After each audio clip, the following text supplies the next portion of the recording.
In a twist of fate, Chen Chang'an, a seemingly useless individual, unexpectedly acquires an unparalleled cultivation of 999 billion years. However, his frail physique poses a significant drawback. Utilizing this immense power would deduct from his lifespan. Consequently, Chen Chang'an embarks on a side venture at a small medical clinic. A herb that extends life by 10 years can eliminate a demon lord, while another that grants 20 years can vanquish an immortal emperor. In Huzhou, the majestic Longshan mountain stretches for 30,000 miles, renowned as one of the famous spiritual mountains. At this moment, a young boy clumsily climbs halfway up the mountain, collecting herbs and placing them into a bamboo basket strapped to his back. These herbs are sufficient to concoct an antidote pill to suppress Su Dafu's corpse poison. I must hurry back, he murmurs, glancing at the filled basket.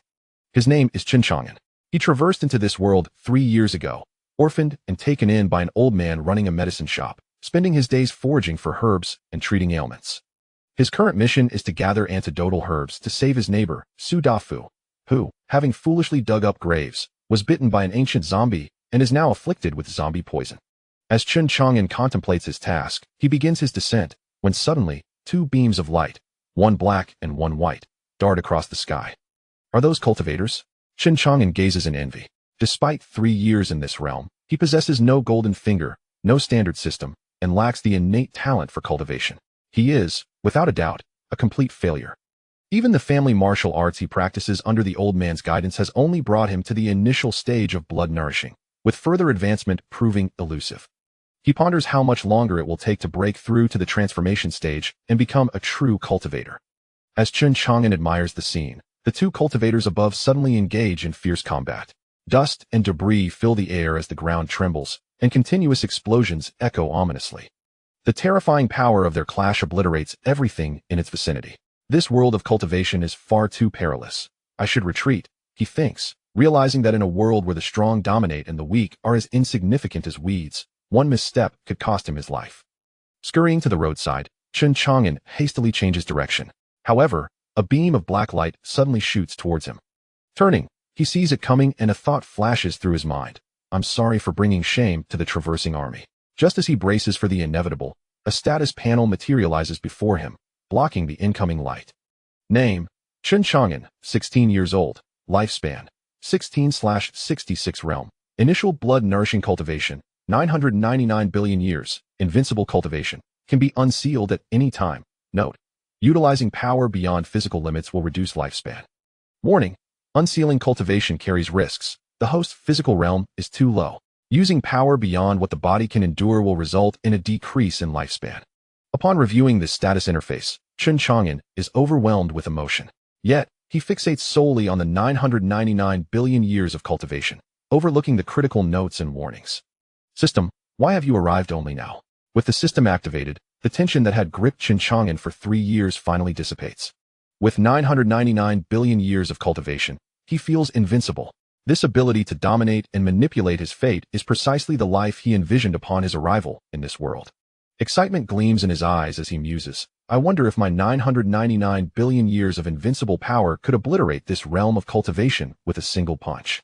The battle in the sky rages on, and Chen Chang'an begins to appreciate the thrilling spectacle above.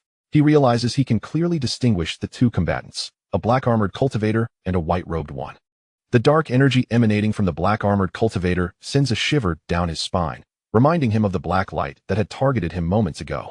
Anger surges within him. The black-armored cultivator had sought his life. This enmity must be avenged.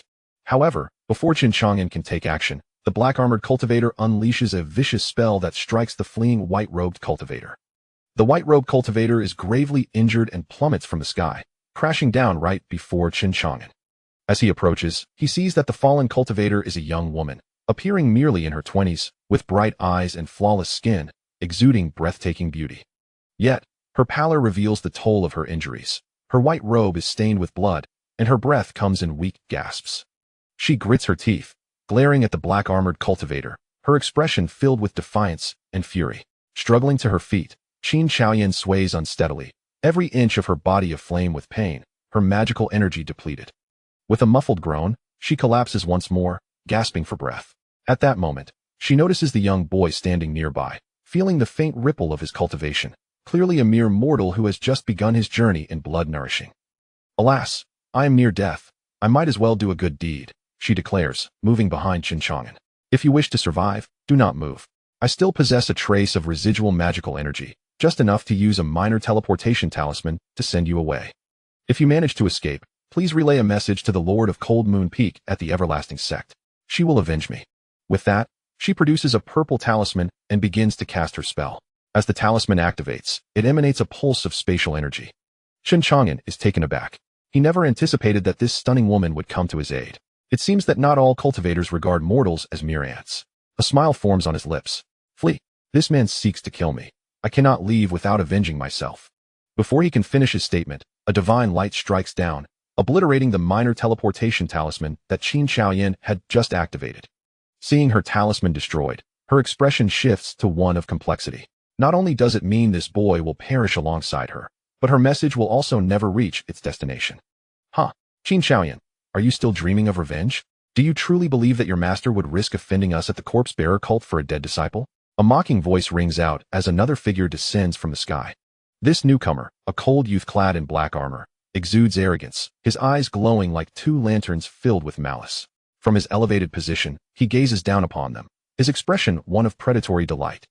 His gaze finally lands on Chen Chang'an, and he raises an eyebrow in surprise. This insignificant creature shows no sign of fear or trepidation. A smirk creeps across his lips. You wish to seek revenge against me? Chen Chang'an boldly responds, indeed. The cold youth momentarily falters, taken aback by the audacity of this mere mortal declaring revenge upon him. After a brief pause, he bursts into laughter. Without further ado, he raises his hand, ready to annihilate Chen Chang'an. Meanwhile, Qin Xiaoyan, having exhausted her magical energy, is powerless to intervene. She envisions the horrifying scene of Chen Chang'an. Chapter 2. With a single stroke, spanning 30,000 miles, the quest for immortality begins. At this moment, Chen Chang'an remained utterly fearless, instead displaying an eager anticipation. In the face of the stone dragon's onslaught, he took a step forward, silently invoking the words of unsealing. System notification. The host's current cultivation far exceeds the limits of the physical body. Please exercise caution, otherwise, it may result in a reduction of lifespan. It is advised that the host enhance their physical realm to better utilize their invincible cultivation. As the notification concluded, an overwhelming and terrifying pressure erupted from within Chen Chang'an, akin to countless volcanoes erupting simultaneously. In an instant, the world around him dimmed. With merely a thought, the invincible power easily subdued the attacking stone dragon, rendering it utterly immobile. The stone dragon's countenance shifted dramatically as a chilling dread washed over him. He trembled uncontrollably, perplexed by the unfolding events. What is happening?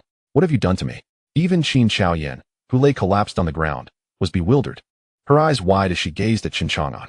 Just moments ago, this boy was evidently an ordinary person. Yet why? How could he suddenly emanate such a horrifying aura of power? With a smile, Chen Chang'an unsheathed the iron dagger from his waist. This dagger was nothing more than an ordinary tool, used by him to clear paths while ascending the mountain. The stone dragon recognized it as merely a common iron dagger. Yet an inexplicable unease gripped him. He forced down his fear and stammered, I have opened the 3 vital points of my physical body. My form is as unyielding as diamond. With this broken iron dagger, you cannot harm me. Is that so? Chen Chang'an gently shook the hilt of the dagger. Before he even swung it, a dazzling and terrifying blade light erupted from its edge. The boundless intent of the blade surged towards the stone dragon, and in an instant, it reduced the creature to mere nothingness. What was even more astonishing was that the blade light, after obliterating the stone dragon, did not diminish in power. It continued to streak towards the great long mountain behind the stone dragon. With a resounding crash, the immense blade light sliced through the great long mountain, which spanned 30,000 miles, cleaving it in twain. A new gash, akin to a canyon, stretched infinitely into the distance, vanishing into the horizon. Witnessing this breathtaking spectacle, Qin Xiaoyan was utterly stunned, her mind racing. She could hardly fathom the level of cultivation required to unleash such a cataclysmic force with a single strike. Meanwhile, Chen Chang'an, though appearing calm on the surface, felt a tempest of emotions churn within him as he beheld the devastation wrought by his hand. Is this the invincibility of 999 billion years of cultivation? I have merely tapped into a fraction of this power, yet it has unleashed such terrifying might, effortlessly cleaving the great long mountain in two. If I were to strike down with full force, it feels as though the very world could be split asunder. Ding. The host has utilized cultivation far exceeding the limits of the physical body. Current lifespan, 3. Please expedite the enhancement of physical strength.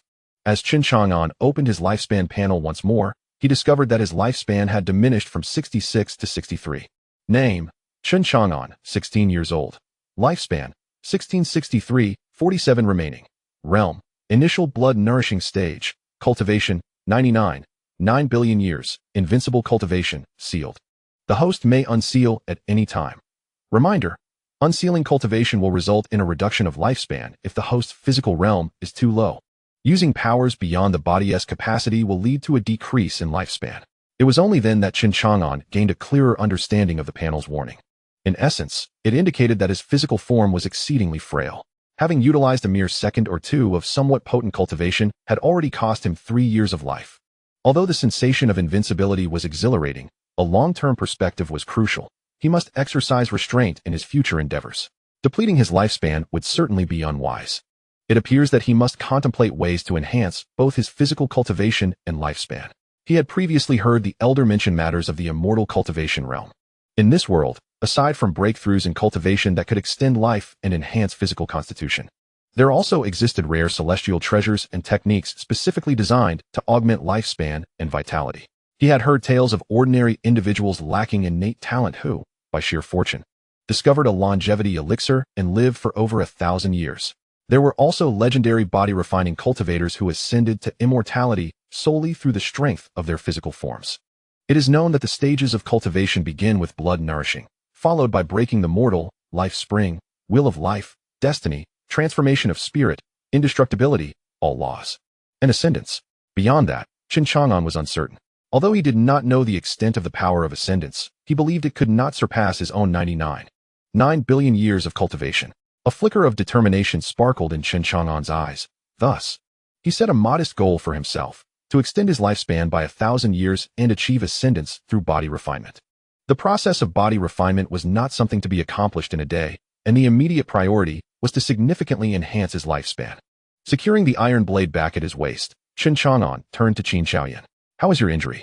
Qin Shaoyan, shaken from her astonishment, gazed at Chen Chang'an with profound respect and gratitude, mingled with an unmistakable fear. In her heart, she surmised that Chen Chang'an must be a peerless figure of extraordinary power. The faint aura emanating from his blood-nourishing realm was clearly deceptive. To wield a mere mortal blade to cleave the vast Longshan mountain in two was an act that could only be accomplished by those bestowed with divine sanction in the immortal realm. No, such feats could only be achieved by beings of formidable strength, at least at the level of the indestructible sect leader. "Thank you, esteemed senior, for saving my life. My injury. It is of no consequence," she stammered. Chen Chang'an smiled. "Do I appear so old?" Fearing that she had offended him, Qin Shaoyan's expression turned anxious, and she quickly responded, "Forgive me, young master. It was a slip of the tongue. You need not fear me. I do not bite." With the possession of 9 billion years of invincible cultivation, everything was now within his grasp. This shift in mindset rendered Chen Chang'an remarkably composed, bestowing upon him an indescribable aura. Rising weakly, Qin Shaoyan expressed her utmost reverence. "Had it not been for your assistance, I would surely have met a tragic end at the hands of the stone dragon today. Many thanks to you, noble sir, for your life-saving grace. I, Zhao Yan, am at a loss as to how I might repay such a debt." She contemplated the formidable presence of Chen Chang'an before her. Gritting her teeth, she retrieved the secret treasure obtained from the depths of Dragon Mountain. "Esteemed sir, this treasure is the very reason the stone dragon has pursued me, and today, I present it to you." A golden longsword was drawn forth, radiant in its golden hue, its blade sharp and striking, exuding an air of antiquity and grandeur.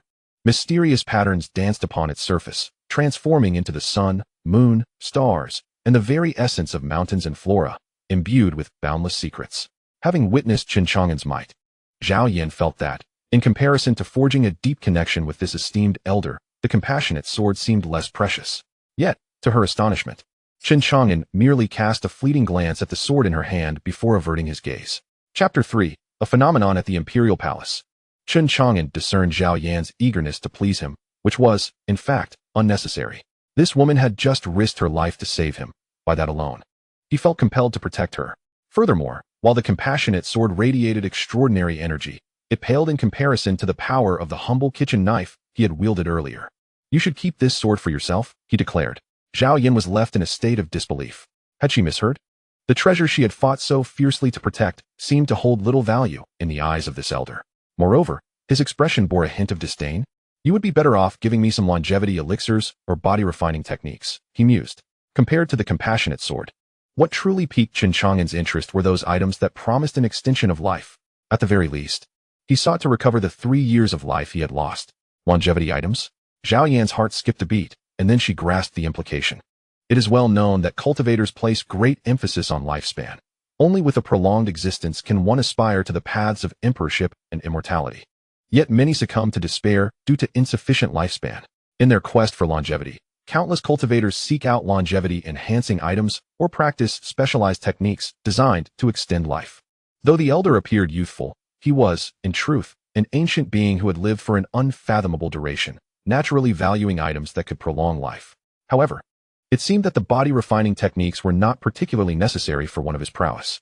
Yet, Zhao Yan dared not inquire further and respectfully replied, "Esteemed sir, the lineage of body refining has largely been lost, and I possess no such techniques.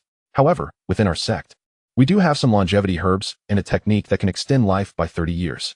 If you do not find it unworthy, I shall immediately fetch it for you." Upon hearing this, Chen Chang'an felt a surge of delight. The longevity techniques were developed by cultivators nearing the end of their lifespan in their quest for extension, thus demanding little in terms of physical requirements. However, due to their potential to extend life, they were generally regarded as treasured secrets of powerful factions. In the absence of body-refining techniques, they were, indeed, most suitable for Chen Chang'an. Moreover, an extension of 30 years compared to the 3 years he had lost represented an astonishing return on investment. Excellent. Truly splendid. Chen Chang'an nodded, affirming, "That longevity technique will be beneficial to me. I shall take it. Does the noble sir require anything else?" Zhao Yan inquired. After a moment of contemplation, Chen Chang'an replied, "I also require healing and detoxifying medicines. If you possess any, please procure them for me as well." Upon contemplating Su Dafu's poison, which could only be subdued by the herbal concoctions he had personally gathered, I wished fervently for a means to decode the elixir. Qin Shaoyan swiftly produced an exquisitely crafted jade vial. "Young master, within this vial reside 5 grade 3 jade toad pills, known for their detoxifying and healing properties. I wonder if this may be of assistance to you?" "Indeed, it will be useful," Chen Chang'an replied, accepting the vial of jade toad pills. Though Qin Shaoyan harbored doubts, she recognized that a person of great wisdom would possess insights beyond her comprehension, and thus refrained from further inquiry. After a brief exchange, Chen Chang'an instructed Qin Shaoyan to seek him directly at the Jiukong apothecary in Tianwu City once she had attained the longevity technique. Nodding, Qin Shaoyan replied, "Then I shall return to my sect to retrieve the method, which may take several days. How shall I find you afterward?" "Simply inquire for me at the Jiukong apothecary within the city," Chen Chang'an responded. "Very well," Qin Shaoyan concluded, transforming into a radiant streak of light that soared into the sky, vanishing swiftly beyond the horizon. Subsequently, Chen Chang'an dismissed any lingering thoughts. With the grade 3 jade toad pills now in his possession, he felt confident that he could alleviate Su Dafu's zombie poison, and it was time to return. Otherwise, that young man might soon succumb to his fate. At that moment, deep within the Dalong Mountain, a vast chasm, carved by a blade of energy spanning 30,000 miles, revealed a colossal crimson underground palace. With a sharp crack, the seal of the palace was breached by the cutting force. Instantly, a torrent of blood-red divine light surged skyward, ultimately coalescing into a magnificent blood-red bell that erupted with terrifying celestial phenomena. The resounding clangs of the bell echoed throughout the depths of Dalong Mountain, startling countless cultivators and formidable factions alike. It was the sound of the Compassion Bell. The palace of the Compassion Immortal Emperor had unexpectedly emerged into the world. It appeared to be situated in the direction of Dalong Mountain. Thus, it was revealed that the palace of the Compassion Immortal Emperor lay hidden within Dalong Mountain. "Hurry! We must swiftly make our way to the site of the palace's emergence. We cannot allow others to seize the Imperial legacy." In that instant, numerous powerful factions surged toward Dalong Mountain. Chen Chang'an observed the dissipating celestial phenomena erupting from deep within Dalong Mountain with a spark of intrigue. However, his immediate concern was to remedy Su Dafu's poison. If he delayed, the young man might very well undergo a transformation into a corpse. With that thought, he quickened his pace. An hour later, Chen Chang'an finally returned to Tianwu City. The atmosphere was abuzz with excitement, as throngs of people pointed and speculated about the events surrounding Dalong Mountain. Chen Chang'an made his way purposefully to the entrance of an apothecary. Jiukong Apothecary. This had been his home for the past 3 years. As he pushed the door open, a rich and mingled aroma of herbs enveloped him, instantly filling the quiet, empty space of the shop. The old man had been gone for half a year, Chen Chang'an murmured to himself. He recalled a particular evening, 6 months prior, when an unexpected visitor had arrived at the apothecary. Upon opening the door, he was greeted by an extraordinarily stunning woman, whose beauty was unmatched and whose figure was alluringly graceful. She left an indelible impression on him. The woman had come seeking the old man, discussing matters of significance. Subsequently, the old man followed the woman to Shazhou for treatment. Before leaving, he instructed Chen Chang'an to keep a vigilant eye on the apothecary until his return. However, 6 months have now passed without any news. Chen Chang'an muttered to himself, hoping it was indeed for medical purposes. Otherwise, if the old man was off gallivanting with that woman, he feared his frail bones might fall apart. Chang'an, where have you been this early in the morning? At that moment, a young, portly figure clad in yellow approached from outside. This rotund individual, who was of similar age to Chen Chang'an, had a round face that, when he smiled, nearly squinted his eyes into slits. His belly was round and plump, a picture of joviality. This chubby fellow was none other than his neighbor and close friend, Su Dafu. Su Dafu was in the city running a weapon shop with his 7th uncle and was one of Chen Chang'an's closest companions. He had ventured up the mountain to gather medicinal herbs to treat his injuries. Upon seeing Su Dafu's appearance, Chen Chang'an was rendered speechless. Dafu, aren't you the least bit anxious? Do you truly wish to become a zombie? Su Dafu waved his hand dismissively, unfazed. I've already devised a plan. Tonight, I shall visit the haunted graveyard and slay that old zombie. Thus, the zombie poison will be easily resolved. Chen Chang'an shot Su Dafu a disapproving glance. With your current capabilities, perhaps it's best you refrain. He then tossed Su Dafu a vial containing a 3rd-grade jade toad pill that he had obtained from Qin Shaoyan. Take this medicine. Su Dafu looked puzzled. What is this? It's a 3rd-grade jade toad pill. Fortunately, the zombie you encountered is likely not very powerful. Otherwise, you would have transformed into a zombie by now. This pill should effectively counteract the poison within you. Over the past 3 years spent with the old man, Chen Chang'an had gained considerable knowledge and some genuine insights into medicine, particularly regarding the undead that frequently roamed the haunted graveyard, where many had fallen victim to their bites. Upon hearing Chen Chang'an's words, Su Dafu felt a surge of gratitude, realizing that his early departure had been in search of an antidote for him. Brother, you are truly kind. Please, spare me the flattery. It gives me goosebumps, Chen Chang'an retorted with disdain. Su Dafu chuckled, opened the jade vial, and swallowed one of the jade toad pills. The effects were swift. Indeed, the poison within him was alleviated, the darkness on his face receded, and his teeth and nails began to return to normal. He appeared revitalized. This 3rd-grade jade toad pill is remarkable. Chang'an, where did you procure such treasures typically reserved for cultivators? As he spoke, Su Dafu naturally pocketed the remaining 4 pills. These were not cheap items. For someone like Chen Chang'an, even selling his dignity would not suffice to obtain them. A beautiful female cultivator gifted it to me, Chen Chang'an replied. Su Dafu raised an eyebrow, a look of disbelief crossing his face, as if to say, are you still spinning tales? Chen Chang'an shot him a sidelong glance. I found it on the way. You are indeed lucky, Chang'an. No wonder you are my dear brother and benefactor. In gratitude to my benefactor, I shall invite Lei Zi later, and we will venture to Tianxianfang together, with all expenses covered by me, Su Deshao. However, I think it might be best to reconsider, as Lei Zi is unlikely to join. After all, he is engaged. Lei Zi, whose full name is Lin Lei, is another friend of ours and the most accomplished among the trio. 3 years my senior, he has attained the late stage of transcendent cultivation, exhibiting extraordinary talent. Just half a year ago, he successfully entered the city lord's mansion, assuming the role of a law enforcement officer. Moreover, he possesses a wealthy and beautiful fiancée, constantly flaunting their relationship before us single fellows. At this point, Chen Chang'an shifted the conversation.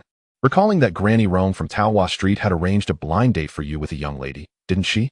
If you dare to cavort tonight, your 7th great uncle will surely reprimand you severely. Speaking of which, how did that blind date turn out? Su Dafu sighed and nodded. Let us not even mention it. I did meet her, and the young lady was indeed quite lovely. Chen Chang'an inquired curiously, was there any chemistry? Su Dafu retorted disgruntledly, chemistry? Not a chance. Chang'an, you have no idea. These women cannot compare to those in our village. They may not even be that beautiful, yet their demands are exorbitantly high. The girl looked down on me, Su Deshao, dismissing me for lacking a house, money, being overweight, and lacking talent in cultivation. Sigh, it's infuriating to even recount. The ladies of Tianxianfang are far more appealing, as long as one has wealth. Which among them wouldn't be willing to become my wife? Chen Chang'an nodded in understanding. Indeed, Granny Rong from Taohua Street is a matchmaking fanatic, well-meaning but lacking discernment. Over the years, she has caused us no small amount of trouble. The young ladies she introduces either have ulterior motives, immediately inquiring how much the pharmacy can sell for, or they come with child, a buy one get one free situation. After several such encounters, Chen Chang'an had no hesitation in rejecting the lady's granny Rong introduced. After a brief conversation, Su Dafu appeared to recall something and suddenly asked, "By the way, Chang'an, did you know that a significant figure has arrived in Tianwu City today?" Su Dafu's eyes sparkled with anticipation. A significant figure? Yes. A person far more formidable than the city lord. A truly extraordinary individual. More formidable than the city lord by several hundredfold? Chen Chang'an was intrigued. For the city lord was a genuine figure of the transformation realm. 3 realms above the Qin Shaoyan he had rescued earlier. Chang'an, how could you not know? Did you not see the astonishing sword strike outside the city today? Su Dafu blinked, speaking in hushed tones. An astonishing sword strike? Yes. The extraordinary being unleashed that monumental sword strike. You must not have witnessed it. The blade's light rose, cleaving the great dragon mountain, which spans 30,000 miles. As easily as tofu. It was truly an eye-opener for me, Su Dashao. Upon hearing the name Great Dragon Mountain, Chen Chang'an immediately grasped the context of Su Dafu's words. So, it is merely this significant figure? What do you mean by merely this? Consider it. A single strike wielding such immense power cannot be anything less than an extraordinary individual. Su Dafu became increasingly animated, his expression brimming with envy. The esteemed figure he spoke of might very well be residing in our Tianwu city. If I were to locate this unparalleled master and become his disciple, would I not soar to greatness? At that moment, would I not have access to any woman I desired? Chen Chang'an inquired, "Are you truly intent on becoming his disciple?" Su Dafu replied with conviction, "Of course." Chen Chang'an jested, "Then you should kneel." "Kneel for what?" Su Dafu asked, perplexed. "Are you not seeking to become his disciple?" Chen Chang'an chuckled. "That dragon mountain was cleaved by me. I am the very figure you speak of." "You?" Su Dafu scoffed, utterly disbelieving. "Chang'an, you are utterly shameless. If you truly cleaved it, I, Su Dafu, shall call you father." Chen Chang'an shook his head. "I do not possess a son as plump as you." Su Dafu snorted softly, unwilling to engage in banter. "Chang'an, I intend to venture into the mountains. The celestial palace left behind by the Immortal Emperor, cleaved by that sword, surely harbors numerous treasures. This is a grand opportunity that could alter the course of my life. You, a mere facade of a practitioner at the late stage of blood nourishment, wish to become cannon fodder?" Chen Chang'an advised. "I suggest you earnestly seek enjoyment in the brothels rather than courting death every day." Su Dafu, filled with discontent, retorted, "Damn it, I desire strength. I wish to be invincible, to attain nobility and lordship. Only then can I rise above others and secure a wife. Are the ladies of Tianxi and Fang not alluring? What are you doing here, lost in daydreams? They are indeed alluring, but costly. Otherwise, I would not resort to grave robbing. Dafu, come with me at once." At this moment, a deep voice resonated from outside, followed by the swift entrance of a figure. It was a middle-aged man, perhaps in his 50s, with graying hair and a hint of a beard. His demeanor carried an inherent authority, exuding a commanding presence. He was exceptionally robust, clad in light garments, standing nearly 2 meters tall, his muscles bulging like coiling dragons, radiating strength. This man was Su Dafu's 7th granduncle, Su Yuanba. 7th granduncle. Chen Chang'an greeted with a smile, offering a polite nod. "What brings you here?" "I was merely chatting with Brother Chang'an. I had no intention of visiting Tianxi and Fang tonight." "Not in the least." Su Dafu trembled slightly, clearly intimidated by his granduncle. Su Yuanba acknowledged Chen Chang'an with a friendly nod, then cast a cold glance at Su Dafu. "If you leave behind any mess one day, I shall see how you resolve it." Su Dafu hastily responded, "Rest assured, 7th granduncle. Heh. With your guidance on the Lokyang technique, how could I possibly misbehave?" He had lost count of how many times his granduncle had reprimanded him throughout his life. Su Yuanba was indeed the shadow of his childhood. "Chang'an, you continue with your affairs. I will take Dafu out for a while." "All right." With that, Su Yuanba took Su Dafu and departed. Chen Chang'an watched their retreating figures, his gaze imbued with profound contemplation. When Chen Chang'an was still an ordinary person, he had sensed that his granduncle's aura was distinctly different. He hardly resembled a mere blacksmith from the city. Just moments ago, he had stealthily accessed the system panel for a brief inspection. A profound and formidable power lay concealed within the venerable 7th uncle, far surpassing the stone dragon and Qin Shaoyan he had encountered in the mountains. The extent of this strength could only be gauged through a confrontation after Chen Chang'an unsealed his cultivation. Beyond Su Yuanba, even his companion of 3 years harbored a considerable force within, at least on par with the likes of Stone Dragon and Qin Shaoyan, existing within the Life Spring realm. This revelation took Chen Chang'an by surprise. He never imagined that the jovial, plump lad who frequented the brothels in search of merriment was, in fact, a prodigious cultivator of great repute. The realm of immortal cultivation proved to be far more intricate than he had anticipated. Shaking his head, Chen Chang'an chose not to dwell on it further. The seventh uncle, in his hidden prowess, had assumed the guise of an ordinary blacksmith in Tianwu City, while Su Dafu was a concealed genius. What did it matter to him? All he needed to know was that Su Dafu was one of his close friends during his 3 years of transmigration. After Su Yuanba escorted Su Dafu from the apothecary, they ventured directly out of the city, transforming into a streak of divine light as they journeyed towards the Great Dragon Mountain. Su Dafu gazed into the distance, his expression growing increasingly profound and enigmatic. Seventh uncle, what is the situation at the Great Dragon Mountain? Su Yuanba inquired gravely. Your Highness, Old 8 and Old 9 have already departed ahead. They have relayed news that they have secured a corner of the Imperial Palace and are devising a method to unravel the seals. We are closest to the realm of the benevolent Immortal Emperor's legacy, which significantly increases the chances of aiding your Highness in claiming the Imperial inheritance. Once you obtain the Imperial legacy and become the heir to the Immortal Emperor, there will be no need for further evasion. We shall surely reclaim all that has been lost and avenge our beloved. Su Dafu clenched his fists, a cold, murderous intent emanating from his eyes. Rest assured, seventh uncle, I shall become the heir of the great emperor, and I will avenge our fallen predecessors and my deceased mother. However, before that, I must maintain my disguise. The emergence of the Imperial Palace is extraordinary, and my father will undoubtedly send someone to contend for the Immortal Emperor's legacy. Perhaps this presents an opportune moment to eliminate him. Understood. Su Dafu felt reassured, producing a white mouse mask to conceal his visage, masking his aura as well. Su Yuanba followed suit, donning a similar mask, and together they swiftly vanished into the horizon, entering the Great Dragon Mountain. Chapter 6. The Apothecary Apprentice, Zhonglinger. The Born Empress. As night fell, the stars adorned the sky. In the backyard of the Jiukong apothecary, Chen Chang'an awoke from his cultivation. He murmured to himself, "It seems I need to seek a body cultivation technique to try." He had just attempted to practice in the manner he previously employed, only to discover it bore no fruit. Currently, he had a fair understanding of his condition.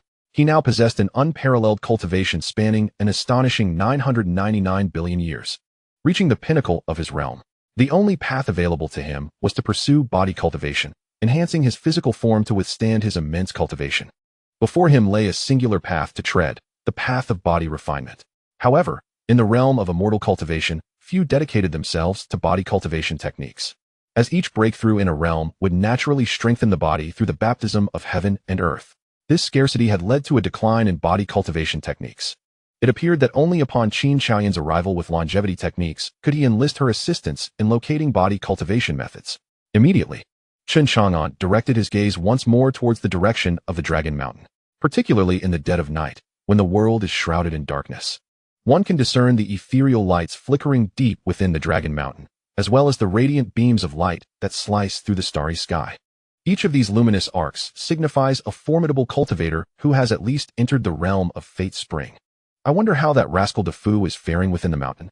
Chen Chang'an, however, harbored no concerns for Su Dafu's safety. With the protection of his esteemed uncle Su Yuanba, there were few who could pose a threat to him at present.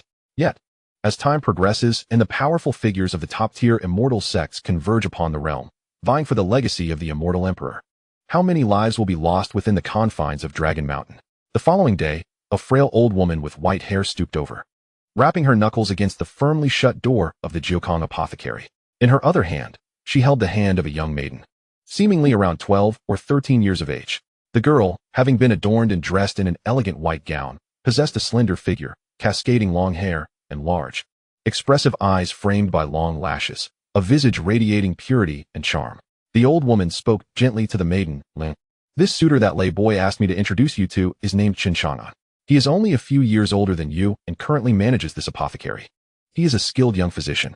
If you marry him, your future days will be secure, free from worries of food and clothing. Thank you, Granny Rong. Zhonglinger replied earnestly, her voice sweet and melodious. At that moment, the door swung open, revealing a drowsy Chen Chang'an, stifling a yawn. He glanced at Granny Rong and then at the youthful maiden standing behind her. Granny Rong, you're quite spirited this early in the morning, he remarked. With a kind smile, Granny Rong gestured to Zhonglinger. Linger, this is Chang'an, as mentioned by me and Lei Boy. Quickly greet him as Brother Chang'an. Brother Chang'an. Chen Chang'an smiled and gently nodded at Zhonglinger in acknowledgement. He then turned his gaze back to Granny Rong in confusion. Granny Rong chuckled softly. Chang'an. This girl is Zhonglinger. You two should get to know each other. Chen Chang'an sighed in exasperation. Granny Rome, did I not mention before that I have no intention of marrying or starting a family at this time? Humph, you're already 16. Do you intend to remain a bachelor for life?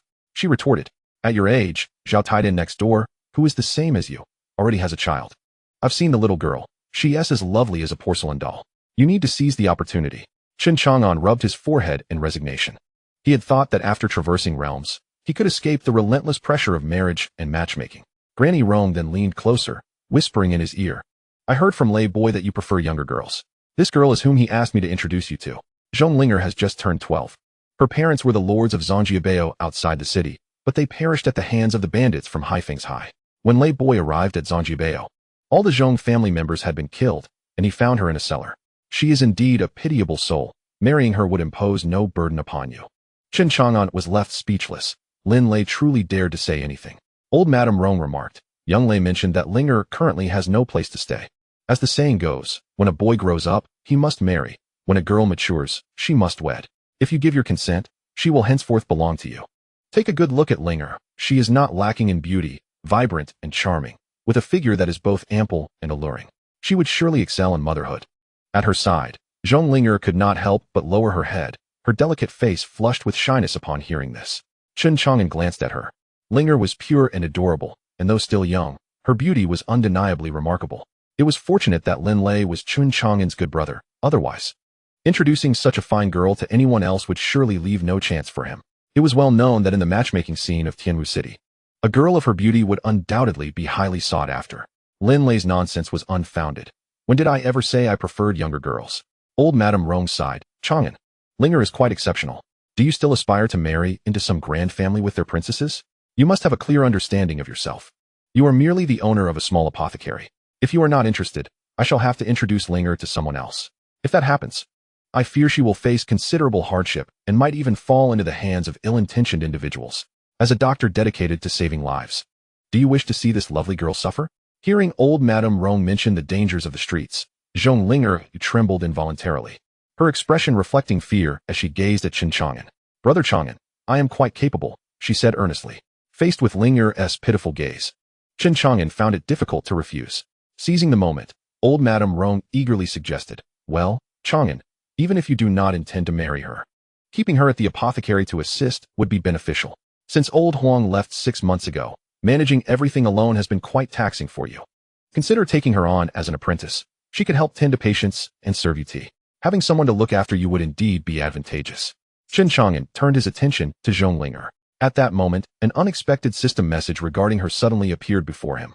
Zhong Linger, the chosen one. Possessing the innate imperial physique, reincarnation of the empress of the shocking Phoenix dynasty from 7,000 years ago, yet to awaken, her future is boundless. Upon seeing Linger's character information, Chen Chang'an was taken aback, his mind already formulating plans. After a brief pause for contemplation, he spoke. Then, as old Madame Rong suggests, Linger, would you be willing to work at my Jiukang apothecary? Linger's eyes lit up with joy as she eagerly replied, yes, yes. Thank you, Brother Chang'an, for taking me in. Old Madame Rong beamed with delight. Since Chen Chang'an had taken Linger under his wing, even without any romantic feelings. As the saying goes, affection grows over time, they would inevitably draw closer. With Linger's affirmative response, Chen Chang'an smiled and retrieved a small low-grade spirit stone, about the size of an infant's fist, from his pocket, handing it to old Madame Rong. Her smile grew even brighter. Aside from the 80 spirit sands as the betrothal gift, she had also earned 20 spirit sands as a matchmaking fee this time, making her efforts in finding a suitable partner for Chen Chang'an worthwhile. Carefully put away that low-grade spirit stone, Granny Rong instructed Zhong Linger. From now on, you are a person of Chang'an, so be sure to listen to him. After saying this, Granny Rong happily departed, contemplating the need to seek out a new girl for the chubby boy next door, Su Dafu. Su Dafu's 7th great-uncle owned a weapons shop, earning a substantial income each year. If she could introduce a suitable girl, it would surely yield a considerable amount of spirit sand. Chen Chang'an watched Granny Rong's departing figure and gently shook his head. With Zhong Linger now present, Granny Rong would likely refrain from introducing him to potential partners. Come in. Linger, let me familiarize you with the apothecary, he said, after acclimating to the surroundings of the shop. Chen Chang'an settled Zhong Linger into an empty room on the left side of the backyard. Despite her timid demeanor, she quickly adapted to life at Jiukang Apothecary. She began tidying up the shop, organizing the herbs, and even washing Chen Chang'an's clothes, immersing herself in the busyness of daily life. Clearly, she was accustomed to such a lifestyle. In the backyard, Chen Chang'an observed Zhong Linger's industrious figure and couldn't help but marvel. Who would have imagined that this ordinary girl was the reincarnation of an empress? His gaze grew profound as he mused. In the past 3 years, he had never heard of the Jinghong dynasty. Perhaps it had long since perished. However, since she was the empress of that time, she might possess knowledge of advanced body-refining techniques or longevity methods. Only those at the Fate Spring realm could awaken their past life memories. He wondered if she had any aptitude for cultivation. Linger, he called out. Zhong Linger, who was busy cleaning the backyard, paused and looked back in confusion. Brother Chang'an. What is it? Chen Chang'an inquired. Do you wish to cultivate? Her beautiful eyes widened in disbelief as she hesitated. Brother Chang'an, can I really? Chen Chang'an smiled. Whether you can or not, you must try to find out. With that, he returned to his room and retrieved an ancient text, handing it to Zhong Ling. This is the Feitian Sutra, passed down to me by my master. Give it a try. Curiously, Zhong Linger opened the Feitian Sutra, encountering cultivation techniques for the first time. She was struck by their profound complexity, much of which she could not comprehend. Having practiced for 3 years, Chen Chang'an had gained considerable insights into the Feitian Sutra, and out of boredom, he began to elucidate its teachings for Zhong Linger. True to her identity as the Empress reincarnate, she exhibited remarkable talent for cultivation, grasping concepts with astonishing ease. Within just half a day, she fully comprehended the blood-nourishing chapter and began her formal practice. An hour later, Zhong Linger sat cross-legged in the backyard, drawing spiritual energy into her body to refine her blood, as the faint sound of pulsating veins resonated within her. This marked the beginning of her journey into the blood-nourishing realm. Chen Chang'an's expression was complex. Was this the chasm that separated genius from mediocrity? He recalled how, under the old man's tutelage, he had taken an entire year to successfully draw spiritual energy into his body and refine his mundane blood. To think that Zhong Linger accomplished this in merely an hour was nothing short of astounding. Chen Chang'an chose not to focus on Zhong Linger's cultivation progress any longer, instead delving deeper into understanding the utilization of his own staggering 999 billion years of cultivation experience. He first endeavored to unseal his invincible cultivation, channeling it into his hands. With a gentle grasp towards the void, he unexpectedly tore open the fabric of space, revealing a terrifying rift that exuded an ominous darkness, emanating a dreadful aura of destruction. A glimmer of brilliance flickered in Chen Chang'an's eyes. He had not anticipated that by infusing his hands with the essence of invincibility, they would undergo such a remarkable transformation. This suggested that if the essence were to be integrated into other parts of his body, different and extraordinary changes might also occur. Although this singular infusion into his hands resulted in a slight reduction of his lifespan, it paled in comparison to the extensive toll that would be exacted by fully unsealing his entire being, remaining well within his capacity to endure. Subsequently, Chen Chang'an directed the invincible essence into his legs, eyes, and even his brain, as well as several internal organs. Indeed, the organs infused with this formidable power underwent revolutionary transformations, manifesting astonishing capabilities. For instance, after channeling the essence into his eyes, he found that they could pierce through all illusions, enabling him to perceive scenes from miles away. As he infused more of the essence, his sight extended even further.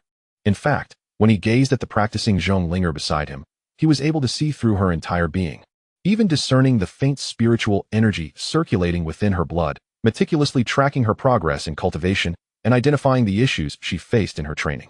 Moreover, the infusion of invincible essence into his brain enhanced Chen Chang'an's mental acuity, allowing his thoughts to traverse vast realms, transforming him into a genius. The more essence he infused into his mind, the sharper his intellect became, spawning countless ideas with the mere flicker of a thought, granting him profound insights into the Fei Xianjing. He even contemplated that with a broader understanding of various cultivation techniques, he might easily devise his own body refinement methods.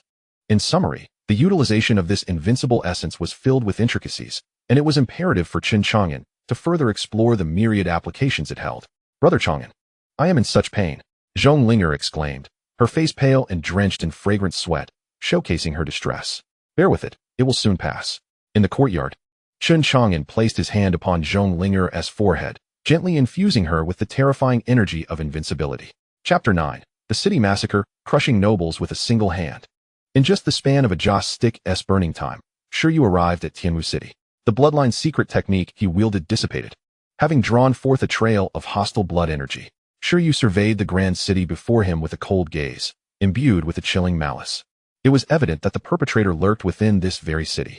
Without hesitation, Sheryu unleashed the overwhelming pressure of his transformation realm, akin to a cataclysmic flood, pouring forth towards Tianwu City. Simultaneously, he raised his hand and cast several blood-red formation flags, establishing a grand array that enveloped the entire city, ensuring that not even a fly could escape its confines. At that moment, countless cultivators and mortals within the city were stirred by Shiryu's formidable presence, their bodies gripped by an icy dread, as if a great terror had descended upon them. Such an imposing pressure could only emanate from a figure of the transformation realm, a noble sanctioned by the heavens. He must have been drawn here by the anomaly of the Imperial Palace. Wasn't the Imperial Palace situated atop the Great Dragon Mountain? What purpose did he have in Tianwu City? I cannot fathom the reason, yet an unsettling feeling grips my heart, as if a momentous event is about to unfold. In the city, countless individuals gaze upwards, observing the imposing figure of Shiryu, standing high above in the heavens, his demeanor as frigid and fierce as the winter's chill. Murmuring amongst themselves, Shiryu surveys Tianwu City from his elevated perch, the cultivators beneath him appearing as insignificant as ants. With a voice laced with a chilling menace, he declares, "The one who has slain my son, I know you are hiding within this city. Come forth immediately. Today, I, Shiryu, shall rend you to pieces, reduce you to ashes, leaving you without a grave." The crowd, upon hearing his words, is overtaken by astonishment. This gray-robed cultivator is none other than Shiryu, a name I have heard before. He is one of the elders of the corpse-bearer sect, a figure renowned for many years. How shocking it is that someone dared to kill Shiryu's son. Does that individual wish to court death? Who might the perpetrator be? How could I possibly know? However, it is clear that finding them within the city will not be an easy task. Many onlookers adopt a stance of mere spectatorship. Yet Shiryu's next utterance instills terror in all present. "If you do not emerge, I shall enact a massacre upon this city, slaying every soul within it. Let us see how you intend to evade me." His frigid words, imbued with a palpable bloodlust, send shivers down the spines of all in Tianwu City, silencing their discussions. The entire city descends into a profound stillness. It is crucial to note that Shiryu is a monarch of the transformation realm, while the city lord is currently preoccupied with vying for the imperial legacy. Should Shiryu choose to carry out his threat, there would be none capable of stopping him. What are they to do? They can only hope that the murderer of Shiryu's son will reveal themselves voluntarily, praying fervently that they do not bring ruin upon them all. Meanwhile, Chen Chang'an, having enjoyed a meal, reclines leisurely in a chair in the backyard, drifting into slumber. The arrival of Shiryu jolts him awake from his midday nap. He yawns and gazes at the arrogant gray-robed cultivator dominating the sky. It appears this fellow is indeed the father of Shilong, arriving rather swiftly. At that moment, Zhonglinger, familiar with the medicinal herbs in the apothecary, steps out, her face etched with concern. "Brother Chang'an, do you think if the murderer truly does not show themselves, will he really massacre the city?"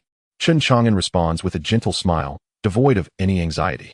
Cultivators of the demonic path are notoriously ruthless. They will stop at nothing to achieve their aims, especially after the death of a child. If the culprit remains unfound, it is entirely plausible that he would resort to slaughtering the city. "What then?" Zhonglinger inquires, her worry intensifying. Chen Chang'an reassures her, "Fear not, for with me here, this Tianwu city is not one he can simply annihilate at will." Zhonglinger, perplexed, struggles to comprehend the meaning behind his words. At this juncture, Shiryu, perceiving the silence within the city, his gaze fierce, unleashes his formidable power. "Wait until I have caused rivers of blood to flow. Let us see just how long you can hide, you coward." With that, Shiryu commences his brutal assault upon the city. However, abruptly, a colossal hand emerges from the void, sweeping across the sky, reaching for Shiryu. Alas, Shiryu is unable to mount even the slightest defense. With a resounding pop, he is crushed into a mist of blood. A powerful monarch thus perishes before the gaze of countless cultivators within the city. Everyone was utterly astonished, their faces reflecting sheer disbelief. What had they just witnessed? They had seen a formidable sovereign, the powerful Shiryu, crushed to death by a colossal hand that had suddenly emerged from the southern region of the city. The events transpired so swiftly that countless cultivators in the city were left momentarily speechless. Their astonishment was accompanied by an insatiable curiosity. Who had the audacity to slay Shiryu? They could hardly fathom that such a formidable figure lurked within Tianwu City. Meanwhile, in the backyard of Jiukang Apothecary, Zhonglinger stood in stunned silence, her gaze fixated on Chen Chang'an as he wiped the blood from his hands. Just moments earlier, as Shiryu threatened to massacre the city, she had seen Chen Chang'an extend his right hand, transforming it into an enormous hand that obliterated Shiryu. This was Chen Chang'an's skill, divine hand. Its singular use consumed very little of his lifespan, certainly not even a year. Currently, his explorations of the system required at least a year of lifespan consumption before any prompts would appear. Am I dreaming? Zhong Linger murmured, astonished that a young apothecary, only slightly older than herself, could possess such terrifying power. Sheryu was already incredibly strong. How formidable must her brother Chang'an be? At that moment, as she gazed at Chen Chang'an, she felt as if he were an unfathomable, boundless ocean, steeped in mystery. The city buzzed with excitement, discussions erupting everywhere about the recent events. Who would have imagined that such a powerhouse was hidden within Tianwu City? Indeed, it was thanks to him that Shiryu's massacre was averted, otherwise, we would all have perished. That colossal hand had appeared from the southern direction, suggesting that this formidable figure concealed himself there. Damn it, who could have killed Shiryu's son? That coward nearly brought us to ruin. If I discover his identity, I shall not spare him. Some scoffed, cautioning against seeking retribution. If he could slay Shiryu's son, he must possess considerable strength himself. Do you wish to court death? Cough. I was merely jesting. Right now, I simply wish to express my gratitude to the mysterious powerhouse who vanquished Shiryu. As Chen Chang'an strolled through the streets, he found amusement in the conversations of the passers-by. Chapter 10. Wanbao Pavilion. Not a single one left. From the chatter of the crowd, Chen Chang'an learned that Shiryu was a sovereign at the transformation realm. Regrettably, he had yet to master his invincible prowess, leading to a lack of precision in his actions. He had inadvertently crushed Shiryu, obliterating not only him, but also the magical artifacts he possessed, leaving not even a storage ring behind. He speculated that Shiryu's storage ring must have contained numerous treasures, perhaps even longevity pills or methods. To proficiently harness his invincible power, he required continuous practice, yet such attempts would consume his lifespan. Thus, he needed to find ways to enhance it. Half an hour later, Chen Chang'an arrived at a resplendent shop. This was Wanbao Pavilion. The establishment primarily offered items essential to cultivators, including elixirs, magical artifacts, martial techniques, and talismans. As Chen Chang'an was about to enter the Wanbao Pavilion, he suddenly noticed a few pairs of furtive eyes lurking nearby, fixated on the pavilion. He instinctively activated his divine sight to scan the vicinity. Retracting his gaze, he stepped into the Wanbao Pavilion. Upon entering, he was greeted by a dazzling array of magical artifacts and talismans displayed on the counter, radiating a brilliant and captivating light. However, the pavilion was sparsely populated, giving it an air of desolation. This was to be expected, with the emergence of the Imperial Palace deep within the Great Dragon Mountain, which signified the inheritance of the Celestial Emperor. An extraordinary opportunity awaited those who could seize it.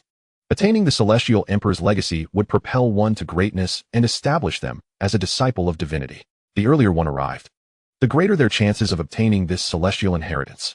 Even if one could not secure the legacy, surely a taste of the bounty would suffice. Thus, nearly all cultivators above the Transcendence realm in Tianwu City, those undeterred by danger, had flocked to the Great Dragon Mountain. At the counter, a striking young woman in a red dress, appearing to be in her mid-20s, was idly perusing a book. Suddenly, a youth clad in blue appeared before her. The woman lifted her head, closed the book, and greeted him with a smile. "Esteemed sir, may I assist you in finding something?" Without hesitation, Chen Chang'an spoke directly to the point. "Do you have any longevity techniques available?" "Regrettably, esteemed sir, longevity techniques pertaining to cultivation are exceedingly rare and precious. Currently, the Wanbao Pavilion does not have any for sale," the red-clad woman replied, her tone apologetic. Chen Chang'an was not surprised. After all, even a sect as esteemed as the Changxing sect possessed only a singular technique for nurturing vitality. "What about body refinement methods?" he inquired. The woman shook her head. "I'm afraid we do not have those either." Furrowing his brow, Chen Chang'an pressed on. "What about longevity pills?" The red-clad woman raised an eyebrow, intrigued. This youth, so seemingly young, displayed an unusual interest in methods of extending life. Nevertheless, she nodded and smiled. "We do have those. Please follow me." Leading him to a counter adorned with various elixirs, she retrieved an exquisite porcelain vial. "Esteemed sir, this is a first-grade longevity pill. We currently have 12 remaining, each capable of extending one's life by a year. It is effective for cultivators in the Transcendence realm, vitality nurturers, and ordinary individuals alike. Each pill is priced at 1,000 low-grade spirit stones, and after consuming 3, the effects will cease. Are you satisfied with this longevity pill?" Upon hearing her description, Chen Chang'an was taken aback. 1,000 low-grade spirit stones? Such an exorbitant price. The woman smiled and explained, "Esteemed sir, you must understand that longevity pills are among the most precious of elixirs. The materials required for their creation and the difficulty of their refinement are incomparable to those of ordinary pills, making their high price quite reasonable. Chen Chang'an couldn't help but lament. The income of Jiukong Apothecary over the past 3 years amounted to only a few dozen low-grade spirit stones. The cost of a single low-grade longevity pill being 1,000 spirit stones was evidently beyond the reach of the average person. He regretted even more the lost opportunity of preserving the storage ring of Sherto after defeating him. That man was an elder of the corpse-transporting sect, a figure of considerable stature, undoubtedly possessing a significant amount of spirit stones. Now, it seemed he could not even afford a single low-grade longevity pill. The red-clad woman inquired, "Would you still like to purchase this pill, esteemed sir?" Chen Chang'an shook his head. "It is too expensive for me. However, I propose a trade with the Wanbao Pavilion." The woman clad in red exhibited a notable curiosity. "What kind of transaction does the young master intend to undertake?" Chen Chang'an replied with a smile. "If you deliver to me 3 longevity pills, I shall extend my protection to your Wanbao Pavilion for a single occasion." Upon hearing this, the red-clad woman burst into laughter, her joy akin to that of a playful rabbit. "Young master, are you jesting? You, a mere beginner in blood nurturing, a false cultivator?" "I am not jesting.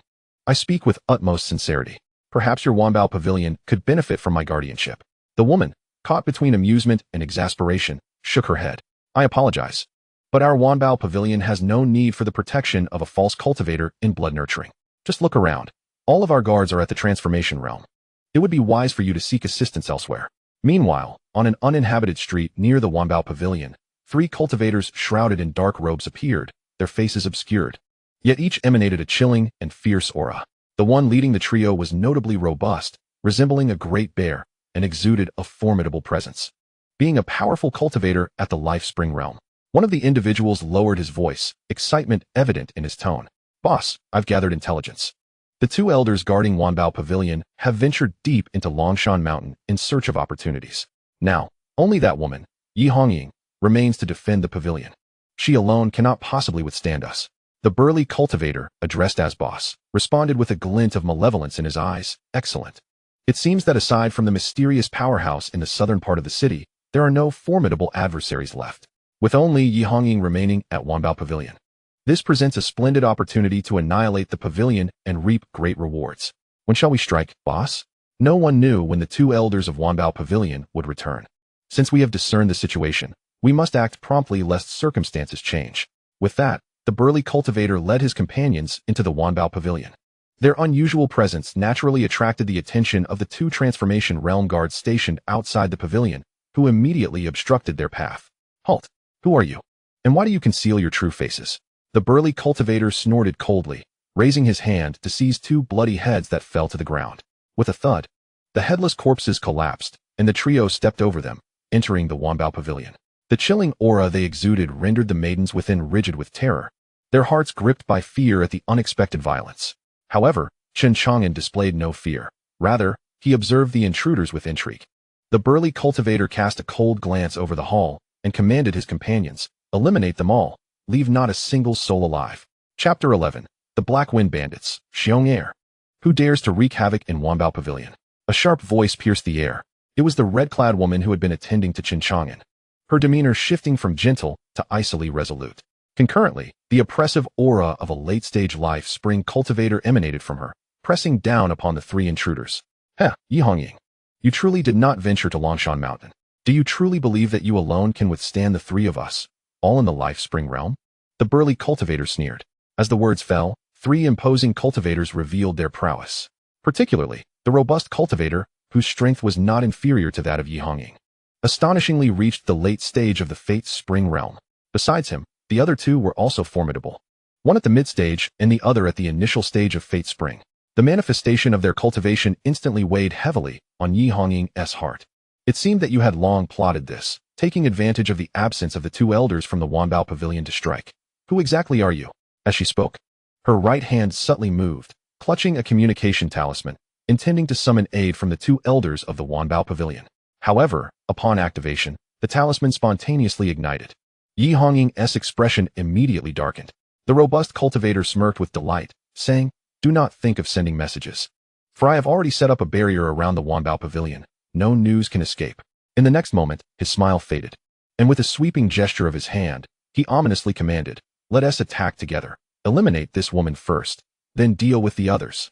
"Attempting to take my life will not be so simple," Yi Hongying retorted, unperturbed. With a flicker of her storage ring, She summoned a flying sword and charged at the three. The battle was on the verge of erupting, with her facing 3 adversaries.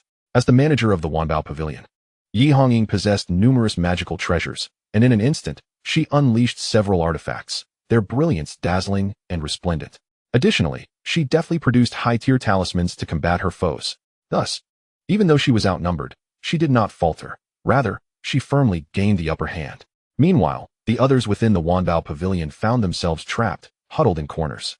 Their faces pale with fear and concern as they watched the clash unfold.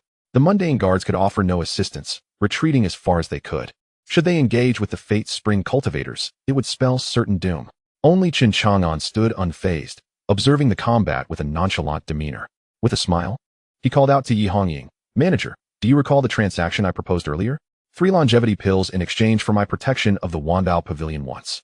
Your strength is commendable, yet how long can you sustain such a multitude of magical treasures and talismans before your internal energy is depleted? Once you falter, the Wanbao Pavilion will undoubtedly face catastrophe." Amidst the battle, Yi Hongying was momentarily taken aback, unable to comprehend how this youth, seemingly delicate and fragile, still had the leisure to speak such words at a time like this. It was clear that their adversaries were prepared for this confrontation. She herself had no assurance of victory, so how could a seemingly frail youth like Chen Chang'an protect the Wanbao Pavilion? Such ignorance of the grave situation. Focused on her fight, she chose not to respond to him. The robust cultivator coldly remarked, "That boy speaks the truth. Once your energy wanes, it will be your end." The 3 assailants grew increasingly ruthless, their attacks intensifying. Each blow aimed to severely injure or even kill her. Had it not been for the defensive formations reinforced during the construction of the Wanbao Pavilion, their battle would have reduced the pavilion to ruins long ago. Indeed, as Chen Chang'an had predicted, as Yi Hongying faced 3 opponents, managing both magical artifacts and talismans, her energy was rapidly depleting. She gradually found herself unable to maintain the upper hand against the robust cultivator and his companions, and she began to fall into a disadvantageous position. If this continues, her situation will become exceedingly perilous, and she may be killed by her adversaries at any moment. Chen Chang'an's voice resounded once more. "Innkeeper, I see you are on the brink of death. Merely nod your head, and I shall act to ensure the safety of Wanbao Pavilion. Trust me, I possess great strength." Although Yi Hongying could not fathom why Chen Chang'an would make such audacious claims, she found herself with no alternative. She summoned a 3rd-tier ice symbol, transforming it into an ice wall that shielded her, and seized the opportunity to produce a mid-grade spirit stone to restore her magical energy. Infuriated by Chen Chang'an's words, she retorted, "If you truly can safeguard Wanbao Pavilion, then not only the 3 longevity pills, but I would even consider becoming your woman." Chen Chang'an appraised Yi Hongying's alluring figure from head to toe, seemingly intrigued. "Indeed, your entire family is quite impressive." Yi Hongying shot him a disdainful glance, mentally cursing and dismissing the audacious youth. Unfortunately, just as she had regained a modicum of magical energy, the ice wall before her was shattered with a resounding crash, and the 3 burly cultivators pounced upon her like ravenous wolves. Chen Chang'an furrowed his brow and commanded the trio, "Halt." Yet, the burly cultivators did not cease their assault. Chen Chang'an's eyes glinted with cold intensity as he reiterated, "I said, stop." This time, he infused his invincible prowess into his voice, unleashing the skilled divine word. Each uttered syllable was imbued with formidable magical energy, resonating powerfully and exploding in the minds of the 3 burly cultivators like celestial thunder. It was as if a divine edict had been decreed, and the moment his words were spoken, they manifested into reality. Instantly, the 3 burly cultivators stood frozen in place, bewildered and astonished, unsure of what had transpired. "Damn it, why can't I move? What is happening?" they shouted in desperation. "Kid, did you do this? Release us, or I swear, once I regain movement, I will be the first to kill you." Despite their utmost efforts, they remained immobile, only able to bellow in frustration. Yi Hongying was equally astonished, her beautiful eyes widening as she gazed at Chen Chang'an. "Did you do this?" Chen Chang'an smiled faintly and replied, "Is there anyone else here capable of such a feat?" Yi Hongying regarded him intently, her breath escaping in relief. She had misjudged him. She had not anticipated this youth was a wolf in sheep's clothing. Thanks to him, she had narrowly escaped danger today. "May I inquire your esteemed name, sir?" "Chen Chang'an." He responded, "Thank you for your assistance, esteemed sir." Chen Chang'an shook his head gently. "It was merely a transaction, one that proved quite profitable for me." "Yi Hongying," she said respectfully, "I shall honor my word. But first, allow me to deal with these 3 villains." "Very well."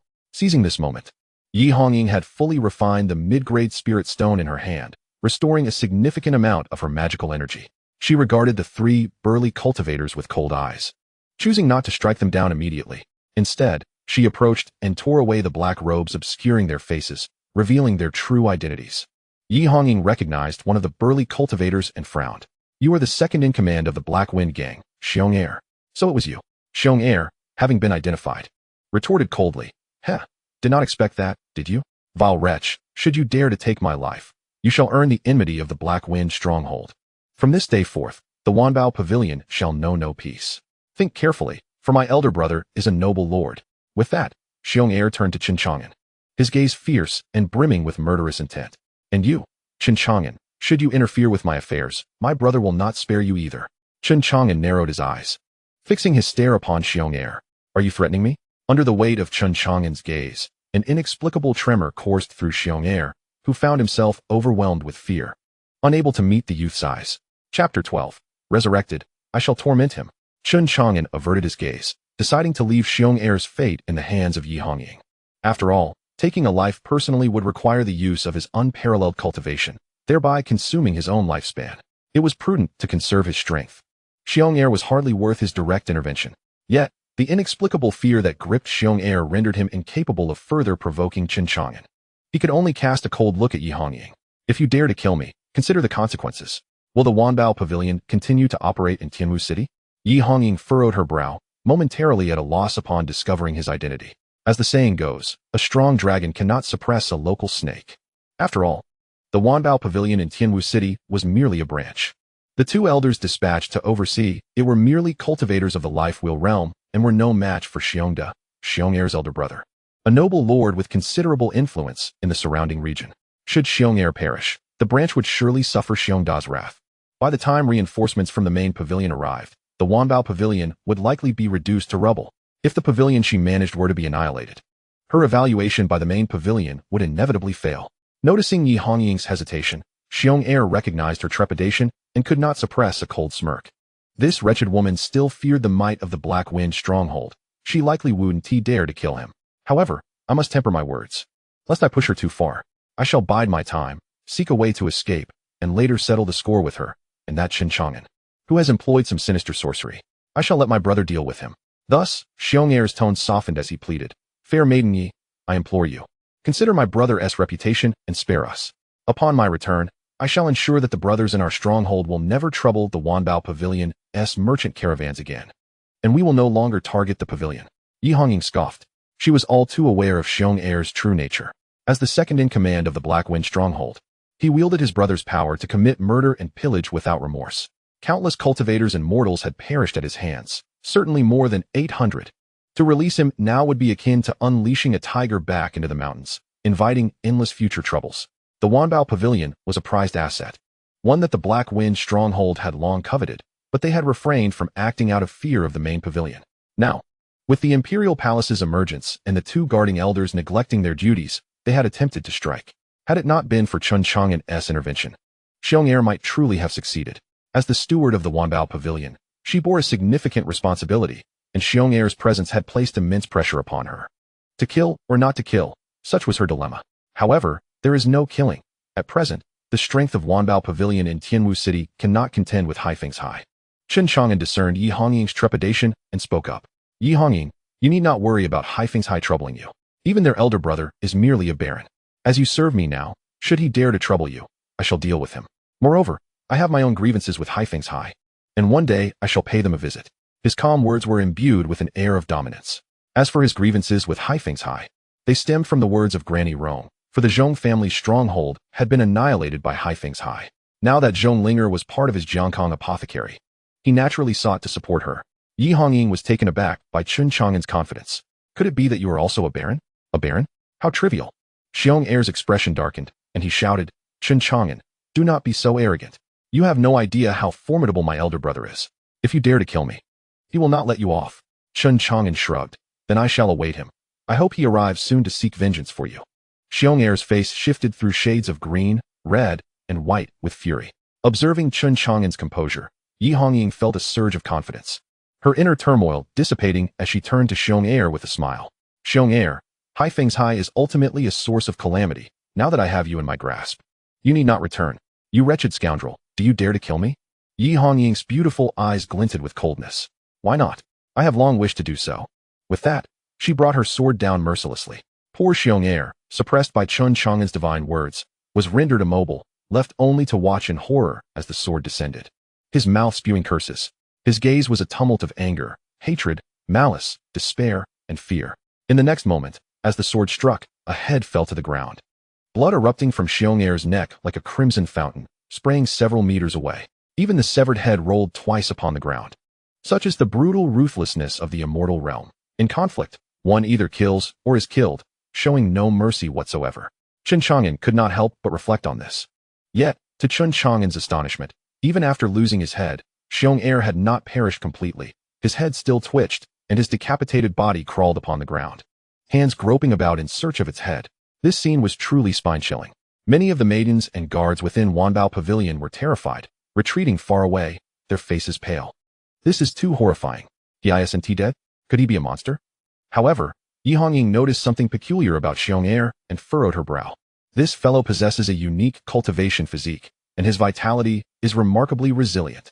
She struck again, aiming to utterly extinguish Xiong-er's life force. But this time, a crescent mark suddenly appeared upon his forehead, radiating brilliant light. The overwhelming force directly sent the sword from Yi Hongying's hand flying. Following this, a towering shadow, even more formidable than Xiong, manifested within the Wanbao Pavilion. This figure bore a striking resemblance to Xiong, with a face marred by an unsightly centipede scar. Thick brows, a broad nose, and eyes radiating a fierce light, exuding an aura of intimidation and malevolence. Yi Hongying was taken aback. Xiongda. The two subordinates of Xiong exclaimed in a mix of surprise and desperation. Boss, save us. This vile woman has slain our second-in-command. You must avenge him. They have gone too far.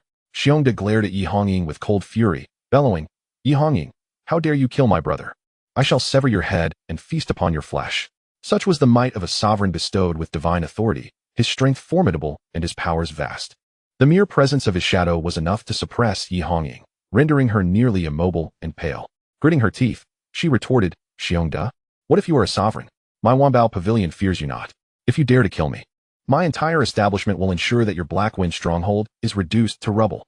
Now that a mortal enmity had been forged, even if they were not evenly matched, they could not afford to appear weak. At that moment, Xiong-er's headless body had located its severed head.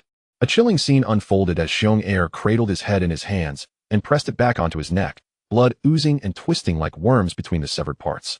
He let out a pained groan as his head gradually reattached, his complexion pale and his breath shallow. Upon seeing his brother's silhouette, he sighed in relief. Then his expression morphed into one of malice. Brother, I nearly perished at the hands of this vile woman. You must avenge me. And that brat over there, had it not been for him disrupting my plans, Wanbao Pavilion would have already been mine. Do not kill him. Instead, cripple him and strip him of his powers. I want to torment him slowly, to show him that no one dares to provoke the Black Wind stronghold. With the emergence of Xiongda's shadow, an atmosphere of icy menace enveloped the Wanbao Pavilion, instilling fear in the hearts of all present. With his brother's backing, Xiong felt emboldened, a smug expression plastered on his face as he glared at Chen Chang'an. Brat, now you truly comprehend the terror of a sovereign, do you not? Before my brother makes his move, kneel and beg for mercy, and I shall grant you a swift death. Chapter 13. Kneel, Yi Hongying's plea. Chen Chang'an chuckled softly. Had it not been for my single hand shattering a sovereign, I might have underestimated their terror. As for kneeling, his voice paused, his gaze turning icy. There is no one in this world worthy of my kneeling. You are unworthy. With that, he stepped forward, uttering two words, kneel. An overwhelming pressure erupted, akin to countless colossal mountains descending upon Xiong-er's shoulders. He screamed, unable to muster even the slightest resistance before collapsing to his knees. In disbelief, fury followed as he felt humiliated. Grinding his teeth, he bellowed, brother, kill him. With an icy glare, Xiongda directed his attention toward Chen Chang'an, declaring that anyone who dared to bully his younger brother would meet a swift demise. He formed a single-handed seal, conjuring a demonic blade that he swung menacingly at Chen Chang'an. The formidable aura of the blade surged forth, releasing a terrifying wave that unsettled the surroundings. Yi Hongying's complexion turned pale. If that strike were aimed at her, it would surely spell her end. Concern for Chen Chang'an's safety gripped her heart. Meanwhile, Xiong wore a sinister grin, as if he could already envision Chen Chang'an being cleaved in half by the blade of his brother's spectral form. Under the watchful gaze of the crowd, Chen Chang'an, however, remained composed and unflustered as he raised his right hand. An astonishing scene unfolded before their eyes. Everyone's eyes widened in disbelief. What? How could this be possible? He actually managed to pin the demonic blade, which had been unleashed by the noble's strike, between two fingers. It turned out that the young master was not merely boasting. He indeed possessed the capability to contend with a noble of the transformation realm. Yi Hongying exhaled in relief, her fears for Chen Chang'an's life dissipating as she realized he truly possessed the strength to stand against a noble. In the midst of the crowd's scrutiny, Chen Chang'an effortlessly clamped the demonic blade with his index and middle fingers. Following that, he brought his fingers together, shattering the weapon into fragments with ease. Xiong Da's expression shifted to one of cold seriousness as he pondered the unexpected outcome. How could someone so easily withstand his attack? Who are you? Although this was merely a soul imprint left within his younger brother, it still wielded half of his power. The fact that Chen Chang'an could block it so effortlessly suggested he might also be a noble. A mere noble. What right do you have to know my name? Xiong Da had never encountered such arrogance and was on the verge of fury when he saw Chen Chang'an point a finger, instantly obliterating his brother's spectral form. In that moment, the arena fell into an eerie silence, so profound that the sound of a pin dropping would be distinctly audible. Xiong Er, pale with terror, bore a countenance that suggested he had seen a ghost. He had believed that summoning his brother's specter would alter the tide of battle and lead to Chen Chang'an's demise. Yet he was utterly flabbergasted to witness the phantom's immediate annihilation by a mere gesture from Chen Chang'an. How could this be? Xiong Er's previous bravado vanished entirely, replaced by a look of utter defeat as he retreated step by step. Chen Chang'an commanded Yi Hongying, asking when would be a more opportune time to strike if not now. Yi Hongying's face radiated excitement. Chen Chang'an was undeniably formidable, surely a noble. Her worries about Xiong Da's retaliation evaporated. Once more, she brandished her sword and charged at Xiong Er. Xiong Er scrambled to escape towards the Wanbao Pavilion. But having faced death once, he was far too weakened to evade Yi Hongying's relentless pursuit. With a chilling scream, Xiong Er was utterly obliterated by Yi Hongying, severing all ties to life. Even with his exceptional physique, resurrection was beyond his reach. The other two cultivators from the Black Wind gang, engulfed in fear and despair, pleaded for mercy from Yi Hongying. She showed no mercy. With a swift motion, their heads fell. Bring the bodies outside and burn them. Yi Hongying commanded the guards of the Wanbao Pavilion. Soon, the three corpses were dragged away, and the blood on the ground was meticulously wiped clean. Yi Hongying turned her gaze toward Chen Chang'an. The youth, appearing merely 16 or 17, was a concealed powerhouse.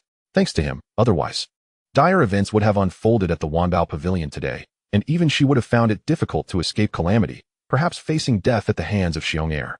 She bowed respectfully, expressing her gratitude for the life-saving grace bestowed upon her. Subsequently, she retrieved all 12 longevity pills from the counter and presented them with both hands. These were the very pills he sought. Chen Chang'an had initially intended to accept only 3. But upon considering the little girl, Zhonglinger, he decided to take a few more. That would suffice. The remaining longevity pills could be taken back. Yi Hongying nodded and then added, however, with Xiong Er deceased, you have now attracted the trouble of Xiong Da. Chen Chang'an replied. If that Xiong Da comes seeking vengeance, I shall assuredly slay him. Yi Hongying smiled wryly. Your strength is truly astonishing, sir.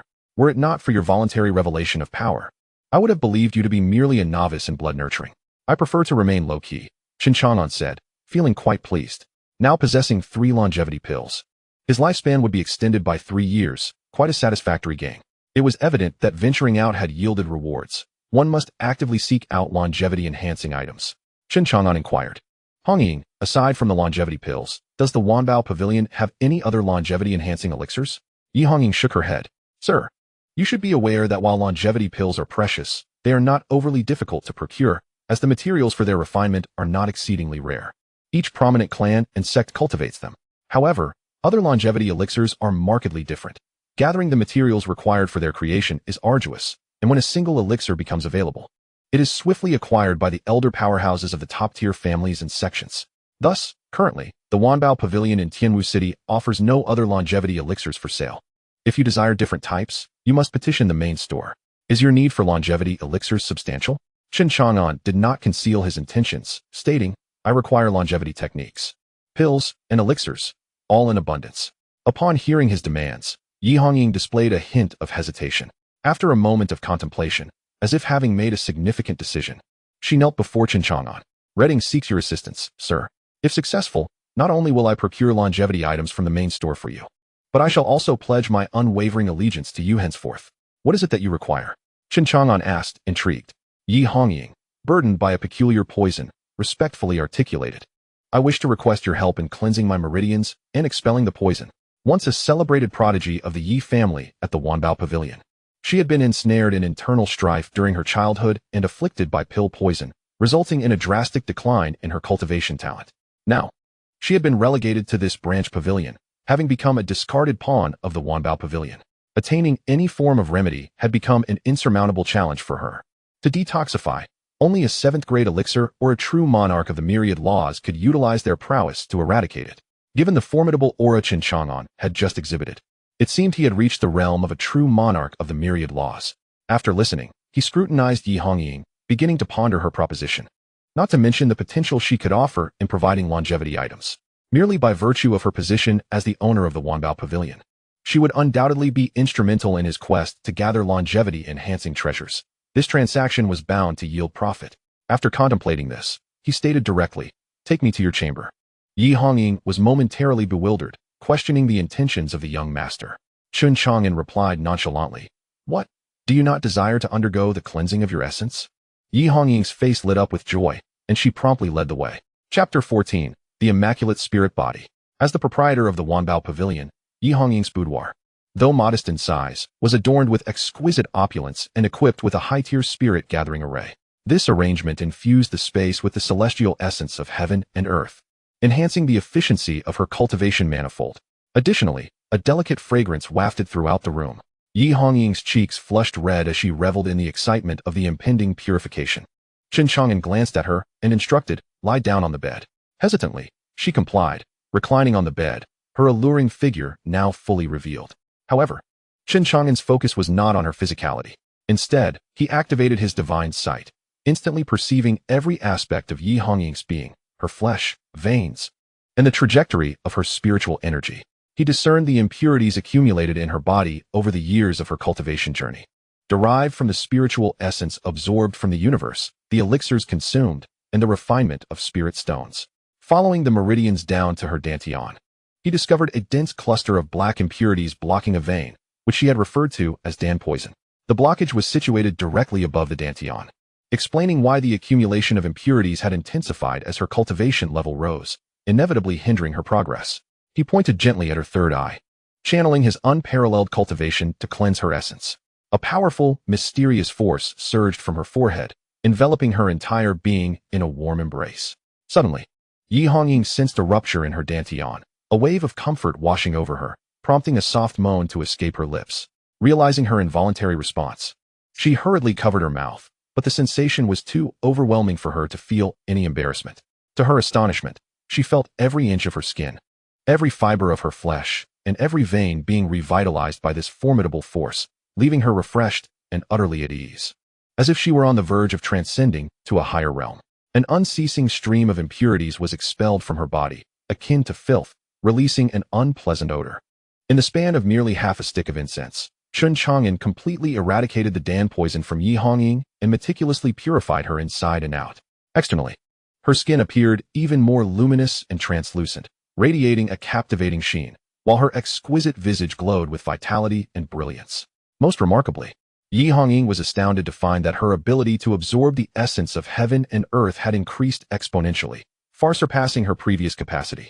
The operation of her cultivation technique felt smoother than ever, devoid of the dryness and difficulty she had once encountered. It was now as effortless as flowing water. She felt as if she had been entirely reborn, akin to a newborn infant, untouched by the pollution of the world, pure and complete, transformed into a naturally pristine spirit. Henceforth, her path in the realm of cultivation would be smooth sailing, breaking through from the life spring realm to the life cycle realm. And even reaching the destiny realm would pose little difficulty. She could hardly believe it, overwhelmed with joy. It is worth noting that even the so-called elixir of transformation, which is reputed to assist cultivators in cleansing their meridians and breaking through their cultivation bottlenecks, could not achieve such a feat. The elixir of transformation is a high-tier medicinal pill of the 7th rank, exceedingly precious. Even the foremost powers of elite sects or ancient families covet a single pill to purify their tainted bodies. Yet, Chen Chang'an had effortlessly helped her cleanse her body and transform into a pure spirit, leaving her with a surreal sensation. In that moment, Chen Chang'an's image in Yi Hongying's heart became increasingly enigmatic, shrouded in a mist that rendered him inscrutable, exuding an irresistible allure. Without hesitation, Yi Hongying knelt before him, expressing her gratitude. "Thank you, my lord, for bestowing upon me the gift of rebirth and granting me a pure spirit," Chen Chang'an mused, realizing that his invincible cultivation had purified the impurities within the cultivator's body, facilitating the transformation into a pure spirit. However, this pure spirit held little benefit for him. He had learned from Linger that this spirit merely accelerated cultivation progress without enhancing the physical form, and what he truly lacked was not cultivation. Observing Yi Hongying's reaction, Chen Chang'an maintained a calm demeanor. "This is what I promised you. The pill's toxicity has been eliminated, and now it depends on your performance." Yi Hongying nodded earnestly. Now, with her meridians fully unblocked, she could effortlessly cultivate to the spirit transformation realm, destined to become a lord sanctioned by the heavens, and entering the grand establishment was inevitable. "Rest assured, my lord, I shall diligently seek out longevity-enhancing treasures for you. Any relevant information could be directly inquired at the Jiukong Apothecary in the southern city." Having said this, Chen Chang'an decided not to waste any more time at the Wanbao Pavilion and prepared to return. As for Yi Hongying, with the impurities expelled from her body, she emitted an unpleasant odor, feeling somewhat repulsed, and hurried to take a bath, conducting a thorough cleansing of her entire being. 100 miles outside Tianwu City, there stood a mountain named Black Wind Mountain. Upon it was constructed a stronghold known as Black Wind Stronghold. Inside, a large bed could accommodate a dozen people lying down. At that moment, a burly man was enjoying the company of 7 women, all bare and graceful, attending to him with utmost tenderness. Such a scene was truly enviable. This burly man was none other than the chief of Black Wind Stronghold, Xiong Er's elder brother, Xiong Da. Suddenly, Xiong Da's entire body trembled. His complexion turned pale as he let out a mournful scream, spitting out a mouthful of blood. The 7 women on the bed were instantly horrified, panic-stricken. "Great king, what has happened to you? Oh dear brother, are you all right?" The women's concern was met with a furious roar. "Get out of my sight." The 7 women hastily vacated the room, leaving only Xiong Da alone. Xiong Da's expression was frigid, imbued with a fierce aura. He absorbed the memories transmitted back from the annihilation of his soul imprint, clenching his teeth in anger. Particularly distressing was the soul imprint, a fragment of his very essence, extinguished by another, leaving him significantly wounded. At that moment, a voice unexpectedly broke the silence outside. "Boss, Chang has returned from Delong Mountain with news about the Imperial Palace." Xiong Da suppressed the murderous intent and fury surging within him, responding in a deep voice. "Let him in." Soon, a lean man entered the room. Dressed in black and sporting a shaved head, he appeared gaunt, yet his eyes sparkled with intelligence. Xiong Da inquired, "Ah Chang, what have you discovered regarding the situation at the Imperial Palace in Delong Mountain?" "Boss, a mysterious powerful being cleaved Delong Mountain in two, inadvertently opening a fissure in the seal that concealed the Imperial Palace deep beneath. This has caused an extraordinary phenomenon. From my observations over the past few days, the Imperial Palace has not yet truly opened. This seal was established by a former celestial emperor and is exceedingly robust. Even with a breach, ordinary cultivators cannot break the seal to enter the palace. It seems we must await the arrival of the supreme beings from the top celestial sects and ancient clans to see if they can unlock the seal." Xiong Da frowned, contemplating, "If we wait for those supreme beings, will there still be a chance for me to claim the celestial inheritance?" Chang replied earnestly, "Boss, you need not worry. Delong Mountain is remote, spanning several states. Those supreme beings will not arrive anytime soon. I have received word that a group of mysterious powerful individuals donning rat-faced masks has appeared outside the Imperial Palace. They wield an Imperial artifact and are seeking to collaborate with the nobility." "Collaborate with the nobility? What does that entail?" "It is said that the artifact is currently sealed and requires the combined efforts of 8 nobles to activate it. Thus, they are seeking alliances to break the seal of the Imperial Palace and gain the initiative. Even Lord Chu from Tianwu City has joined the collaboration, and they are still in need of 3 more nobles. Should we also join this collaboration?" Chang inquired. Upon hearing this, Xiong Da narrowed his eyes, a flicker of indecision in their depths as he contemplated. After a moment, he commanded, "Ah Chang, gather a group of brothers at the Life Spring Realm and come with me to Delong Mountain. Additionally, send a few brothers to Tianwu City to closely monitor the movements of the Wanbao Pavilion." "Understood." Meanwhile, after departing from Delong Mountain, Qin Xiaoyan hurried back to the Changxing sect. She dared not be careless regarding the task entrusted to her by Chen Chang'an. Finally, after 4 days, she returned to the Changxing sect. Her first destination was the Shaoling Peak, where she sought an audience with her master, Dongfang Linyue. Dongfang Linyue held a significant position within the Changxing sect, being one of the 3 peak masters. If Qin Xiaoyan wished to take the longevity technique from the sect to present to Chen Chang'an, she must first obtain her consent. Otherwise, even her status as a core disciple would not allow her to transport the technique out of the Changxing sect. Dongfang Lingyue was extraordinarily beautiful. With cascading black hair like a waterfall, clad in a flowing white robe, her demeanor icy and regal, a quintessential elegant woman. In the grand expanse of Hezhou, the renowned figure known as the Cold Moon Fairy captivates countless cultivators with her beauty and grace. At this moment, amidst the serene bamboo grove of Shaoling Peak, Dongfang Lingyue gazes in astonishment at the Empyrean artifact, the Compassion Sword, presented by Qin Shaoyan. Despite her extensive experience, she cannot help but feel a surge of shock and awe. The overwhelming pressure emanating from the Compassion Sword, a true artifact of the Emperor's, sends shivers down her spine. Could this exquisite sword have originated from the Imperial Palace of the Great Dragon Mountain? Qin Shaoyan nods affirmatively. Indeed, Master. In my pursuit to fulfill a task assigned by our sect, I ventured to the Great Dragon Mountain to procure the necessary items, but unexpectedly entered the Imperial Palace and acquired this Compassion Sword. However, it nearly fell into the hands of the son of Elder Shiyu of the corpse-transporting sect, Sherlong, and I was on the brink of losing my life to him. Fortunately, a mysterious powerhouse intervened, slaying Sherlong and rescuing me. A mysterious powerhouse. Dongfang Lingyue furrows her brow in confusion. If this enigmatic savior rescued you, why then is the Compassion Sword still in your possession? Qin Shaoyan's expression grows complex as he replies, he did not desire it. He merely glanced at it and returned it to me as if discarding refuse. Upon hearing this, Dongfang Lingyue gasps in disbelief. This is an emperor's artifact, immensely precious, imbued with terrifying power that countless individuals covet. How could he disregard it and treat it as mere refuse? Even Dongfang Lingyue, with her formidable strength, feels a pang of desire to claim the Compassion Sword for herself. However, recognizing that it is Qin Shaoyan's destiny, she, as his master, refrains from acting on her impulses. Qin Shaoyan smiles wryly, well aware that such an assertion would baffle anyone. Who could fathom the notion of someone rejecting an emperor's artifact? It seems utterly incomprehensible. Yet, Qin Shaoyan understands that Chen Chang'an is not of such a mindset. Master, I assure you, I am not deceiving you. The strength of this mysterious powerhouse is unfathomable, and you have not witnessed it with your own eyes. As he speaks, the image of Chen Chang'an splitting the Great Dragon Mountain in two with a single stroke flashes vividly in Qin Shaoyan's mind. Are you aware that the Great Dragon Mountain, stretching 30,000 li, was cleaved in twain by someone? Chapter 16, Astonishment, 3 Years of Longevity. Dongfang Lingyue nods, having heard of this event. A thought crosses her mind, and she inquires, do not tell me that this incident of the Great Dragon Mountain being split in half is related to him? Indeed, it was his doing. At that moment, he saved me, vanquishing Sherlong with a terrifying blade that not only struck down Sherlong, but also cleaved the Great Dragon Mountain in half. It was utterly, overwhelmingly terrifying.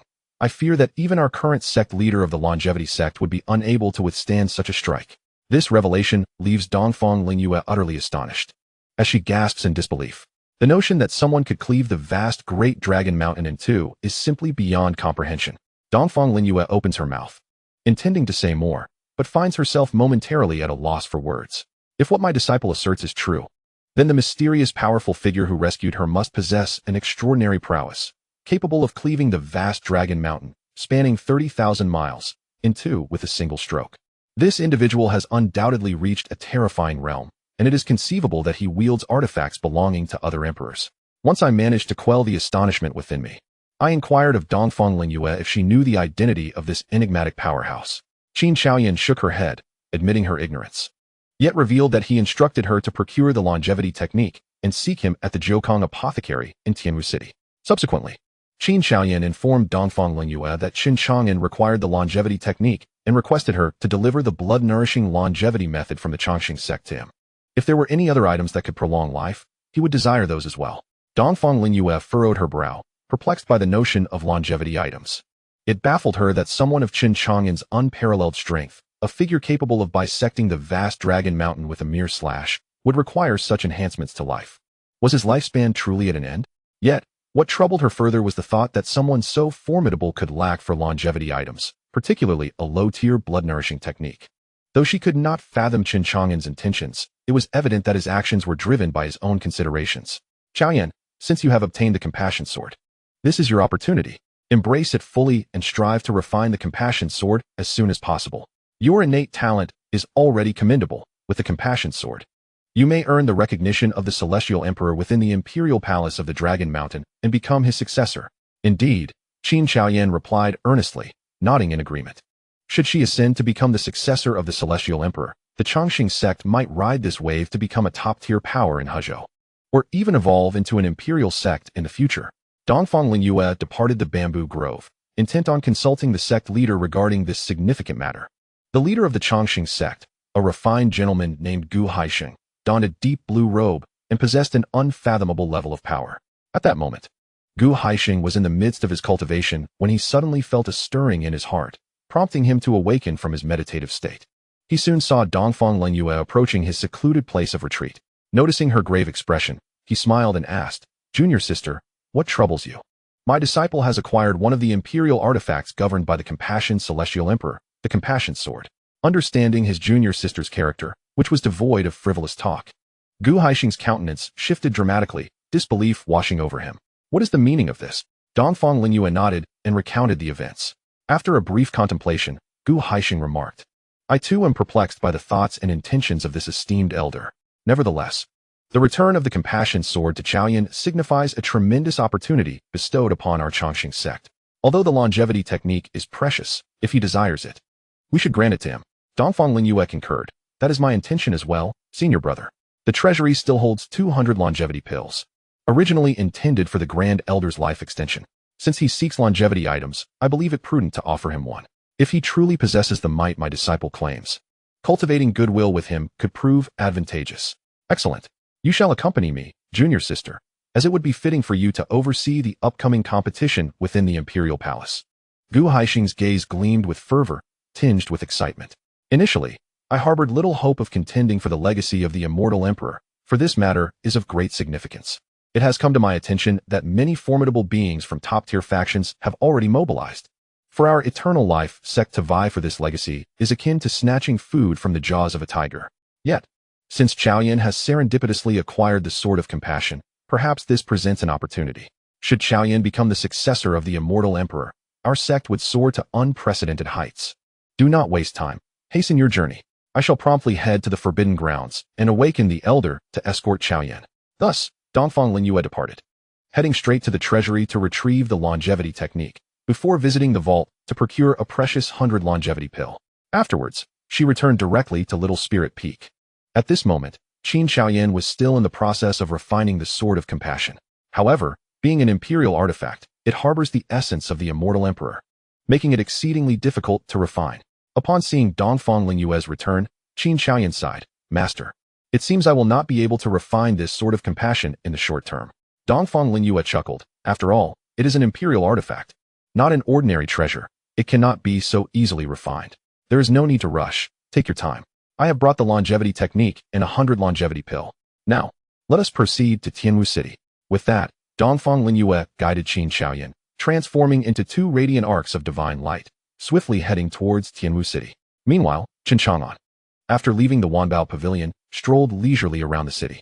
Conversations buzzed throughout the streets regarding the mysterious powerhouse who had crushed the Stone Guardian of the Corpse Transport sect. The discussions grew increasingly fervent as people speculated about the identity and appearance of this enigmatic figure. Finding the chatter tiresome, Chen Chang'an returned to the Jiokong apothecary. On this day, no patients had come for treatment. Zhong Linger was stationed at the counter, diligently memorizing the medicinal herbs while simultaneously cultivating the flying immortal cannon, absorbing the spiritual essence of heaven and earth. Like Yi Hongying, Zhong Linger was also rapidly progressing in her cultivation due to Chen Chang'an's assistance, possessing an untainted spiritual body. After a mere afternoon of practice, her skills had further advanced. Upon Chen Chang'an's arrival, he startled Zhong Linger from her meditative state. Seeing him, she exclaimed with joy, "Brother Chang'an, you're back. Have you encountered any perplexities in your cultivation?" Zhong Linger smiled sweetly and shook her head. "Not at the moment." "That's excellent. I hope you achieve a breakthrough to the Fate's Spring Realm soon. At that point, you will undergo a complete transformation."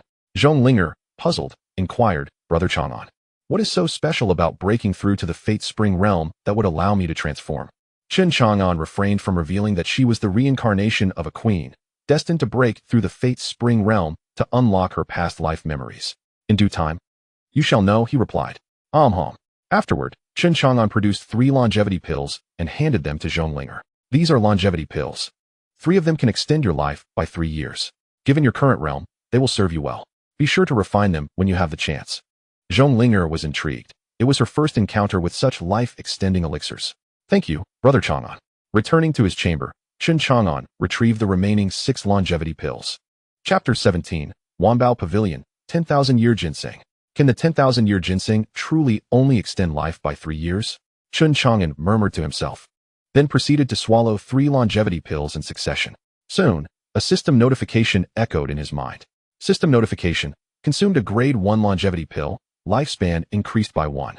Current lifespan 1663. System notification: consumed a grade 1 longevity pill, lifespan increased by 1. Current lifespan 1664. System notification: consumed a grade 1 longevity pill, lifespan increased by 1. Current lifespan 1665. Chen Chang'an could not help but feel a surge of joy. These longevity pills indeed extended his life by 1 year. Subsequently, he attempted to consume the remaining 3 pills to see if they would also extend his lifespan. Unfortunately, no system notification rang out in his mind, and his lifespan did not increase. Chen Chang'an sighed. It seemed that after consuming 3 pills, the effect was lost. Nevertheless, gaining 3 additional years was still commendable. He wondered if Qin Shaoyan had returned to the Chongqing sect to bring him the longevity techniques he sought. At this moment, Chen Chang'an's greatest anticipation rested solely on the longevity method that Qin Shaoyan could provide, one that promised to extend life by 30 years. Wanbao. Yi Hongying quietly listened to the news the guards had gathered regarding Jiukong Pharmacy and Chen Chang'an. She marveled at the idea that such a prominent figure had concealed himself within Tianwu City for 3 years, had he not revealed himself voluntarily. One might have mistaken him for an ordinary physician. Yi Hongying couldn't help but recall Elder Shiryu of the Corpse Cart sect, a being of remarkable prowess, who had come to Tianwu City in a frenzy, threatening to massacre the city, only to be crushed by an unexpected hand. Initially, she had been curious about the identity of the formidable individual responsible. Now, with the information she had received, it appeared that the hand had manifested from the southern part of the city, coincidentally where Jiukong Pharmacy was located. Connecting these dots sparked an astonishing hypothesis in Yi Hongying's mind. Could it be that Shiryu was slain by this gentleman? If that were the case, surely his cultivation had surpassed that of a noble. Was he a figure of the undying realm, or perhaps a true monarch wielding the laws of the myriad methods? Upon uncovering this profound truth, Yi Hongying was further astounded, feeling as though she had accidentally latched onto the thigh of an unparalleled powerhouse. It was no wonder that Chen Chang'an exhibited such disdain towards the formidable leader of the Black Wind stronghold, Xiongda. If he could obliterate a noble elder of the Corpse Cart sect with a mere gesture, how trivial would it be to extinguish a small mountain stronghold's noble? Yi Hongying took a deep breath, calming the tumult within her heart, and privately resolved to diligently serve Chen Chang'an, ensuring she held firmly onto his influence. At that moment, a thought crossed Yi Hongying's mind, prompting her to retrieve a communication talisman. The talisman pulsed with vibrant light. Yi Hongying snorted softly. Those 2 old fools had taken it upon themselves to abandon their posts without her consent, rushing to Great Dragon Mountain to seize treasures, almost allowing nefarious schemes to thwart Wanbao. She had yet to hold them accountable, and this message back to the headquarters would certainly be sufficient for those 2 to face the music. As a representative of the headquarters, albeit a shopkeeper, Yi Hongying had long been suppressed by the 2 elders who monopolized resources. If she could not achieve something noteworthy, it seemed she would be destined to remain in Tianwu City for the rest of her life. Although Yi Hongying felt stifled, she found herself powerless to change her circumstances. But now, with the presence of the young master, Yi Hongying recognized this as a pivotal opportunity that she must seize. Although somewhat displeased, she nonetheless affixed the communication talisman to her forehead, eager to discover the messages relayed by the 2 old fellows. Soon enough, she received word from the 2 elders dispatched to the Great Dragon Mountain, revealing the astonishing news of a millennium ginseng. It was reported that a millennium ginseng had escaped from the seal of the Imperial Palace, evading the grasp of several princes, and now lay hidden within the Great Dragon Mountain. The elders urged Yi Hongying to hastily bring the treasure-seeking mouse from the Wanbao Pavilion to the Great Dragon Mountain to locate this precious ginseng. Upon receiving this information, Yi Hongying was overwhelmed with delight. This was precisely the longevity elixir desired by the young master. She had been troubled, pondering where to procure a longevity item for Chen Chang'an, for such treasures were exceedingly rare and precious. Even as the manager of Wanbao Pavilion, with an extensive network, acquiring 1 or 2 longevity items proved to be quite challenging. To her astonishment, she had swiftly obtained news of a longevity item. Indeed, this millennium ginseng was a longevity herb, known for its life-extending properties. The urgency in the message from the two elders was palpable, clearly indicating their desire to acquire this ginseng to extend their lifespans, thus prompting Yi Hongying to venture to the Great Dragon Mountain in search of it. And this was precisely what Chen Chang'an required. Without hesitation, she took the treasure-seeking mouse and set off for the Great Dragon Mountain.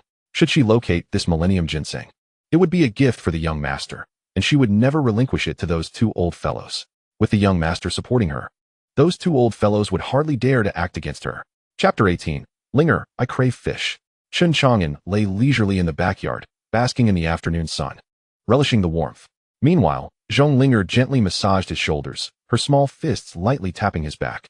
Brother Chang'an, is the pressure just right? Yes, Linger. Your touch is quite pleasant. Please focus a bit more on my lower back. I've been lying down too much these past few days and my back aches. With Chen Chang'an's approval, Zhong Linger couldn't help but break into a sweet smile. It had been 3 days since Chen Chang'an's return from Wanbao Pavilion. During these days, he had not been idle, continuing to master his unparalleled cultivation and exploring its applications, while also allowing Zhong Linger to oversee the apothecary. He roamed the city of Tianwu, seeking information about body refinement techniques and visiting a local library to learn more about longevity items in the realm of cultivation, acquiring quite a bit of knowledge. However, the path of body refinement had long been abandoned, and he had not gleaned a single piece of information regarding body refinement techniques. Tianwu City was ultimately too small. Simultaneously, while enjoying tea at a tea house, he heard more news about the Great Dragon Mountain. An increasing number of cultivators were flocking to the area, aiming to breach the Imperial Palace's seal to obtain the legacy of the Celestial Emperor, yet all had failed.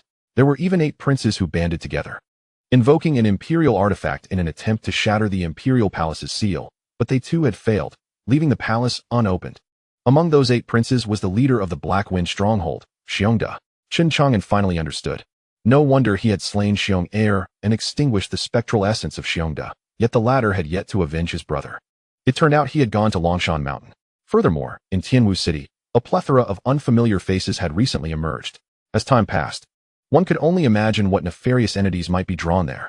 He had even heard whispers of a prestigious celestial sect constructing a teleportation array to transfer from millions of miles away to the vicinity of Longshan Mountain, intending to vie for the legacy of the Celestial Emperor. When that time arrived, it was unimaginable what bloody conflicts would erupt within Longshan Mountain. From a distance, Longshan Mountain appeared tranquil, resembling a sleeping beauty. However, it exuded an aura of impending tempest. Yet, none of this concerned Chen Chang'an. The Celestial Emperor's legacy was of no interest to him. He was indifferent to their struggles. Should he engage, the Imperial Palace's seal would be easily broken, and no one could contend with him for the legacy.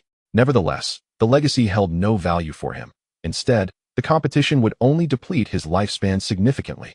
His remaining years were few, and should he utilize his invincible cultivation of 999 billion years, his lifespan would be consumed at any moment, leaving him with only a few decades that could scarcely endure such expenditure.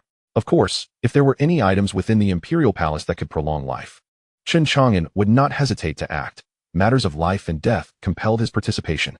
However, he remained unhurried, allowing events to unfold. It was a time for him to gather his strength. With several decades still ahead, and having already tasked Yi Hongying from Wanbao Pavilion to seek longevity items. Especially after receiving news of promising leads in recent days, Chen Chang'an felt content and elated.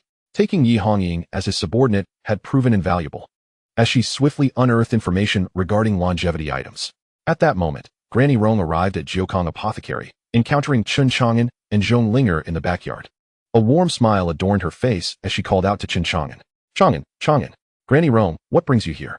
Asked Zhong Linger, her eyes alight with surprise. If there was anyone Zhong Linger felt grateful towards, it was undoubtedly Chen Chang'an and Lin Lei. The third person deserving of her gratitude was Granny Rong, who had introduced her to Chen Chang'an. Without her, it was uncertain whether she would have remained by Chen Chang'an's side. Here, she had not faced any bullying. In fact, her life was quite pleasant, free from her aunt's scolding, and she had attained mid-stage blood-nurturing cultivation. As Granny Rong surveyed Chen Chang'an and Zhong Linger in the backyard, her smile grew even brighter. Chang'an, it's time to have children. Chen Chang'an coughed lightly, feeling quite speechless. It seemed Granny Rong was fixated on the subject of procreation. Beside him, Zhong Linger's cheeks flushed, stealing a glance at Chen Chang'an. Granny Rong, Chen Chang'an replied, one cannot rush such matters. We shall discuss it later. He shifted the topic, inquiring, what brings you here today? He certainly hoped Granny Rong was not there to arrange another matchmaking session. After all, He had already acquired Zhong Linger as a shield. It would be excessive for her to introduce yet another potential match. Granny Rong responded. I've been experiencing some back pain and came to ask you for some medicine. That's straightforward, he replied.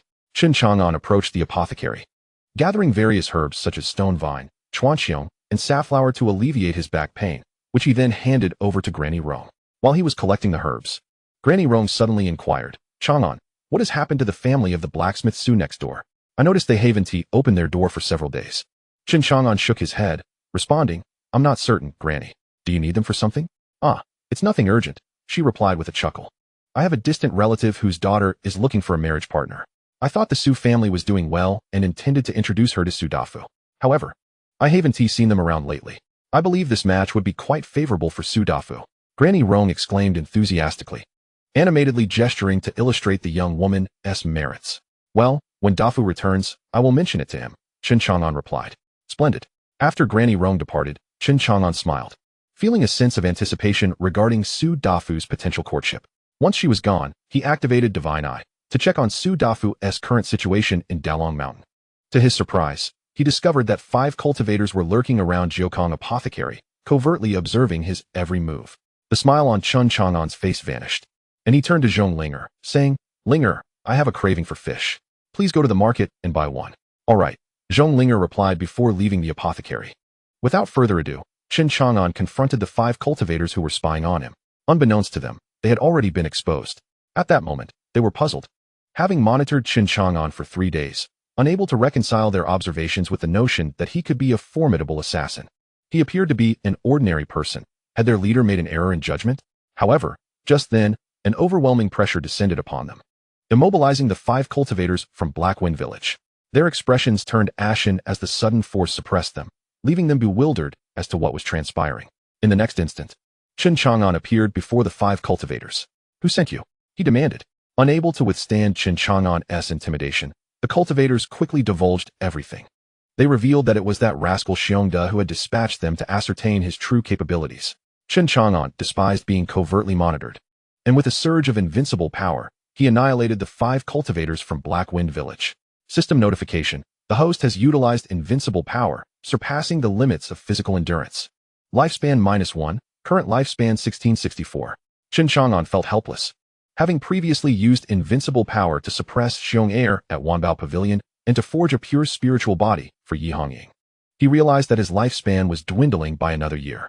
As expected, the execution of these 5 cultivators consumed yet another year of his life. Fortunately, he had been steadily mastering his invincible power, learning to wield it judiciously. Otherwise, the toll would have been even greater. Chapter 19. Divine Steps, Hair-Raising. In Tianwu City, within a bustling tea house on the 2nd floor by the window, sat an expressionless elder cloaked in blood-red robes, sipping tea. Yet, deep within his gaze lay a hint of shock and horror. This elder, named Gu Xiaomo, was one of the elders of the Corpse-Bearer sect, a formidable figure at the Transformation Realm. He was originally accompanied by several guardians to the Great Dragon Mountain, but due to the extinguishing of Shiryu's soul lamp, he was urgently dispatched to Tianwu City to investigate the cause of Shiryu's death. Shiryu, being a guardian of the Corpse Transport sect, held a position of great prestige. His sudden and tragic demise was a grave affront to the sect, necessitating a thorough investigation into the circumstances of his death, and if possible, a quest for vengeance. Upon arriving in Tianwu City, he discovered that Shiryu's death was no secret. Nearly everyone in the city had witnessed the manner of his demise. Thus, Gu Xiaoma effortlessly uncovered the details surrounding Shiryu's death. However, upon learning that Shiryu had been crushed by an unexpected colossal hand, Gu Xiaoma was profoundly shocked, feeling a chill run down his spine. Elder Shi's strength was comparable to his own. It was unfathomable that he could be obliterated by a single hand. The perpetrator must have surpassed the transformation realm, likely being a master-level figure of the immortal realm. Taking a deep breath, Gu Xiaoma, after learning of Shiryu's death, dared not seek out the murderer nor linger in Tianwu City, fearing that the mysterious powerhouse who had slain Shiryu might set their sights on him. He hastily drained his cup of tea and departed. Yet, just as he exited the inn, he encountered a young girl. Gu Xiaoma's eyes instantly lit up. She was pure and flawless, her skin akin to spiritual jade, resembling an immaculate spiritual body. To his surprise, fortune smiled upon him. He could use this girl for alchemy and perhaps concoct a pristine elixir. Gu Xiaoma obstructed the girl's path. The girl, who was none other than Zhong Linger, on her way to buy fish, felt a surge of intense unease at the sight of the blood-robed elder and instinctively stepped back. Gu Xiaoma grinned widely, raising a finger and, employing some unknown technique, directly seized control of Zhong Linger's mind, rendering her, as if devoid of her soul, standing vacantly in place. After all, Gu Xiaoma was a noble in the transformation realm, while Zhong Linger was merely a nascent cultivator in the blood-nourishing stage. How could she possibly resist? Come with me, the elder commanded. The girl nodded, discarding the fish she had just purchased on the ground, and quickly followed Gu Xiaoma out of Tianwu City. Meanwhile, Chen Chang'an of the Jiukong pharmacy had yet to see Zhong Linger return with the fish, and his brow furrowed. The day was waning, and why had Linger not returned? With the thought of the Black Wind gang secretly watching him, an unsettling feeling took root in his heart. Could it be that Zhong Linger had been captured by the Black Wind gang? Without further hesitation, he utilized his divine sight to search for Zhong Linger within Tianwu City. Soon, his expression darkened. His divine sight had scoured the entirety of Tianwu City, yet he found not a trace of Zhong Linger. This implied that she was no longer in Tianwu City. Chen Chang'an remained silent, his thoughts consumed with concern for Zhong Linger's safety. Though they had only spent a few days together, Zhong Linger was obedient, sensible, and had already become a part of Jiukong pharmacy in his eyes. Whoever dared to harm those close to him would surely face his wrath. He continued to employ his divine sight, scanning the outskirts of Tianwu City for her whereabouts. With the infusion of invincible power, his eyes transformed into celestial orbs, gazing down upon the myriad beings of the world and the boundless earth. As life ebbs away second by second, it is likely that several months of existence have already been consumed in this fleeting span of time. However, under the immense power of divine vision, Chen Chang'an swiftly located Zhong Linger. At that moment, Zhong Linger had been taken by the ancient demonic cultivator to a cavern at the edge of the Great Dragon Mountain, where he unveiled a massive cauldron surrounded by a plethora of medicinal herbs, over 1,000 varieties strewn across the ground. Chen Chang'an furrowed his brow, pondering the sinister intentions of the blood-robed elder towards Linger. Yet, upon closer inspection, he noticed that Zhong Linger appeared unharmed, which offered him a slight sense of relief. Immediately, Chen Chang'an channeled his invincible cultivation into his legs, activating a skill he had been developing known as the Divine Step. With just one stride, he vanished from the 9-health apothecary, reappearing instantaneously outside Tianwu City. The air shimmered, and Chen Chang'an's figure materialized. Soon after, a system notification echoed in his mind. System alert. Host has utilized invincible cultivation, surpassing the physical limits of endurance, lifespan reduced by 1, current lifespan 1663. It was evident that the Divine Step consumed even more of his lifespan than Divine Vision. Yet, he could not afford to dwell on such matters. Chen Chang'an activated the Divine Step once more, hastening towards the Great Dragon Mountain. Inside the cave, Zhong Linger's complexion was ashen, having regained her clarity of mind. She gazed at the ancient demonic cultivator preparing to concoct pills, fear gnawing at her heart as a mere 12-year-old girl. Who are you? Why have you brought me here? Upon hearing her voice, the ancient demonic cultivator looked up, a smile of satisfaction spreading across his face. Ah, a pure spirit body indeed. You've recovered your faculties rather quickly. He grinned, revealing a mouthful of yellowed teeth. Fear not, little girl. I merely wish to refine you into a pure treasure pill, to aid me in cleansing the impurities accumulated in my body throughout these years of cultivation. A spirit body like yours is rare indeed. Over the years, I have used many newborns in my attempts to create pure treasure pills, all ending in failure. I had nearly given up hope until I encountered you. Zhong Linger turned even paler, realizing the horrifying truth that this old man was a monster who slaughtered infants. What to do? Her mind raced as she sought a way to escape. The ancient demonic cultivator, noticing her anxiety, sneered, "Little girl, do not harbor thoughts of fleeing. A mere blood-replenishing false cultivator like you cannot hope to escape from a noble like me." His words struck Zhong Linger with disbelief, swiftly followed by despair.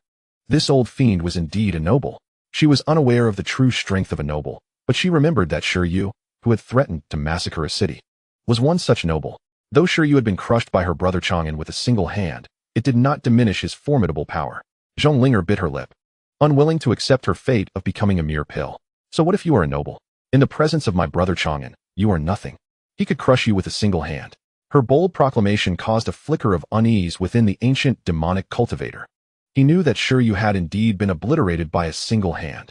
Could this brother Chang'an that the girl spoke of be connected to that event? Frowning, the ancient demonic cultivator contemplated this, and then cast a soul-searching technique upon Zhong Linger. In the midst of soul-searching, the ancient sorcerer was suddenly startled by a vision from Zhong Linger's memories. His previously composed visage turned ghostly pale, as though he had encountered a specter. He staggered backward and fell to the ground, lacking any semblance of noble demeanor. Chen Chang'an, it is him.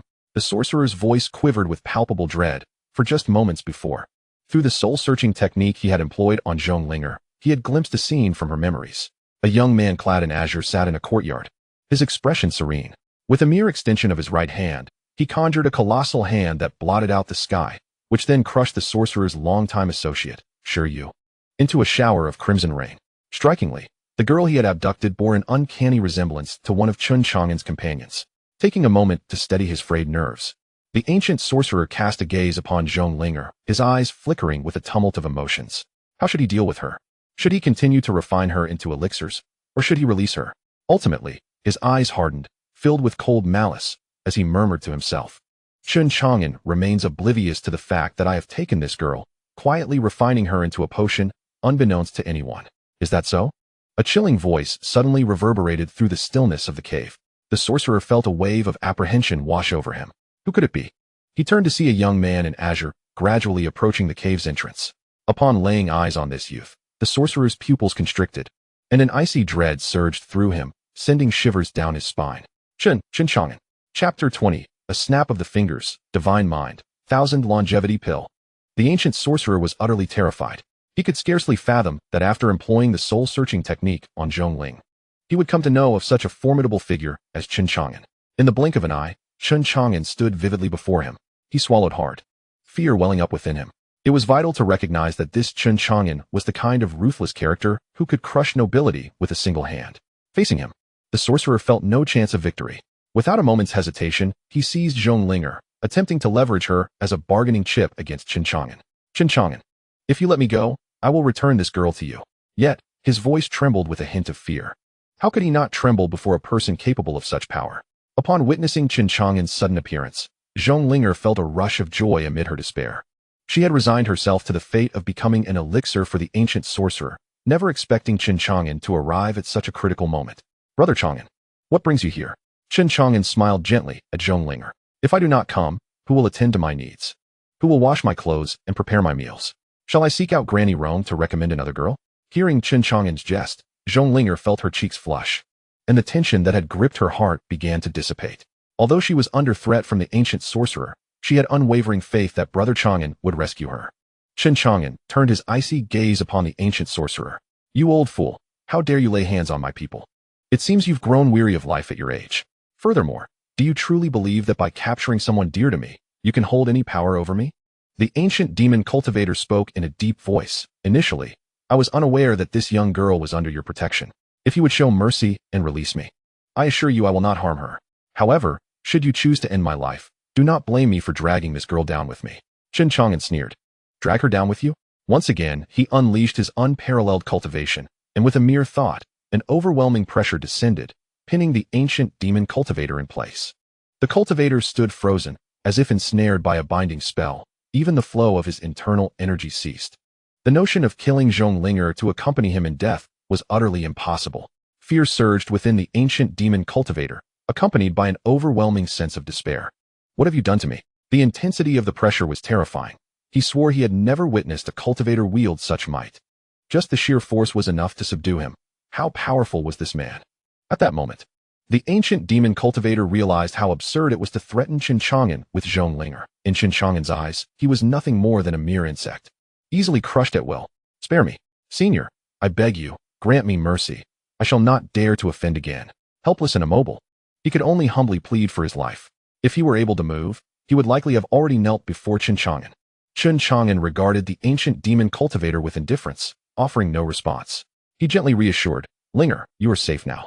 Indeed, Zhonglinger felt the restraints lifted, regaining her freedom. Overjoyed, she hurried back to Chen Chang'an's side. He affectionately patted her head, asking, What shall we do with this old rascal? Zhonglinger replied sweetly, I will follow your lead.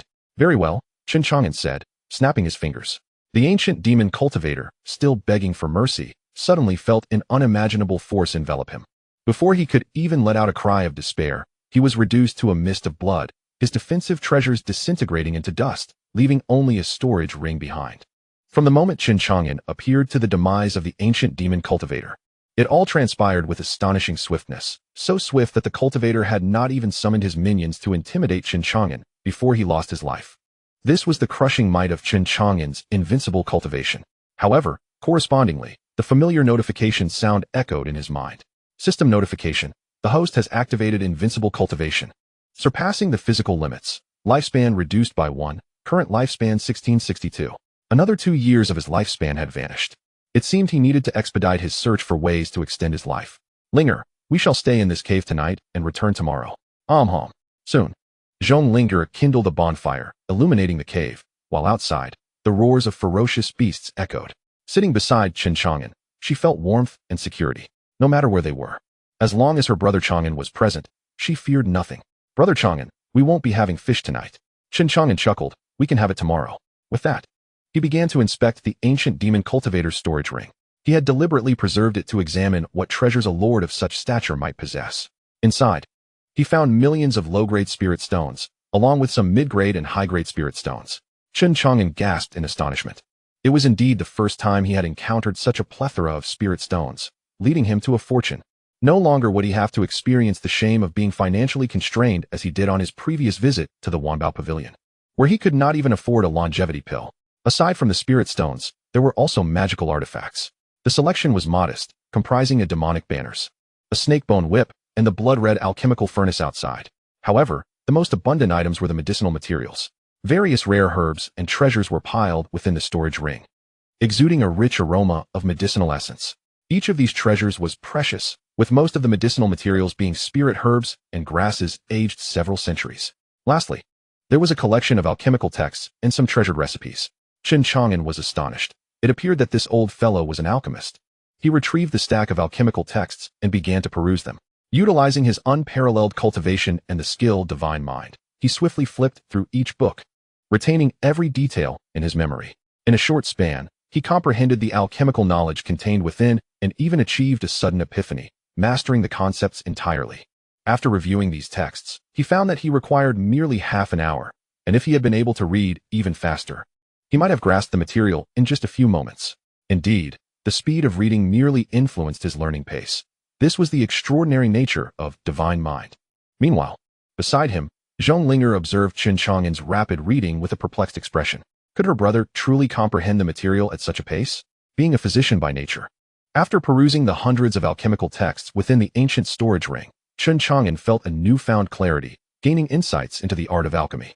He pondered whether he could now regard himself as an alchemist. Glancing at the alchemical furnace nearby, he felt a strong urge to engage in alchemy. Unfortunately, he was still in the early stages of blood nurturing, having not yet entered the transcendence realm. Thus, he lacked the magical power needed to summon the flames of heaven and earth to perform spells, compelling him to abandon the thought of alchemy for the time being. Subsequently, Chen Chang'an retrieved the treasured recipes from the storage ring, curious to see what they contained. There were recipes for the 3rd grade blood fortifying pill, 4th grade demon transforming pill, 4th grade soul nurturing pill, and 5th grade pills. However, as he opened one particular recipe, a wave of emotion crossed his tranquil face. The 1000 longevity pill, a 5th grade longevity pill, promised an increase in lifespan of a millennium upon consumption. Chapter 21. Competing for the millennium ginseng. What are they planning? The 5th grade 1000 longevity pill, upon consumption. It grants an increase in lifespan of a millennium. Chen Chang'an never anticipated discovering the recipe for the 1000 longevity pill within the ancient storage ring. He was overwhelmed with joy. It could be said that the recipe for the 1000 longevity pill was his most significant gain to date. Chen Chang'an diligently noted down the recipe, only to find that the materials required for this 5th grade pill totaled over 2,000 types. However, it was evident that the ancient practitioner had long intended to refine the 1000 longevity pill, as he had nearly collected all the necessary materials within the storage ring. Only a few rare primary ingredients were still needed: the millennium ginseng, purple deer blood, and at least 5,000-year-old water spirit bamboo flowers.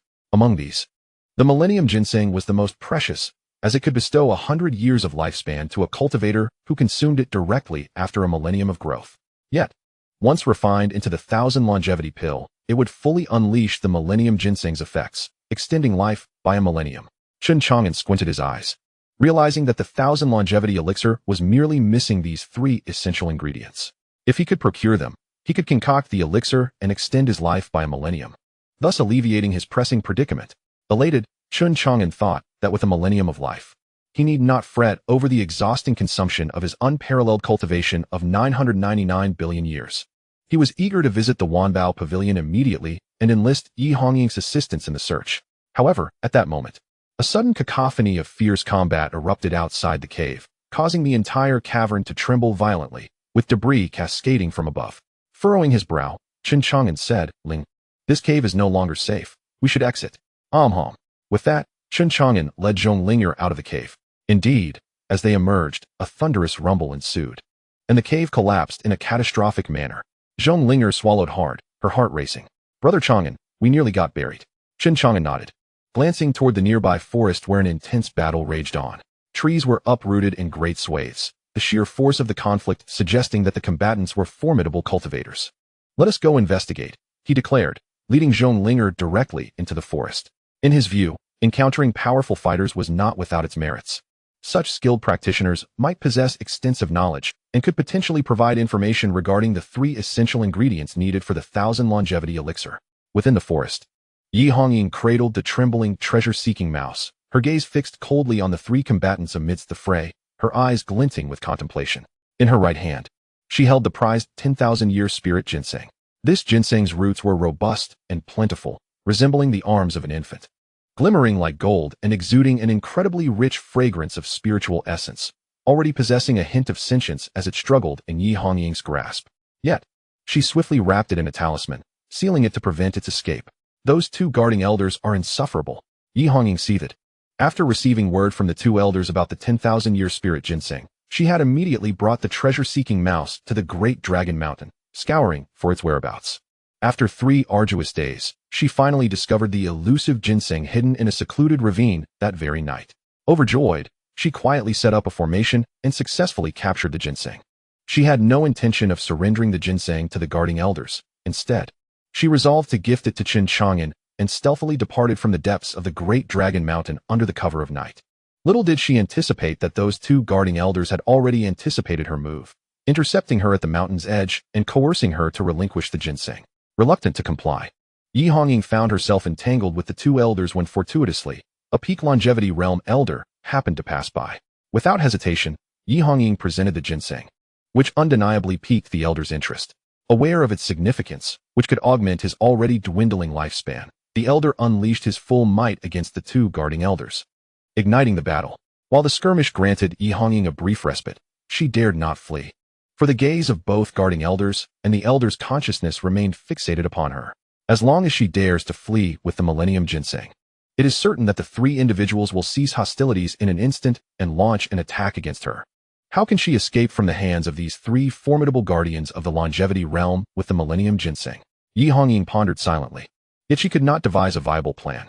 Alas, if only I could present the millennium ginseng to my lord and secure his support, I could return to the main estate and reclaim all that belongs to me, freeing myself from the oppression of the 2 elders guarding the branch estate. If only my lord were here. In the beginning, Yi Hongying had an alternative.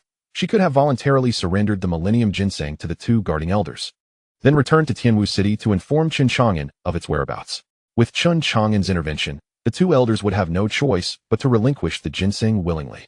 However, such an act would not demonstrate her capabilities, making it exceedingly difficult to gain Chen Chang'an's favor in the future.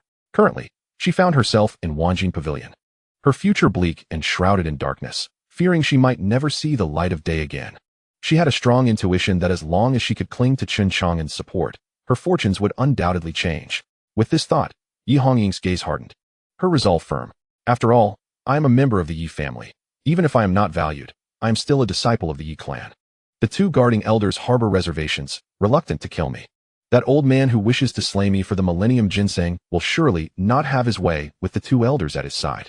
As long as I can return to Tianwu City and see my lord, I will be safe. Taking a deep breath, Yi Hongying stowed the millennium ginseng in her storage ring and gently patted the treasure-seeking mouse nestled in her embrace. With a squeak, she placed the mouse into her spirit beast pouch and summoned 2 speed-enhancing wind-chasing talismans, affixing them to her legs. The talismans shimmered with light, and Yi Hongying felt herself transform into a gust of wind, racing swiftly towards the outskirts of Dalong Mountain. Indeed, the moment Yi Hongying made a move, she instantly attracted the attention of the 2 guarding elders and the old man. Enraged, the elders shouted, "Yi Hongying, Where do you intend to take the millennium ginseng? The old man barked coldly. You may leave, but first, leave the millennium ginseng behind. The three converged upon Yi Hongying with murderous intent. Yi Hongying did not falter. She fled rapidly, the three longevity realm experts hot on her heels, relentlessly demanding that she halt. But at that moment, as she fled, Yi Hongying spotted two figures ahead. Upon recognizing the newcomers, her heart soared with joy. My lord. The two figures were none other than Chen Chang'an and Zhong Linger. Yi Hongying was elated, never expecting to encounter Chen Chang'an at Dalong Mountain. Now she was saved. Chen Chang'an, surprised, also recognized the fleeing Yi Hongying. Hongying, what are you doing here? He inquired. But before she could catch her breath to respond, the two guarding elders and the old man had already caught up, surrounding Chen Chang'an, Zhong Linger, and Yi Hongying entirely. Their eyes fixated on Yi Hongying, exuding an air of lethal intent. Chen Chang'an narrowed his eyes, sensing the gravity of the situation. He extended his hand, shielding Yi Hongying behind him, and spoke calmly. What do you intend to do, esteemed sirs? Chapter 22. Acquiring the Millennium Ginseng, Vanquishing the Three. The two elders stationed at the gates and the old man cast a disdainful glance at Chen Chang'an. If you wish to avoid death, boy, then vacate this place. This is no tale of a hero rescuing a damsel. They sneered. Yi Hongying, in your state of panic, you have resorted to seeking protection from a mere cultivator of the blood-nurturing realm. Come forth at once and surrender the Millennium Spiritual Jinseng. As the manager of the Wanbao Pavilion, we shall spare your life. Yet, the icy malice shimmering in their eyes belied their words. Since Yi Hongying had chosen her path of folly, they would grant her the fate she sought. After all, her standing in the Yi family was negligible, and her demise would hardly provoke scrutiny from that quarter. The old man turned to Yi Hongying, saying, Little girl, they are but duplicitous souls. Hand over the Millennium Spiritual Ginseng to me, and I shall ensure your survival. Should you refuse, I will not show mercy. The atmosphere was thick with murderous intent. For in their eyes, Chen Chang'an and his companions were but lambs awaiting slaughter, their lives hanging by a thread. Chen Chang'an narrowed his eyes at their words. The Millennium Spiritual Ginseng? He was aware that Yi Hongying had sought this precious herb, and it appeared she had succeeded in acquiring it. This was indeed good news. Young master, here is the Millennium Spiritual Ginseng, she said, having regained her composure. After steadying her breath, she faced the three elders without fear, her calm demeanor reflecting her confidence in Chen Chang'an's formidable strength, capable of dispatching a kingly figure of the corpse tread sect with a mere slap. With him by her side, her safety was assured. She produced the ginseng and handed it directly to Chen Chang'an. As it was unveiled, a rich, fragrant aroma wafted through the air, invigorating the senses. The eyes of the two elders and the old man instantly gleamed with avarice, ablaze with desire. In the next moment, all three lunged forward, hoping to seize the Millennium Spiritual Ginseng. Chen Chang'an let out a cold snort. Suddenly, the trio's expressions shifted dramatically as they felt an overwhelming pressure descend upon them, a force so terrifying that it rendered them helpless. Their very essence roiling as if their organs were being crushed, leaving them grievously injured. They coughed up blood, their faces pale, utterly immobilized by the oppressive force.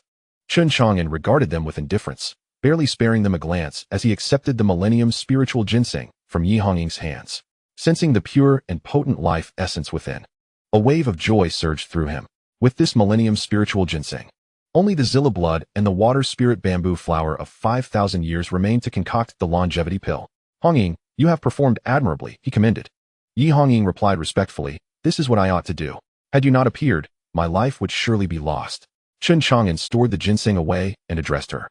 These three have pursued your life. Now, I have subdued them, leaving their fate in your hands. Thank you, young master, she replied gratefully. The two elders, now acutely aware of Chen Chang'an's true prowess, were no longer the feeble figures they had assumed. Terror gripped their faces as they hastily implored. Yi Hongying, no, Manager Yi. We are the guardians of the Wanbao Pavilion. For the sake of our shared endeavors, spare us our lives. Master, you should have mentioned that this Millennium Spiritual Ginseng was intended for a senior. Had we known earlier, this unnecessary conflict could have been avoided. Senior, we did not intend to seize your Millennium Spiritual Ginseng. Please forgive our minor transgressions. The elderly man, trembling with fear, interjected, Miss Yi, I bear you no grudge. If it were not for my intervention, your life would have surely been claimed by the two elders working alongside you. I am your savior. Yet, in response to the three's pleas for mercy, Yi Hongying spared no words. Drawing her treasured sword, she swiftly ended the lives of the two guarding elders. She had long harbored the desire to eliminate these adversaries, but lacked the strength until now. This opportunity was not to be missed. The elderly man, witnessing Yi Hongying's decisive actions, turned increasingly pale. Before he could utter a plea, the sword descended, claiming yet another head. As Yi Hongying surveyed the three lifeless bodies, her expression was a mixture of complexity and satisfaction. Moments ago, she had been fleeing in desperation, akin to a mouse evading a cat, and now, these formidable cultivators had perished at her hands. It felt surreal, as if she were ensnared in a dream. Nevertheless, it reinforced her belief that following Chen Chang'an was indeed the right choice. Shortly thereafter, Yi Hongying retrieved 3 storage rings from the bodies and thoroughly looted their magical artifacts. She then cast a ball of fire, reducing the corpses to ashes. "Young master, here are the storage rings and magical artifacts they possessed." She respectfully presented the rings. Chen Chang'an declined them. "They hold no value for me. I seek only longevity-enhancing items." After a moment's contemplation, he added, "And please keep an eye out for body refinement techniques." "Understood, young master." Chen Chang'an observed the reverent Yi Hongying, lost in thought.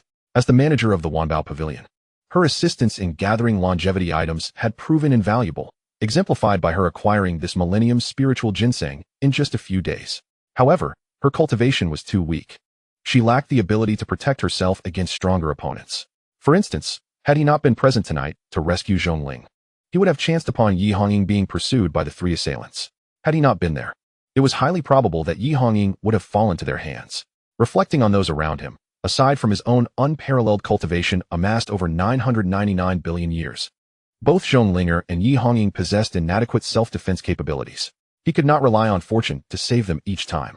But soon, Chen Chang'an conceived an idea. He had explored numerous applications of his unparalleled cultivation. It wasn't long before he envisioned a method that might resolve this issue. "Hongying, do you possess any talismans?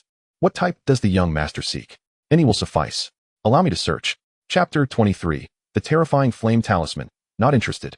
Yi Hongying rummaged through her storage ring and quickly found several low-grade talismans.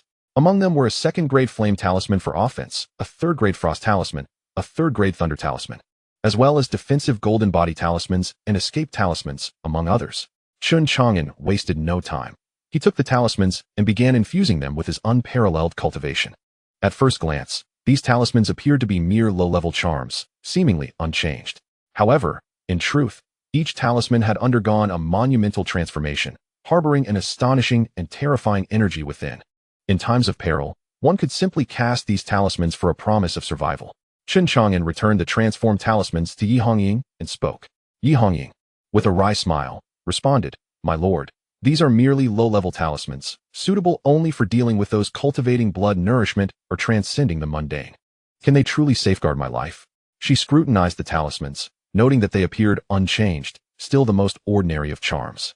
She struggled to comprehend how these lowly talismans could possibly protect her. Chen Chang'an offered no explanation, merely smiling gently as he suggested, "You might try one of the talismans. Just be sure to throw it far." Indeed, Yi Hongying nodded and activated a 2nd-tier flame talisman. Instantly, she felt an incredible surge of energy emanating from it. Following that, the flames erupted like a torrent breaching a dam, surging forth into the forest with a deafening roar. The sky was engulfed in a terrifying inferno, transforming the landscape into a sea of flames, reducing everything to ashes. Under the blazing light, Yi Hongying witnessed the might of this 2nd-tier flame talisman. Her lovely countenance now awash with shock and disbelief, as she swallowed hard. Is this truly a 2nd-tier flame talisman? The power unleashed exceeded her wildest imagination. Such terrifying might could likely overwhelm even a deity in the divine transformation stage, leading to their demise beneath this talisman's wrath. It was no wonder Chen Chang'an claimed these talismans could safeguard her life. Having witnessed the fearsome potential of the 2nd-tier flame talisman enhanced by Chen Chang'an, Yi Hongying dared not experiment with the remaining talismans, her heart aching at the thought of having wasted one. Such a formidable charm should not have been squandered. She pondered how he managed to instill such astonishing transformations in these seemingly insignificant low-level talismans, a revelation that shattered her understanding and left her in awe. Indeed, as Chen Chang'an asserted, these talismans could be life-saving. She contemplated that even if she were to encounter a deity in the divine transformation stage in the future, these talismans might enable her to defeat or even slay them. Even the bystander, Zhonglinger, was left wide-eyed with astonishment at the power of the 2nd-tier flame talisman. Chen Chang'an observed all this with a calm demeanor. It is worth noting that he had merely infused a trace of his invincible prowess into these talismans, resulting in such remarkable changes and imbued with terrifying power. Had he been more meticulous, he could have transformed a humble 2nd-tier flame talisman into a world-destroying divine symbol. However, doing so would incur unnecessary costs to his lifespan, reducing it by several months, if not more than a year. Hence, he opted for a simple enhancement of the talismans. After all, these talismans were already sufficient to protect Yi Hongying's life. Carefully stowing away the talismans, Yi Hongying inquired, "My lord, did you come to Julong Mountain for the sake of the benevolent emperor of the immortals?" Chen Chang'an shook his head. "No. Does the young master harbor no interest in the Imperial Palace? The formidable figures from the leading powers of Hezhou have yet to arrive. Should the young master venture forth to contest for the legacy left by the compassionate Immortal Emperor, he might indeed secure the Emperor's inheritance." Yi Hongying possesses a keen interest in the compassionate Immortal Emperor's palace, yet she is acutely aware that her own strength pales in comparison to those formidable adversaries, rendering any attempt to vie for the inheritance tantamount to courting death. In these brief days, countless lives have already been lost deep within the Great Dragon Mountain, compelling her to remain safely in Tianwu City. However, Chen Chang'an is different. His strength is unparalleled.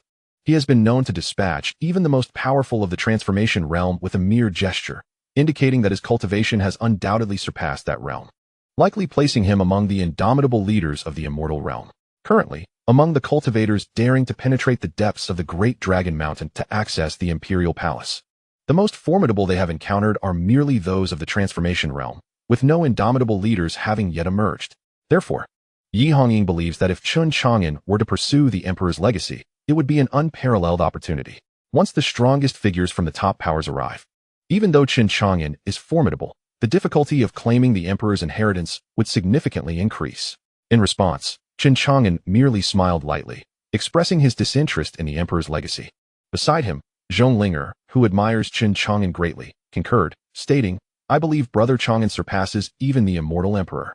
Throughout their recent interactions, Zhong Linger has witnessed Chen Chang'an's might, whether facing the arrogant and ruthless Marquis Shi Yu, who threatened to annihilate a city, or the Marquis Gu Xiaomo, who sought to capture her for alchemical purposes. Both were effortlessly obliterated by Chen Chang'an, leaving no room for resistance. Thus, for Zhong Linger, new to the realm of cultivation, Chen Chang'an's prowess has etched itself deeply into her heart, fostering admiration and even budding affection for him. In light of Zhong Linger's words, Yi Hongying found herself momentarily at a loss for words. After all, it is the legacy of the Immortal Emperor, and Chen Chang'an's disinterest seemed unfathomable, despite his strength. Yi Hongying could hardly believe that he surpassed the might of the Immortal Emperor, the most formidable being in the realm of cultivation. Little did she know that Chen Chang'an had previously spurned the opportunity to claim one of the compassionate Immortal Emperor's divine artifacts, the Compassionate Sword. What would she think if she knew? Indeed, if fate placed Chen Chang'an before the Immortal Emperor, should the Emperor dare to provoke him, with but a flick of his finger, Chen Chang'an could extinguish him. Let us return, Chen Chang'an decided.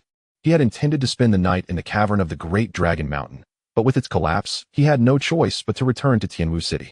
By the time the three of them arrived back in Tianwu City, it was already deep into the night. Chen Chang'an bid farewell to Zhong Linger and Yi Hongying, each heading homeward. For Yi Hongying, pressing matters awaited her attention. The elder guards were dispatched from the main pavilion, each tethered to a soul lamp there. With two having been slain and their soul lamps extinguished, it would not be long before the main pavilion sent someone to investigate. As the manager of the Wanbao Pavilion, it was her duty to address this situation. Fortunately, on their return journey, Chen Chang'an had clearly expressed his support for Yi Hongying, encouraging her to boldly seek out items that could prolong life, assuring her that should she encounter any insurmountable issues, she could come to him without hesitation. Upon receiving Chen Chang'an's words, Yi Hongying felt no further hesitation. With Chen Chang'an as her support, she feared nothing. Chapter 24, Noodles, Uncle Fu. The Jinseng pharmacy is situated on Qinyan Street. When Chen Chang'an returned with Zhong Linger, the street was eerily quiet, save for the faint rustling of insects emanating from the corners of the walls. At the street's edge, a small canopy was set up, illuminated by an oil lamp, where a pot of iron steamed with rising white mist, releasing an alluring aroma.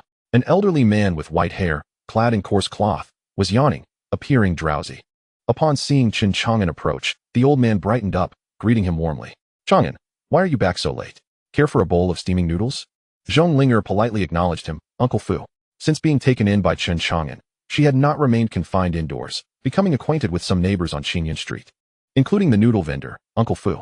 Uncle Fu smiled and nodded at her. "You've been here for a few days, and you haven't yet tasted the noodles made by this old man. Care to give them a try?" At that moment, Zhong Linger's stomach let out an untimely growl. She blushed.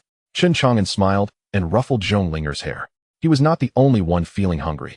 He too had not eaten since Zhonglinger was taken by the ancient demon, and in his haste to rescue her, he had skipped dinner. It has indeed been some time since I last had your noodles, Uncle Fu. Please bring us 2 bowls, he said, leading Zhonglinger into the canopy, where they sat at a table. He turned to Zhonglinger. In the past, when I played with Dafu and Lazy until midnight, our stomachs would be growling, and we would always come to Uncle Fu for a warm bowl of noodles. His noodles are among the finest delicacies in Tianwu City. You will know once you taste them. Zhonglinger nodded in agreement. Listening to Chen Chang'an's praise, Uncle Fu beamed with pride. I, Zhang Fu, have been running this noodle shop since my youth. Now at 62, not only in Xinyan Street, but throughout the city, who doesn't recognize the Zhang family's noodle brand? As Zhang Fu skillfully cooked the noodles and prepared the seasonings, he began to voice his concerns regarding recent events. Chang'an, things have not been peaceful in Tianwu City lately. Ever since that so-called Imperial Palace emerged from deep within the Dragon Mountain, many immortals have arrived. Have you heard about it? Chen Chang'an replied. This is indeed significant news. I have heard it has stirred the entire cultivation community. What troubles you, Uncle Fu? Alas, this is no good omen. The rumors surrounding the Imperial Palace have caused panic throughout the city. People are anxious. When immortals clash, we mortals suffer. If we happen to incur their wrath, who knows how many lives might be lost in Tianwu City. I have also heard that the death toll on Dragon Mountain has nearly piled up into a mountain. Do you remember the immortal from a few days ago? He was said to be an elder from that corpse-transporting sect, incredibly powerful, intent on slaughtering the city. If not for the intervention of some immortals within the city, Tianwu City would have been doomed. Chen Chang'an reassured him. Uncle Fu, you need not worry. If someone intends to slaughter the city, the immortals will not allow such chaos to unfold. Rest assured. Zhonglinger also remarked, Brother Chang'an is right. You need not worry. Uncle Fu. On that day in Wuqing, Chen Chang'an had resided there for 3 years and had developed deep feelings. How could he let his fate be extinguished so easily? In light of Chen Chang'an's safety, Zhang Fu remained silent, instead shaking his head with a sigh of resignation. At that moment, the noodles were ready, garnished with scallions, and Zhang Fu served them at the table for Chen Chang'an and Zhonglinger. The noodles emitted an enticing aroma, and the two, with growling stomachs, began to slurp them heartily. Zhang Fu smiled and asked, My dear, how does it taste? It's delicious, came Chen Chang'an's rapid reply, as he finished a bowl in no time, yet still craving more. Uncle Fu, may I have another bowl? You still have quite the appetite. I'll get you another right away. Chen Chang'an laughed. I'm still young, after all. Indeed, but Chang'an, you should consider starting a family when old Huang returns. It would be a delightful surprise, he added, casting a meaningful glance at Zhonglinger. Chen Chang'an shot Zhang Fu a disapproving look. Linger is only 12 years old and merely my apprentice. Meanwhile, Zhonglinger's cheeks flushed as she focused on her noodles. Soon, Zhang Fu brought over a second bowl for Chen Chang'an and continued their conversation. Things have been rather unstable lately. I plan to move to Orchid Village in the next few days. Once the storm passes, I'll return. You both should exercise caution, avoid going out unless absolutely necessary, and be especially mindful not to offend any immortals. Chen Chang'an nodded, understanding that Uncle Fu had a son, Zhang Yoning, a hunter who had married a woman from Orchid Village through the introduction of Granny Rong. Chen Chang'an had even attended their wedding feast with the old man. However, due to the high cost of living in the city, Zhang Yoning and his wife resided in Orchid Village, which also facilitated his hunting activities. He would occasionally bring game into the city to spend time with his father, while Uncle Fu's earnings from the noodle shop would help support the young couple. Uncle Fu had toiled for most of his life and deserved some enjoyment. Orchid Village was indeed a wonderful place to relish life. If you need anything during this time, don't hesitate to find me at Jiukong Medicine Shop. All right, Chen Chang'an replied with a smile, continuing to slurp his noodles. Before long, he finished yet another large bowl, feeling thoroughly satisfied. Linger, are you full? Yes, I am. After settling the bill, Chen Chang'an said, Uncle Fu, we shall take our leave. Do rest early. Uncle Fu nodded with a smile, watching the departing figures of Chen Chang'an and Zhonglinger, and he couldn't help but reflect. This boy Chang'an is quite remarkable. Old Huang has indeed taken on a fine apprentice. Chapter 25. The Life and Death Talisman, a bold idea. That night, there was nothing further to discuss. The following day, Chen Chang'an awoke, stepped out of his room, and stretched lazily. He had slept until nearly noon and felt invigorated. Good morning, Brother Chang'an.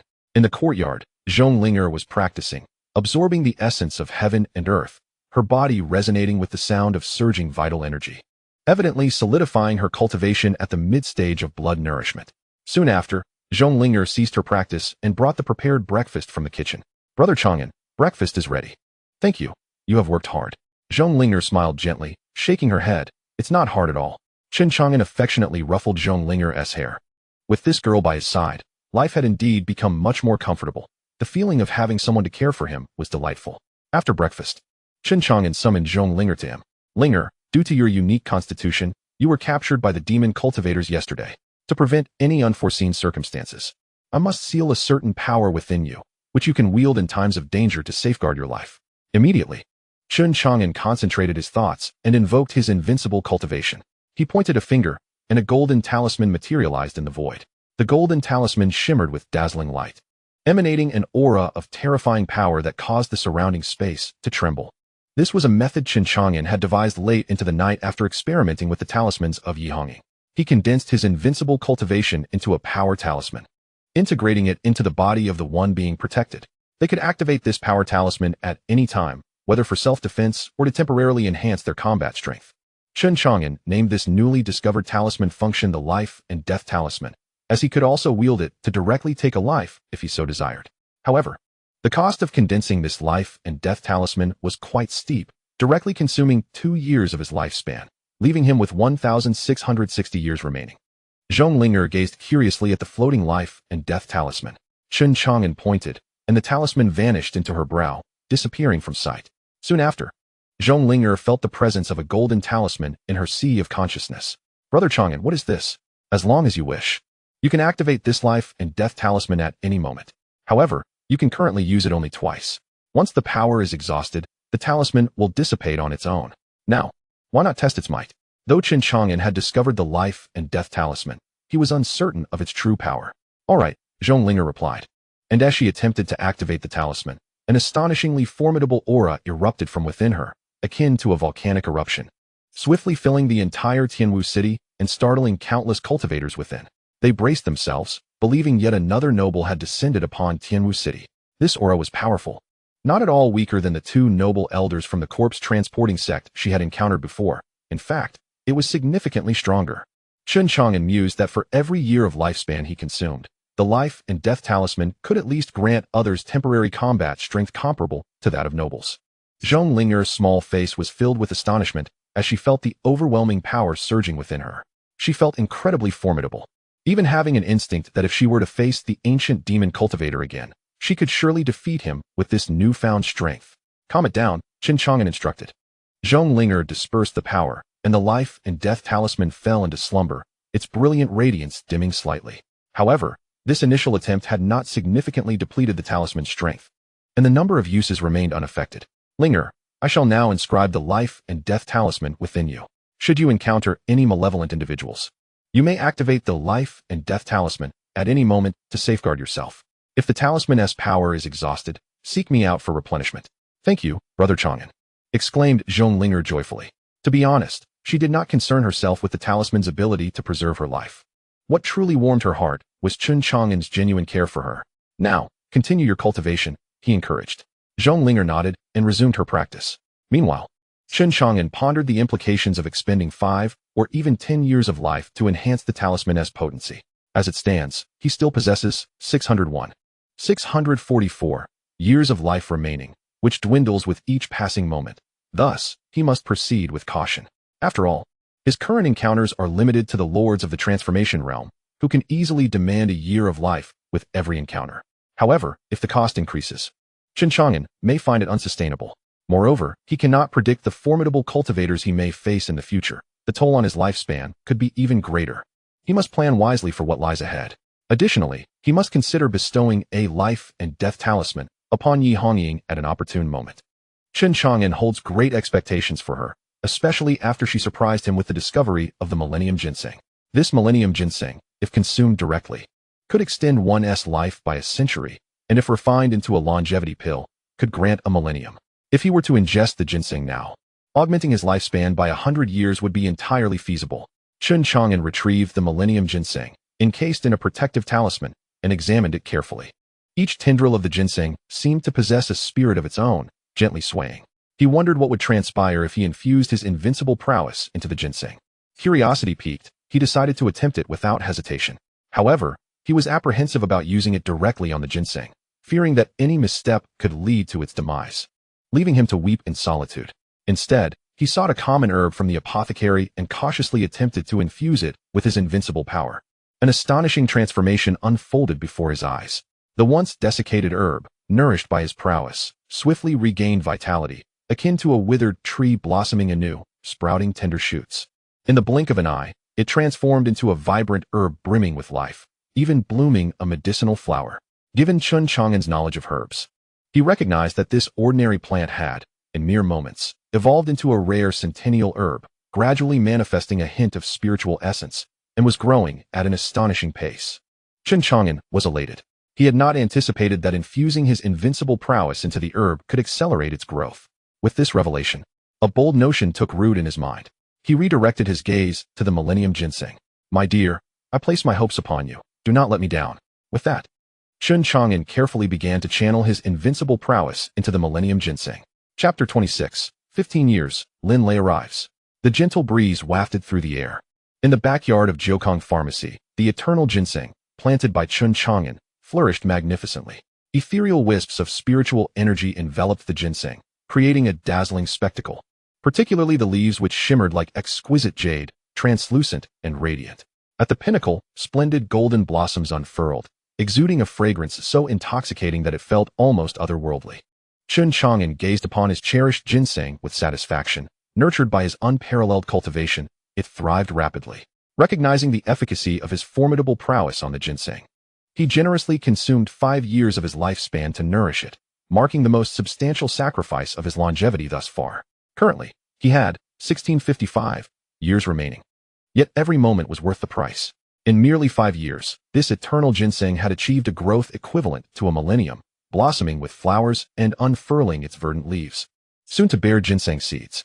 These seeds encapsulated the essence and energy of the ginseng, promising longevity upon consumption. Regrettably, the ginseng could only withstand the nurturing of 5 years of his lifespan's formidable power for the time being. It could not endure further enhancements in such a brief period. Chen Chang'an astutely sensed that continuing to nurture the ginseng would cause its spirit to wane, leading to its wilting, which startled him into an immediate halt. He understood that his formidable cultivation had its limits when it came to nurturing spiritual herbs. Only when the ginseng fully absorbed the essence of his cultivation could he attempt to nurture it again. Content. He observed the branches and leaves of the ginseng sway gently in the wind, nourished by his unparalleled prowess, as it ascended towards growth, poised to yield ginseng seeds. Chen Chang'an awaited patiently, as days passed in the rhythm of sunrises and sunsets, blossoms blooming and withering. After 2 days, he finally reached the moment of harvest.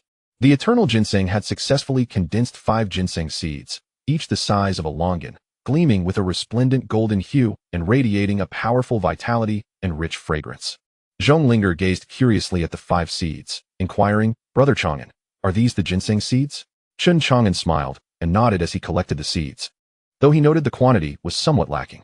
Ancient texts on alchemy had recorded that once the eternal ginseng reached a millennium, it would bear fruit every 1,000 years.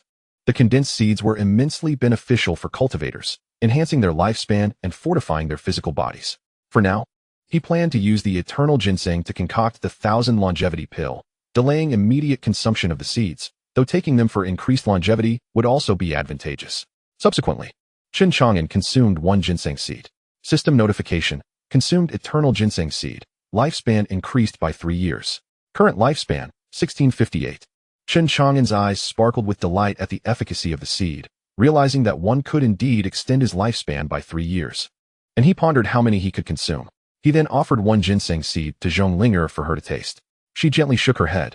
Recognizing Chen Chang'an's profound regard for the eternal ginseng and its seeds, clearly holding significant value for him, and thus she refrained from partaking. Chen Chang'an, you eat. I shall not. Very well. He did not insist, as he could utilize his unmatched cultivation to nourish the millennium spirit ginseng for its growth. Once the ginseng had fully absorbed the essence from his initial nourishment, he could proceed with a second round, allowing the ginseng to bloom and yield spirit ginseng seeds. Thus he was not in a rush for her to consume it. He consumed another seed. System notification, consuming millennium spirit ginseng seed, lifespan 3, current lifespan 1661. After consuming all 5 seeds, his vitality surged significantly. Upon inspecting his lifespan on the system panel, he noted 1670. Chen Chang'an felt quite satisfied and mused.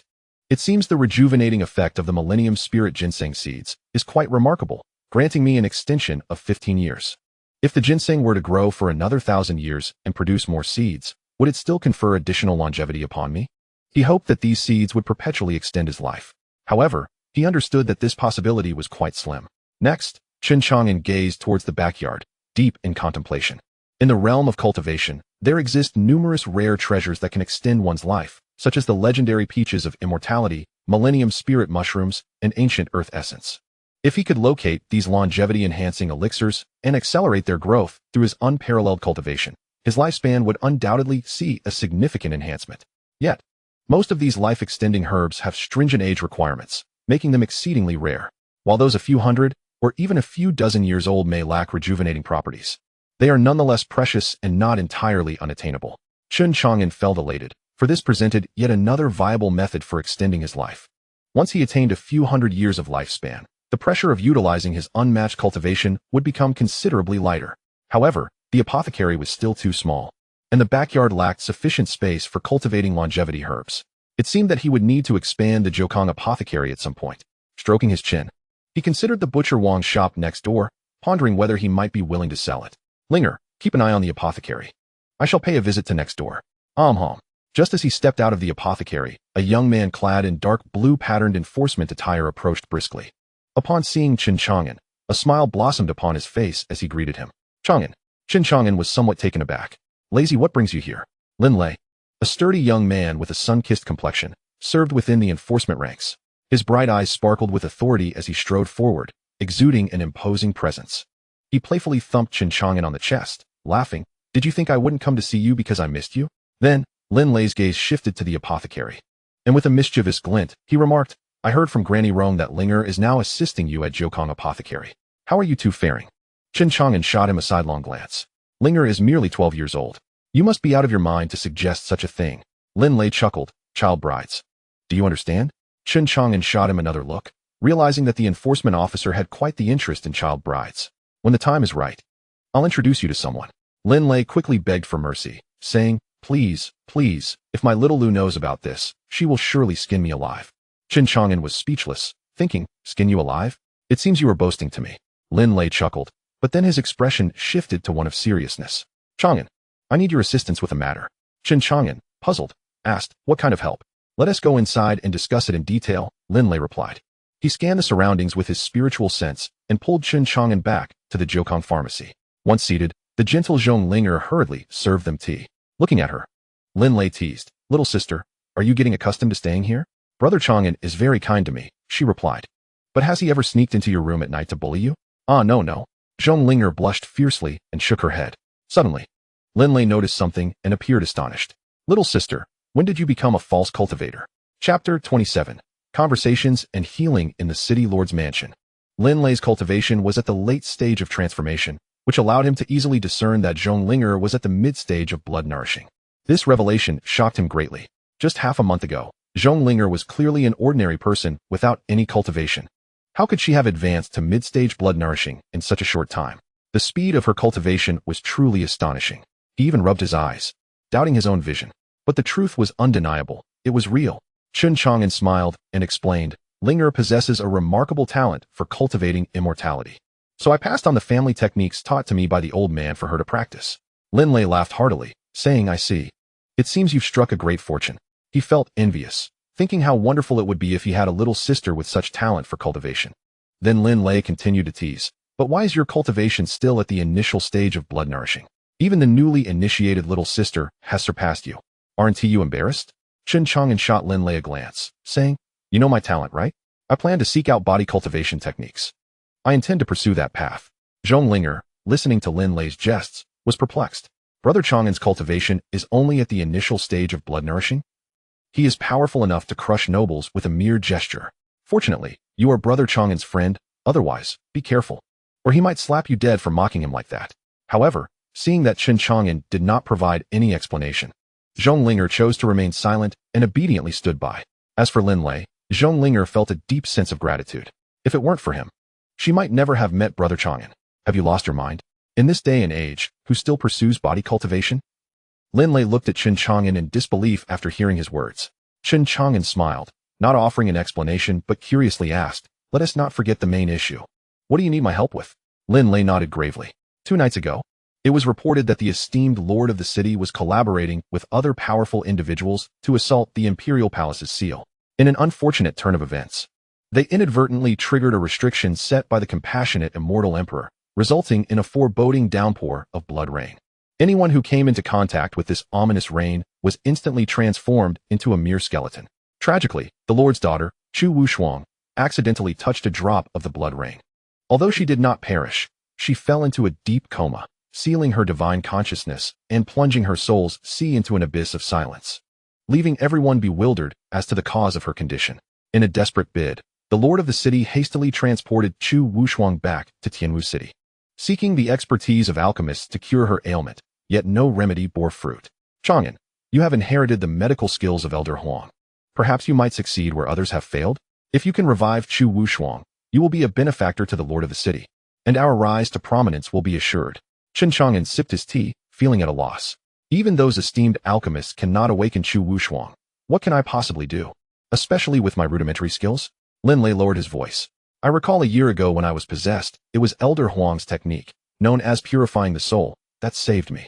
Chu Wushuang's condition resembles that of someone who has encountered a ghost. You should give it a try, even if you fail. The Lord has decreed that anyone attempting to treat her, regardless of their status, will receive a reward of 100 low-grade spirit stones. Chen Chang'an furrowed his brow, realizing that the city lord was at his wit's end, casting about for any potential remedy. You should go. Even if you cannot cure her, the reward is significant. 100 low-grade spirit stones to be shared between us, with no risk involved. Many renowned physicians have already been summoned and have received their share of the stones. As an enforcer, I can facilitate your passage. My good brother, please don't refuse. It's important that you assist me. If we can split those 50 low-grade spirit stones, I will be close to saving enough for my betrothal gift to Xiao Lu. After a moment of contemplation, Chen Chang'an nodded. Very well, since you implore me so earnestly, I shall give it a try. Lin Lei rejoiced, playfully thumping Chen Chang'an's chest. My good brother. Chen Chang'an smiled. I merely wish to witness your union with Xiao Lu and partake in your wedding feast. Absolutely. When shall we set off? The sooner, the better. Securing the spirit stones is of utmost importance. It is worth noting that after vanquishing the ancient demon cultivator, Chen Chang'an possessed a staggering wealth of spirit stones, amounting to over 1 million. If Lin Lei required spirit stones, he could easily part with a portion of his vast hoard. However, since Lin Lei did not seek his assistance, Chen Chang'an saw no reason to offer. Lin Lei's temperament could be somewhat prideful. He would perceive a direct gift of spirit stones as an insult, unlike Su Dafu, who would shamelessly accept them without hesitation. Recalling Su Dafu, Chen Chang'an felt a pang of concern. He wondered if the ominous blood rain from the Imperial Palace had affected the rotund fellow. With a thought, he activated his divine sight to gaze deep into the heart of Dragon Mountain. The situation deep within the Great Dragon Mountain has become increasingly intricate, littered with corpses. Yet, rather than deterring the cultivators, it has drawn a greater number of powerful practitioners toward the Imperial Palace. Soon, Chen Chang'an encountered Su Dafu, who was vibrantly engaged in a duel with a young cultivator. With a faint smile, he dispersed his divine perception. Lin Lei, puzzled, inquired, "What are you laughing at?" Chen Chang'an replied, "I was pondering where Su Dafu might have wandered off to. That fellow is likely off seeking companionship in the brothels." Lin Lei did not dwell on it, casually responding. He, of course, remained oblivious to the fact that Su Dafu was a concealed Fate Fountain Realm cultivator, stronger than himself, currently attempting to seize the legacy of the Immortal Emperor deep within the Great Dragon Mountain. Half an hour later, as they conversed while walking, Chen Chang'an and Lin Lei arrived at the imposing entrance of the city lord's mansion. Outside, 2 formidable gatekeepers stood guard. Lin Lei approached and stated their purpose. The gatekeepers glanced at Chen Chang'an before opening a side door to grant them passage. "Thank you," they said, entering the city lord's mansion. They navigated a winding path until Lin Lei led Chen Chang'an to a grand hall. Inside, a dozen individuals had gathered.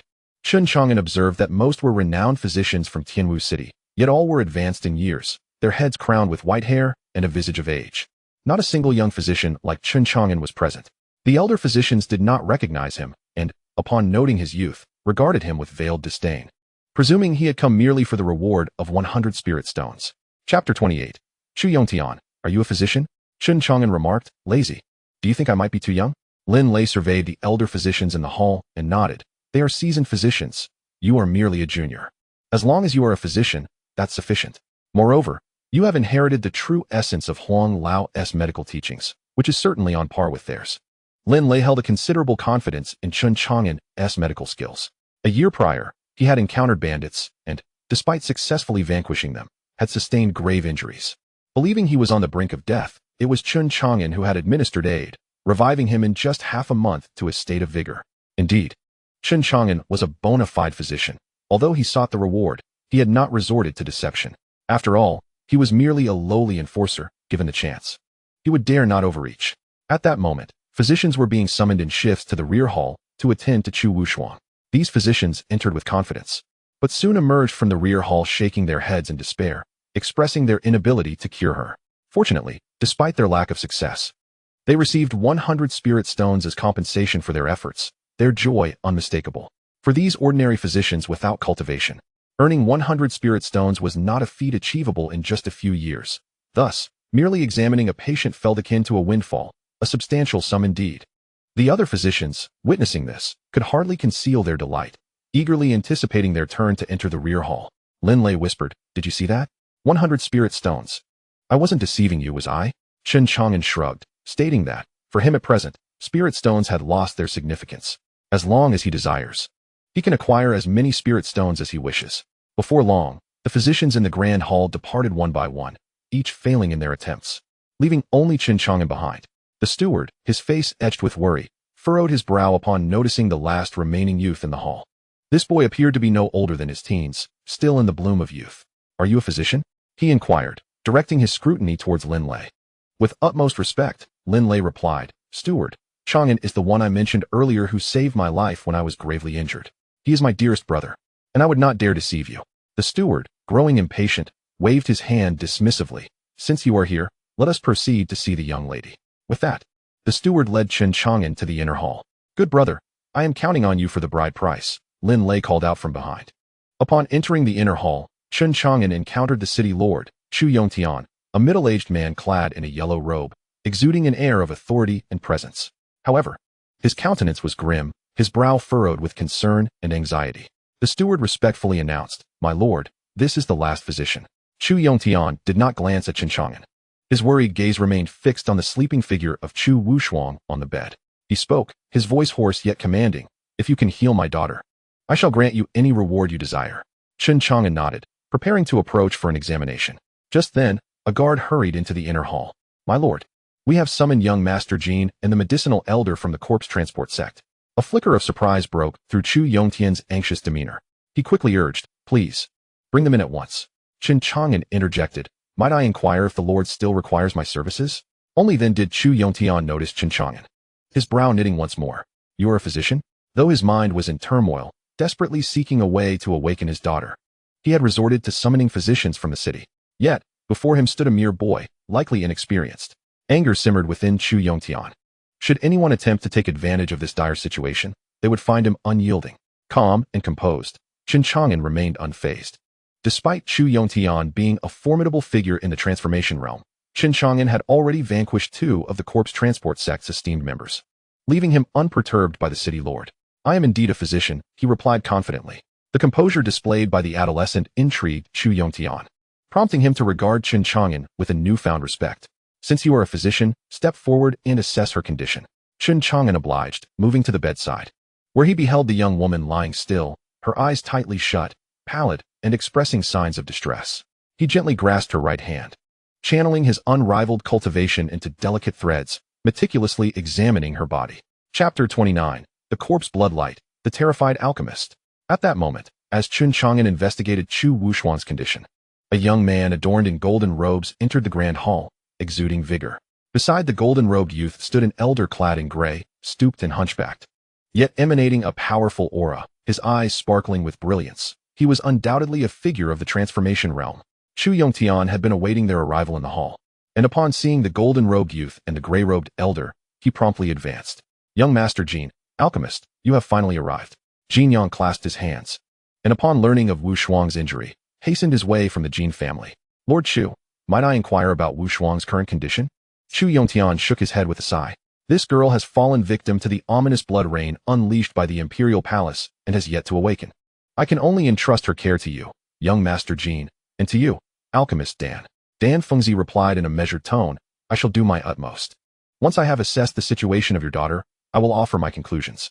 The elder in gray, known as Dan Fengzi, held a prestigious position as a 6th-tier alchemist within the corpse hauler sect, while Jin Yang, a disciple of the illustrious Jin family, was merely a 3rd-tier alchemist. Yet his future remained promising. In this moment, Chu Yongtian could only place his hopes in these two individuals. In the rear hall, Chu Yongtian led Jin Yang and Dan Fengzi to where Chen Chang'an was diligently examining Wu Shuang's condition. Jin Yang frowned upon witnessing Chen Chang'an grasping Wu Shuang's arm. Lord Chu, who is this young man? With a hint of resignation, Chu Yongtian replied, he is the physician of the city, whom I summoned to treat Wu Shuang. All the physicians in the city have been consulted, yet none have succeeded. Dan Fengzi interjected, friend Chu is overly concerned for his beloved daughter. In desperate times, it is only natural to seek out any healer. But how can a mere mortal physician address the affliction caused by the ominous blood rain in the Imperial Palace? Jin Yang nodded, harboring a strong aversion to Chen Chang'an's hold on Wu Shuang. It was well known that the Jin and Chu families shared a close bond. And since childhood, Jin Yang had known Wu Shuang. As she grew into a graceful and beautiful young woman, his feelings deepened, and he longed to take her as his wife. Alas, Wu Shuang did not return his affections. Yet, Jin Yang believed that if he could heal her this time, he would win her favor and enhance his chances of marrying her. This matter does not concern you. You may leave, Jin Yang stated, dismissing him. At that moment, Chen Chang'an, having utilized his unparalleled cultivation, had thoroughly examined Wu Shuang and activated his divine sight to identify the root of her ailment. He discovered that her sea of consciousness was presently engulfed by a mass of ominous blood energy, sapping her vitality. Chen Chang'an surmised that to awaken Wu Shuang, it would be essential to dispel the ominous blood energy enveloping her sea of consciousness. However, just as he intended to employ his formidable powers to eradicate the ominous blood energy, Jin Yang interrupted. He cast a glance at Jin Yang, then turned to Chu Yongtian. Lord Chu, I have nearly discerned the cause of her affliction. Shall I proceed with treatment? Before Chu Yongtian could respond, Jin Yang coldly retorted, you, a mere blood-replenishing faux cultivator, believe you can ascertain Wu Shuang's ailment? Do not embarrass yourself. Leave at once. Meanwhile, Dan Fengzi casually directed his gaze towards Chen Chang'an. Suddenly, he noticed two dazzling beams of blood light emanating from Chen Chang'an's body. Dan Fengzi's eyes widened in horror, as he seemed to perceive something terrifying. It is the light of corpse blood, he gasped. It should be noted that the practitioners of the corpse hauler sect cultivate a technique known as the corpse immortal treasure art, which includes a divine ability called the light of corpse blood. Once a person slays a practitioner of the corpse hauler sect, they become tainted by the light of corpse blood. The radiant and astonishing aura of corpse blood emanating from Chen Chang'an, to the discerning eyes of the alchemist, Dan Fengzi, suggested that this seemingly unremarkable youth was likely tainted with the essence of the two esteemed elders of the corpse transport sect who had perished while practicing the corpse immortal treasure technique. Reflecting on the recent demise of these two elders, a chilling thought crossed his mind. Could this seemingly fragile boy be the cause? This realization sent a jolt through his heart, causing him to stagger back 2 steps, his complexion paling. The ability to vanquish 2 elders of the corpse transport sect indicated that this youth's true power was formidable indeed. Was he a foe of the sect? Had he come here with the intent to kill? Dan Fengzi's mind spiraled into chaos, and with each thought, his fear intensified. After all, how could a being capable of slaying an elder be idly concealing their prowess while attending to patients in the city lord's estate? He longed to turn and flee, as far as possible, but the next words from Jin Yang nearly sent him into a state of panic. Senior Dan, although this lad's cultivation is lacking, I observe his vitality is robust and his blood vigorous. He must have recently consumed something extraordinary. You might as well capture him for alchemy. The results would rival those of a millennium-old spirit herb. Chen Chang'an fixed his gaze on Dan Fengzi, his eyes narrowing. This old man appeared to be associated with the corpse transport sect. The last ancient practitioner from the sect had captured Zhonglinger for alchemy. And now this fellow seemed intent on doing the same. Did he wish for an early demise? Chen Chang'an's gaze, laced with a hint of murderous intent, caused Dan Fengzi's heart to tremble, instilling a profound sense of dread, akin to confronting death itself. He rebuked Jin Yang vehemently. You Jin, what nonsense are you spouting? I, Dan Fengzi, have cultivated for 370 years and have never contemplated using living cultivators as sacrifices for alchemy. Jin Yang and Chu Yongtian were both taken aback. Jin Yang, bewildered and innocent, thought to himself, aren't the alchemists of the corpse transport sect known for their preference for living sacrifices? What have I done to deserve this ire? Having just scolded Jin Yang, Dan Fengzi turned his attention to Chen Chang'an, clasping his hands in a gesture of respect. His demeanor filled with deference and humility. I am Dan Fengzi, an elder of the corpse transport sect, and I humbly pay my respects to you, my lord. A closer look would reveal that even his hands trembled slightly as he bowed. Jin Yang's eyes widened in shock. What did I just hear? Even Chu Yongtian was left dumbfounded. This Dan Fengzi was an elder of the corpse transport sect, a sixth-tier alchemist of noble standing. Why was he showing such reverence to Chen Chang'an? Chu Yongtian asked, Alchemist Dan? This Chen Chang'an felt a flicker of confusion. Did Dan Fengzi recognize him? Had he witnessed his previous exploits? Or perhaps the lingering aura from the slain members of the corpse transport sect had been detected by Dan Fengzi. Otherwise, why would he exhibit such respect? Chen Chang'an chose to ignore Dan Fengzi. As long as this man posed no threat, there was no reason for him to take action. Killing him would yield no benefit. Chen Chang'an turned once more to Chu Yongtian. Is there still hope for your daughter's recovery? Chu Yongtian regained his composure and glanced at Jin Yang, who remained ensnared in a state of bewilderment and shock. He then turned his gaze to Dan Fengzi, who appeared to breathe a sigh of relief as if he had survived a calamity. A sense of peculiarity stirred within Chu Yongtian. This youth was merely a superficial cultivator of blood nurturing. How could a dignitary elder of the corpse transport sect regard him with such trepidation, addressing him as master? Was there perhaps a concealed identity beneath his exterior, one that transcended that of an ordinary physician in the city? Especially given Chen Chang'an's demeanor, which was as serene as a tranquil cloud. Could he truly possess the ability to awaken his daughter? With these thoughts set aside, Chu Yongtian nodded and implored, I beseech you, young master, to extend your hand and awaken my beloved daughter. His tone now carried a newfound reverence, shedding any hint of disrespect. Chapter 30. You are unworthy. A drop of longevity blood. Lord Chu, he is but a mere superficial cultivator of blood nurturing. I refuse to believe he can cure Wushuang. Allow me to take a shot at it. Jin Yang's voice resounded once more, his expression fluctuating between dark clouds and fleeting light, fraught with discontent. Whoever could revive Chu Wushuang would be her savior, possibly winning her favor in the process. How could he relinquish such a promising opportunity? Regardless of whether Chen Chang'an harbored a hidden identity or why Dan Fengzi held him in such high regard, Jin Yang remained undeterred. He was a scion of the Jin family. Could any background surpass that of his own?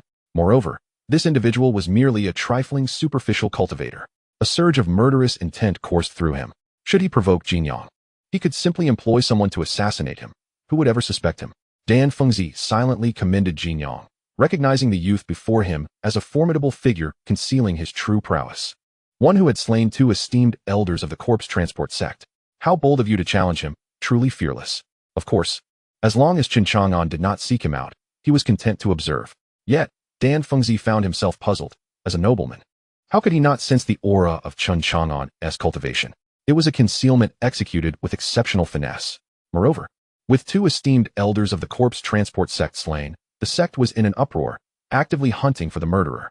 Once he secured his own escape, he would relay Chen Chang'an's information back to the sect, where the high elders would come seeking retribution. Dan Fengzi was intrigued and kept a watchful eye on Chen Chang'an. Would he retaliate against Jin Yang's provocation with lethal force? Yet, Chen Chang'an remained unperturbed, choosing not to act. Since you were so confident, let us see, he mused, finding solace in the notion that resolving the ominous blood energy afflicting Chu Wushuang would require formidable prowess. Although the toll on his lifespan would be minimal this time, saving where possible was always prudent. As the saying goes, frugality is a virtue. Even if Chen Chang'an's lifespan had recently surged to 70 years, he would still practice restraint. Oh, you possess a modicum of self-awareness, Jin Yang scoffed, casting a haughty glance at Chen Chang'an before striding toward Chu Wushuang. As he beheld her pale, yet beautiful visage, a flicker of avarice ignited in his eyes. If he could awaken her, he would be her savior, and securing her affection would be a trivial matter. Jin Yang grasped Chu Wushuang's delicate and smooth hand, feeling a surge of warmth in his heart. If it weren't for the presence of Lord Chu, Dan Fengzi, and Chen Chang'an, he would have relished the opportunity to indulge in his desires. However, in their company, Jin Yang dared not reveal his more lascivious inclinations. He adopted a serious demeanor as he examined Chu Wushuang for the cause of her ailment, his consciousness penetrating her body, particularly her mind. In search of the reason behind her unconscious state, Chu Yongtian looked at him with eager anticipation. Gradually, Jin Yang's expression shifted from one of confidence to a furrowed brow, descending into a state of perplexity. It is known that an alchemist's consciousness is significantly more potent than that of an ordinary cultivator, exhibiting remarkable sensitivity. He conducted a thorough examination of Chu Wushuang's entire being, paying special attention to her sea of consciousness. Yet, he discovered nothing. This meant he was empty-handed.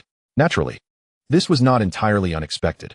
while Chen Chang'an could discern the ominous blood energy enveloping Chu Wushuang's sea of consciousness. It was due to the formidable strength of his mastery and perception, abilities far beyond what a mere third-tier alchemist like Jin Yang could hope to compare with. How is it, young Master Jin? Do you have any assurance? Chu Yongtian inquired anxiously. Jin Yang remained silent as he conducted another examination of Chu Wushuang, but once again, he found nothing. In despair, Jin Yang released her delicate hand. How could this be? He sighed, responding, Lord Chu, I have not identified the cause of Wushuang's unconsciousness, and for now, I possess no solution. However, grant me some time. He added, perhaps Dan Fengzi, being a sixth-tier alchemist, may uncover something. Chu Yongtian turned his hopeful gaze towards Dan Fengzi. The latter promptly shook his head, saying, Friend Chu, did this esteemed individual not claim he could cure your daughter? Allow him to proceed. I shall not presume to showcase my skills here. Chu Yongtian cast a pleading look towards Chen Chang'an, who merely replied, There is no rush. Let him try. He then addressed Dan Fengzi. Her sea of consciousness is shrouded in ominous blood energy. If you can dispel this malevolent force, she should awaken. Jin Yang frowned. Where did Wushuang's sea of consciousness acquire such ominous blood energy? I saw nothing of the sort. Do not spout nonsense. Chen Chang'an offered no retort to Jin Yang's provocation. As Jin Yang felt increasingly enraged at being disregarded by this pretentious cultivator, murderous intent began to swell within him. Seeing Chen Chang'an's indifference, Dan Fengzi ceased to hesitate and cleared his throat. Very well, I shall give it a try. He approached to examine Chu Wushuang. Before long, Dan Fengzi concluded his assessment with an expression of confusion and frustration. Friend Dan, what is the outcome? Chu Yongtian inquired. I am utterly at a loss.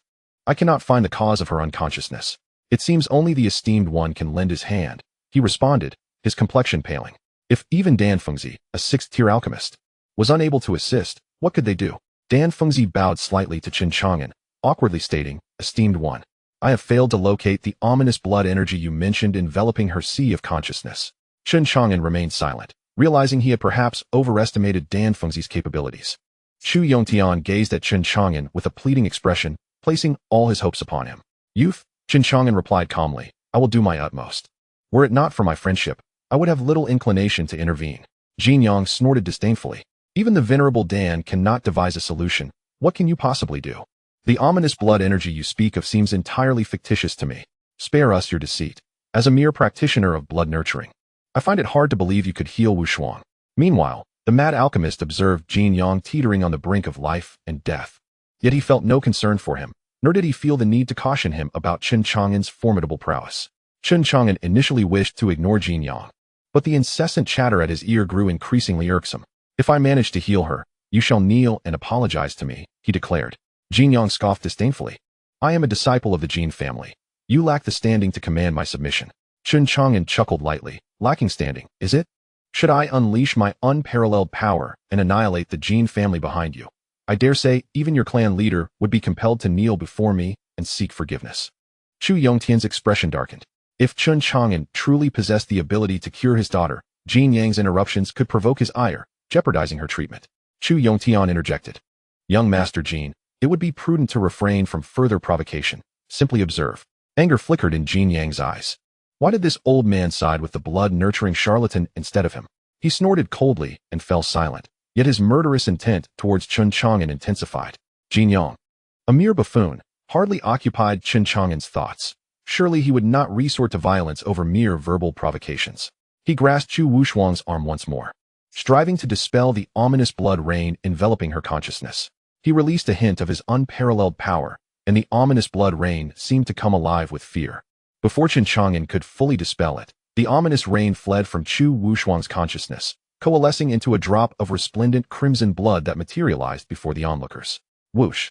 That drop of blood emanated a terrifying aura, teeming with vibrant life energy. It felt as heavy as a mountain, instilling dread in all who beheld it.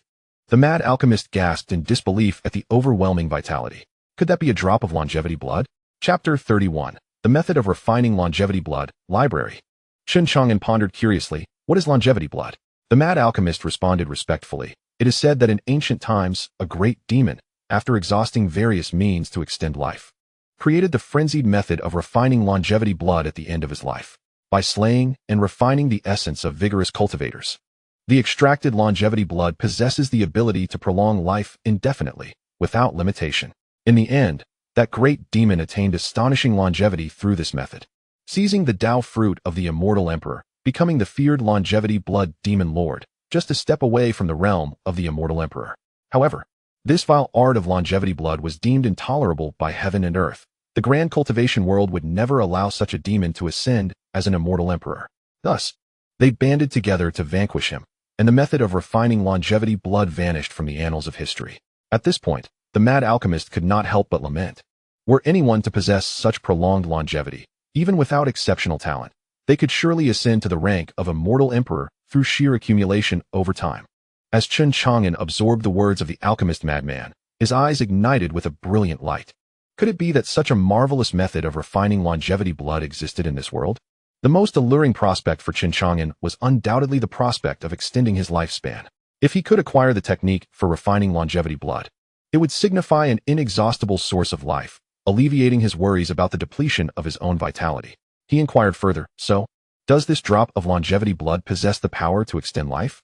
The alchemist madman nodded affirmatively. An esteemed elder of our Sherto sect once obtained a drop of longevity blood from a hidden realm, which granted him an additional 300 years of life. A remarkable treasure indeed. At this moment, that singular drop of longevity blood shot forth towards the great hall's exit. However, the alchemist madman was prepared.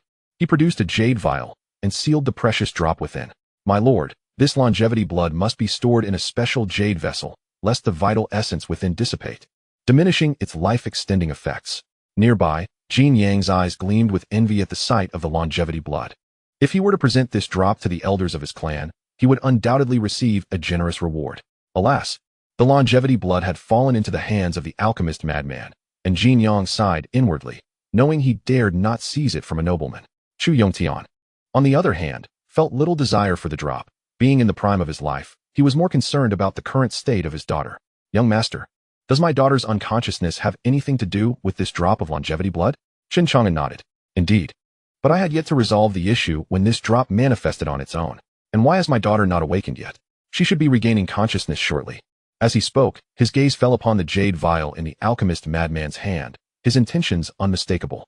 Although the alchemist madman was elated to have acquired the drop of longevity blood, he sensed the intensity of Chen Chang'an's gaze and felt a pang of trepidation.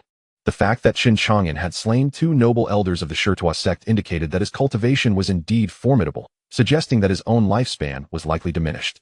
If he were to take this precious item, Chen Chang'an would undoubtedly seek retribution, and whether he could exit the city lord's residence alive remained uncertain. Thus, in a bid for self-preservation, the alchemist madman reluctantly relinquished the jade vial containing the longevity blood to Chen Chang'an. Chen Chang'an bestowed upon him a knowing glance, filled with camaraderie, before smilingly securing the vial within his embrace. At that moment, a soft groan emanated from Chu Wushuang as she gradually stirred back to consciousness. Her expression one of bewilderment as she struggled to comprehend her surroundings. Chu Yongtian rejoiced, my daughter, you have finally awakened. Chu Wushuang appeared frail, her lips pale. Father, are we not at the Great Dragon Mountain? Chu Yongtian explained, you were caught in a rain of blood and fell into unconsciousness.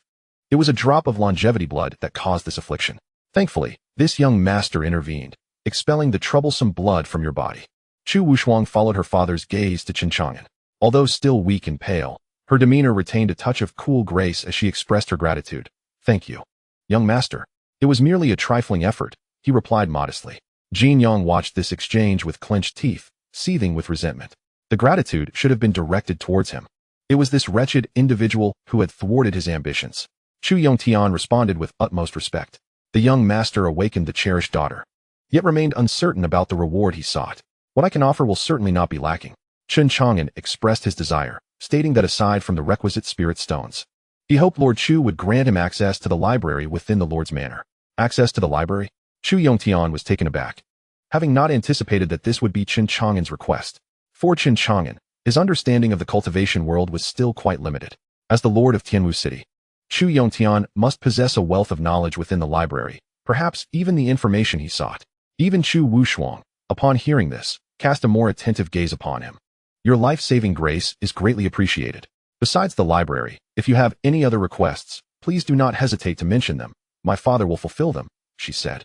Although Chen Chang'an's cultivation was weak, merely a nascent stage of blood nurturing, Chu Wushuang felt a deep gratitude towards her savior. Chen Chang'an replied, since Miss Wushuang has spoken thus, I shall not be overly modest. Might there be longevity elixirs or methods for enhancing lifespan or body refinement within the Lord's manor? The mention of longevity elixirs and body refinement methods left both Chu Wushuang and Chu Yongtian in an awkward position. Such treasures were exceedingly rare in the outside world. While they did possess methods for extending life, these were family secrets not meant for dissemination. As for body refinement techniques, who would bother to collect such seemingly trivial items? Ahem, alas, I fear we do not possess what you seek. The longevity techniques are inherited and cannot be shared. I apologize, Chu Yongtian said regretfully. Is there anything else you require?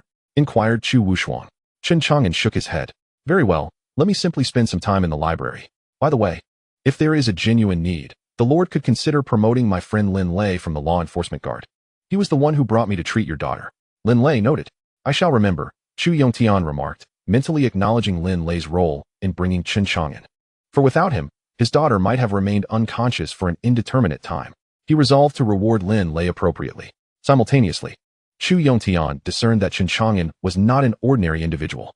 Despite his humble cultivation, he maintained a composed demeanor in the presence of nobility, hinting at a potentially significant background. This sparked Chu Yongtian's curiosity regarding Chen Chang'an's origins. It seemed he would need to inquire with Dan, who likely had insights into Chen Chang'an's esteemed demeanor. Dan the Mad, he said, since your beloved daughter has awakened, I must take my leave for other matters. With that, he offered a respectful bow to Chen Chang'an. Esteemed sir, I shall take my leave. Though outwardly calm, Dan the Mad felt a tumult of uncertainty within, unsure if Chen Chang'an would allow him to depart. Fortunately, Chen Chang'an merely nodded, not presenting any obstacles, which relieved Dan the Mad immensely as he hurriedly exited the Lord's manor. Jinyang said nothing, merely casting a cold glance at Chen Chang'an before bidding farewell to Chu Yongtian and Chu Wushuang and departing. After Jinyang and Dan the Mad left, Chu Yongtian instructed Chu Wushuang to ensure the maidservants took good care of her during her rest, then turned to Chen Chang'an. Young master, I shall escort you to the library. Very well. Chapter 32. The Deputy Commander of Law Enforcement, concealed yet profound. Lin Lei had been waiting in the main hall for quite some time, pacing back and forth. Chen Chang'an had yet to return from the rear hall, leaving Lin Lei somewhat anxious. How was he different from the other physicians? Those physicians had emerged promptly, whereas Chang'an had been inside for quite a while.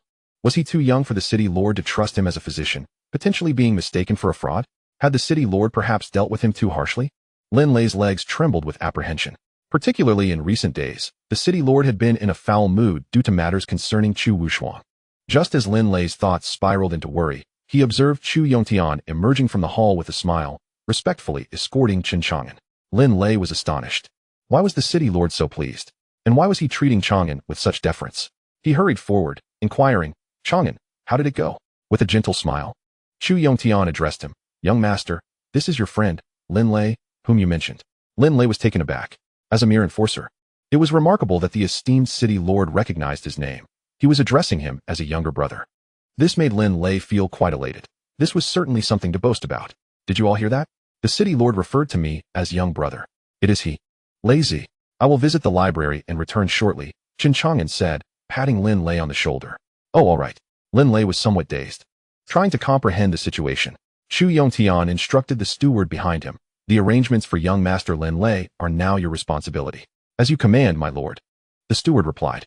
After Chu Yongtian departed with Chen Chang'an, Lin Lei turned to the steward and asked, My lord, what is going on? The steward smiled, noting that previously, he would never have entertained a mere enforcer's inquiry. However, circumstances had changed. Lin Lei's friend had cured the young lady, making Chen Chang'an a benefactor of the city lord.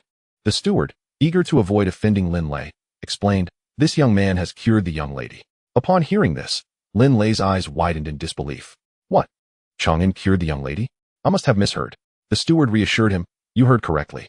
Even the talented alchemist from the Jin family and the 6th-rank alchemist from the corpse-bearer sect failed to heal her, yet this young man managed to do so effortlessly.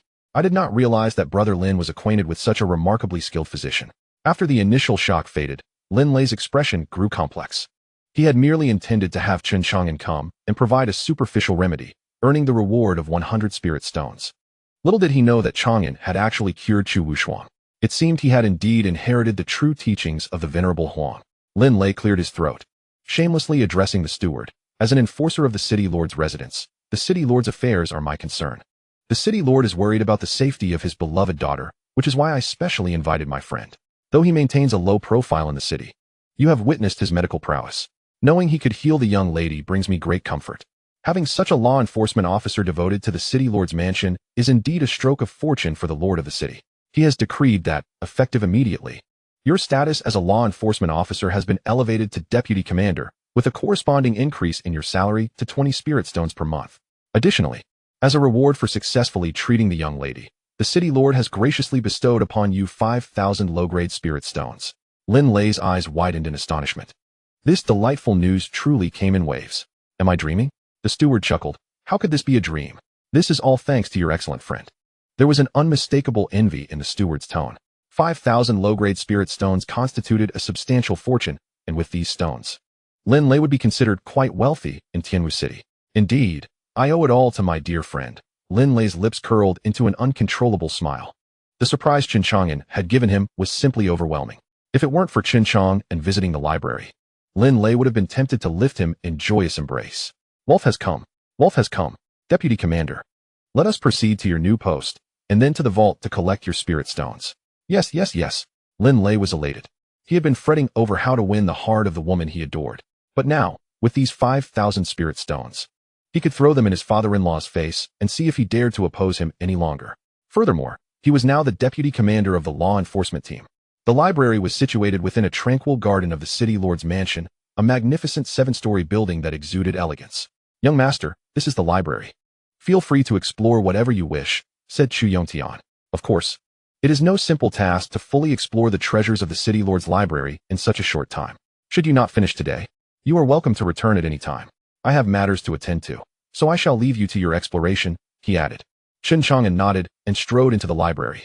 After Chen Chang'an entered, Chu Yongtian pondered briefly before retrieving a communication talisman to send a message to the previously departed Dan Madman of the corpse transport teaching.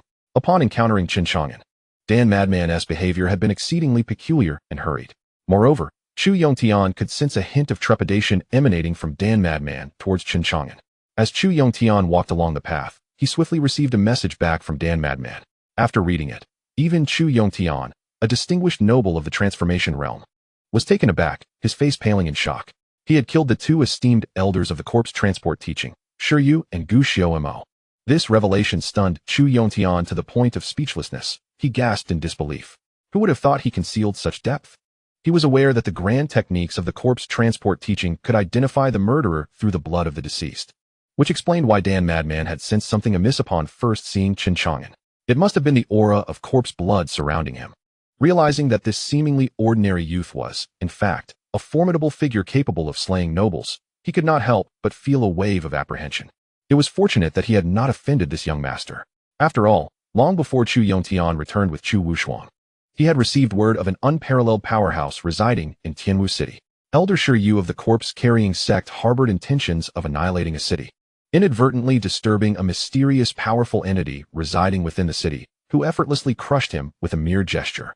Upon hearing this news, Chu Yongtian was astounded and increasingly curious about the identity of the enigmatic force hidden within Tianwu City. It now seemed apparent that the youth before him was indeed that very individual. Chapter 33. The tomb of the dominant martial sage leaves Lin Lei astounded. Within the repository of tomes, Lin was surrounded by a plethora of densely packed books. Chen Chang'an picked one up, employing his divine intellect to commence his perusal. He read swiftly, skimming through the text, and within a few breaths, he completed a book. However, it yielded none of the information he sought. He then opened a second volume, continuing his search. Half an hour elapsed, and Chen Chang'an had navigated through a third of the vast collection of texts in the repository. He sighed, closing the book in his hands. As he had anticipated, the path of cultivating immortality and refining the body had long fallen into obscurity. Even within the city lord's library, scant records remained on the subject. Conversely, through his examination of these texts, Chen Chang'an gleaned a wealth of knowledge regarding various aspects of cultivation, including divine abilities, spells, talismans, formations, and alchemy, thereby broadening his horizons. Some fundamental spells he was able to grasp instantaneously with his divine intellect. Alas, his current cultivation was merely at the initial stage of blood nurturing, and his magical power had yet to manifest. Even the simplest of spells eluded him. This left him in a state of frustration, yearning to experience the sensation of casting a spell, even if it were just the most rudimentary fireball technique. Subsequently, Chen Chang'an immersed himself once more in the vast ocean of literature within the repository. As twilight descended, he finally concluded his exploration. Stretching, he felt the strain of fatigue in his back. Yet, fortune smiled upon him, for he had indeed made some discoveries within the repository. Although references to body cultivation were scarce, diligence bore fruit. In an ancient text, he unexpectedly unearthed information dating back 10,000 years. A legendary martial sage named Ba Jia once walked the earth. The title of martial sage is conferred upon those who reach a monumental level of mastery in body cultivation, signifying their sanctified status. It is said that a martial sage possesses an extraordinarily formidable physique and a prolonged lifespan, with even a drop of their blood harboring immense power capable of obliterating mountains, as well as the terrifying ability of blood rebirth. The ancient records indicate that in the era of Tianwu City, upon Ba Jia's ascension, he concealed his tomb within this very land. Whoever could locate the tomb of the martial sage would inherit his legacy and soar to greatness. Regrettably, after the passage of millennia, no one has discovered the tomb. And as time wore on, many have forgotten the existence of Ba Jia's south resting place, leaving only faint traces within ancient texts. Chen Chang'an mused to himself. If I could uncover the tomb of Ba Jia, perhaps I might discover an ancient method of body cultivation. He lacked the innate talent for cultivation. And with his invincible prowess spanning an unimaginable 9 billion years, he had already reached the pinnacle of his realm, rendering any further advancement unnecessary. This predicament hindered his ability to cultivate spells and extend his lifespan. Now, he could only place his hopes upon the path of physical cultivation. Fervently wishing not to be disappointed, he decided to seek out Yi Hongying to see if she possessed any clues regarding the tomb of the martial sage. Upon exiting, Chen Chang'an encountered Lin Lei, who was clad in a striking Qilin robe. Lei, what brings you here? Chang'an, are you foolish? You have healed Chu Wushuang. That is an immense achievement. Why would you ask for anything in return? What is so captivating within the library? Lin Lei remarked, a hint of exasperation in his tone. Chen Chang'an refrained from explaining and simply smiled. Your attire is quite impressive. Lin Lei chuckled, puffing out his chest. Isn't it? This garb can only be worn by the leaders and vice leaders of the city lord's law enforcement. I owe it all to you for healing the young lady now. When I walk out, everyone regards me with reverence. Even the Grand Commander, who once ignored me, now greets me with a smile. He marveled at the benefits that status conferred, basking in the admiration. Chang'an, you truly are my lucky star. I never dared to dream of such a reality. Come here, let me give you a hug. Chen Chang'an recoiled, his expression one of distaste. Keep your distance. I have no fondness for men. Hey, Lin Lei continued, aside from the vice leader position, the city lord has rewarded me with 5,000 low-grade spirit stones. This is primarily your achievement, so I intend to give them all to you. He produced 5 spirit tickets, each valued at 1,000 low-grade spirit stones, ready to hand them to Chen Chang'an. Chen Chang'an shook his head in refusal. Aren't you planning to marry? You should keep them for yourself. What about you? Lin Lei inquired. With a slight smile, Chen Chang'an replied, I have enough spirit stones. 5,000 spirit stones. Are you truly not going to accept them? Lin Lei gazed at him incredulously, as if Chen Chang'an were a fool. Without further explanation, Chen Chang'an tossed a storage ring into Lin Lei's hands. What is this for? Lin Lei asked. To show you what true wealth looks like. As your friend, I feel it necessary to enlighten you and help you shed that rustic demeanor. Lin Lei scoffed. 5,000 spirit stones hardly qualifies as wealth. He doubted that Chen Chang'an's storage ring contained more than a couple hundred spirit stones. However, the moment Lin Lei's consciousness entered the storage ring, he was astounded to find it teeming with spirit stones, radiating a mesmerizing brilliance. Lin Lei's eyes widened in disbelief. What on earth? Chang'an, where did you acquire such a vast amount of spirit stones? He estimated that the ring contained at least 1,000,000 spirit stones, including mid-grade and even high-grade ones. Lin Lei was left speechless, swallowing hard. Chen Chang'an responded, I obtained them from slaying an elder of the corpse transport sect. Lin Lei's expression was one of utter disbelief. You? In the early stages of nurturing his vitality, you, a mere pretender, have slain an elder of the corpse-carrying sect. Are you aware that the corpse-carrying sect is one of the foremost demonic factions in Hezhou? Anyone who ascends to the rank of elder possesses cultivation at the divine transformation stage, on par with the city lord himself, an individual of considerable stature. Frankly speaking, from whence did you procure this storage ring? Surely, it cannot be a mere find. Good heavens, your luck is astonishing. Where did you stumble upon such a treasure? Listening to Lin Lei's incessant conjectures, Chen Chang'an found himself at a loss. In truth, no one would believe him. With a chuckle, Chen Chang'an replied, I found it by the roadside. Lin Lei lamented, my guess was indeed correct. He then hastily inquired, with so many spirit stones, what do you intend to do? I shall gift them to you, should you desire. Without a moment's hesitation, Lin Lei shook his head. No, this is yours. Besides, the fact that you discovered such a bounty of spirit stones is your own fortune, since you possess so many. I shall not take the 5,000 spirit stones I initially promised. Lin Lei accepted only those 5,000 spirit stones. And although he was astonished by the over 1,000,000 spirit stones within Chen Chang'an's storage ring, he felt no desire to claim them and return them to Chen Chang'an. Chang'an, with all these spirit stones, you can procure numerous cultivation resources. I am confident your cultivation will advance rapidly, and you shall soon catch up to me. Let us hope so. Given that he had come into such a windfall today and had also been promoted to vice commander, Chen Chang'an proposed to celebrate. Let us indulge in a fine meal tonight. Call your sister Linger, and I shall invite my dear Lulu. We must go to the renowned drunken Immortal Tower. Lulu and I have long yearned to dine there. Absolutely. Then it is settled for the drunken Immortal Tower. We shall meet there. After departing from the city lord's residence, Chen Chang'an and Lin Lei each returned home before reconvening at the drunken Immortal Tower. As for Chu Yongtian, he did not emerge to meet Chen Chang'an again. However, he watched Chen Chang'an's departing figure from the shadows, absorbing the information his subordinates had gathered about him. Owner of the Jiukong Apothecary on Qingyun Street in the southern part of the city? Apart from his appearance in Tianwu City 3 years ago and his apprenticeship under an elder surnamed Huang, there is no other information. It was unexpected that such a powerful individual was concealed within Tianwu City. To be candid, Chu Yongtian was quite eager to make Chen Chang'an's acquaintance. However, Chen Chang'an had slain 2 elder marquises of the corpse-carrying sect, a matter of great significance. The sect would undoubtedly seek revenge. Although Chen Chang'an was formidable, the corpse-carrying sect stood as one of the preeminent demonic factions in Hezhou, teeming with strong individuals. Alone, he could not hope to contend against such a force. Thus, should the sect come seeking retribution, it would be impossible for Chen Chang'an to escape unscathed. Naturally, although Chen Chang'an had saved his daughter, Chu Yongtian dared not draw closer to him, fearing the repercussions. Nevertheless, he could not fathom why Chen Chang'an did not hasten to leave Tianwu City or why he released the alchemical madman who knew his identity. Did he not fear the vengeance of the corpse-carrying sect? Yet, this thought flickered briefly in Chu Yongtian's mind before being extinguished. After all, how could Chen Chang'an, no matter how powerful, rival a top-tier demonic faction? No longer dwelling on matters concerning Chen Chang'an, he resolved to remain uninvolved, merely an observer. He lifted his gaze toward the direction of the Dragon Mountain. To his astonishment, the seal of the Imperial Palace proved to be incredibly resilient and perilous. Despite the combined efforts of numerous formidable beings, the seal remained unbroken.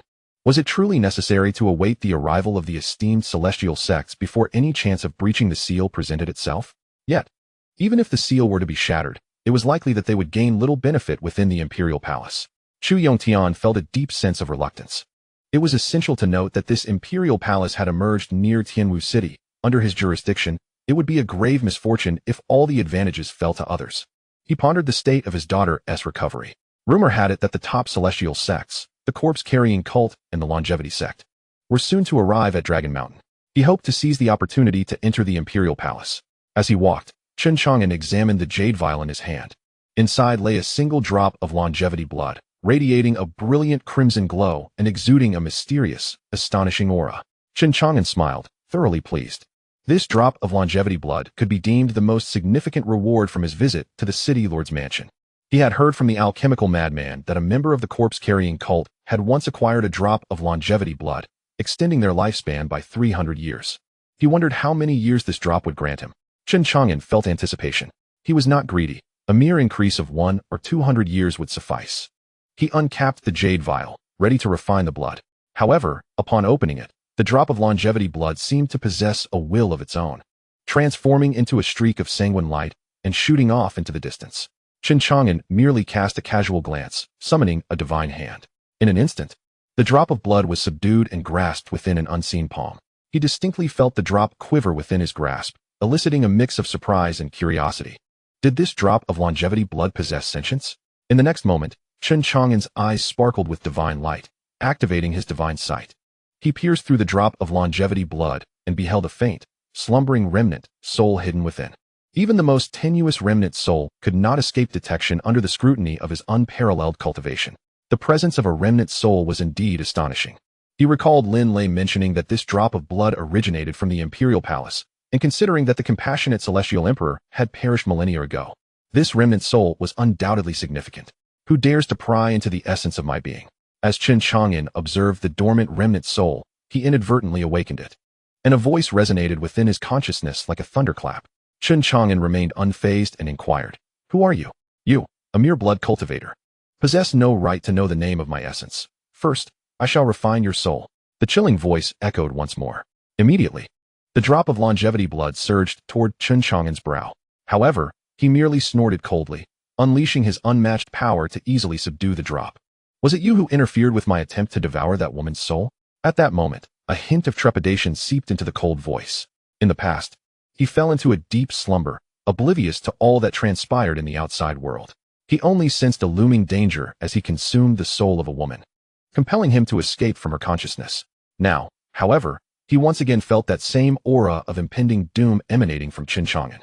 With a calm demeanor, Chen Chang'an stated, "Reveal your identity, or I shan't hesitate to obliterate your lingering soul." His seemingly placid words were laced with an unsettling intent to kill, causing the fragment of a soul to tremble in fear. Fully aware of his own frailty, he hastily pleaded for mercy. "Friend, please do not extinguish this remnant of my soul.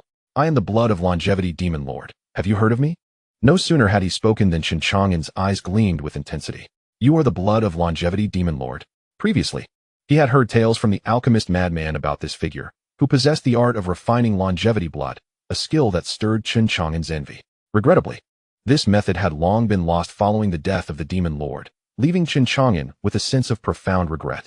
To think that a fragment of the demon lord's essence lay before him was both astonishing and exhilarating. Yet, once the initial surprise subsided, Chen Chang'an regained his composure, expressing skepticism as he coldly remarked, "If you are indeed the blood of longevity demon lord, then prove your identity." The fragment of the soul inquired, "How would you have me prove it?" With a piercing gaze, Chen Chang'an responded, "I have heard that the blood of longevity demon lord mastered a mysterious method of refining longevity blood, which continuously extends one's lifespan. If you are truly the demon lord, do you possess this technique?"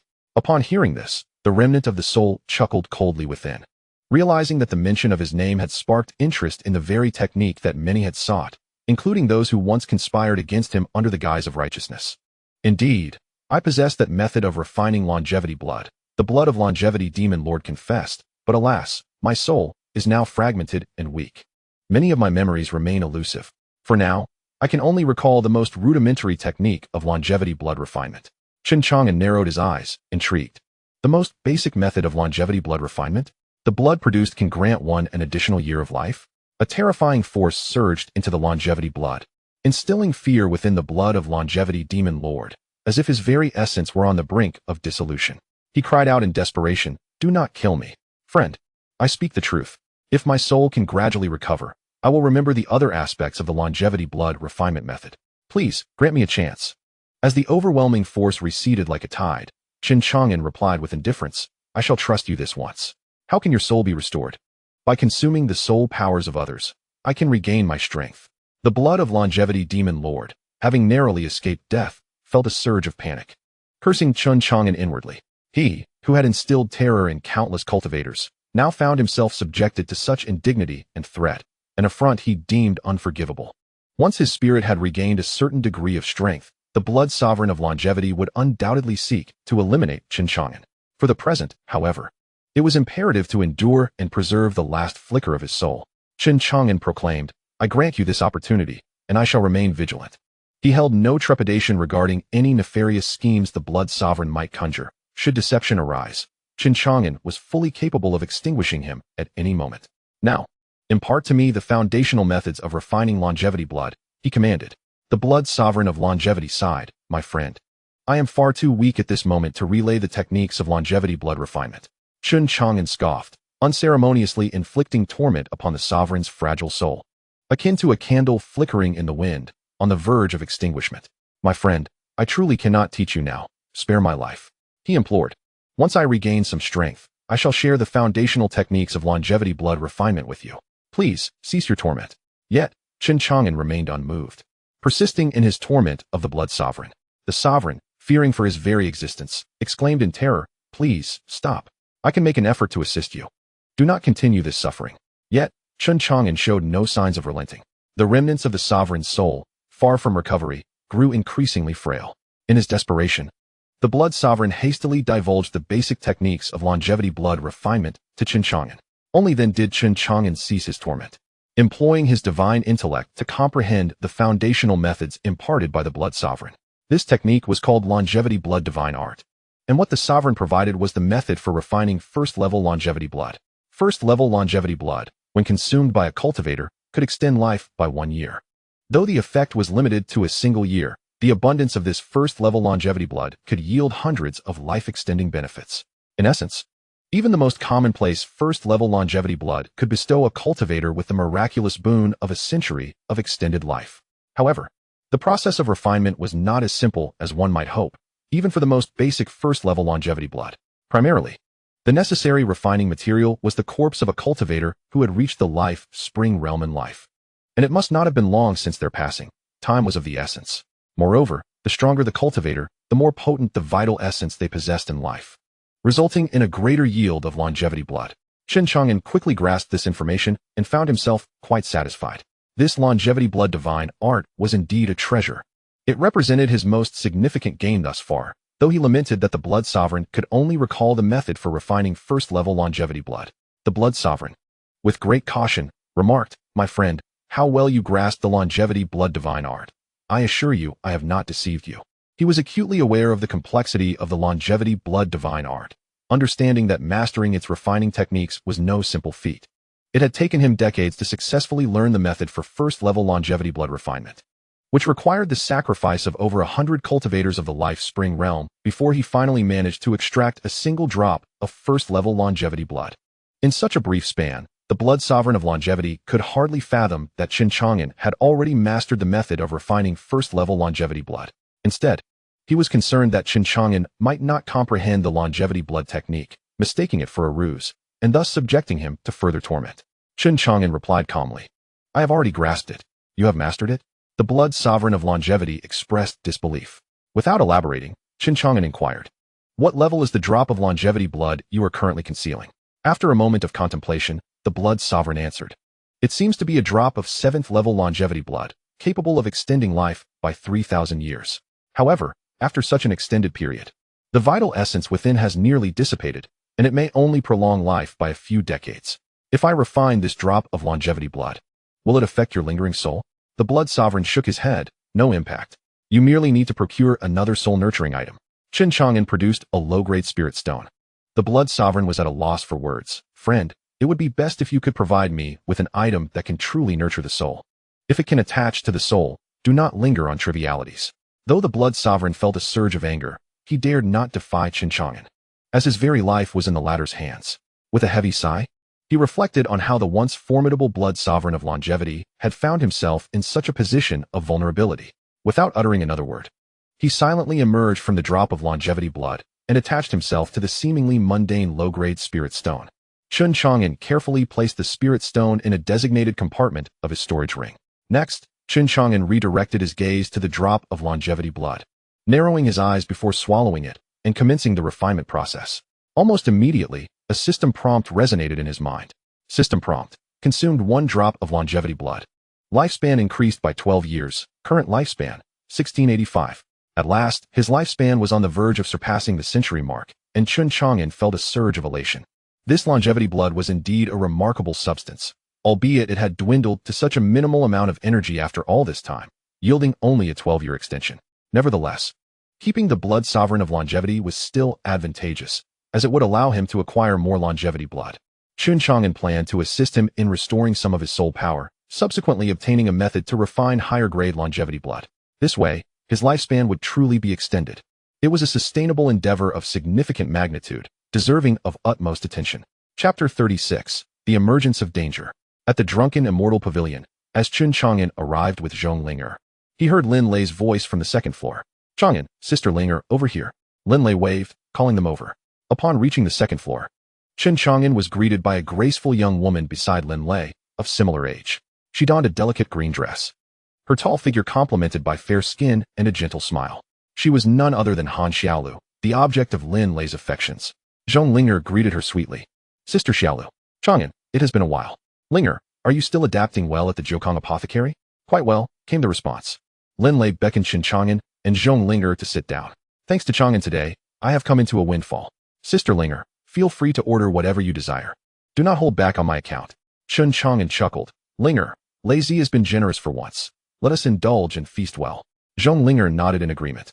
Soon, an extravagant banquet was laid out before them. As they gathered around the table, Chen Chang'an observed the affectionate bond between Lin Lei and Han Xiaolu. Their love was palpable, filling the air with a sweet yet cloying aroma that was almost unbearable. Lin Lei remarked, Chang'an, I truly owe you my deepest gratitude. You may recall my struggles with Xiaolu's father, a prominent figure in the city, who has always opposed our union due to my humble beginnings. However, thanks to your efforts in healing the Lord Mayor's daughter, I now serve as the vice commander of the law enforcement guard, with 5,000 spirit stones to my name.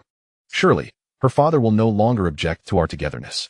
Xiaolu and I have decided to visit her family tomorrow to discuss the betrothal and wedding arrangements, and afterward, we shall hope to welcome several chubby children into the world. With dreams of a bright future sparkling in his eyes, Lin Lei radiated excitement. Han Xiaolu beamed with a tender smile, gazing adoringly at Lin Lei, her eyes reflecting his very essence. Chen Chang'an laughed. Then do remember to invite me to celebrate your nuptials, so I may contribute a token of my joy. Absolutely, Lin Lei replied eagerly. Meanwhile, Zhong Linger, listening intently to their plans for the betrothal and grand wedding, sparkled with anticipation. Come, let us drink. The atmosphere at the table was joyous, yet abruptly, an unseen threat erupted.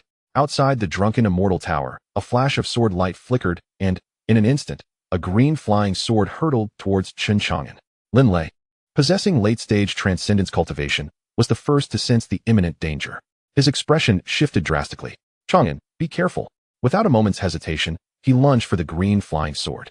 However, its power was overwhelming, and in a mere instant, it slashed through Lin Lei's palm, blood gushing forth. Unable to seize it, he could only watch as the sword seemed poised to pierce Chen Chang'an's heart.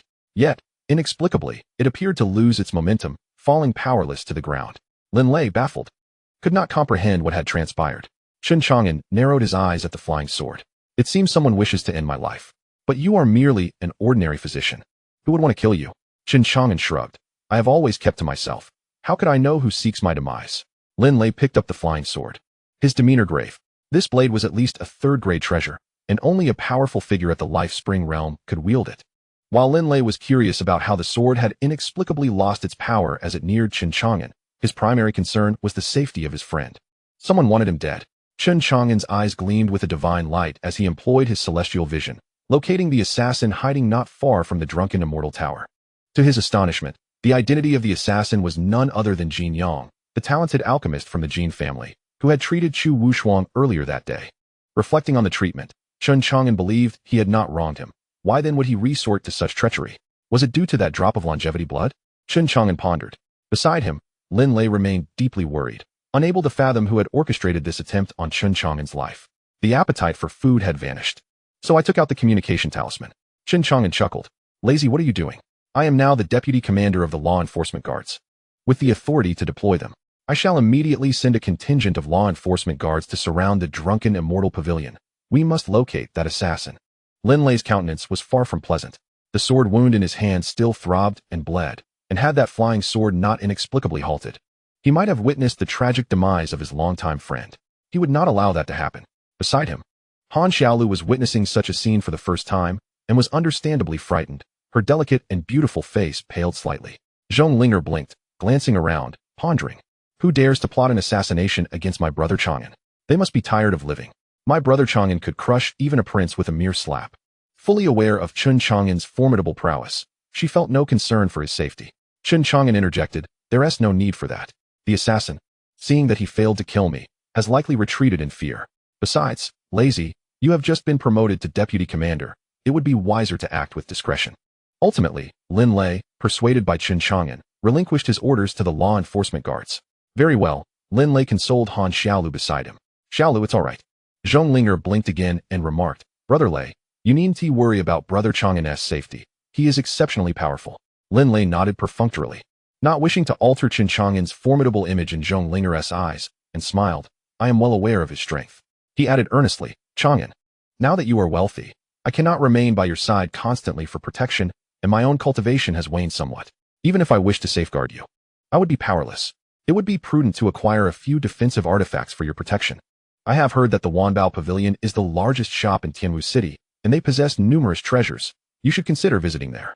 Chen Chang'an nodded. acknowledging the necessity of visiting Wanbao Pavilion to seek out Yi Hongying. With such an unexpected incident occurring, Lin Lei and the others had lost their appetite.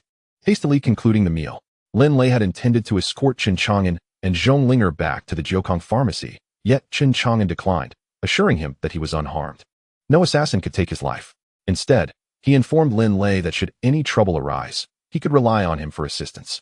Lin Lei doubted that an ordinary physician like Chen Chang'an possessed such capabilities, dismissing it as a jest. Ultimately, Lin Lei and Han Xiaolu, concerned for Chen Chang'an's safety, insisted on escorting him and Zhong Linger back to the Jiukong pharmacy before departing.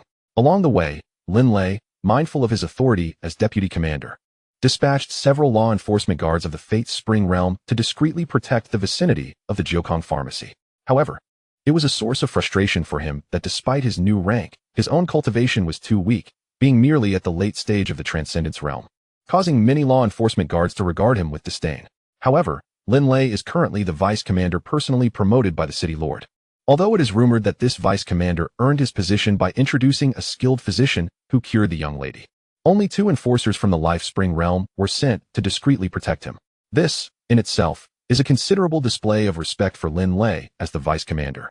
Lin Lei is acutely aware of his own inadequacies. His cultivation is too weak, and relying solely on his title as vice commander to command the enforcers is no simple task.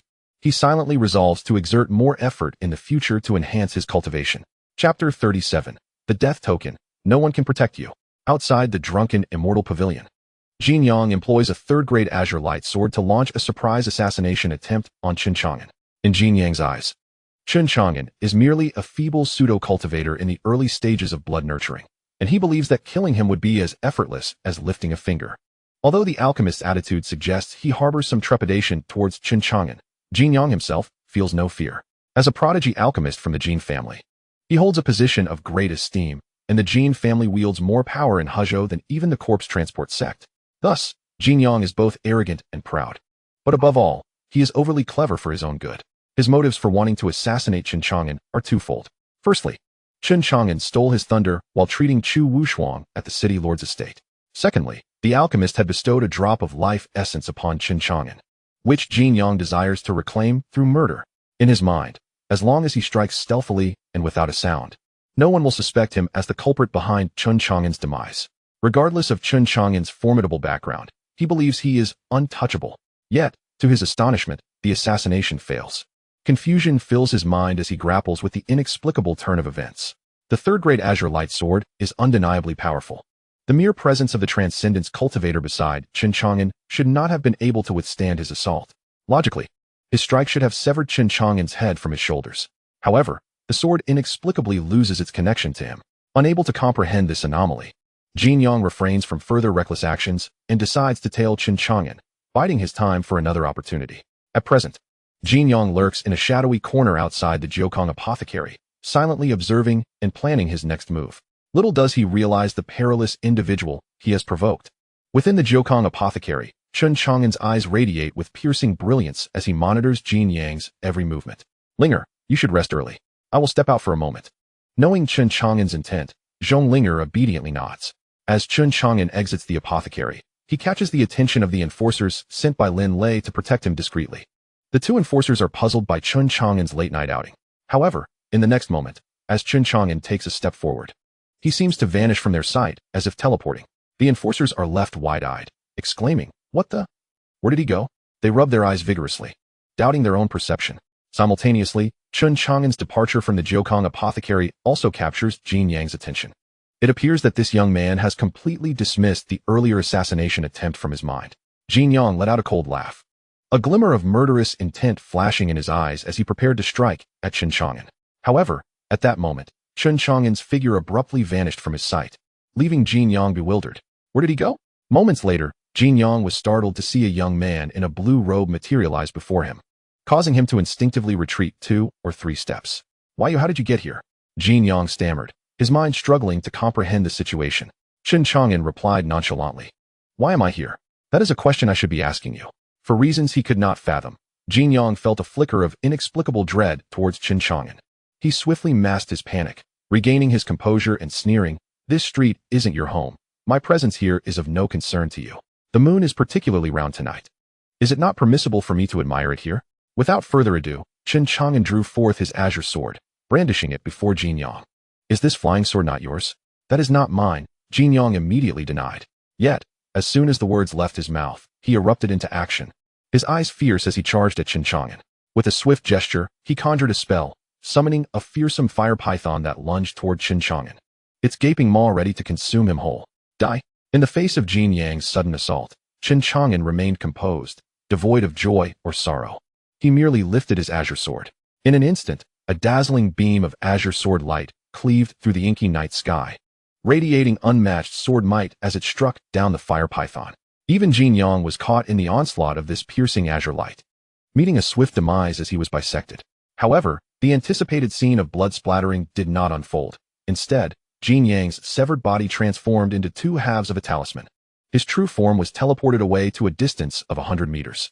Jin Yang, filled with terror and shock, gazed towards the direction of the Jiokong apothecary, his voice trembling. This guy is playing the fool to catch the wise. He is no mere blood-raising false cultivator. He effortlessly severed me with a single strike. He must be at least at the life will stage, if not the fate mandate stage. Fuming, Jin Yang shuddered, realizing how fortunate he was to possess a death replacement talisman bestowed by an elder of his clan. Otherwise, he would have already become a ghost beneath Chen Chang'an's sword. Abandoning any thoughts of confronting Chen Chang'an, he summoned all his strength to flee. Meanwhile, on Qingyun Street, Chen Chang'an watched in astonishment as the bisected talisman ignited into ashes. He recalled a powerful talisman, the death replacement talisman, detailed in a book he had perused in the library. This talisman contained a fragment of Law's power, capable of shielding its user from a life-threatening crisis. Its crafting was exceedingly arduous, thus making it exceptionally precious. To his surprise, this fellow possessed such a death replacement talisman, truly befitting a scion of a prestigious family. Chen Chang'an murmured, activating his divine sight to observe Jin Yang's retreat. Before him, there was no possibility for Jin Yang to escape. Confronted by an adversary intent on his demise, Chen Chang'an would never show mercy. He sheathed his azure sword and, with deliberate steps, pursued Jin Yang at a measured pace, akin to a cat stalking a mouse, ultimately watching as the mouse scurried into the city lord's manor. It appears he is aware that escape from Tianwu City is futile and seeks the protection of the city lord's residence, hoping that Chu Yongtian will safeguard his life. Chen Chang'an let out a cold snort. Those he intends to kill shall find no refuge. Chapter 38. What are you? A mere threat. Young Master Jin. What brings you back? The arrival of Jin Yang stirred both Chu Yongtian and his daughter, Chu Wushuang, within the city lord's residence. Observing the visibly anxious Jin Yang, they were filled with curiosity. Jin Yang, pallid and distressed, spoke. City Lord Chu, someone seeks to take my life. Thus I have temporarily come here to evade the storm. I have already sent a plea for help to my family, and before the Jin family dispatches aid, I hope City Lord Chu can provide me protection. At these words, unease crept into Chu Yongtian's heart, causing him to furrow his brows slightly as he inquired, Young Master Jin, who is it that wishes to kill you? It is that young man who treated Wushuang today. Jin Yang's face turned a ghastly white, filled with resentment. He had not anticipated such a turn of events, and the thought of the used death substitution talisman caused him great anguish. That was a precious item meant for preserving life, squandered in vain. Once his family sends a powerful individual, he would ensure that Chen Chang'an pays with his life. Having fled to the city lord's residence, Jin Yang felt a sense of relief wash over him. In his estimation, he was now safe within the city lord's domain. How could Chen Chang'an, despite his strength, possibly surpass Chu Yongtian? After all, Chu Yongtian was a noble of the transformation realm. Should Chen Chang'an dare to venture into the city lord's residence to kill him, Chu Yongtian would undoubtedly teach him a lesson. After all, he was a genius alchemist of the Jin family, and it was inconceivable that Chu Yongtian would stand by and do nothing. However, he did not foresee that upon revealing it was Chen Chang'an who sought his death, Chu Yongtian's calm demeanor would suddenly shift. You have provoked that young Master Chen? The change in Chu Yongtian's expression filled Jin Yang with a sense of foreboding, prompting him to ask, what is the matter? Even Chu Wushuang, standing nearby, could not help but be intrigued. It was rare for her father to display such an uncharacteristic reaction. Chu Yongtian looked at Jin Yang as though he were gazing upon a corpse, his tone grave as he pressed, what on earth transpired? Why does that young Master Chen wish to kill you? Initially reluctant to divulge details, Jin Yang, confronted with Chu Yongtian's piercing gaze, chose to be forthright. Our Jin family has an elder whose life is waning, and we fortuitously encountered a drop of life essence. Chu Yongtian interjected, so you intended to kill that young Master Chen to seize the life essence? Jin Yang nodded, Confusion etched upon his features. Indeed, what of it? He then continued. I initially believed him to be merely a practitioner in the early stages of blood nurturing, yet I had no idea he concealed his true depth. I still cannot ascertain whether his genuine cultivation is at the life will realm or the destiny realm. I suffered a significant setback, nearly losing my life at his hands. Fortunately, I escaped to the city lord's residence, where with city lord Chu's protection, he dares not harm me. Chu Wushuang was taken aback. He is that strong? She had observed Chen Chang'an to be quite young, merely in his teens. How could he possess such profound cultivation?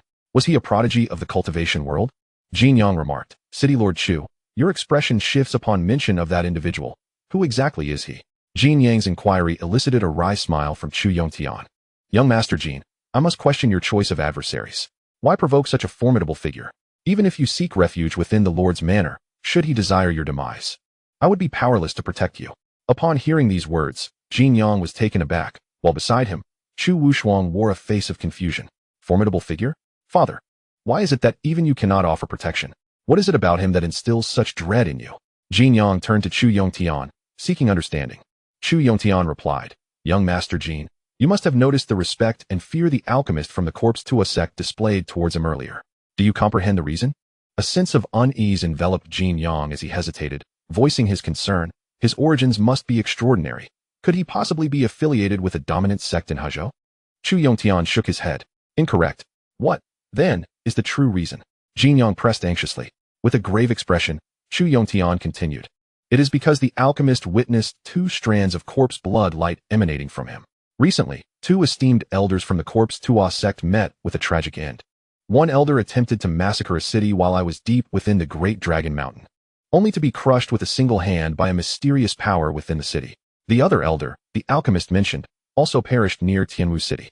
Chu Wushuang's eyes widened in shock. Could the mysterious power be him? Jin Yang's expression shifted drastically, disbelief etched across his face. How can this be? He actually killed 2 esteemed elders from the corpse to a sect. The shocking revelations from Chu Yongtian sent a chill coursing through Jin Yang's body, leaving him trembling uncontrollably. Chu Yongtian lamented, though this is merely the alchemist's conjecture, it is likely closer to the truth than not. Young Master Jin, you must leave the Lord's manor at once. If he can effortlessly crush the elders of the corpse to a sect, I cannot guarantee your safety should he wish to eliminate you. However, I have heard that the alchemist has already relayed this information back to the corpse to a sect. They will surely take action soon. Pale and drenched in cold sweat, Jin Yang felt a terror unlike any he had ever known. He had never anticipated that Chen Chang'an's true power would far exceed his imagination, shattering his previous understanding. The thought of someone capable of effortlessly obliterating esteemed elders led him to wonder if he was a supreme leader of the undying realm. Reflecting on his recent escape from Chen Chang'an, he felt as though he had narrowly evaded the gates of the underworld. Without a moment's hesitation, Jin Yang resolved to flee the Lord's manor and escape Tianwu City. However, at that moment, he suddenly beheld something that left him struck as if by lightning, rendering him motionless. Chu Yongtian and Chu Wushuang followed Jin Yang's gaze, only to discover, a mere 10 meters away, the silent appearance of a young man clad in azure robes. His arrival had gone undetected even by Chu Yongtian, who possessed the cultivation of the transformation stage. Sending chills down his spine as he thought, this individual appeared without my awareness. He must be a figure of immense strength. When did such a young figure emerge within the grand realm of cultivation? Countless thoughts swirled in Chu Yongtian's mind. As for Chu Wushuang, she felt no fear towards Chen Chang'an. Rather, she was filled with curiosity. Here was a young powerhouse, akin to those of the rejuvenated elder generation. Chu Yongtian quickly cupped his hands in greeting. Young Master Chen, what brings you here? Chen Chang'an replied, I have come for him. Chu Yongtian hesitated for a moment, contemplating the significance of Jin Yang's identity as a talented alchemist and the heir of the Jin family, whose patriarch held considerable power. If he were to perish within the city lord's mansion, it would undoubtedly spell trouble for him. He spoke cautiously, Young Master Chen. He is a disciple of the Jin family. If you were to kill him, the Jin family would not let this matter rest. Why not let him go? Surely, he now deeply regrets his actions. A compromise would allow us all to move forward. Chen Chang'an chuckled softly. So, you wish to act as a mediator? I hope young Master Chen can show me some consideration. Chu Yongtian continued, but before he could finish his sentence, Chen Chang'an let out a cold snort. What are you to presume to mediate in my presence? As he spoke, an overwhelming aura of terror surged forth like a raging torrent towards Chu Yongtian. His complexion changed drastically, and he staggered backward, unable to draw a breath. His face turned pale, beads of cold sweat streamed down his body. and his legs trembled uncontrollably, rendering him speechless. He feared that another word from him might lead to a fate similar to that of the elder from the corpse-treading sect, crushed to oblivion. It was astonishing that a city lord could not utter a word before Chen Chang'an. Chen Chang'an's gaze shifted to Jin Yang, whose face was ashen. He trembled uncontrollably. Yet he thought to himself, being a disciple of the Jin family, he had never been subjected to such humiliation. He could not believe Chen Chang'an would dare to kill him. Taking a deep breath, he feigned composure and shouted, "I am the talented alchemist of this generation from the Jin family, and my father is the third elder in power. I am not like those elders from the corpse-treading sect. If you dare to kill me, the Jin family will not let you go." Chapter 39. The Death of Jin Yang. Do not offend. Chen Chang'an narrowed his eyes. "So, you are threatening me?" A chilling intent emanated from Chen Chang'an, akin to a frigid winter moon, causing Jin Yang to tremble uncontrollably, his very soul quaking with fear. I am not threatening you. I merely hope you will consider your actions carefully," Jin Yang stammered, his pallor evident. Beside them, Chu Yongtian and Chu Wushuang remained silent, inwardly thinking that Jin Yang was a fool. He was fully aware that Chen Chang'an had already killed 2 high-ranking elders of the corpse-treading sect and allowed the mad alchemist to escape. Either this man was extraordinarily powerful and unafraid of the sect, or he was simply arrogant. Such individuals often dismiss threats and may even be provoked by them. A cold smile played on Chen Chang'an's lips. "If I were an ordinary person, I would have long since perished at your hands. If you wish to kill me, why should I spare you? Do you think you can stand against the Jin family?" Jin Yang gritted his teeth. But before he could finish his sentence, Chen Chang'an unleashed a razor-sharp beam of sword light towards him. This sword light, infused with formidable and terrifying power, instantly tore through the void. Blindingly brilliant and impossible to gaze upon. In an instant, Jin Yang's head was severed from his body, leaving behind a lifeless corpse. In Chen Chang'an's hand was the third-tier magical artifact, the Qingguang sword, which Jin Yang had wielded during the assassination attempt at the Zui Xian building. With a calm demeanor, Chen Chang'an stored his sword within his storage ring and murmured, "I cannot be bothered to engage in a verbal spar with you. If the Jin family seeks their own demise, then let it be." He then turned his gaze toward Chu Yongtian and Chu Wushuang. The expressions of the father and daughter turned pale, as Chen Chang'an's eyes fell upon them. A tremor coursed through their hearts, and their eyelids twitched with anxiety, fearing that he might resort to silencing them permanently. Should that occur, no one would know who had slain Jin Yang. Most critically, Chen Chang'an could effortlessly crush the elder of the corpse transport sect with a mere hand. Therefore, it was evident that dispatching the 2 of them would require even less effort. Chu Yongtian swallowed hard, forcing a semblance of composure as he managed a nervous smile. "Young Master Chen, please rest assured. I will certainly not disclose your involvement in Jin Yang's death." Chen Chang'an replied with a smile. "There is no need for you to fear, Master Chu. I am not one to revel in bloodshed, and besides, you bear me no grudge." Chu Yongtian felt a slight relief but couldn't help but worry about Chen Chang'an's predicament. "As for the Jin family, it is of no consequence. You may inform them as you wish." Chu Yongtian was quite astonished. It was important to note that the Jin family was no ordinary sect of cultivators. They had a lineage spanning over 10,000 years in Hezhou, with several figures at the indestructible realm, including true monarchs of the myriad laws. Chen Chang'an had slain this Jin family's prodigious alchemist, and the Jin family would undoubtedly seek vengeance. Was he truly unafraid? He hoped that when the Jin family came to settle the score, Chen Chang'an would not find himself fleeing in terror. Though Chen Chang'an was formidable, Chu Yongtian speculated that his cultivation was at most at the indestructible realm, unlikely to surpass it. The supreme beings of the myriad laws were all renowned figures in the grand cultivation world, commanding respect in their respective domains. Yet Chen Chang'an was someone he had neither seen nor heard of before in Hezhou. After a moment's contemplation, Chu Yongtian respectfully inquired, "Young master, the recent events in Tianwu City have been tumultuous. 2 elders from the corpse transport sect have arrived. Have you heard of this matter?" Chu Yongtian intended to hint that the sect was seeking retribution against Chen Chang'an. Little did he know, Chen Chang'an was unreserved in his response. "I killed those 2 elders from the corpse transport sect. What of it?" Chen Chang'an's candid reply left Chu Yongtian momentarily speechless, unsure of how to respond. Beside him, Chu Wushuang interjected, "If you can effortlessly eliminate the 2 elders of the corpse transport sect, why then allow their alchemist to escape and carry news of your actions back?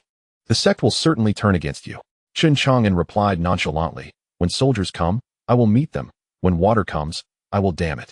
I reiterate, that mad alchemist bears me no ill will. He has not acted against me, and thus I have no reason to strike him down. However, should anyone dare to provoke me, they must not blame me for my lack of courtesy." His words, spoken with a chilling finality, were laced with an icy, murderous intent that sent shivers down the spines of both Chu Wushuang and Chu Yongtian. Strangely, they felt an absurd conviction that neither the Jin family nor the corpse transport sect would be able to truly harm Chen Chang'an. Removing the storage ring from Jin Yang's lifeless body, Chen Chang'an remarked, "Now that the matter is settled, I shall take my leave." With that, he stepped forward and vanished from the city lord's manor. Without a trace, he arrives and departs. His steps so ethereal that he seems to emerge and vanish like a ghost, instilling profound awe. After Chen Chang'an's departure, Chu Wushuang and her father, Chu Yongtian, exchanged a glance. Chu Wushuang inquired, "Jin Yang is dead. The Jin family will surely be furious. Father, what should we do?" Chu Yongtian sighed as he glanced at Jin Yang's lifeless body. He has sought his own demise by provoking this individual. No one can save him now. Since this young master is indifferent to the revelation of his involvement in the murder, we might as well inform the Jin family. Otherwise, with Jin Yang's death occurring within the Lord's manor, the Jin family will undoubtedly blame me, rendering me an unjust scapegoat. However, contemplating further, Chu Yongtian summoned the steward and gave a serious directive. Lin Lei, the deputy commander of the law enforcement guard, should be promoted appropriately. Do not offend him. Elevate his salary to that of a commander-level position. Understood. The steward departed. Chapter 40. Jin Chuanfeng, unheard of. The clouds roiled as a magnificent ship sliced through the sky at an astonishing speed, traversing the mountains and rivers of the land. At the bow stood two women, Dongfang Lingyue and Qin Xiaoyan, who had recently departed from the Changxing sect. Throughout the journey, Qin Xiaoyan diligently worked to refine the compassion sword and had finally achieved a faint connection with it, allowing her to exert a modicum of control over the blade. Seeing this, Dongfang Lingyue was overjoyed. "Xiaoyan, you have established a link with the Imperial artifact of the Compassion Immortal Emperor. It appears that our Changxing sect will certainly have a place in this Imperial Palace expedition. Reports from the Great Dragon Mountain indicate that the palace's seal is incredibly formidable, impenetrable by anyone thus far. My intuition suggests that you, with this compassion sword, may hold the key to unlocking the Imperial Palace." Qin Xiaoyan replied respectfully. "I shall strive diligently and not disappoint the expectations of my master and the Changxing sect." Dongfang Lingyue gazed into the endless sea of clouds, her flowing hair dancing in the wind. "Disciple, we are nearing Tianwu City. Please recount once more the astonishing feats of that esteemed predecessor, the one who, with a mere ordinary iron blade, cleaved the Great Dragon Mountain in two. Such prowess is likely beyond even the capabilities of our Changxing sect's revered ancestors. To what terrifying realm has this predecessor ascended?" Just then, a golden treasure ship approached from a distance, its hull adorned with a grand sun banner fluttering in the breeze. Dongfang Lingyue arched her brow. "It is the Jin family's treasure ship. It seems they too have sent representatives to vie for the Immortal Emperor's legacy." Soon, the two ships drew near. At the forefront of the Jin family's vessel stood a stout man clad in golden attire. Dongfang Lingyue recognized him as Jin Chuanfeng, the second in command of the Jin family, renowned for 6 centuries and one of the 3 paramount figures within the Jin family. The Jin family held considerable power in Hezhou, boasting 3 such leaders: the current head, Jin Chuanxiong, the second in command, Jin Chuanfeng, and the third in command, Jin Chuan'ai. Jin Chuanfeng exchanged greetings with Dongfang Lingyue. She remarked, "I did not expect the Jin family to dispatch you. It seems your family is determined to secure the Immortal Emperor's legacy." Jin Chuanfeng shook his head. "The Celestial Maiden of the Cold Moon holds my Jin family in high regard. With the emergence of the Celestial Emperor's legacy stirring the cultivation world, I, a mere member of the Jin family, would be content to merely sip the broth amidst this tempest. The legacy of the Celestial Emperor is a matter of fate. Not to be forced, one must allow nature to take its course. However, I have more pressing matters to attend to." The Eastern Cold Moon, perplexed, inquired, "What other matters does your Jin family have to address aside from the Celestial Emperor's legacy?" A glint of menace flashed in Jin Chuanfeng's eyes as he responded, "Last night, our family's most outstanding young alchemist met a tragic end in Tianwu City. This visit is to address his demise." The Eastern Cold Moon expressed her astonishment. "Is there truly someone bold enough in Hezhou to slay your family's prodigy? Do you know who it was?" Jin Chuanfeng's expression grew grave as he spoke. "According to the news from the city lord, Chu Yongtian, the perpetrator is Chen Chang'an. It is said that he possesses formidable strength, capable of easily crushing a noble elder with a mere hand. He may very well be of the same caliber as us, a leader among equals." "Chen Chang'an. I have not heard of this individual," the Eastern Cold Moon replied, shaking her head. Qin Xiaoyan, standing nearby, also admitted unfamiliarity with the name. Little did they know, this Chen Chang'an was the very enigmatic powerhouse they intended to visit in Tianwu City. Qin Xiaoyan had not inquired about his name at that time. only remembering that he directed her to find him at the Jiukong Apothecary in Tianwu City. The Eastern Cold Moon remarked, "Friend Jin, since he is also a leader among equals, it may not be easy for you alone to contend with him," Jin Chuanfeng asserted. "My elder brother and third brother are already en route. After all, it was my third brother's son who perished.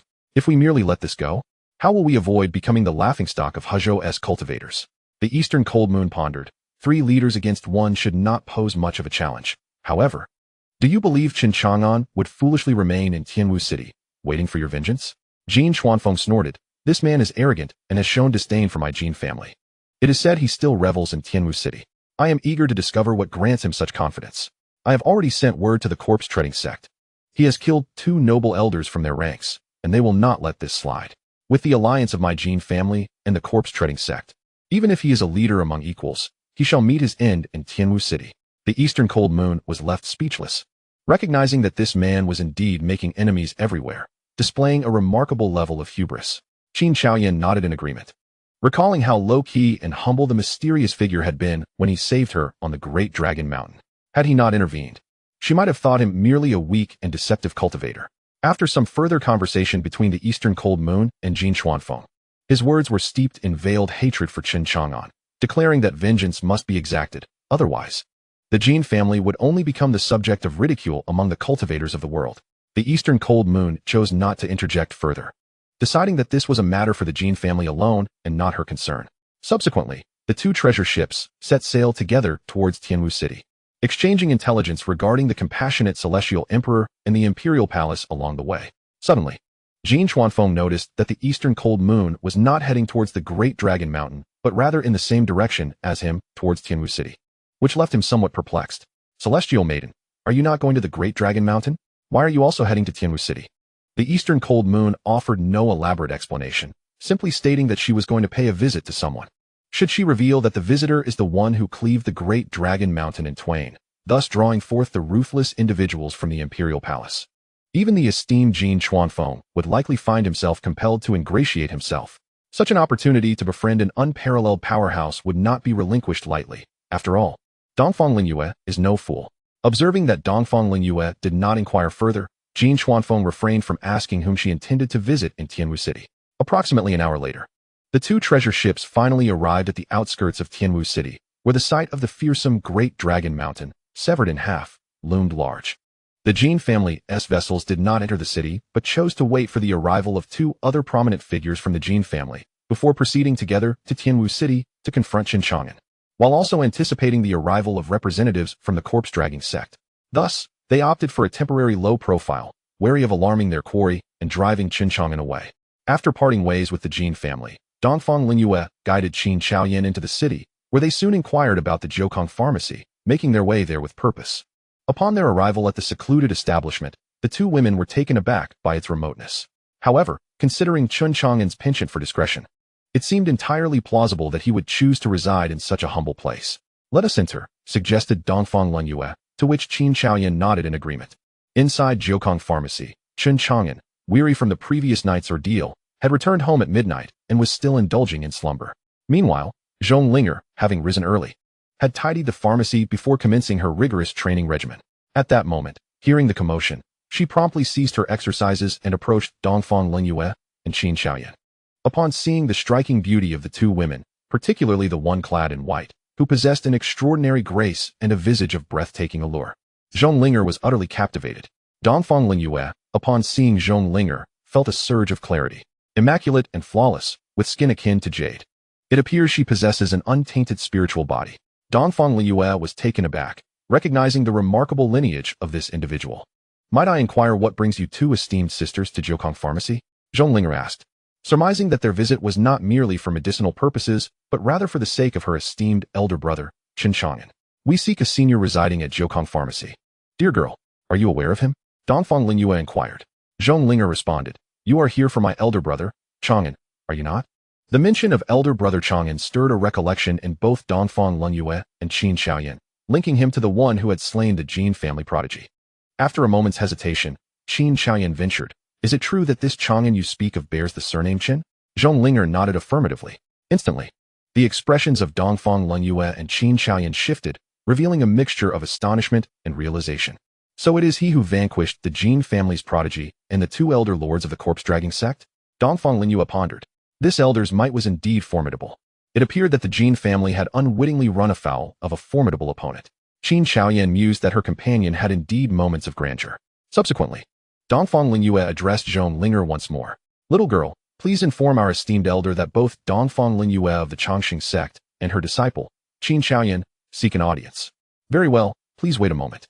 With that, Zhong Linger proceeded to the back courtyard. Just as she departed, Dongfang Lingyue remarked, the Jin family bears no enmity towards our Changxing sect. It would be prudent to converse on our journey, or at least notify them to refrain from seeking vengeance. Should they ignore this counsel, they have only themselves to blame. Chen Chang'an nodded in agreement. Although the Jin family was formidable, her master possessed even greater strength. They were no match for him. She had witnessed the terrifying prowess of Chen Chang'an, realizing that even when the three leaders of the Jin family joined forces, they could not withstand a single strike from him. Their pursuit of revenge against Chen Chang'an was, in essence, a path to self-destruction. Dongfang Lingyue produced a communication talisman to convey Chen Chang'an's whereabouts to Jin Chuanfeng, who awaited the arrival of his elder brother and third brother outside Tianwu City. Upon receiving the message from Dongfang Lingyue, he felt perplexed. As he opened it, his expression shifted dramatically upon reading its contents. How is this possible?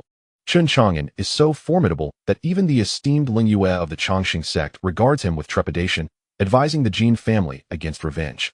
Jin Chuanfeng's countenance fluctuated, his eyes gleaming with uncertain light. Who exactly is Chen Chang'an? For a moment, he found himself at a loss regarding how to proceed. He relayed the message to his elder brother and third brother, awaiting their decision. His elder brother, Jin Chuanxiong, swiftly responded, second brother, do you truly believe that Chen Chang'an is extraordinary, not merely an ordinary sect leader? The third brother, Jin Chuanhai, expressed his fury. Elder brother, second brother, my son Jin Yang has met a tragic end at the hands of Chen Chang'an. This man is arrogant and unrestrained. Shall we simply allow him to go unpunished? In my view, Lingyue is merely acquainted with Chen Chang'an and seeks to intercede on his behalf.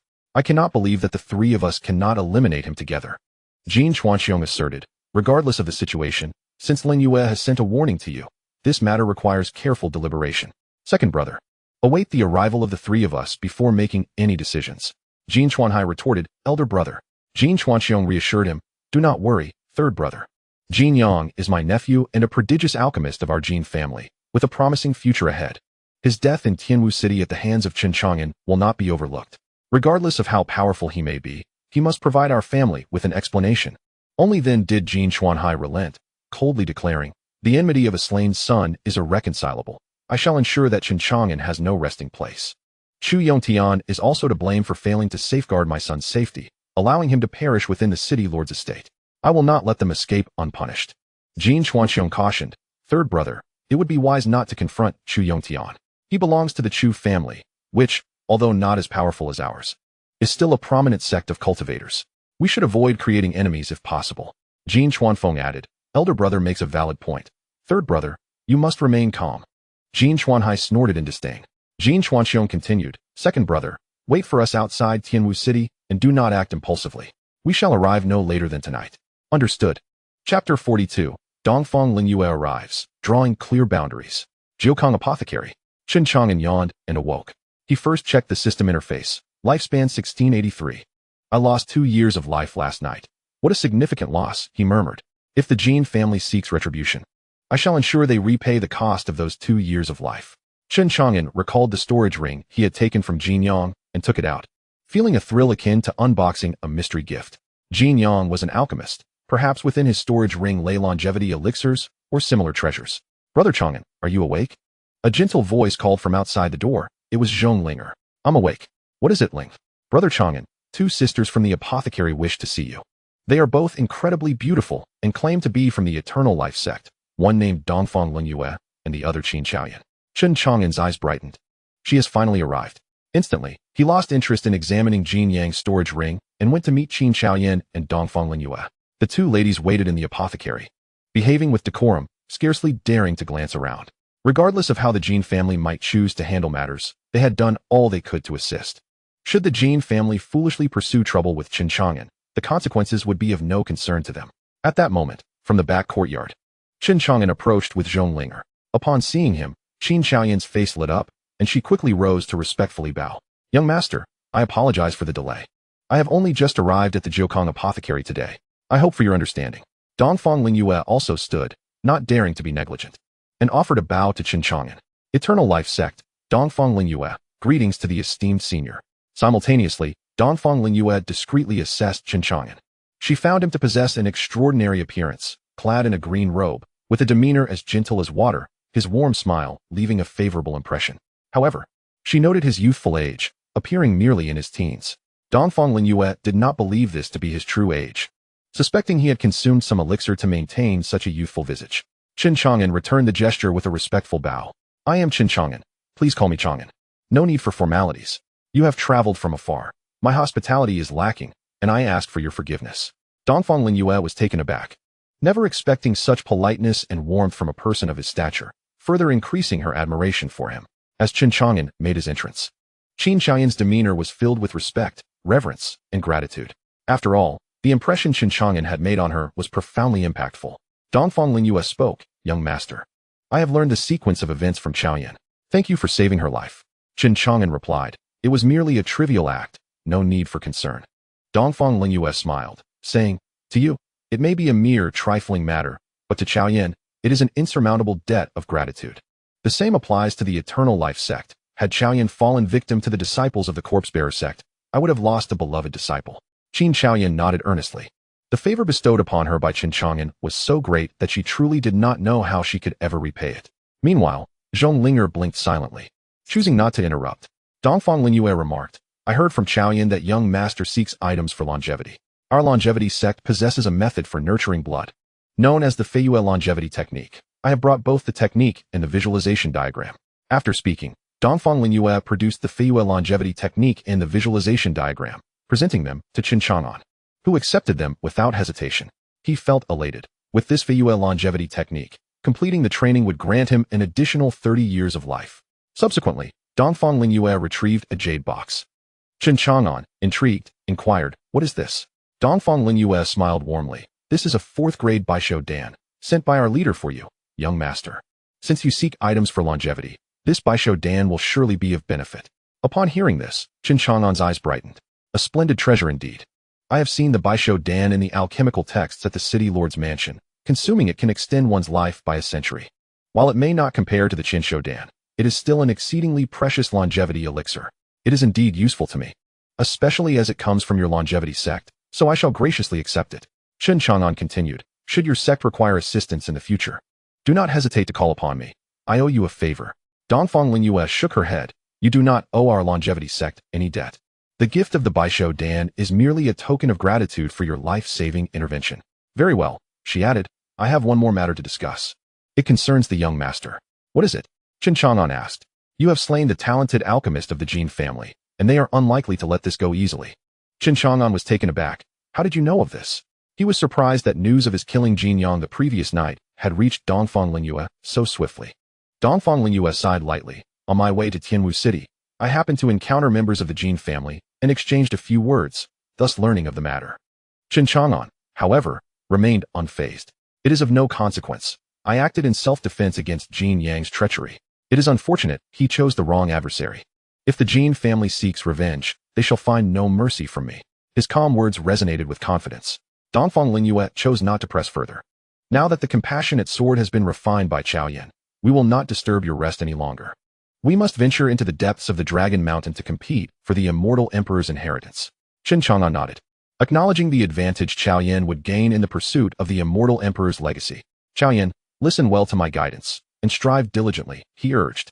As they departed from Jiukang Apothecary, Dongfang Lingyue and Qin Chaoyan encountered Jin Chuanfeng, who had been waiting outside the city for some time. Fairy Lingyue, how much do you know about that Chen Chang'an? He inquired. Today was my first meeting with him, and his strength is unfathomable. If your Jin family seeks revenge, think carefully before proceeding, Dongfang Lingyue cautioned. Jin Chuanfeng smiled wryly. I did not expect that even Fairy Lingyue would regard Chen Chang'an with such apprehension. However, my third brother is quite agitated, and this matter may not be easily resolved. Dongfang Lingyue shook her head, choosing not to utter another word. Accompanied by Qin Chaoyan, she departed towards Dalong Mountain, leaving Jin Chuanfeng staring blankly behind them. How could this woman's expression change as swiftly as the sky? He yearned to gather more information regarding Chen Chang'an. Their earlier conversations had been quite pleasant, yet suddenly, An air of estrangement enveloped them. Had the Jin family offended her in any way? Jin Chuanfeng remained oblivious. Jin Yang had provoked Chen Chang'an and met his demise. Should the Jin family seek vengeance, it would undoubtedly sever their ties with Chen Chang'an irrevocably. Having encountered Chen Chang'an today, although Dongfang Lingyue remained uncertain of his true capabilities, she sensed his extraordinary demeanor and unique presence, foreseeing that his strength was unfathomable. She understood that it would be unwise to provoke such a person. Fostering a cordial relationship was undoubtedly the better choice. If the Jin family were to become adversaries of Chen Chang'an, Dongfang Lingyue would also need to contemplate the resource exchanges between the Changxing sect and the Jin family. It would be prudent to maintain a distance and delineate their boundaries. Chapter 43. A Smooth Path, Cultivating Longevity. Chen Chang'an opened the jade box, scrutinizing the emerald pill nestled within. This was indeed the renowned Baishodan. The size of a longan, with a lustrous sheen reminiscent of a precious emerald, exquisite and translucent, adorned with four swirling patterns of alchemy, exuding an enticing aroma. To acquire a Baishodan was an unexpected delight. Beside him, Zhong Linger expressed her concern. Brother Chang'an, I notice you are always in search of longevity elixirs. Is your lifespan? Chen Chang'an chuckled and replied, Linger, may I ask you, what is the ultimate pursuit of mortals in their quest for immortality? Zhong Linger blinked. To ascend to immortality, to become powerful and unassailable? Chen Chang'an shook his head. The affairs of the world inevitably reach their conclusion. Ephemeral beauty is but an illusion. When the music ends, the crowd disperses, flowers wilt, and lives fade, leaving no trace. The true aspiration of those who cultivate is invariably the pursuit of longevity. Only through longevity can one attain eternal life. Strengthening oneself is often merely a means to safeguard against mortality. In this world, mortals live mere decades, unable to truly experience the splendor of life. Thus, I am resolute in my quest for longevity, and naturally, lifespan is of utmost importance. Zhong Linger appeared perplexed. So, does Brother Chang'an fear death? Chen Chang'an's face turned crimson. Oh, what are you two discussing? Lin Lei suddenly entered the apothecary. What brings you here? Chen Chang'an inquired. I came to see you. Last night at the drunken Immortal Pavilion, someone attempted to assassinate you. I couldn't sleep a wink, and now that I see you are well, I can finally breathe easy. Lin Lei remarked with a smile. I certainly don't wish to collect your corpse. Chen Chang'an shot Lin Lei a glance, feeling grateful for his concern. Since you're alive, I'll take my leave. I have an appointment with Xiaolu to visit her father. Hee. Now that I am the vice commander of the law enforcement guard, I am curious to see his reaction upon meeting me. Lin Lei's dark face radiated curiosity, brimming with pride. Chen Chang'an retorted disdainfully. Ah, the arrogance of the small-minded. You have merely inherited my brother's good fortune. Just wait for the wedding feast, huh? After exchanging a few words, Lin Lei departed. Chen Chang'an shook his head. Does this fellow not realize that after marriage, it is akin to entering a grave? With Xiaolu in charge, it seems I won't be able to enjoy a carefree trip to Tianxianfang with Defu anymore. Brother Chang'an, I have heard of Tianxianfang, where the maidens are said to be enchanting, captivating one's very essence. How do you manage to roam about so freely? Zhong Linger, innocent and inexperienced, displayed her purity through her wide eyes.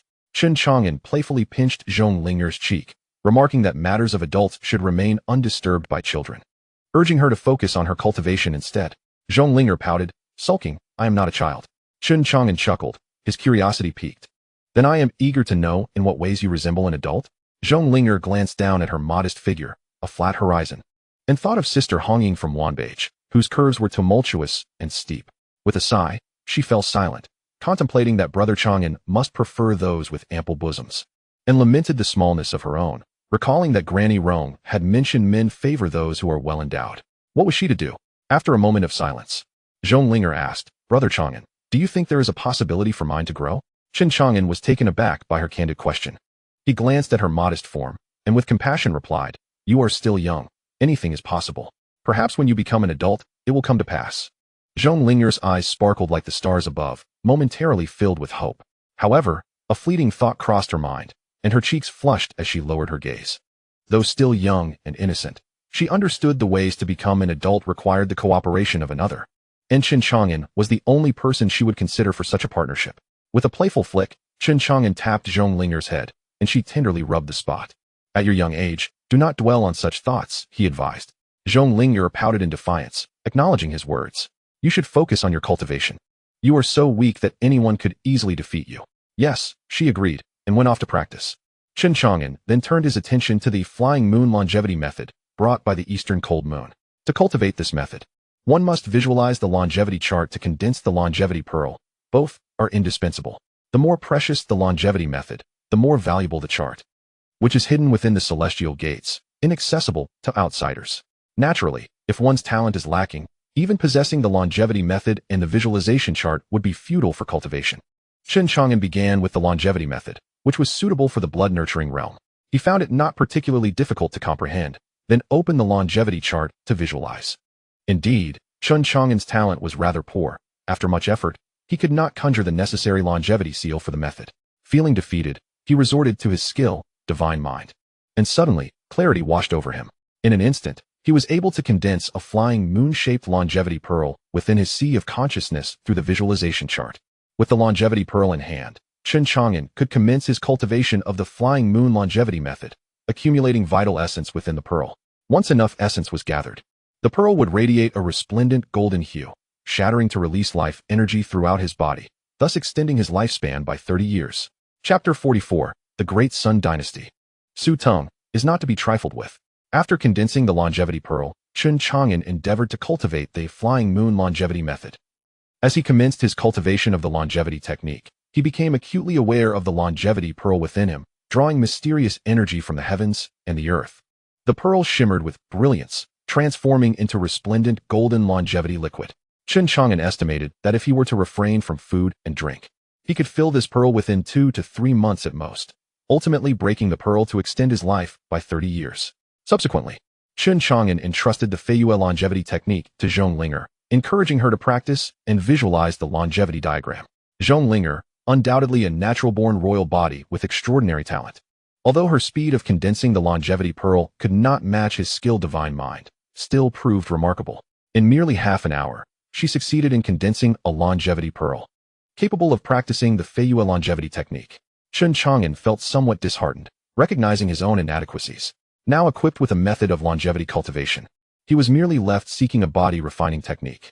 However, such techniques in the realm of cultivation were exceedingly rare, even scarcer than longevity-enhancing substances, making them difficult to acquire. Fortunately, Chen Chang'an possessed a millennium-old spiritual ginseng, ensuring his life could be sustained, alleviating any urgency in his search for a body-refining method. He resolved to take his time. It would be splendid if he could locate the tomb of the martial Saint Bajie, as recorded in ancient texts. Yet, he understood that finding such a tomb would not be a simple endeavor, or it would have been discovered long ago. Afterward, Chen Chang'an visited the millennium-old ginseng. Nourished by his unparalleled cultivation, the ginseng thrived remarkably, branching out and radiating vibrant spiritual light, its life essence robust beyond measure.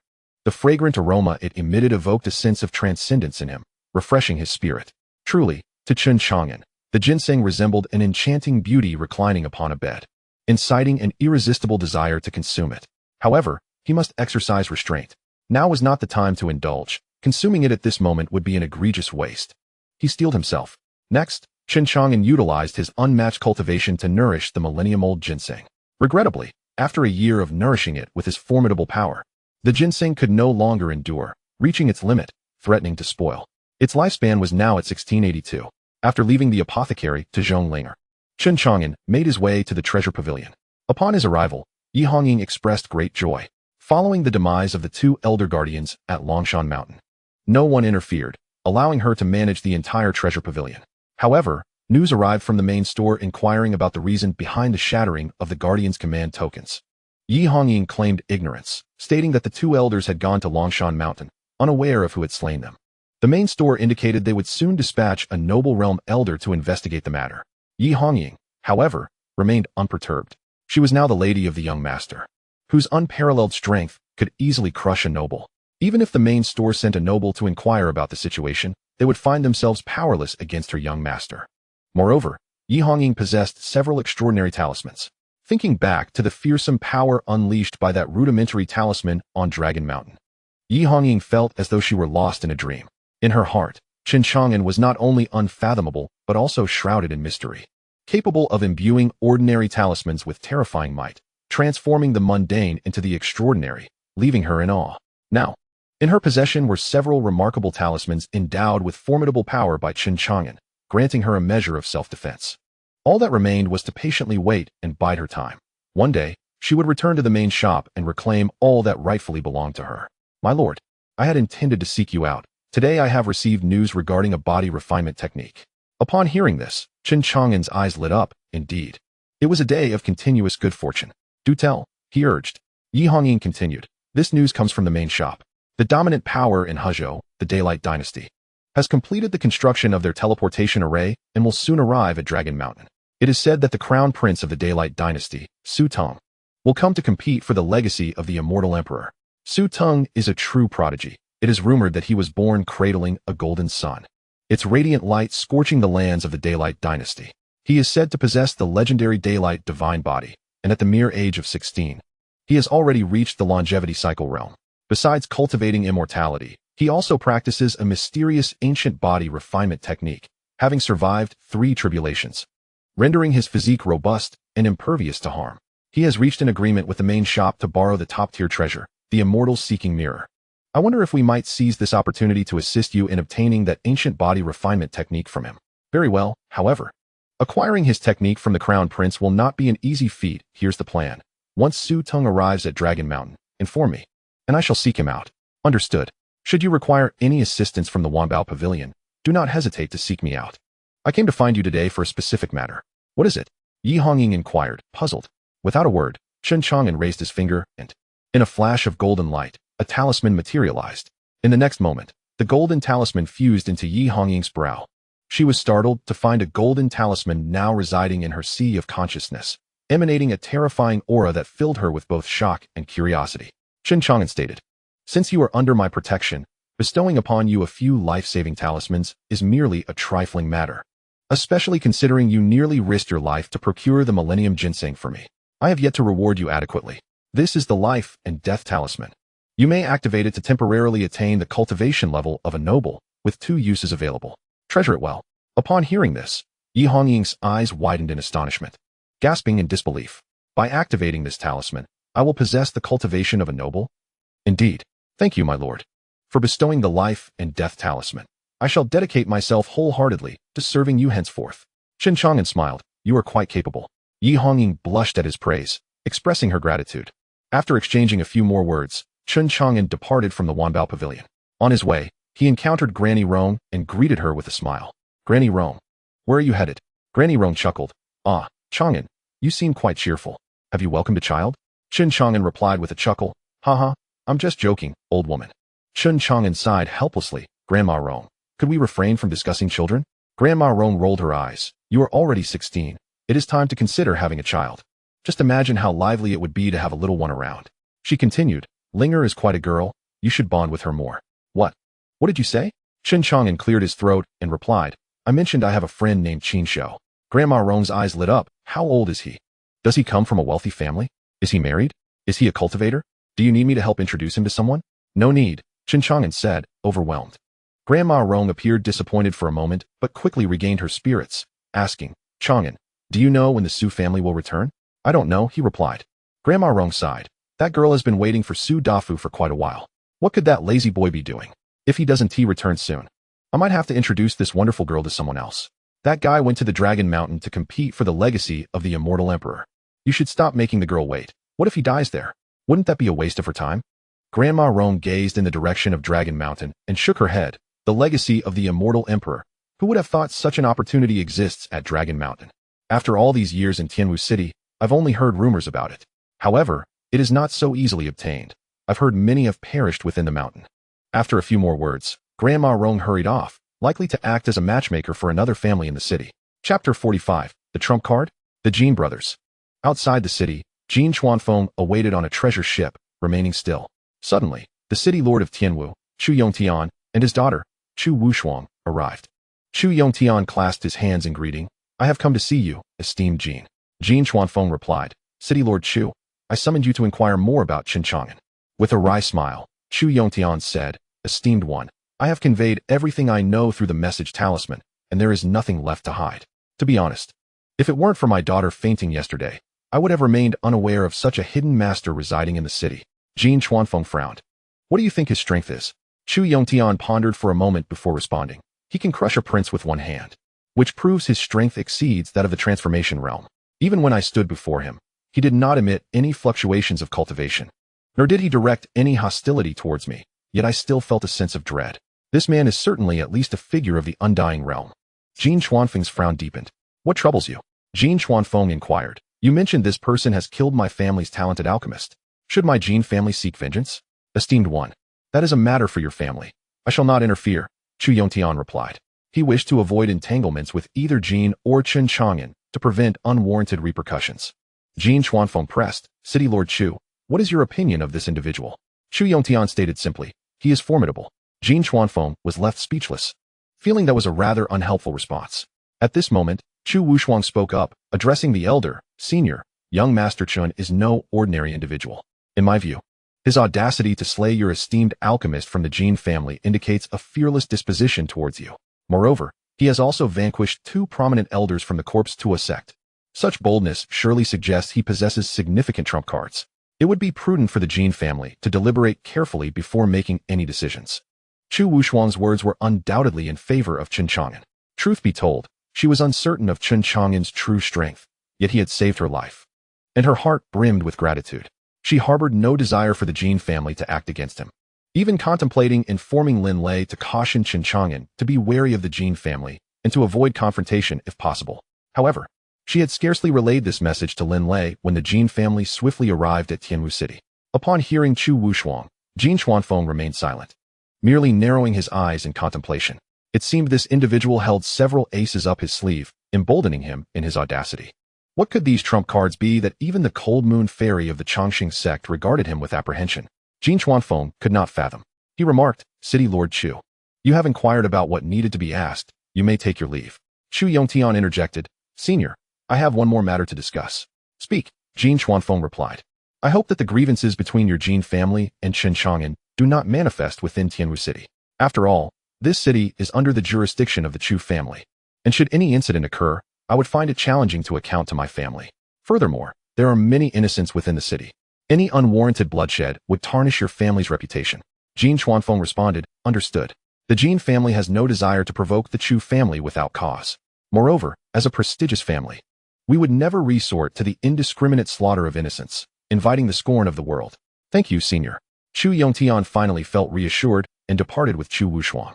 Shortly after their departure, a disciple of the Jin family, sent to gather information, returned. What have you discovered? Jin Chuanfeng inquired. 3 years ago, Chen Chang'an apprenticed under an elderly physician with the surname Huang. The two have operated a modest pharmacy named Jiukong, maintaining a low profile. And the locals are unaware that Chen Chang'an is a hidden powerhouse. Jin Chuanfeng pressed further. Who is Chen Chang'an's master? He mused that given Chen Chang'an's formidable prowess, his master must surely be an extraordinary figure. However, he learned that 6 months prior, the master had abruptly departed from Tianwu City and had yet to return. All that was known was his surname, Huang, and little else. Currently, the Jiukong pharmacy was solely in the hands of Chen Chang'an, along with a potential matchmaker who had recently introduced him to a lady named Zhonglinger. Is there anything else? No further information has been uncovered at this time. You may leave, Jin Chuanfeng commanded, his gaze flickering with an indecipherable cold light. Chen Chang'an, what is it about you that instills such dread in the Cold Moon Fairy? Infuriating. At that moment, the communication talisman glowed with brilliance.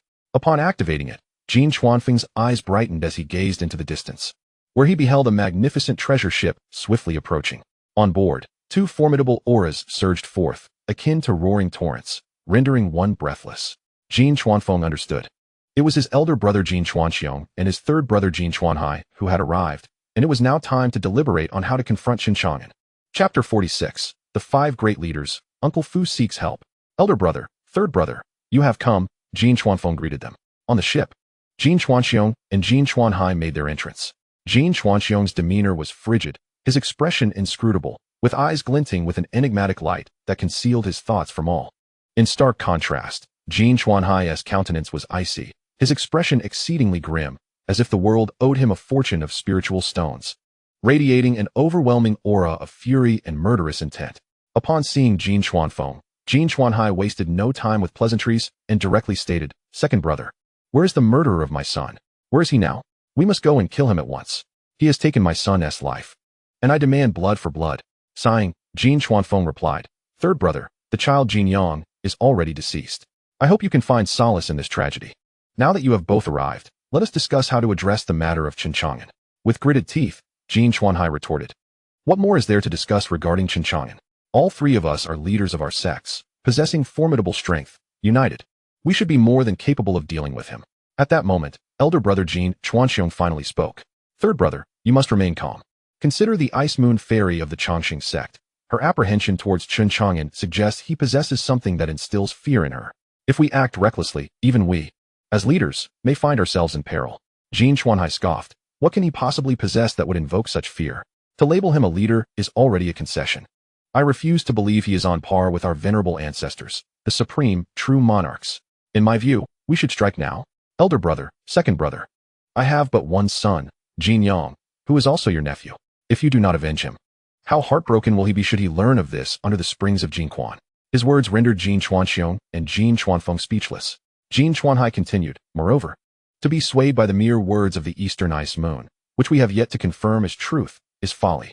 If we allow ourselves to hesitate based on her insinuations, it will only serve to provide amusement for others.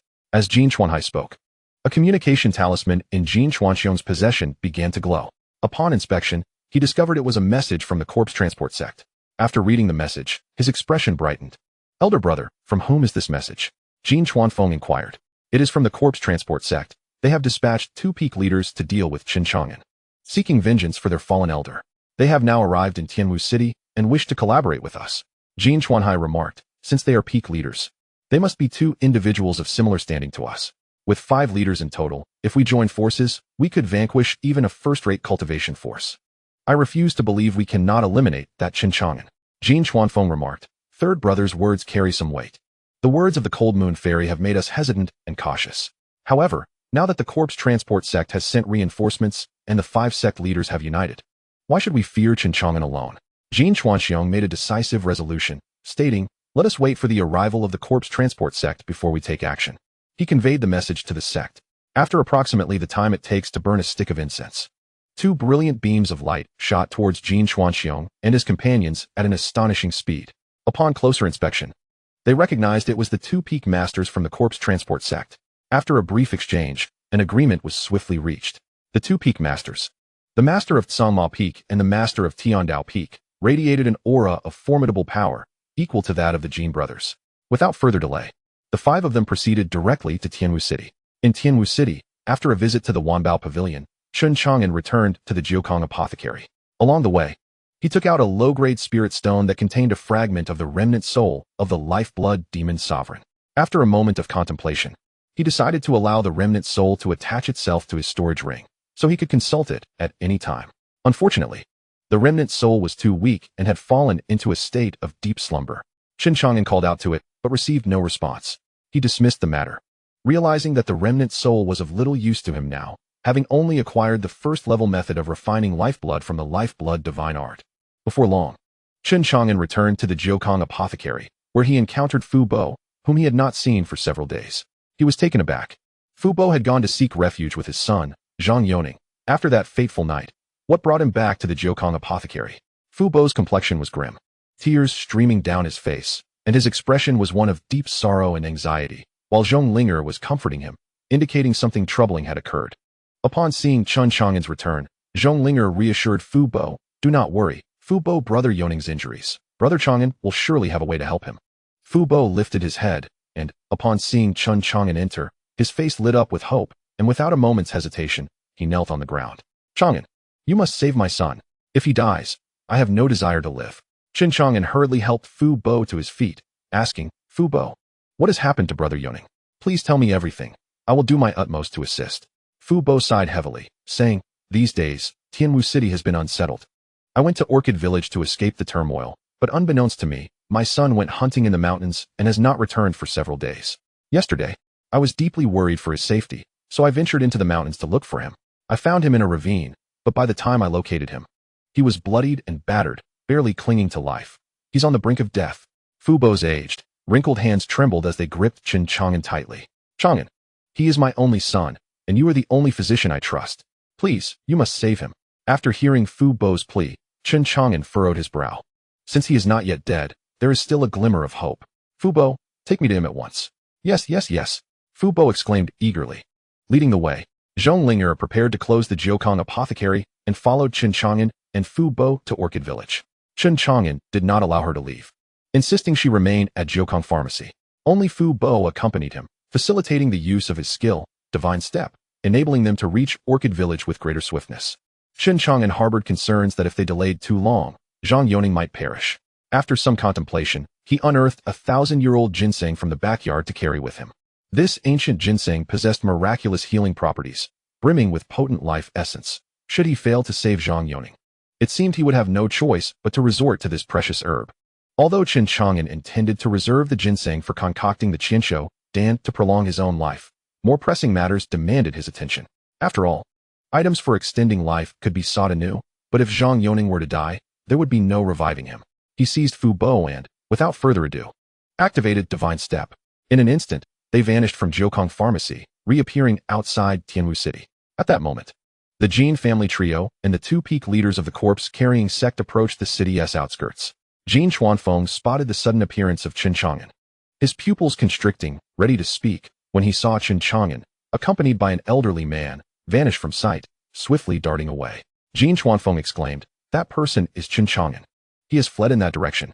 Jin Chuanhai, also witnessing Chen Chang'an's abrupt arrival, was intrigued by how the youth had suddenly appeared here, but upon hearing Jin Chuanfeng's words, his rage ignited. It was a case of enemies meeting, where tempers flared. Yet, in the blink of an eye, Chen Chang'an had disappeared once more. Jin Chuanhai seethed with fury. "You killed my son. Where do you think you're fleeing? Stand still." He was the first to pursue the direction in which Chen Chang'an had escaped using Divine Step. Jin Chuanxiong, Jin Chuanfeng, and the two peak leaders of the corpse-carrying sect followed suit, chasing after him. Chapter 47, Cat and Mouse? Healing in action. Damn it. What arcane technique is this fellow employing that allows him to escape so swiftly? Jin Chuanhai's brow furrowed deeply. Upon encountering Chen Chang'an, he was filled with rage, pouring nearly all his strength into the pursuit, intent on slaying him. Yet, he found himself lagging further behind, the distance between them widening. Anxiety gripped Jin Chuanhai's heart. Should Chen Chang'an elude capture, how could he avenge his deceased son? Even Jin Chuanxiong and the others behind him were astounded by Chen Chang'an's speed. Each of them, grand figures of the sect, had exerted their utmost to fly, yet ultimately they remained far behind, engulfed in dust, unable to catch a glimpse of him. Jin Chuanfeng remarked, "Could it be this fellow is aware of our approach and, fearing us, has chosen to flee?" Jin Chuanhai scoffed, "Indeed, you have been deceived by that woman, Dongfang Lingyue. This guy is evidently terrified. Otherwise, why would he run? If it weren't for your prior hesitations, we might have already eliminated that scoundrel Chen Chang'an. We cannot allow him to escape."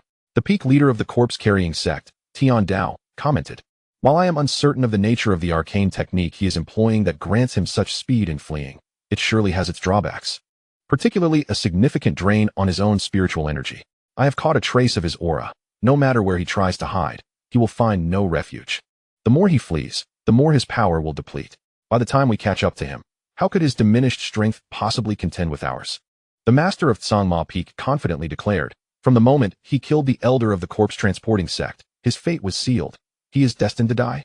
However, the 5 leaders of the Jin family and the corpse-transporting sect, who were desperately trailing behind, soon found themselves unable to catch sight of Chen Chang'an. Now, they relied solely on the faint trace of Chen Chang'an's lingering aura that the master of Tiandao Peak had managed to capture in their pursuit. Little did they know that Chen Chang'an had merely been casually employing the effects of the Divine Step, rendering these 5 leaders incapable of keeping up, leaving them to choke on his dust. If he were to fully unleash the Divine Step, one could only imagine the outcome. Throughout it all, Chen Chang'an had simply utilized the Divine Step to conserve his lifespan, completely oblivious to the fact that Jin Chuanhai and his 4 companions were relentlessly pursuing him, believing he was fleeing. Of course, even if Chen Chang'an were aware, he would hardly be concerned. To come after him was nothing short of courting death. Ultimately, who is the mouse and who is the cat would only be revealed upon confrontation. While employing the Divine Step, Chen Chang'an arrived at Orchid Village in merely a few breaths, accompanied by Fu Bo. Fu Bo was still in a state of bewilderment, utterly clueless as to what had transpired.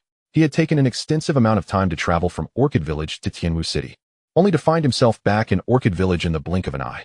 What on earth was happening? Fu Bo could not fathom it. Fortunately, Chen Chang'an spoke, bringing Fu Bo back to his senses. "Fu Bo, where is Zhang Yoning?"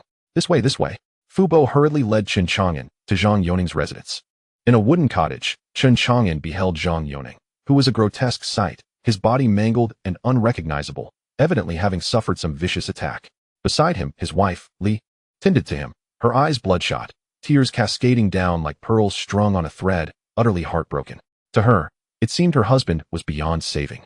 Indeed, given the severity of his injuries, with his body in such disarray and showing no signs of life, one might have mistaken him for a corpse if not for the faint breath and slight rise and fall of his chest. Yet, Li could hardly harbor any hope. His wounds were too severe, and even a deity would struggle to save him. With her father gone to Tianwu City to seek a physician and not yet returned, it was likely he had only just arrived in the city, and even if he found a healer, it would be a matter of tomorrow before they returned. Li sighed deeply, fearing her husband would not survive until her father's return.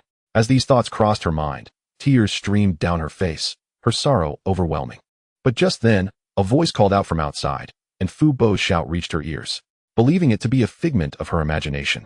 She was startled when the door swung open, revealing Fu Bo and Chen Chang'an. Chang'an, you must see to Yoning's injuries. Can he be treated? Li, seated by the bedside, momentarily froze, but upon hearing Fu Bo refer to the young healer, she quickly rose, pleading earnestly. Healer, please, you must save my husband. I beg you. Chen Chang'an replied, I will do my utmost to treat him. Let me first examine his injuries. Li swiftly stepped aside as Chen Chang'an approached the bedside. There lay Zhang Yoning, a once robust hunter, now a towering figure marred by gruesome injuries, his body drenched in blood and flesh. Chen Chang'an frowned deeply at the sight. Utilizing his divine vision, he discerned that Zhang Yoning's vital essence had nearly vanished, leaving only a fraction behind. Had he arrived any later, the man would have surely perished. Old Fu inquired, Chang'an, is there still hope for Yoning? His eyes were red with worry, his heart suspended in apprehension. He understood that Chen Chang'an's forthcoming words would determine Zhang Yoning's fate. The tension was palpable, leaving him breathless, on the verge of collapse. Li quickly supported old Fu. Chen Chang'an replied, Fu, as long as he yet lives, there remains a possibility for survival. Whether he can be healed remains uncertain. Allow me to attempt a remedy. Given the severity of Zhang Yoning's condition, conventional treatments would no longer suffice.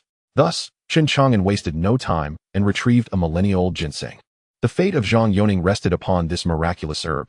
Chapter 48. The Slayer must prepare for death. As Chen Chang'an unveiled the ancient ginseng, a fragrant aroma permeated the room. He refrained from administering the ginseng directly to Zhang Yoning.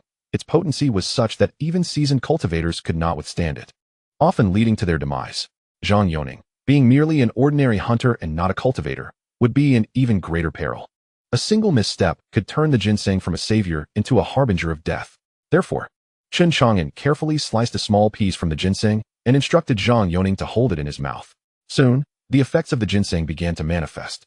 The faint flicker of life within Zhang Yoning gradually strengthened as the essence of the ginseng permeated his body, temporarily sustaining what little life remained within him.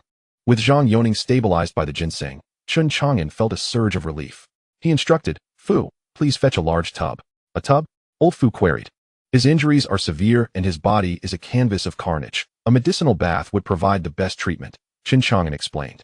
Of course, I shall retrieve one immediately. Old Fu hurried off to procure a large tub, filling it with water. Chen Chang'an then extracted a drop of the ginseng's essence.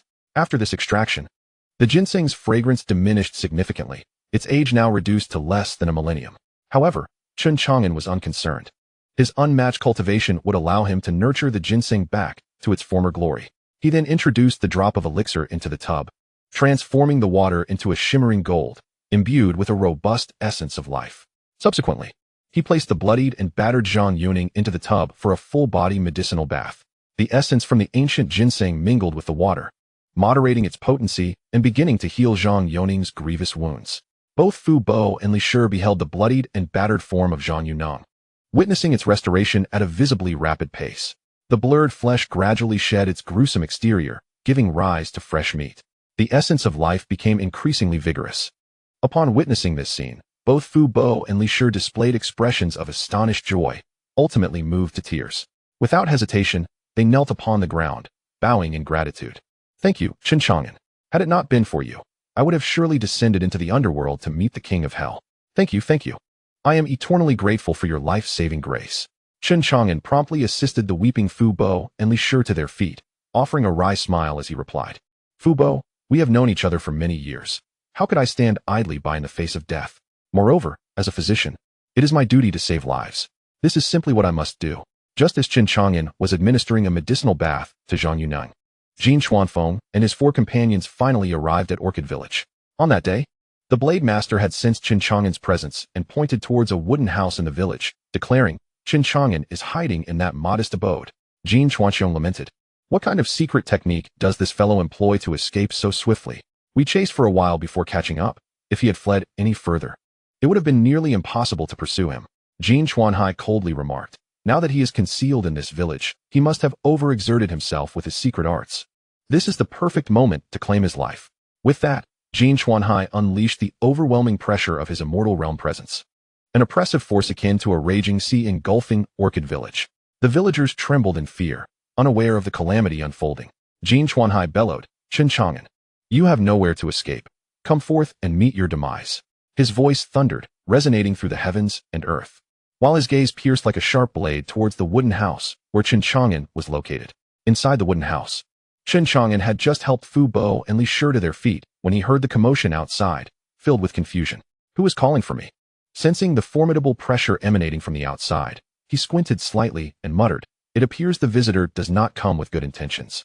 At that moment, even the slumbering remnant soul of the Blood Demon Lord, nestled within the storage ring, was awakened by Jin Xuanhai's overwhelming presence. The Blood Demon Lord was taken aback, exclaiming, "This is bad. An Immortal Realm Master has appeared here." Soon, the Blood Demon Lord seemed to realize something and couldn't help but gasp. "There are actually 5 masters. Who have you entangled yourself with?"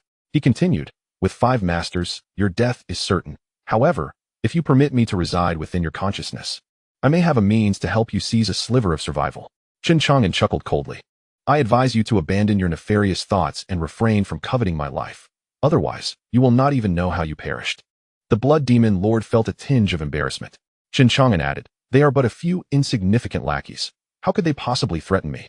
The Blood Demon Lord pondered. "This fellow seems unable to fathom my cultivation level and remains oblivious to my true strength. Initially, I believed he was merely a noble or a master, yet now it seems he does not regard even the masters with respect. Could it be that he surpasses them, attaining the realm of the true monarch?" Upon reflecting upon this, the Blood Demon Sovereign felt an overwhelming discomfort akin to having ingested something vile. If Chen Chang'an were indeed a true monarch, it would be exceedingly difficult for his mere remnant soul to contend with him. If this persisted, he would likely endure the suppression of Chen Chang'an for eternity, as it was clear that the latter would not permit his full restoration. Unperturbed by the Blood Demon Sovereign's plight, Chen Chang'an addressed Fu Bo and the Li family. With Brother Nun currently undergoing a comprehensive medicinal bath, his injuries are no longer serious. He should awaken shortly. Please attend to him while I step out to attend to some matters. Chang'an, do take care, Fu Bo cautioned. Having overheard the chilling voice from outside, sensing that the intruders bore ill intentions. "Merely a minor issue.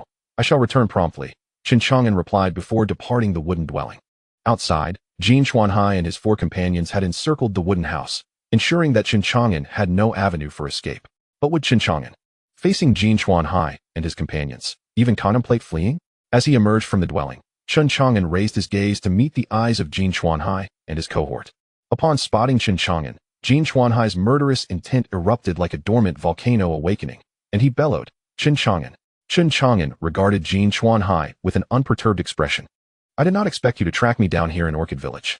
Noticing the resemblance between Jin Xuanhai, Jin Xuanxiong, and Jin Xuanfeng to the slain Jin Yang, particularly the formidable killing intent emanating from Jin Xuanhai, which mirrored that of Jin Yang, he deduced that Jin Xuanhai must be Jin Yang's father.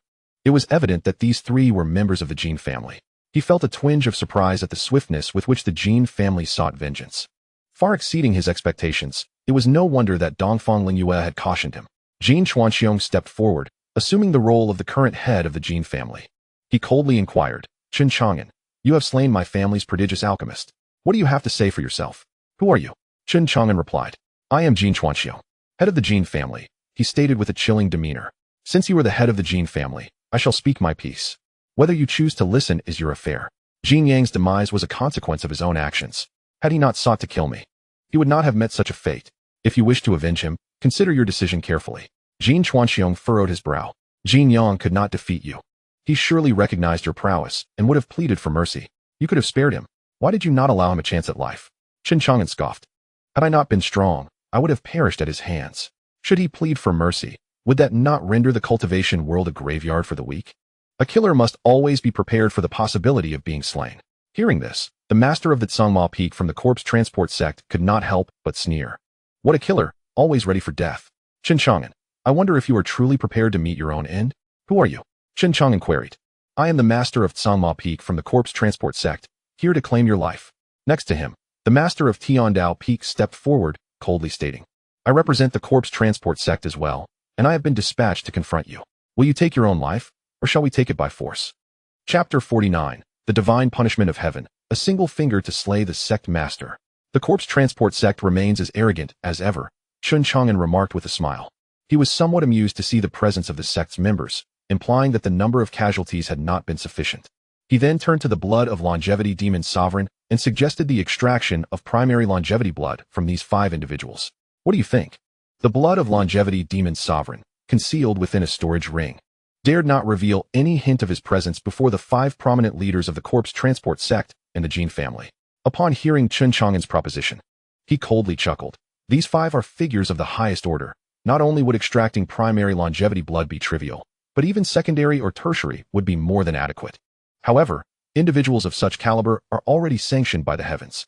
Should you employ the longevity blood divine art on them, you might invoke divine wrath, resulting in heavenly punishment.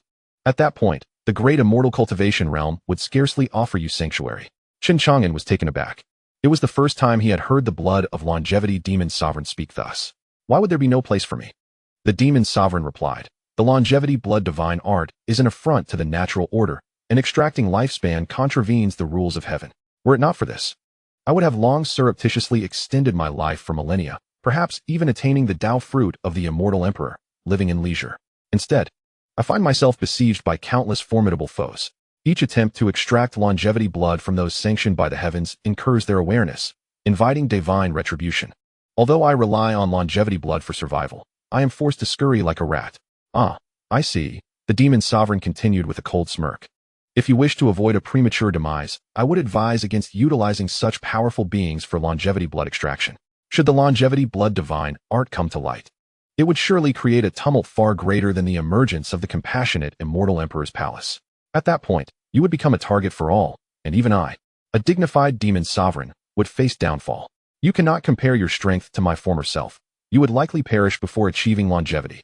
Chen Chang'an replied calmly, I am not like you. I desire eternal life, spanning countless ages. No one can kill me or hinder my path.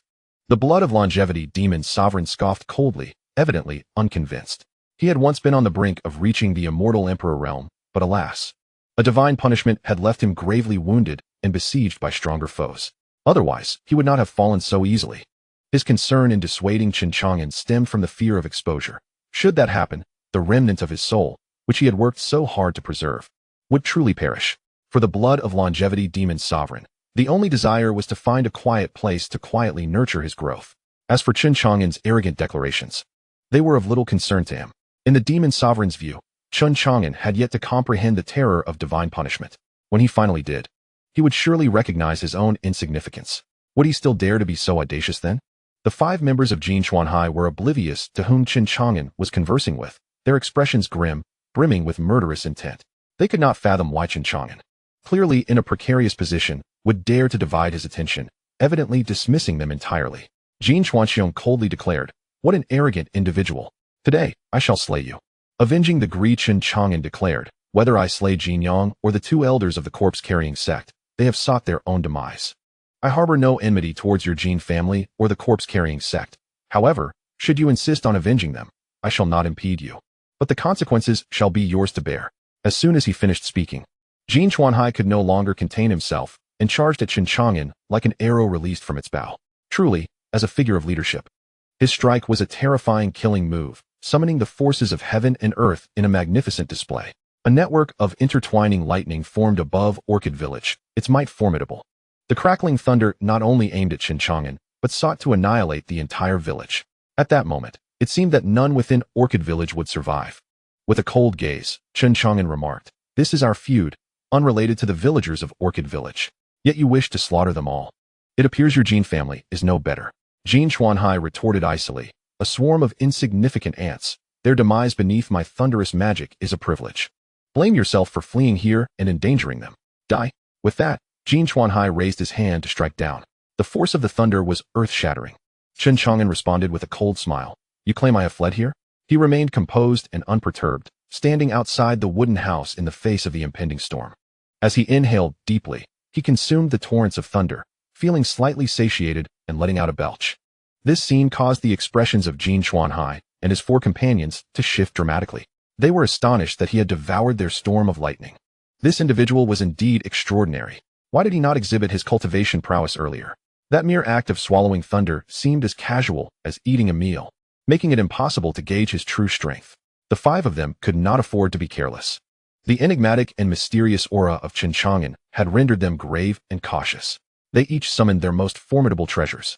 Among these artifacts were stone bells, blades, and cauldrons, all shimmering with resplendent light, creating a dazzling spectacle in the air. As figures of authority, they radiated immense power, and combined with their summoned treasures, they unleashed a terrifying aura that shattered the surrounding landscape, causing the earth to tremble. The villagers of Orchid Village, believing that deities had descended, knelt in fear, prostrating themselves in confusion. Yet, the formidable aura of the 5 did not suppress Chen Chang'an. He stood resolute against their overwhelming presence. However, the toll on his lifespan was inevitable. Otherwise, the mere essence of these 5 would be sufficient to annihilate all innocent villagers of Orchid Village. In his mind, the system's notifications echoed, lifespan -1, lifespan -1. Chen Chang'an strode towards the 5 with a cold demeanor, stating, I warned you that if you dared to strike at me, you would face the consequences. Since you have compelled me to act, the blood of your 5 sect leaders shall stain Orchid Village. Jin Chuanhai snorted disdainfully. Chen Chang'an, do not be so arrogant. Even if you were to kneel and beg for mercy today, there is no chance of survival. The leader of the Heavenly Blade Peak declared. From the moment you offended my corpse-carrying sect, your death was sealed. We demand your head. Chen Chang'an remained silent, merely raising his right hand and pointing with his index finger. From the tip of his finger, a brilliant beam of golden light shot forth, instantly perforating the heavens and the earth. With a splatter, a beautiful crimson spray of blood erupted into the air. The stone bell conjured by Jin Chuanhai shattered into fragments.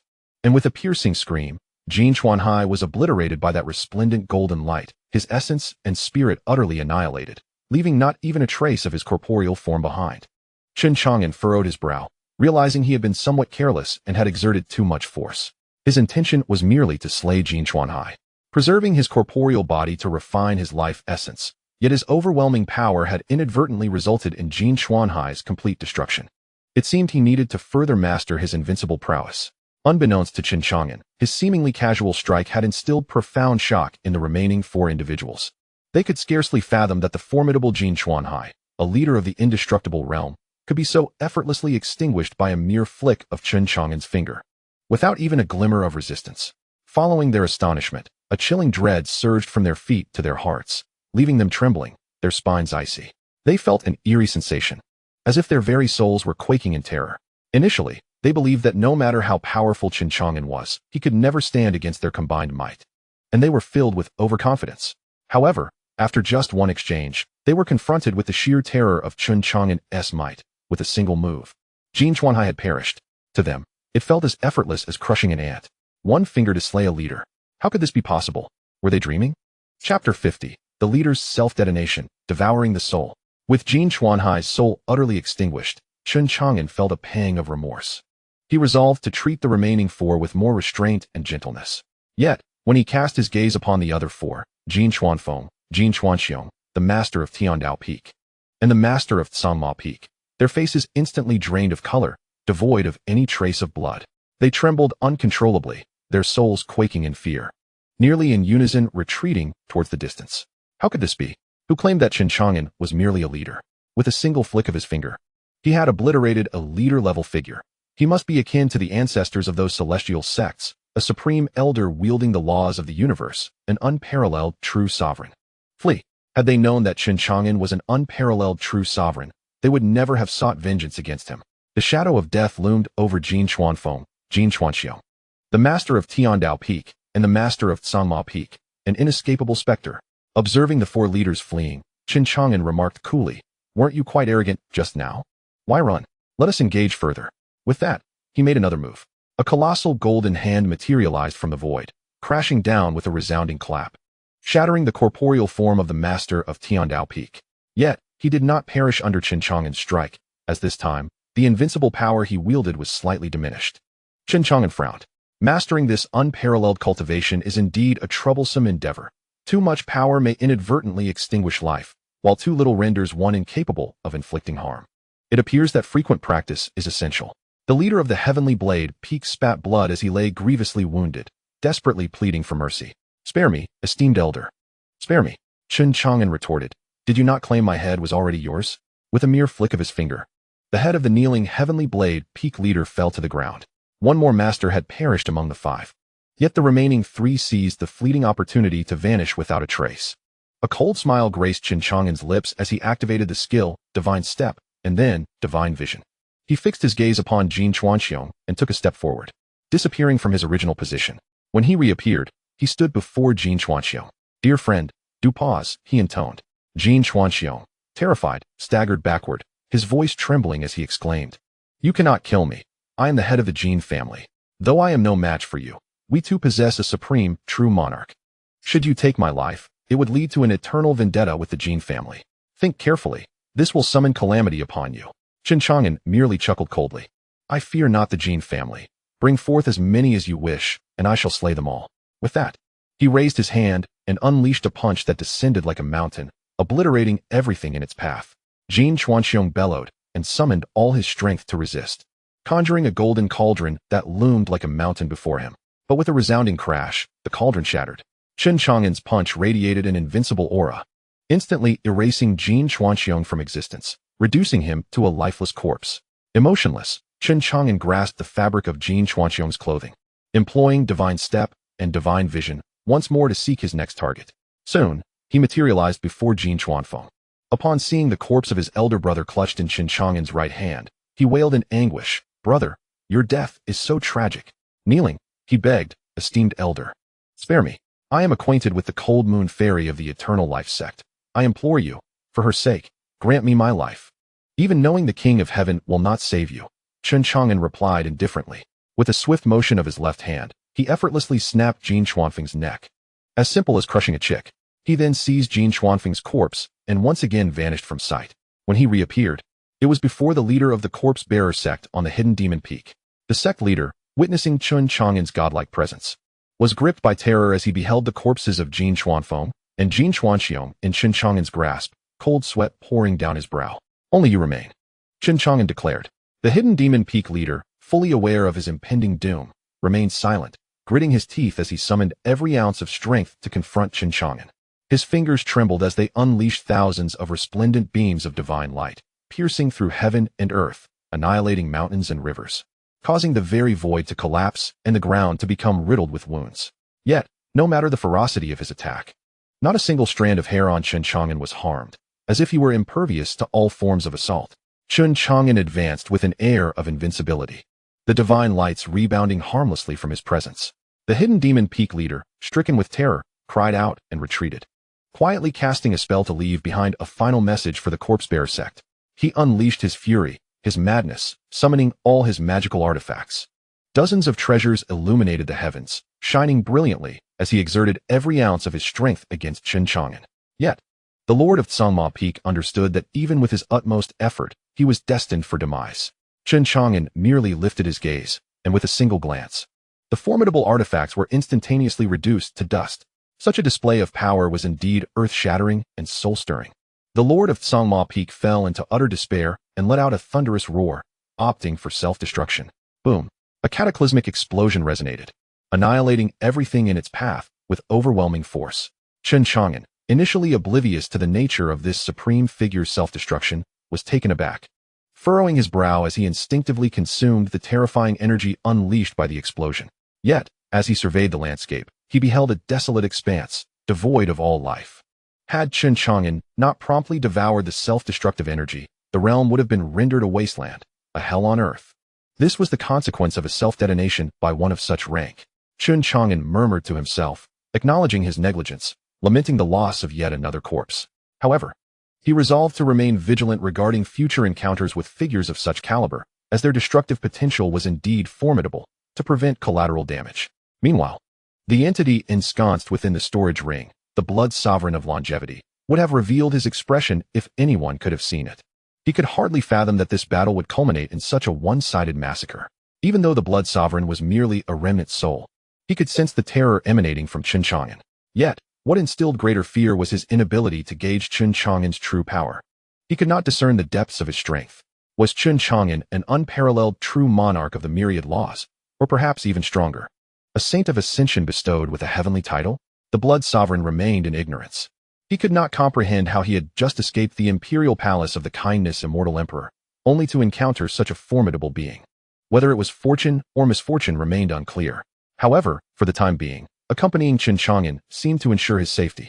Thus, the Blood Sovereign resolved to bide his time, to endure in humility and serve Chen Chang'an for his own survival. Feeling somewhat reassured, the Blood Sovereign respectfully addressed, "My lord, having slain these 5 great leaders, their lingering souls will greatly nourish my remnant essence.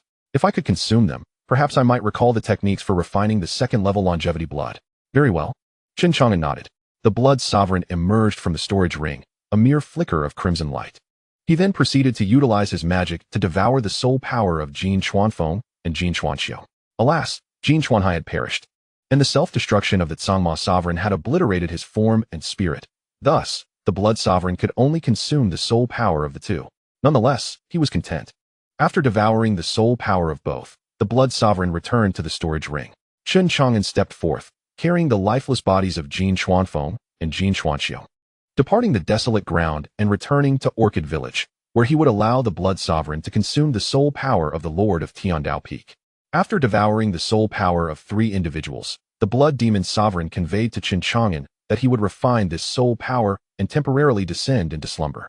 Upon awakening, he would immediately inform Chen Chang'an regarding the restoration of the second tier of the longevity blood technique. Chapter 51, Jin Family's Bell Chime, Investigate for Me. In Liang City, within the Jin family's soul lamp chamber, an array of soul lamps representing vital family members blazed fiercely, each flame embodying the robust life force of its owner. A member of the Jin family, as per routine, surveyed the chamber, casually brushing aside the dust that had settled. He ventured to the innermost sanctum, where only a handful of soul lamps flickered dimly. The foremost lamps had begun to wane, yet the ethereal glow they emitted was daunting, exuding an intangible aura of soul power that commanded respect. These lamps were relics of the venerable ancestors of the Jin family, who had succumbed to a deep slumber to conserve their life essence. Each lamp symbolized an ancestor, representing the family's most treasured legacy. The extinguishing of even one lamp would signify a profound loss for the Jin family. Towards the exterior, 3 lamps burned brightly, their flames unwavering. The Jin family member gazed upon these 3 lamps, reflecting, "Currently, our family boasts 3 prominent leaders in the prime of their lives: the current patriarch, the eldest elder, and the second elder. Given time, they may ascend to the realm of myriad laws, comprehending the principles of heaven and earth. At that point, our Jin family will surely thrive and command respect throughout Hezhou." Filled with anticipation for the family's future, he understood that the strength of the Jin family would directly benefit all its members. However, just as he immersed himself in these hopeful thoughts, a gentle breeze wafted in, and the flames of the 3 vibrant soul lamps flickered violently before extinguishing abruptly. The Jin family member felt as though struck by lightning, his eyes widening in disbelief. What had just transpired? His heart nearly ceased its rhythm. He witnessed the soul lamps of the 3 leaders extinguishing simultaneously. How could this be possible? Desperately rubbing his eyes, he sought to dispel the illusion. The 3 leaders of the Jin family were formidable and in their prime. How could they extinguish at once? Yet, regardless of how fervently he rubbed his eyes, the harsh reality remained. The brutality of the situation rendered the Jin family member pale, devoid of color, and his limbs turned icy. What had occurred? Why had the soul lamps of the patriarch, the eldest elder, and the second elder all gone dark?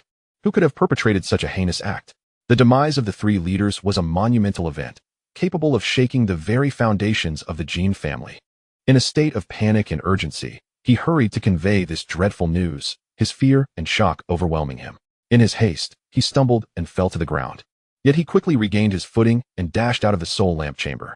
Moments later, the Jin family was resonating with the piercing sound of a bell tolling.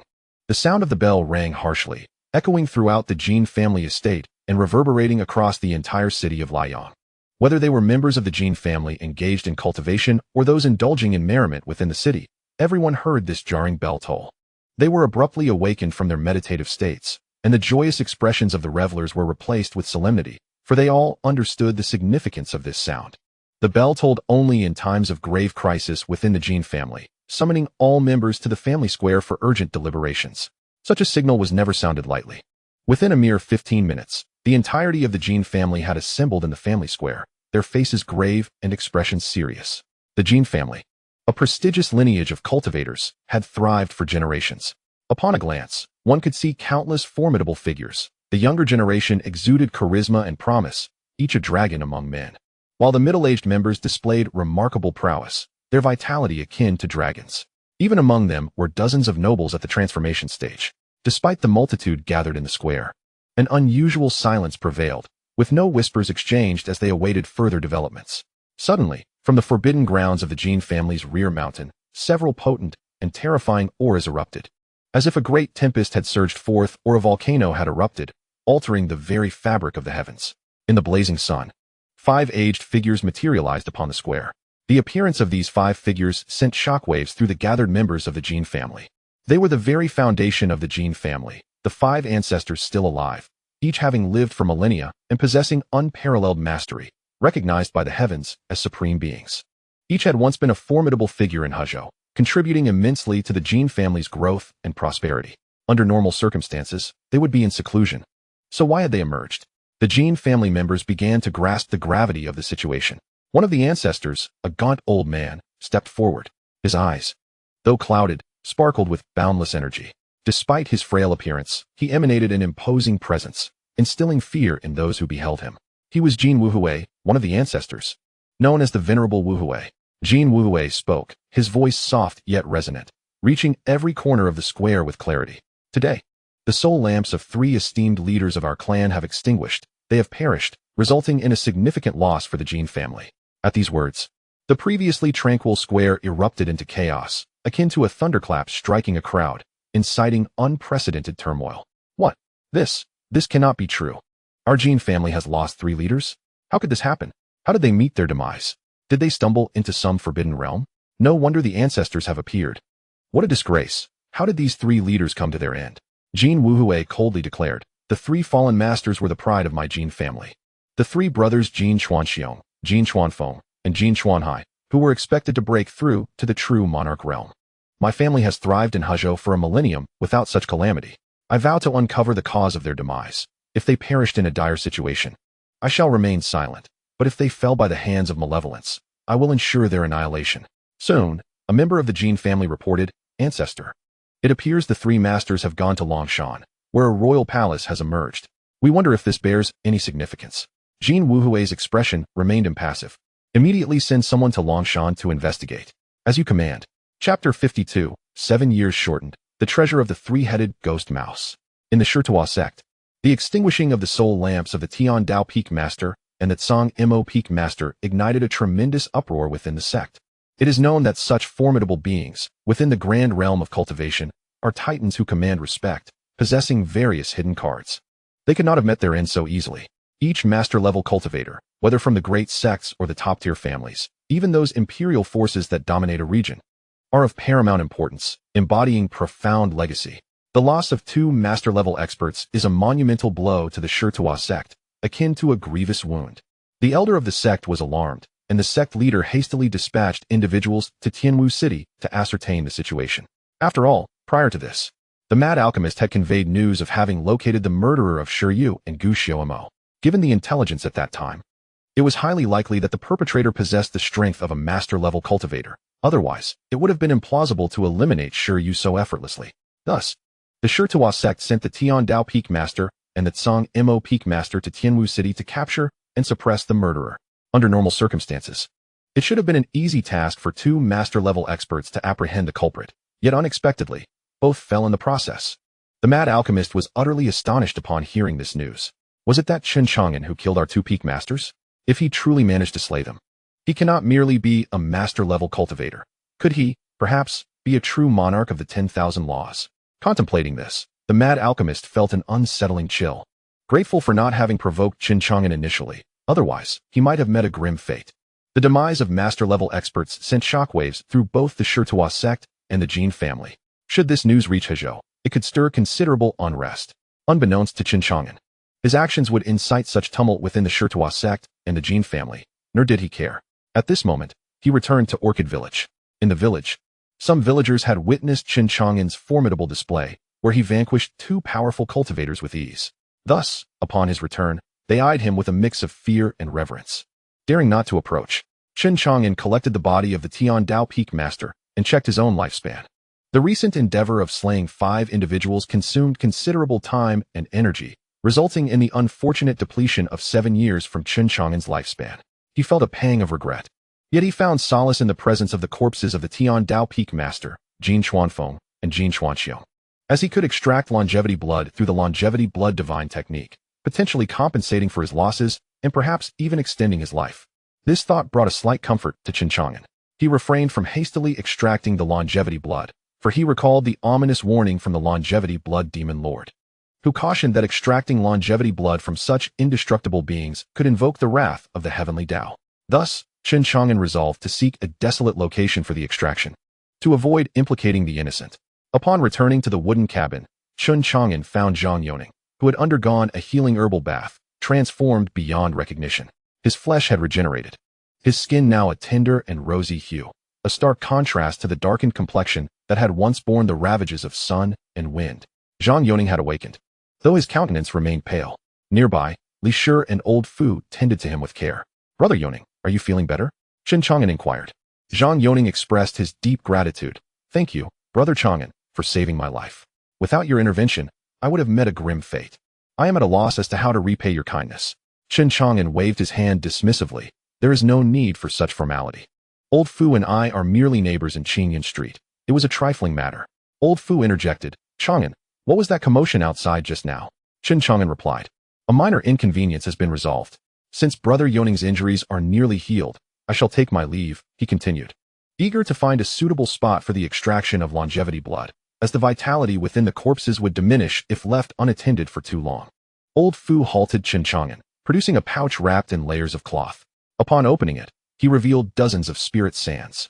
"Chang'an, this is for Yoning's medical expenses. I hope it suffices." Chen Chang'an shook his head in refusal. "Old Fu, you should keep these spirit sands to procure nourishing food for Brother Yoning. We have known each other for 3 years. I cannot accept payment from you." It was worth noting that Chen Chang'an had recently vanquished the patriarchs of the Jin family and the corpse cart sect, acquiring 3 storage rings in the process. Surely, these rings contained a substantial amount of spirit stones. To one of his unparalleled prowess, spirit stones held little significance. "No, you must accept this. I cannot allow you to make a trip in vain," Old Fu insisted stubbornly. Unable to refuse any further, Chen Chang'an acquiesced, nodding as he accepted the spirit sands, planning to discreetly leave them behind shortly. Meanwhile, Li Shi, while caring for Zhang Yoning, inquired about the harrowing events he had encountered in the mountains that had led to his grievous injuries. His body, marred and bloodied, did not appear to have been ravaged by a wild beast. The questioning stirred a sense of dread within Zhang Yoning, as he recalled the terrifying scene in the mountains. Fear flickered in his eyes, and his body trembled uncontrollably. "I was in pursuit of a spirit deer when, unexpectedly, I stumbled into a cavern, seemingly hewn from the earth by some unseen force. The cave was profoundly deep, driven by curiosity. I ventured further into its depths and encountered a colossal rodent with 3 distinct colored heads slumbering peacefully. One of its crimson heads exhaled a sinister red mist, and upon mere contact, I felt my entire body begin to decay, prompting a hasty retreat from the cave. Had I been further exposed to that ominous fog, I feared I would have been reduced to nothing more than a bleached skeleton. Upon escaping the cavern, I collapsed into unconsciousness." Chen Chang'an was astonished. He recalled having seen a reference to such a creature, the 3-headed demonic rat, in an ancient tome within the city lord's library. It was a rare sight indeed.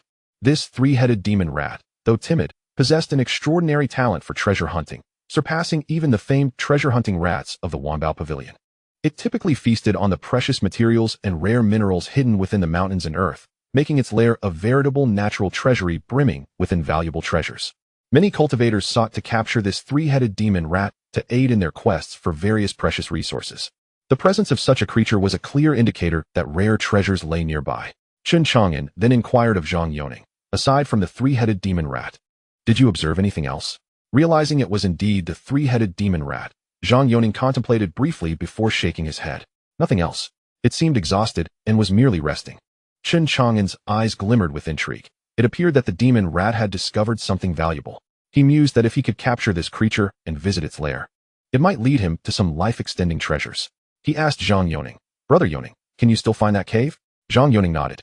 "I still have a faint memory of it." "Then, once you have recovered, might you guide me there?" Zhang Yoning was taken aback. "You wish to go? If we can catch the three-headed demon rat, fortune may smile upon us with some remarkable finds." He swallowed hard, acknowledging the formidable nature of the creature. The red mist it exhales could claim a life. If it awakens, who knows how terrifying it could be. "Brother Chang'an, please exercise caution." "Fear not," Chen Chang'an replied.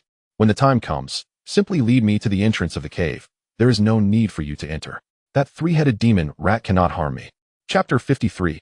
Extracting Lifeblood, One Punch. After Zhang Yoning agreed to guide him into the cave, Chen Chang'an was elated. He had not anticipated such an unexpected boon from his visit to Orchid Village for healing.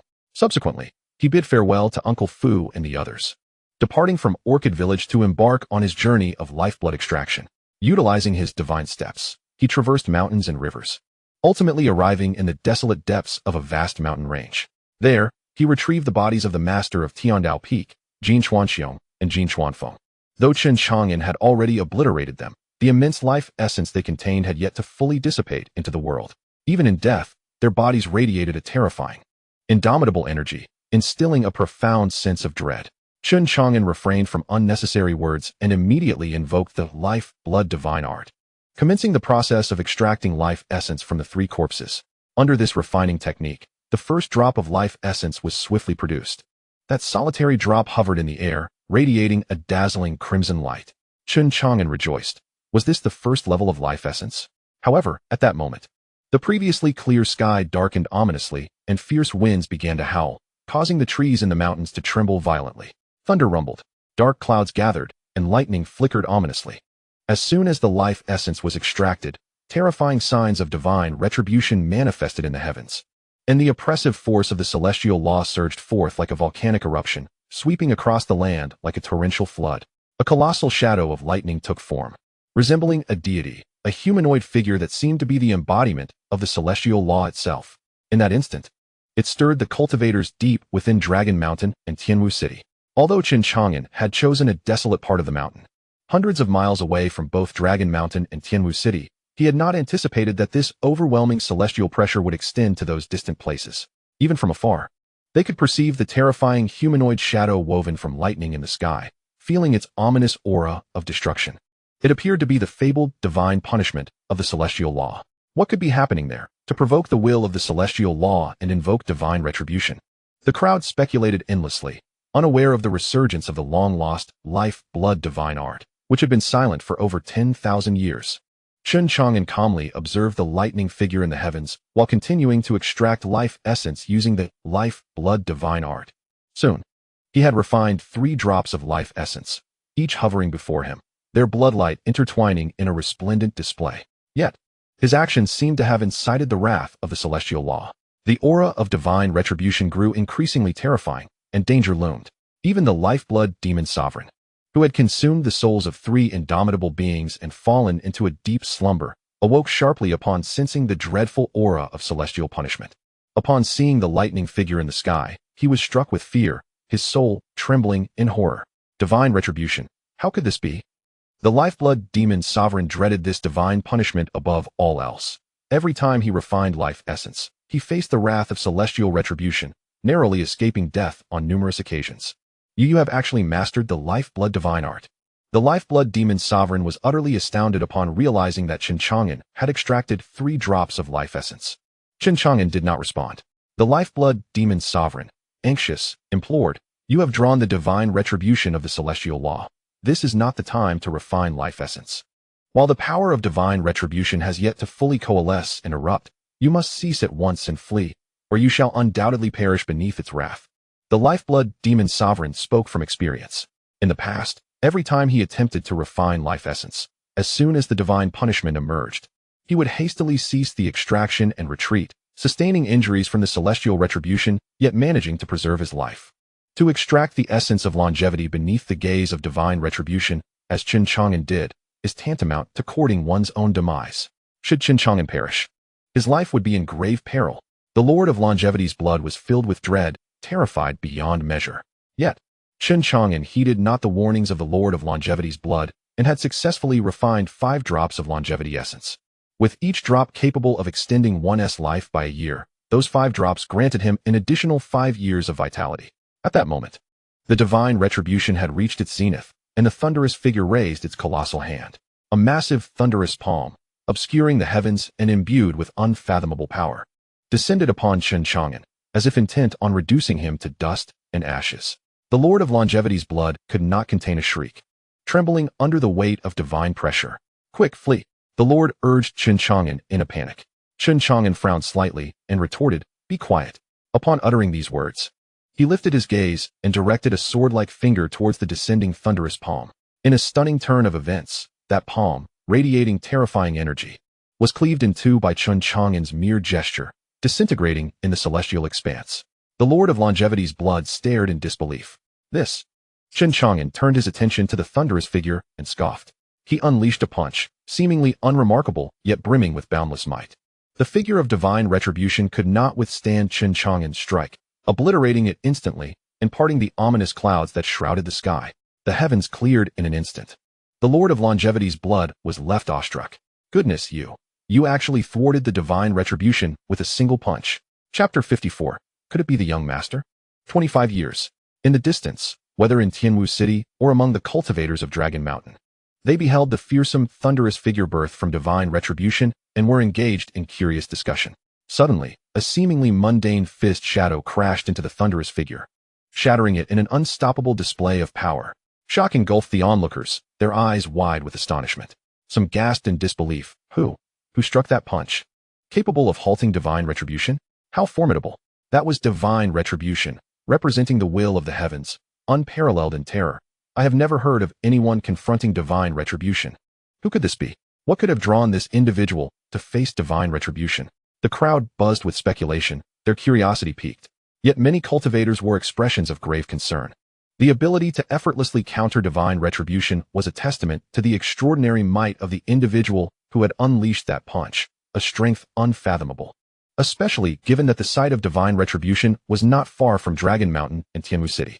Did this signify that the powerful figure was nearby? Could they also be vying for the Imperial Palace's inheritance of the compassionate Immortal Emperor? If so, none present would stand a chance against them. Such thoughts filled their hearts with trepidation. In the vicinity of the Imperial Palace, Dongfang Linyue and Qin Xiaoyan stood together. Upon witnessing the terrifying shadow of a fist, Dongfang Linyue couldn't help but exclaim in awe. To obliterate the divine punishment of the heavenly Tao with a single strike, this individual's strength was unfathomable. It was unclear whether it stemmed from their formidable cultivation or an extraordinary treasure that enabled such a feat beside her. Qin Xiaoyan's eyes sparkled with a unique brilliance as she recalled the harrowing scene of Chen Chang'an cleaving the great Dragon Mountain in two with a single stroke. The similarity between that moment and the seemingly ordinary fist shadow that extinguished the divine punishment was striking. Could it be the young master? Dongfang Linyue was taken aback. "Are you suggesting that this fist was delivered by Chen Chang'an?" Qin Xiaoyan nodded. "Master, you did not witness the sheer terror and awe when the young master struck down the stone dragon of the corpse-bearer sect. The resemblance to this fist shadow is too uncanny." Dongfang Linyue marveled. If that is indeed the case, it all makes sense. At that moment, Dongfang Linyue's communication talisman suddenly illuminated. Upon opening it, her exquisite visage was filled with shock. "They are all dead." Qin Xiaoyan, intrigued, asked, "Who has died?" The intelligence network of the Longevity sect had received news that the 3 paramount figures from the Jin family, along with 2 leaders from the corpse-bearer sect, had perished. Qin Xiaoyan gasped. Could it be Jin Chuanxiong and the others? Dongfang Linyue's expression turned exceedingly complex. "I warned the Jin family against provoking Chen Chang'an, yet they did not heed my counsel. The consequence has been their demise at his hands. I never anticipated that 2 leaders from the corpse-bearer sect would also be involved. With 5 paramount figures uniting against Chen Chang'an, one would expect a cataclysmic battle to ensue, one that would resonate even to our location at the Great Dragon Mountain. Yet, there has been not a whisper of commotion. It appears that Chen Chang'an has decisively crushed these 5 leaders." Awe flickered in Qin Xiaoyan's eyes. "The young master is formidable." "Indeed," Dongfang Linyue replied. "It is likely that even the esteemed elders of our Longevity sect would find it difficult to contend with him. We must cultivate a relationship with him and never provoke his ire, lest we face dire consequences." Sensing the gravity of the situation, Dongfang Linyue promptly sent a message to the Longevity sect, urging them to take heed of this reclusive powerhouse, warning them to avoid any entanglements. Deep within the mountains, as the divine punishment of the heavenly Tao was vanquished, the sky cleared, restoring tranquility to the surroundings. The astounded blood demon sovereign finally caught a glimpse of the tip of the iceberg that was Chen Chang'an's unparalleled prowess. He was left pondering just how powerful this Chen Chang'an truly was, feeling as if he were gazing into an unfathomable abyss. How strong are you, really? The blood demon's sovereign stammered. What do you believe my strength to be? Chen Chang'an replied. The blood demon's sovereign fell silent. Perhaps due to his current state as a mere remnant of a soul. He mused that this might be why he could not discern the true extent of Chen Chang'an's strength. However, he reminded himself that this was merely a divine punishment summoned by the first level of refined life blood. Had he been in his prime, he would have been able to withstand this divine punishment.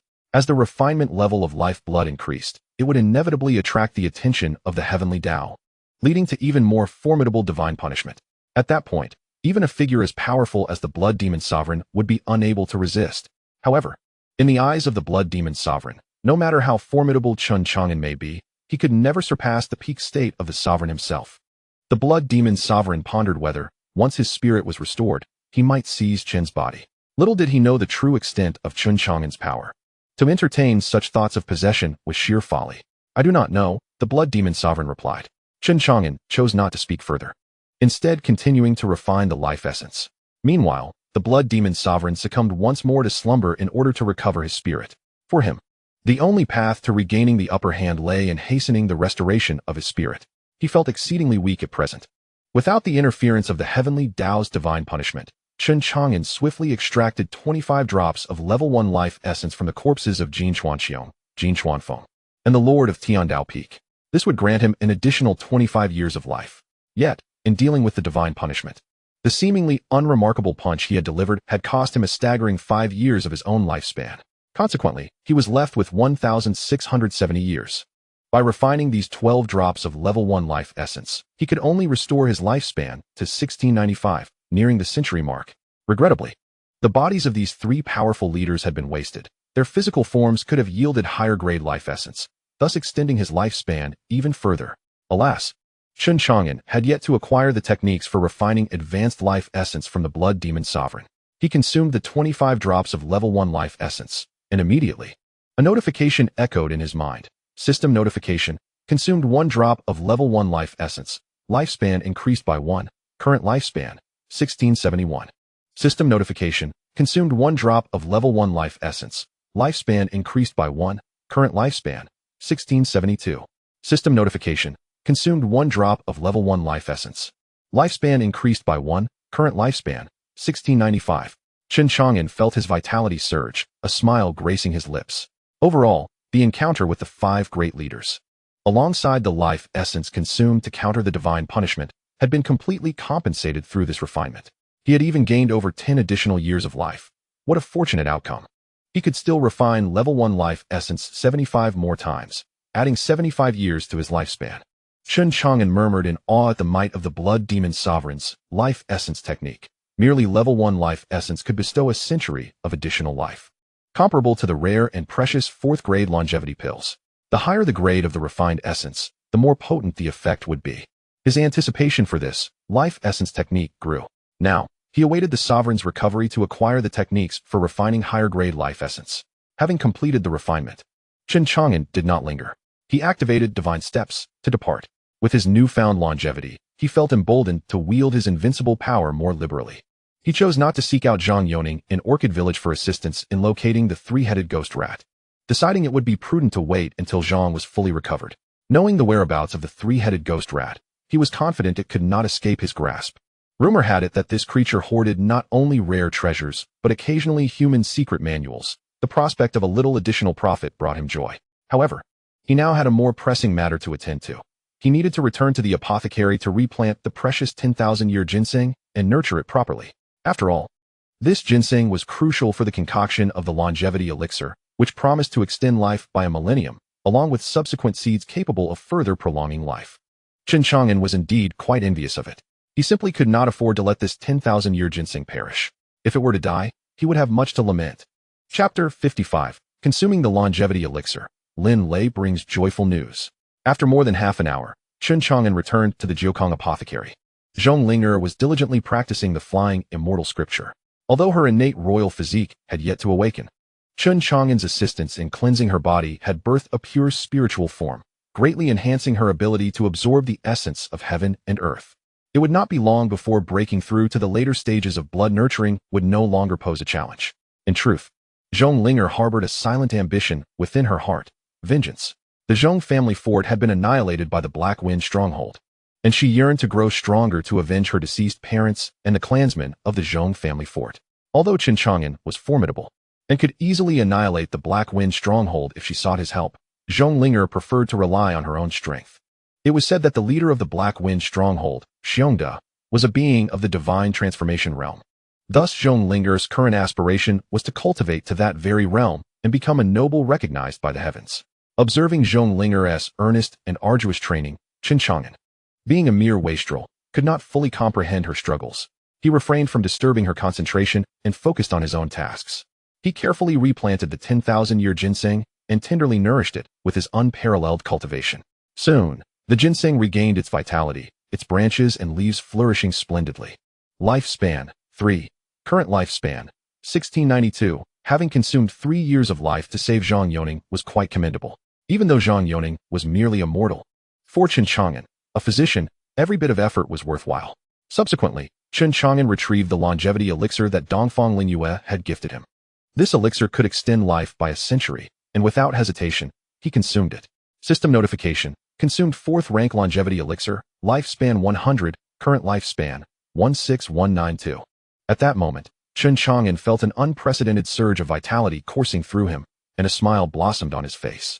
In a single breath, his life expectancy was approaching 200 years, quite splendid indeed. Just then, Lin Lei arrived at Jiukong Apothecary with Han Xiaolu, both radiating joy and contentment. Chang'an, Chang'an, they called out.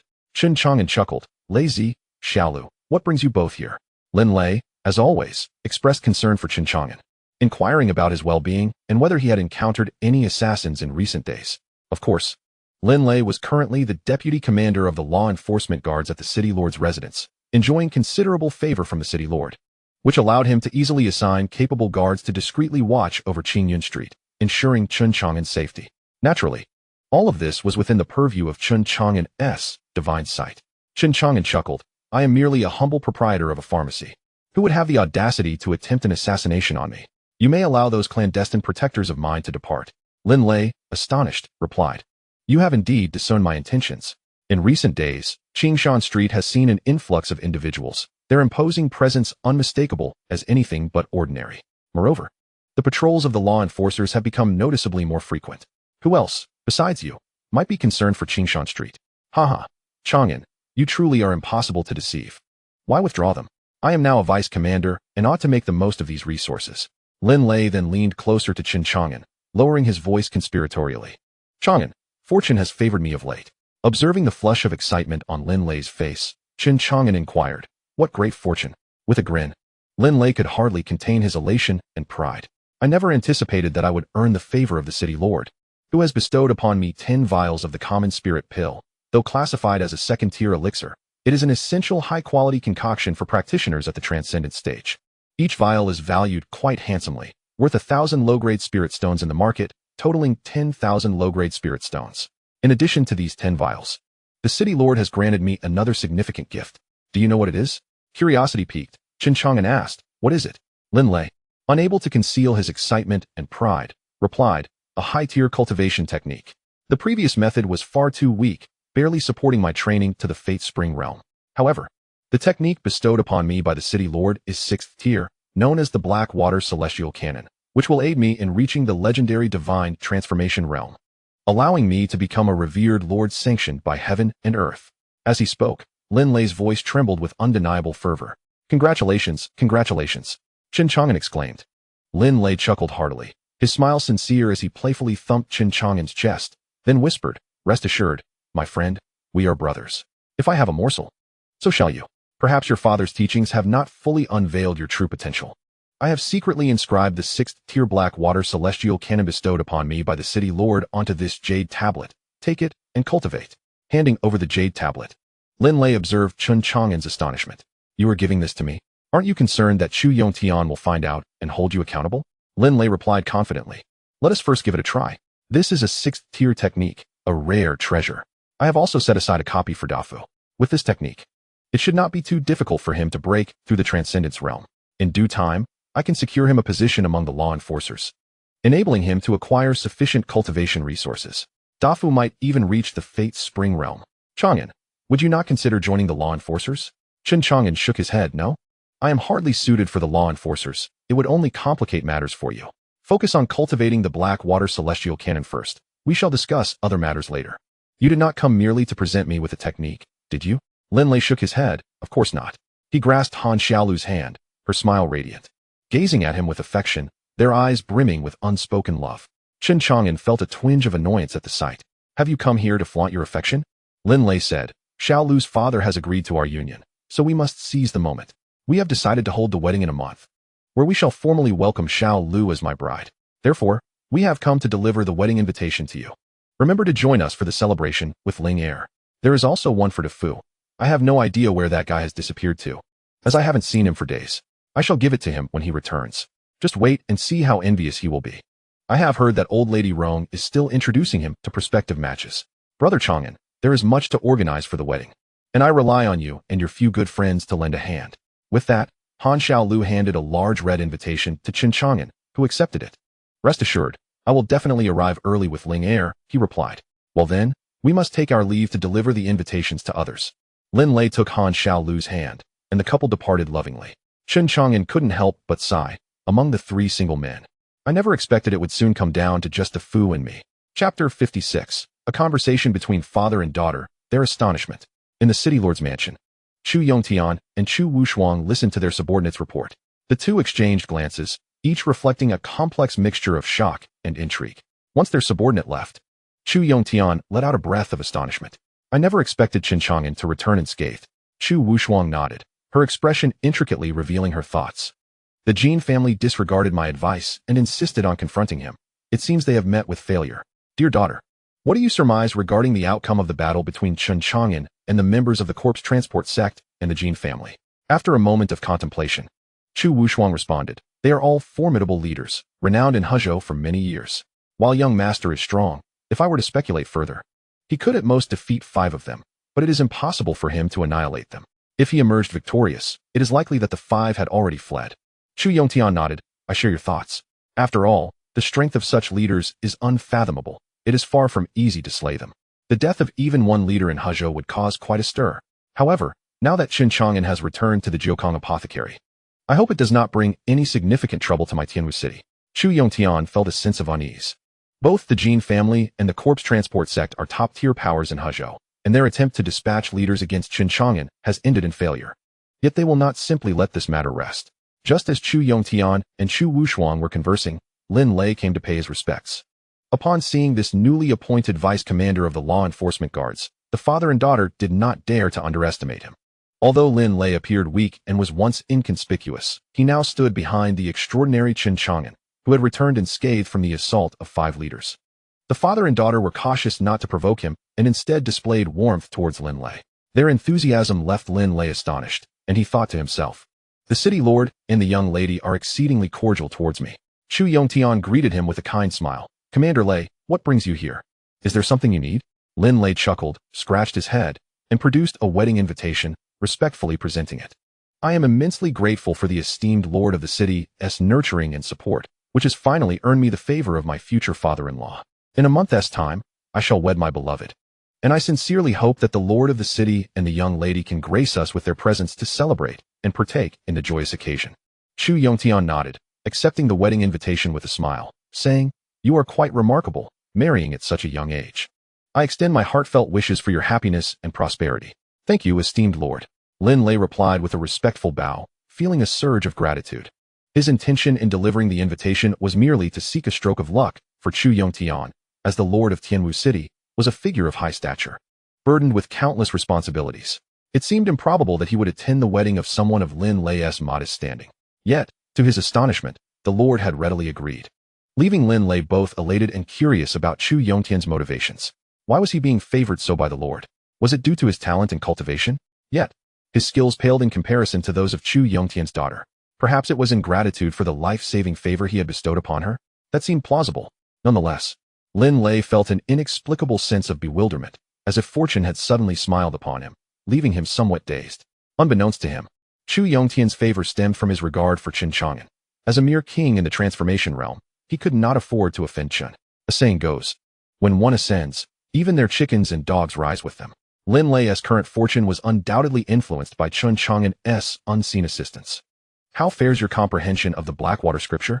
Chu Yongtian inquired.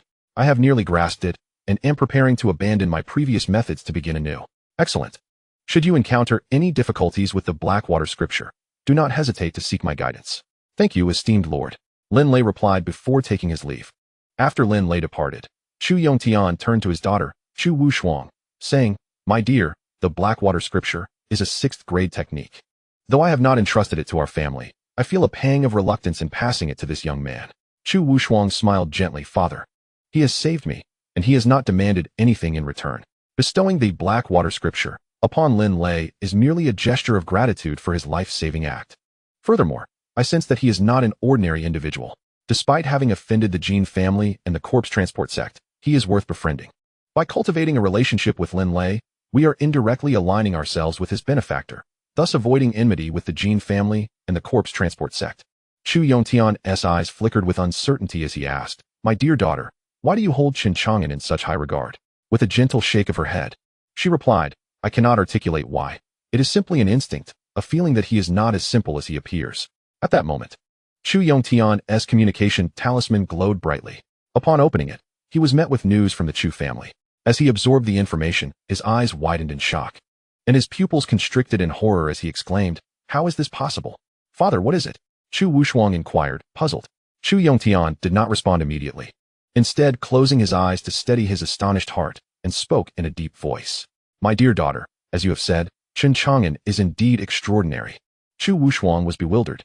The news just received from the Chu family revealed that the 3 formidable leaders of the Jin family, Jin Xuanfeng, Jin Xuanxiong, and Jin Xuanhai, had extinguished their soul lamps, perishing in the outside world. Even the esteemed leaders of the corpse transport sect, the Tiandao Peak Master and the Tsang Mo Peak Master, had met with the same fate. In a single instant, 5 leaders had fallen in Huzhou.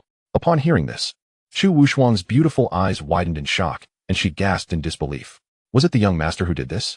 The presence of these 5 leaders at the outskirts of Tianwu City was aimed directly at Chen Chang'an. Now, after engaging in battle with him, who else could have been responsible for their demise? The death of these 5 leaders exceeded the expectations of both father and daughter, even shattering their understanding of the situation. They had believed Chen Chang'an to be formidable, yet he surpassed their wildest imaginations. To have slain 5 leaders and returned to Tianwu City unscathed, dressed in pristine green attire, untouched by dust or injury, demonstrated that he had dealt with the Jin family and the corpse transport sect's leaders with an overwhelming dominance. How could it be that not a single one of the 5 managed to escape? Initially receiving this news was utterly shocking, leaving Chu Wushuang and Chu Yongtian speechless for an extended period. After a while, Chu Yongtian finally took a deep breath and solemnly remarked, This individual's power has likely reached the realm of myriad laws. He is a supreme, true monarch. Chu Wushuang nodded in agreement. Chu Yongtian continued, My dear daughter, your intuition is indeed sharp. Chen Chang'an is remarkably formidable, but he now faces a grave crisis. Indeed, the demise of the 5 leaders represented a significant loss for both the Jin family and the corpse transport sect, provoking their ire to an unprecedented level. They would undoubtedly seek vengeance against Chen Chang'an. At this point, concern flickered in Chu Wushuang's eyes. Chu Yongtian sighed, My dear daughter, given the gravity of Chen Chang'an's actions, it is not for you to worry. You must not become entangled in this matter. The consequences may be beyond our capacity to bear. I understand, Father. Chapter 57. The sensation of the fall of water spirit bamboo flowers. The news of the unexpected demise of the 5 leaders from the Jin family and the corpse transport sect spread like wildfire throughout Huzhou, reaching various factions and stirring considerable commotion, indeed, even greater than the discussions surrounding the emergence of the Imperial Palace. Various powers dispatched scouts to glean further details about the fall of the 5 leaders, seeking to uncover the identity of the mysterious figure responsible for such an extraordinary feat. Before long, they discovered that the location of the leader's demise was near the site of the emergence of the compassionate Immortal Emperor's palace. It appeared that the person who had slain the 5 leaders was indeed within Tianwu City, within a bustling tea house in Tianwu City. Numerous powerful cultivators who had traveled from afar to seek opportunities within the Imperial Palace were engrossed in discussions about this momentous event. Were it not for a friend employed by the corpse-carrying sect, I would find it utterly unbelievable that the formidable beings responsible for the demise of the Jin family and the 5 great leaders of the corpse-carrying sect are actually within this Tianwu city. It is utterly preposterous. Rumor has it that the 5 leaders arrived here to confront a mysterious powerhouse, which, in theory, should have sparked an extraordinary battle. Yet, the past few days have seen a serene Tianwu city and its surroundings, devoid of any significant events or the tumult of grand warfare. Astonishingly, the 5 leaders met their demise in silence. Is this news genuine or merely a fabrication? To slay the 5 leaders so quietly, the adversary must likely be a true sovereign of the realm of 10,000 laws. Does anyone know the origins of this enigmatic powerhouse? The answer remains elusive. However, during the investigation, particularly with the Jin family and the corpse-carrying sect now incensed, it is inevitable that they will soon seek out this mysterious figure. By the way, have you heard? A cultivator discovered a barren expanse of 100 miles near Orchid Village. Upon meticulous examination by a noble, it was revealed that this desolate area resulted from the self-detonation of a formidable being. Such a cataclysmic explosion could only be wrought by a leader-level powerhouse. I wonder if it is connected to the 5 great leaders? That remains unclear. In fact, numerous incidents have transpired in the vicinity of Tianwu City over the past few days, such as the thunderous figure manifested by the heavenly Tao's divine punishment that appeared in the distant sky. Undoubtedly, someone provoked the wrath of the heavenly Tao through actions contrary to its will, only to have it shattered by a single fist. Indeed, it was astonishing. Surely, it must have been the work of an unparalleled figure capable of obliterating the heavenly Tao's punishment with a mere punch. Not just anyone could achieve such a feat. Alas, with the emergence of the Imperial Palace, an increasing number of powerful beings are flocking to this place, unsettling its tranquility. We, the lesser cultivators, must adopt a more discreet approach in our endeavors, lest we provoke significant figures, for one could perish without ever knowing why. Within a tea-house, numerous cultivators engaged in animated discussions, while in a secluded corner, a youth clad in green leisurely sipped tea, listening intently to the chatter. Little did they know that this seemingly ordinary boy was none other than the instigator of the deaths of the 5 great leaders, Chen Chang'an. He mused to himself, surprised by the considerable uproar his actions against the leaders of the corpse-carrying sect and the Jin family had incited. Nevertheless, Chen Chang'an harbored no concerns regarding the potential retaliation from these factions. Should they come for him, their fate would be singular, death. With nearly 200 years of lifespan at his disposal, he felt no trepidation about the consumption of his vitality due to his invincible cultivation. Moreover, he was in need of materials to refine level 1 lifeblood. Having drained his cup, Chen Chang'an exited the inn. The streets were becoming increasingly crowded with cultivators. Although the majority concealed their true powers, with a slight activation of his divine eye, Chen Chang'an discerned many at the Life Spring realm, some even at the Wheel of Life and Destiny realm. However, he did not observe any noble at the Transformation realm, likely because they had all ventured to the Great Dragon Mountain. In truth, the number of cultivators in Tianwu City was not particularly large. The more powerful ones had long since departed for the depths of the Imperial Palace within the Great Dragon Mountain. The monks in that place are all formidable, possessing astonishing strength. Even the sovereigns of the Transcendence realm and the leaders of the Immortal realm are numerous. Occasionally, one can hear the resounding booms emanating from the direction of the Dragon Mountain, a result of the collective efforts of these monks attempting to breach the Imperial Palace's seal.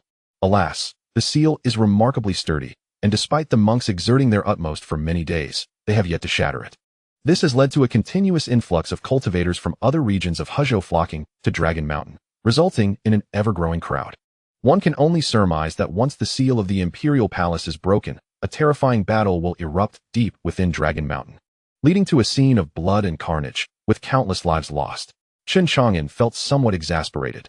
This group of cultivators seemed rather weak, for despite the passage of time, they had yet to breach the Imperial Palace's seal.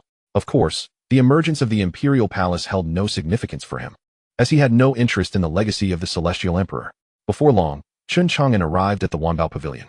The pavilion was bustling with activity, serving as one of the premier commercial establishments in the realm of cultivation, offering a variety of cultivation-related items at fair prices. Given the multitude of cultivators within Tianwu City, most chose to purchase elixirs, talismans, and magical artifacts from Wanbao Pavilion. Upon his arrival, a maid respectfully escorted Chen Chang'an to the second floor, where Yi Hongying greeted him with deference. "Young master, you have arrived," she said. "Hongying, you mentioned news of the water spirit bamboo flower?" The water spirit bamboo flower is one of the 3 primary ingredients required to concoct the 5th-grade Qianshou pill, necessitating a minimum age of 5,000 years. Besides the 5,000-year-old water spirit bamboo flower, There is also the blood of the purple deer, which Chen Chang'an had previously instructed Yi Hongying to seek. Over the past few days, with little else to occupy him, Chen Chang'an had been cultivating the Feiyue Shoufa bestowed upon him by Dongfang Linyue, during which he had accumulated some longevity liquid from the longevity pearl within him. It was then that he received the message from Yi Hongying regarding the water spirit bamboo flower. Yi Hongying nodded. Young master, I have been inquiring about the water spirit bamboo flower and purple deer blood through the information network of Wanbao Pavilion. And I have finally obtained some news. It pertains to the Jin family's spiritual herb garden. The Jin family is a lineage of cultivators with a legacy spanning 13,000 years. 6,000 years ago, when one of their ancestors was nearing the end of their life, they dispatched individuals to seek the materials for concocting the Qinshu pill, successfully creating the elixir to prolong their ancestors' life. It is said that a few young water spirit bamboo flowers remain, cultivated within the Jin family's spiritual herb garden. Recently, it appears that the Jin family is preparing to concoct the Qinshu pill again and has sent people to inquire about the purple deer blood and the 10,000-year ginseng, which leads me to believe they must possess the water spirit bamboo flower. Chen Chang'an was somewhat taken aback. The Jin family? Yi Hongying affirmed, yes. The very Jin family that has recently been in conflict with you. After a moment's hesitation, she continued, young master. It is rumored that the deaths of the 3 major leaders have already alarmed the Jin family's ancestors and elders. They have become aware of your existence and are likely to arrive in Tianwu City soon. What do you intend to do? Chen Chang'an smiled. Let them come. Since the Jin family possesses the water spirit bamboo flower, it saves us the trouble of searching elsewhere. Yi Hongying bit her lip gently. My lord, should you require assistance, I can find a way to contact a revered elder from the main sect. It is important to note that only those of the indomitable, true monarch level, such as the revered elder, are capable of such feats. Chen Chang'an was unexpectedly taken aback that Yi Hongying could reach out to the esteemed elder of the main sect. However, he remained indifferent and shook his head, saying, there is no need. Even if the Jin family and the Sherto sect were to join forces, they would find it impossible to contend with me. Chapter 58. Time is of the essence. Act immediately. Deep within Longshan Mountain, dozens of nobles and several sect leaders gathered outside the Imperial Palace, their faces pale and expressions grim. Su Dafu donned a mask resembling a rat's face. Alongside his companion, the similarly masked Su Yuanba. As more powerful beings arrived at the Imperial Palace, they began to vie for advantageous positions to enter. Initially, Su Yuanba concealed his true abilities, yet ultimately had to unleash his full strength to help Su Dafu secure a favorable corner for entry. At that moment, he radiated an astonishing and fearsome pressure, revealing himself as a true monarch of the indomitable realm. Clearly, this was Su Yuanba's genuine prowess. Su Dafu gazed longingly at the Imperial Palace, gritting his teeth in frustration. It infuriates me. This seal on the Imperial Palace is far too formidable. Even after such a long time, and with so many people exerting their utmost efforts, we cannot breach this seal. Su Yuanba sighed. Your Highness, this is, after all, a seal established by the merciful Immortal Emperor in his lifetime, infused with his tremendous power. It is not easily shattered. However, I can sense that the strength of the seal has diminished significantly over this period. It won't be long before we can break it and enter the palace to seize the Immortal Emperor's legacy. Su Dafu replied, Uncle Seven, we have wasted too much time. By then, the people of the Daylight Dynasty will have already constructed their teleportation array and arrived here. In these 2 days, more and more cultivators have come, including vanguard cultivators sent by the top forces from Hezhou. Just look at the Chongqing sect. Even their leader has come in person. They bring the most formidable forces, making our task of seizing the Immortal Emperor's legacy all the more challenging. Su Yuanba reassured him, Your Highness, you are the one destined by fate. I believe you will surely surpass all others and claim the Immortal Emperor's legacy. Su Dafu remained silent, staring at a corner of the Imperial Palace, his gaze flickering uncertainly. Lost in thought, not far from Su Dafu, in a forest that held one of the earliest advantageous positions for entering the Imperial Palace, a group of strong cultivators from the Chongqing sect were stationed. Among them, Qin Xiaoyan was diligently refining the merciful sword with the assistance of her master, Dongfang Linyue, and the sect leader, Gu Haixing. As the merciful sword emitted a resounding and extraordinary sword cry, Qin Xiaoyan finally succeeded in refining it, establishing a spiritual connection with the sword. The merciful sword, as if possessing a spirit of its own, swiftly entered her body. In an instant, Qin Xiaoyan experienced a profound transformation, with an overwhelming and astonishing sword intent surging forth from her, causing both Dongfang Linyue and Gu Haixing to shudder in awe. What a terrifying sword intent! Could it be that my disciple has acquired a fragment of the Sword Dao inheritance from the compassionate Immortal Emperor? The 2 bystanders stood vigilantly, awaiting further developments. After approximately an hour, Chen Chang'an finally regained consciousness, her eyes briefly glimmering with a sharp brilliance. She expressed her joy, exclaiming, "Master, sect leader. The compassionate sword has finally been refined." Dongfang Lingyue smiled, satisfied that their efforts alongside her senior brother had not been in vain. Gu Haixing eagerly inquired, "Chaoyan, does the compassionate sword contain the sword Dao inheritance of the compassionate Immortal Emperor?" Chen Chaoyan nodded, affirming, "Indeed, Master, sect leader. The compassionate sword does possess a fragment of the sword Dao inheritance left by the compassionate Immortal Emperor, but it is merely a small portion. The complete inheritance resides within the Imperial Palace, and I can sense it through the compassionate sword." She continued, "Master, sect leader, I am now spiritually connected with the compassionate sword. Perhaps I can use it to break the seal of the Imperial Palace and gain entry." Upon hearing this, the two were overjoyed. Excellent. In this case, while other factions have only dispatched vanguard cultivators, we shall seize this opportunity to unlock the Imperial seal and secure the Immortal Emperor's inheritance for you. Without further ado, they sprang into action. Chapter 59, A New Omen. Do you desire the Immortal Emperor's inheritance? After refining the compassionate sword, Chen Chaoyan emerged from their temporary abode. Directing her gaze toward the seal of the Imperial Palace, she summoned the compassionate sword, which erupted in a dazzling display of sword light. Accompanied by an overwhelming imperial might that surged forth like a torrential wave, sweeping through the surroundings. The cultivators near the Imperial Palace were startled and turned to look at Chen Chaoyan. "It is a disciple from the Longevity sect. That sword." Some gasped in astonishment. "Isn't that one of the Imperial artifacts wielded by the compassionate Immortal Emperor, the compassionate sword? How has it fallen into the hands of a disciple from the Longevity sect?" The display of Imperial might was astonishing. It appeared she had completely refined the sword. Some exclaimed, "Could it be that the Longevity sect intends to use this sword to break the seal of the Imperial Palace?" The crowd murmured in shock, while several formidable presences surged forth, aiming to seize the compassionate sword from Chen Chaoyan's grasp. However, the Longevity sect would not permit such an endeavor. Gu Haixing, Dongfang Lingyue, and a host of elders from the Longevity sect intervened, blocking the would-be assailants. In the skies above, an intense battle erupted. With a solemn expression, Chen Chaoyan wielded the compassionate sword with all her might against the seal of the Imperial Palace. Thunderous sounds reverberated as the compassionate sword struck, causing the seal to crack with countless fissures. Soon after, the seal was shattered, revealing an opening leading into the Imperial Palace. From this breach, streams of crimson divine light surged skyward, coalescing into a colossal blood-red bell that unleashed a terrifying celestial phenomenon. Dong, dong, dong. The resounding toll of the compassionate bell echoed throughout the heavens and earth. Witnessing this spectacle, the crowd was momentarily taken aback, followed by exuberant joy. The seal of the Imperial Palace has been breached. Quickly, seize the moment to enter the palace. I must obtain the Immortal Emperor's inheritance. Charge. Upon the opening of the Imperial Palace, countless cultivators became fervently zealous, akin to famished wolves that had starved for days on end, frantically surging toward the palace's entrance. Even the formidable cultivators vying for the compassionate sword ceased their battles against Dongfang Lingyue and others, redirecting their focus toward the Imperial Palace. At the forefront was naturally Chen Chaoyan, wielding the compassionate sword, accompanied by the disciples of the Eternal Life sect.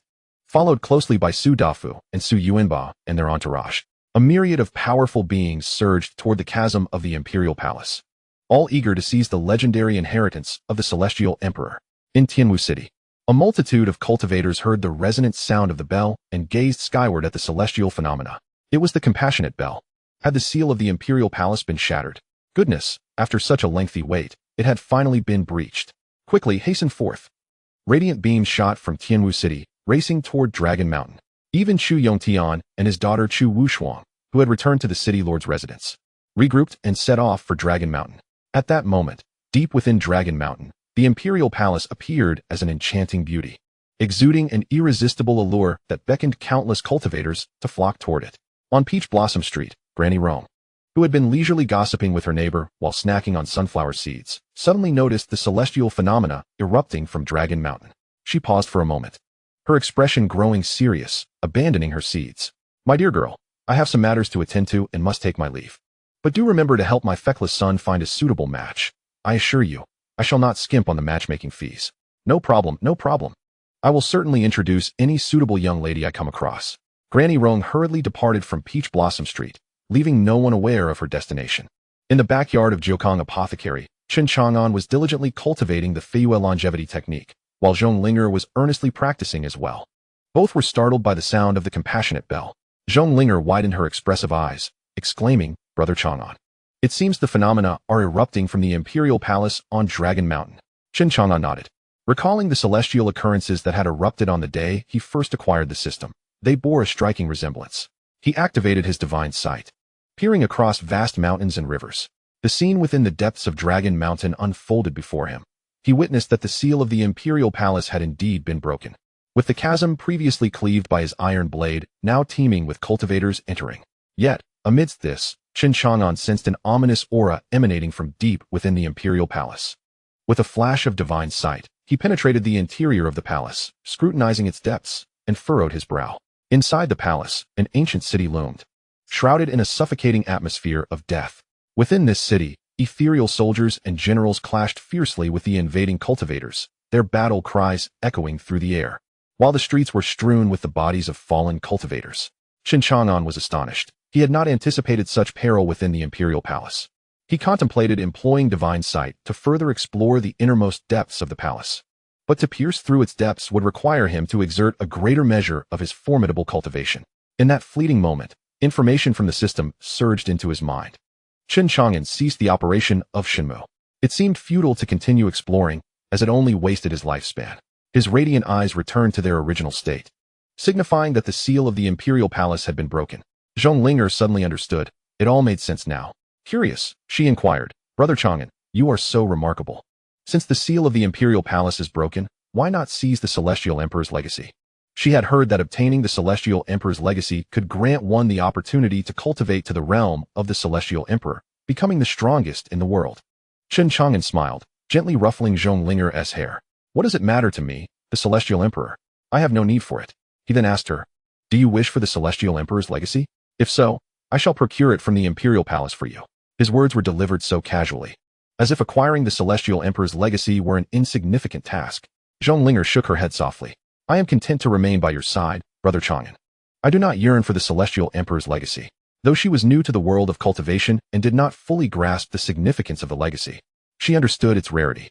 Many powerful beings competed fiercely for the Celestial Emperor's legacy, while she had faith in Chen Chang'an, believing him to be the strongest. She worried for his safety during such contests. After all, she often heard tales in the town of battles erupting at the Imperial Palace, where countless lives were lost amidst the carnage. Even if Chen Chang'an could indeed secure the Celestial Emperor's legacy for her, Zhonglinger could not bear the thought of him being harmed on her behalf. Chen Chang'an smiled gently, reassuringly stroking her head. "Even without the Celestial Emperor's legacy, you will still achieve the status of a Celestial Emperor in the future." He was confident in nurturing Zhonglinger to become a Celestial Emperor, especially since she possessed a natural royal physique. However, he pondered how to awaken her innate royal body, as he had not yet found useful information in the library. Subsequently, Chen Chang'an and Zhonglinger resumed their respective training, with him continuing to cultivate his lifespan techniques. Yet, it was not long before Lin Lei arrived once more. "Lin Lei, why are you here again instead of accompanying your precious wife?" At that moment, Lin Lei appeared spirited and vibrant. Through the cultivation of the 6th grade technique, Heishui Tianjing, he had broken through to the pinnacle of the Transcendence realm, with the next step being the Fate Spring realm. At merely 18 years of age, if he could break through the Fate Spring realm before turning 20, he would be considered a prodigy in the cultivation world, destined for extraordinary achievements. Reaching the transformation realm and becoming a lord decreed by heaven was well within reach. Lin Lei chuckled with delight, truly embodying the saying that joy brightens the spirit. "Look at my cultivation level. I'm at the pinnacle of transcendence, one step closer to the Fate Spring. Feel free to boast." Chen Chang'an replied with a roll of his eyes. "You witnessed the celestial phenomenon earlier. It seems the seal of the Imperial Palace has been lifted. Why not venture there to seize opportunities? Who knows, you might be fortunate enough to obtain the Celestial Emperor's legacy." Lin Lei was left speechless. Having just transcended to the pinnacle of the mortal realm, to venture into the Imperial Palace in pursuit of opportunities would only invite calamity upon myself. Lin Lei sighed. "The chance to encounter the Immortal Emperor is indeed a rare opportunity, one that I yearn for. What if I were to gain his favor? Yet, I am on the brink of marrying, and I do not stand alone." Chen Chang'an nodded in agreement, acknowledging the wisdom in Lin Lei's words. It is prudent to recognize one's limitations. Should one perish in the Imperial Palace, poor Xiaolu would be left to mourn a living widowhood. Enough of these ominous musings. Lin Lei interjected, steering the conversation back to business. I have come at the behest of the young lady. Chu Wuxuan summoned you. Indeed. She entrusted me with delivering a letter to you. Lin Lei produced a letter and handed it to Chen Chang'an, winking playfully. Before she departed, she solemnly entrusted me with this letter, urging me to deliver it to you post-haste. I am quite curious as to its contents. Could it be that your life-saving grace has stirred her affections, and she writes of pledging herself to you in gratitude? Chen Chang'an shot Lin Lei a disdainful glance. Do you dare to share with Xiaolu the tale of how, years ago, you, De Fu, and I spent a night in the red light district? Lin Lei quickly shook his head. That must not be spoken of. We cannot allow that. He glanced around anxiously, fearing that Han Xiaolu might be nearby, then lowered his voice to Chen Chang'an. Chang'an, this is a matter of a brother's lifelong happiness. You must not divulge this to Xiaolu. Besides, it happened 2 years ago. Cough. I have reformed since then. Since you have reformed, what is there to fear? You do not grasp the complexities of a woman's heart. It is as elusive as a needle in the ocean. If you were to mention this to Xiaolu, she would spend her days lost in wild imaginings. Very well. Chen Chang'an replied, fully aware that he was merely jesting with Lin Lei. This was a secret shared among men, not to be revealed to women. Meanwhile, Zhonglinger, curious, tilted her head and pondered, why did Brother Chang'an and Brother Lei spend a night in that district? Do they have property there? Chen Chang'an, too, was intrigued by the letter from Chu Wuxuan. Lin Lei, equally eager, urged him, open it, and see what the young lady has written. Chen Chang'an, unperturbed, unfolded the letter. The elegant script carried a fragrant ink. Both he and Lin Lei read through it. Lin Lei furrowed his brow, puzzled. The Jin family and the Sherto sect have sent their elder to Tianwu City, but why does the young lady caution you and advise you to leave? In the letter, Chu Wuxuan warned Chen Chang'an of the impending troubles brought forth by the two powerful factions, advising him to leave Tianwu City at the earliest opportunity. Chen Chang'an was taken aback. He had not expected Chu Wuxuan to convey such information. Was she not concerned about being implicated? In response to Lin Lei's confusion, Chen Chang'an shrugged. Why does she want me to leave Tianwu City? If you ask me, I would ask who. Perhaps it relates to the time I saved Chu Wuxuan. Inciting envy in the alchemist of the Jin family. Surely not. Is he truly so petty? Lin Lei was momentarily stunned. Chen Chang'an refrained from elaborating further, wishing to spare Lin Lei any unnecessary worry.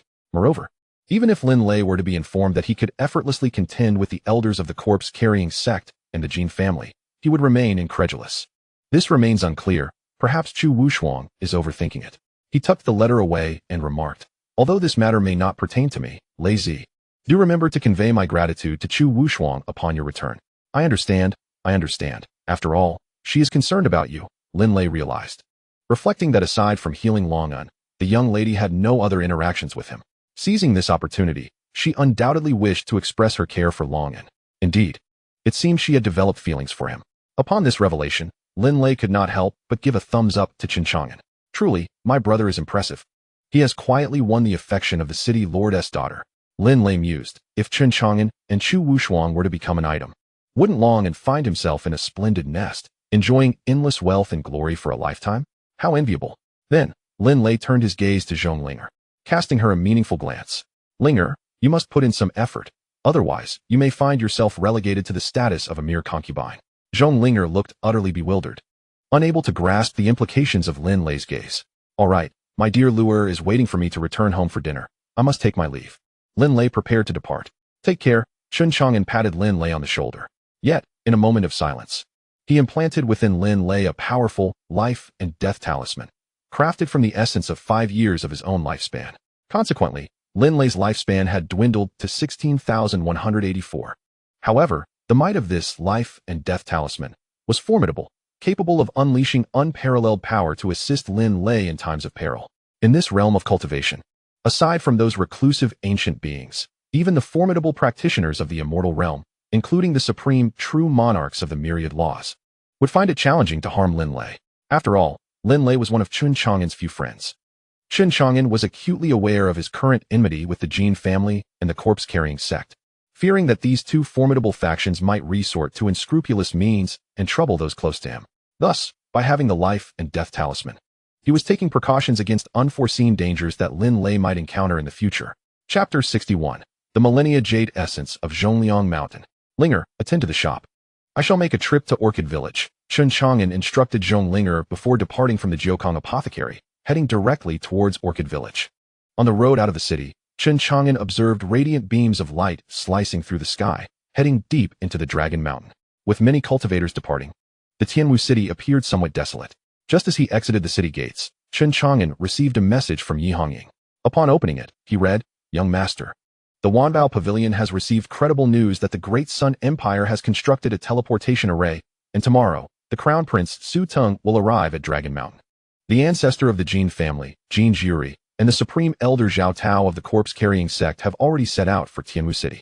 Both are indestructible true monarchs of the myriad laws and will arrive no later than 3 days from now to seek vengeance upon you. Please exercise caution, young master." Chen Chang'an acknowledged with a simple reply and tucked away the communication talisman that Yi Hongying had given him. Orchid Village resembles a serene paradise, tranquil and harmonious, where villagers rise with the sun and retire at dusk, leading a life of comfort and ease. When Chen Chang'an arrived, the villagers couldn't help but feel a sense of awe and trepidation, having witnessed his fierce prowess in vanquishing formidable cultivators. Why was he here again? Chen Chang'an, however, paid little heed to their gazes and made his way to Uncle Fu's residence. Upon seeing Chen Chang'an, Uncle Fu hurried to greet him, his demeanor markedly more respectful than before. He had learned of the events that transpired in the village and was aware that Chen Chang'an had slain several celestial beings. This revelation starkly contrasted with his previous perception of Chen Chang'an as just an ordinary herbalist. He now seemed akin to the lofty immortals. This was a notion Uncle Fu had never anticipated, especially considering that Chen Chang'an was also the savior of his son. Naturally, Uncle Fu felt hesitant to converse with Chen Chang'an as casually as before. Chen Chang'an noticed the shift in Uncle Fu's attitude and sighed inwardly, understanding that the revelation of his strength had indeed altered many relationships. He pondered how Lei Zi and De Fu would interact with him now, should they learn of his transformation. With a smile, he addressed Uncle Fu. "You may still call me Chang'an, just as before." "Very well," Uncle Fu replied. Chen Chang'an inquired, "How is Yunning faring now?" Uncle Fu responded, "Yunning is nearly fully recovered." At that moment, Zhang Yuneng and his wife, Li, emerged upon hearing their conversation. Indeed, Zhang Yuneng appeared invigorated, showing no signs of his previous injuries, thanks to the potent life essence of the millennium ginseng. Otherwise, Chen Chang'an might not have been able to heal him. "Benefactor, you have arrived," Zhang Yuneng and Li greeted with utmost respect, bowing and refraining from addressing Chen Chang'an as Brother Chang'an as they had previously. Chen Chang'an smiled. "Yuneng, it seems you are in fine spirits and have completely recovered." Zhang Yuneng replied, "Is the benefactor planning to venture into the mountains to find the 3 ghostly mice?" Chen Chang'an nodded. "Very well, I shall lead you there now." Zhang Yuneng responded. Previously, Chen Chang'an had requested him to guide him to the cave where the 3 ghostly mice resided. At that time, Zhang Yuneng was unaware of Chen Chang'an's formidable abilities and had worried for his safety. However, now he was reassured by the villagers' accounts of Chen Chang'an's prowess and felt confident that he could handle the ghostly mice without worry. Soon, Zhang Yuneng prepared and led Chen Chang'an to the ancient mountain not far from Orchid Village. This mountain, named Zhongliang Mountain by the villagers, may not rival the grandeur of the Great Dragon Mountain, yet it stretched nearly 10,000 miles, home to ferocious beasts and formidable demons. Ordinary cultivators who recklessly ventured into the depths of the mountain risked their lives at the slightest misstep. As a mere hunter, Zhang Yuneng dared not venture deep into the mountain for hunting, instead confining his pursuits to the safer periphery, where he sought smaller game. Zhang Yuneng guided Chen Chang'an into the mountains, skillfully navigating through the dense, shadowy forest and treacherous valleys. After several hours, drenched in sweat, he finally brought Chen Chang'an to a secluded ravine. "My benefactor, the cave is right there." Zhang Yuneng pointed towards the thickly overgrown vines in the ravine. He swallowed hard, recalling the terrifying scene he had experienced 3 days prior, his body trembling at the memory of the 3 ghostly rats exhaling crimson mist. His survival last time could only be attributed to sheer luck. Chen Chang'an parted the vines and indeed discovered a pitch-black cave entrance. This cave was not a natural formation, but had been excavated by the sharp claws of the 3 ghostly rats, evident from the scratch marks adorning the cave's stone walls. "All right, you can leave me here," Chen Chang'an instructed. "My benefactor, please be cautious. I will wait for you outside," Zhang Yuneng replied. Chen Chang'an shook his head. "There is no need for that. You might have to wait indefinitely, and if a beast happens to pass through, you would be in great danger. Why not accompany me inside? Alternatively, you could descend the mountain directly." Zhang Yuneng's face turned pale as he chuckled bitterly. "My benefactor, perhaps it's best if I stay out. Having narrowly escaped death, I am truly terrified." "Then please take care of yourself. I shall proceed," Chen Chang'an said. "Understood." Zhang Yuneng hastily departed. Chen Chang'an entered the cave. It was dark and cool, spacious enough for 2 adults to pass side by side, so he did not feel cramped within. He activated his divine sight, transforming the cave's darkness into a scene as bright as day. Soon, He spotted the three ghostly rats at the cave's deepest recess, furiously digging with their sharp claws. With a smile, Chen Chang'an dispelled his divine sight.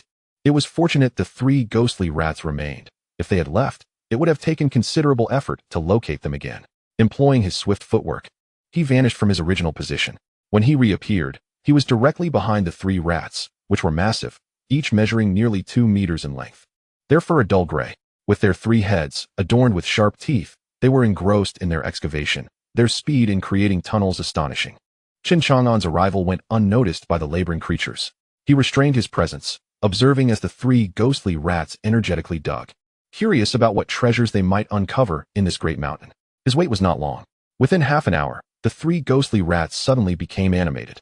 As they dug fervently, a gem emerged, roughly the size of a newborn, perfectly formed and radiating a rich spiritual energy.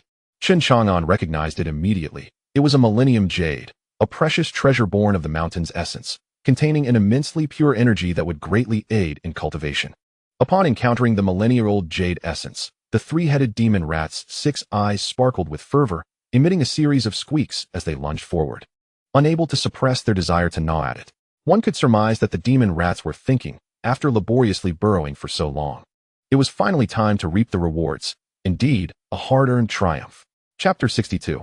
Mouse 3, lead me to your lair. Hey. If you were to consume this millennia-old jade essence, would it not be a wanton waste? Just as the 3-headed demon rat was eagerly contemplating its feast, an ill-timed voice of Chen Chang'an resonated from behind. The sudden sound echoed through the quiet cave, startling the demon rats, causing their fur to bristle in alarm, and nearly prompting them to leap in fright. In the next moment, the 3 heads turned, their 6 blood-red eyes fixated intently on Chen Chang'an, filled with caution and emitting a low growl, while also brimming with confusion. They were curious about how this human had appeared behind them. Chen Chang'an strode forward. The inherently timid demon rats, upon noticing his approach, immediately abandoned their thought of devouring the jade essence and sought to flee. One of the dark heads flickered with a faint light at its brow, and a surge of spatial energy began to swirl around it. Chen Chang'an had long anticipated this escape talent of the demon rats, for it allowed them to teleport miles away in an instant. Thus, they were seldom captured by cultivators. However, alas, this time the demon rats had encountered Chen Chang'an. A divine light emanated from his eyes. The demon rats let out a shrill cry, as though struck by calamity, while the dark head slumped, incapacitated and unable to invoke its supernatural escape once more. The other 2 heads, now enraged, retaliated. One spewed forth a stream of corrosive green venom that splattered against the walls, emitting a hissing sound as it rapidly eroded the surface. The other unleashed a torrent of blazing flames, intent on incinerating everything in its path as it charged towards Chen Chang'an. Yet, Chen Chang'an refrained from countering. He merely emitted a cold snort. The 2 heads were instantly rendered powerless, as if struck with a heavy blow. The 3-headed demon rat found itself suppressed by Chen Chang'an, unable to flee or inflict any harm upon him. At this moment, the demon rats gazed at Chen Chang'an with eyes wide with terror, their massive be immediately. A formidable and terrifying pressure descended upon the 3-headed ghost rat, nearly reducing it to a mere pulp. The 3-headed ghost rat was filled with dread. This creature was a valuable asset in the search for rare treasures, and Chen Chang'an had no intention of slaying it. Such an act would be a waste. He inserted a life and death talisman into the creature's body. Instantly, the 3-headed ghost rat felt its life bound. Overwhelmed by the fear of being dominated by the man before it, Chen Chang'an slightly stirred the life and death talisman within the rat's body, causing an unfathomable terror to erupt, threatening to tear its flesh apart, inciting even greater fear. Chen Chang'an declared, "Your life is now in my hands. From this day forth, submit to me and acknowledge me as your master, or face death." The 3-headed ghost rat, already terrified of death, quickly bowed its heads in submission under Chen Chang'an's coercion. Witnessing this scene, Chen Chang'an mused, "This 3-headed ghost rat is indeed, as the ancient texts describe, fearful of death. If I can capture it, taming it should be a breeze." Once the rat submitted, Chen Chang'an quelled the turmoil of the life and death talisman within it, dissipating the oppressive force that had weighed upon the creature. The 3-headed ghost rat remained jittery, curled up and trembling at his feet. Chen Chang'an chuckled, "You have 3 heads. From now on, I shall call you Rat 3. The 3-headed ghost rat felt an inclination against this name, letting out a couple of squeaks in protest. Chen Chang'an narrowed his eyes. "Do you not like it?" The rat shivered, nodding furiously in agreement. Chen Chang'an continued, "Excellent. Now, lead me to your lair." Chapter 63. The Heist of the Rat, a Cave Abode. Having subdued the 3-headed ghost rat, Chen Chang'an departed from the cave. He first returned to Orchid Village to bid farewell to Uncle Fu and the others, then followed Rat 3 to its lair. Interestingly, Rat 3's lair was not situated within Zhongliang Mountain, but rather towards the direction of Dalong Mountain. This indicated that Rat 3 often ventured out in search of treasures. Chen Chang'an was somewhat curious about what rare materials and treasures might be found in its lair. Despite outwardly complying with Chen Chang'an, Rat 3, if able to speak, would likely be cursing its fate in silence. After years of treasure hunting, today it had encountered such misfortune. Once free and unencumbered, it now had a master. Naturally, Rat 3 was displeased. It was not foolish and recognized Chen Chang'an's intentions. This human cultivator was undoubtedly after the treasures in its lair, which it had painstakingly collected over the years. Oh, the lamentation. Upon arriving at Dalong Mountain, it was already afternoon, with the sun blazing fiercely. However, the journey into the mountain was unusually bustling. In the sky, beams of rainbow light pierced through the clouds, entering Dalong Mountain. Occasionally, large flying magical artifacts could be seen carrying dozens of cultivators, while powerful cultivators riding rare beasts soared across the sky, also heading into Dalong Mountain. Not a single individual like Chen Chang'an walked into the mountain. Rat 3, having never witnessed so many cultivators, couldn't help but tremble, its little heart pounding erratically. The three mouse heads did not dare to lift their gaze to the celestial beings above, embodying sheer timidity. However, it was not long before one knowledgeable cultivator of the Fate Spring realm, recognizing the three-headed ghost mouse trailing behind Chen Chang'an, was filled with uncontainable joy. It was indeed the extraordinary creature known as the three-headed treasure mouse, renowned for its adeptness in locating heavenly treasures. This three-headed ghost mouse was affectionately termed the three-headed treasure mouse. Initially intending to visit the Imperial Palace in search of fortune, he held little hope. Yet he had unexpectedly encountered such a rare find. Compared to the elusive fortunes of the Imperial Palace, capturing this three-headed treasure mouse and venturing to its lair promised a far more tangible opportunity. Without a moment's hesitation, the Fate Spring cultivator made his move. As for Chen Chang'an, standing beside the three-headed ghost mouse, the cultivator had already discerned his cultivation level, harboring a sense of disdain. The mere blood-nurturing realm surely had been lured to the Imperial Palace, a reckless endeavor indeed. Naturally, he regarded Chen Chang'an as inconsequential. Upon witnessing someone make a move against him, the three-headed mouse dared not flee and quickly nestled behind Chen Chang'an. Casting a glance at the Fate Spring cultivator, Chen Chang'an uttered no words, but merely employed his divine sight. With a mere look directed at the attacking cultivator, the latter let out a piercing scream. As if struck by an invisible blade, his complexion turning pale, internal organs seemingly pierced, he plummeted from the sky, gravely injured and unconscious. This spectacle startled the other cultivators, who had also recognized the three-headed mouse and initially intended to vie for it. Witnessing the Fate Spring cultivator's sudden incapacitation, they were left bewildered, uncertain of how Chen Chang'an had executed such a silent yet decisive strike. The onlookers regarded Chen Chang'an with trepidation, refraining from competing for the three-headed treasure mouse that was now concealed behind him. This reaction was understandable. After all, if Chen Chang'an truly appeared as feeble as he seemed, how could he have captured such a coveted creature? It became apparent that he had concealed his true power. Yet, some cultivators remained skeptical. 1. A formidable practitioner on the brink of the monarch realm scoffed and attempted to demonstrate his might. He extended his right hand, summoning a torrent of heavenly power that coalesced into a colossal hand, reaching towards Chen Chang'an and the three-headed mouse. The immense hand bore terrifying force and lethal intent, not only seeking to seize the three-headed treasure mouse, but also to eliminate Chen Chang'an. The three-headed mouse trembled in fear. Chen Chang'an's gaze turned icy. Faced with such a ruthless opponent, he showed no mercy, activating his divine sight. A horrified scream erupted from the powerful cultivator at the pinnacle of the Fate realm as his soul was obliterated, leaving behind a lifeless shell devoid of spirit. Chen Chang'an raised his hand and effortlessly stored the corpse within his storage ring, intending to use it as material for crafting level 1 longevity blood. This decisive act of suppression left all the cultivators stunned, their faces drained of color, overwhelmed by fear and dread, devoid of any trace of vitality. How powerful! What realm has he truly attained? With just a glance, he instills terror into the very souls of those at the pinnacle of destiny, a feat beyond that of a mere sovereign of the divine transformation realm. Could he possibly be of the indomitable realm, a leader of extraordinary stature? The onlookers, astounded and horrified, exchanged whispers of speculation. Chen Chang'an surveyed the other cultivators, seemingly assessing who else dared to challenge him for his little pet. As his gaze swept over them, it rendered them speechless, their eyes betraying fear and trepidation. None daring to meet his gaze.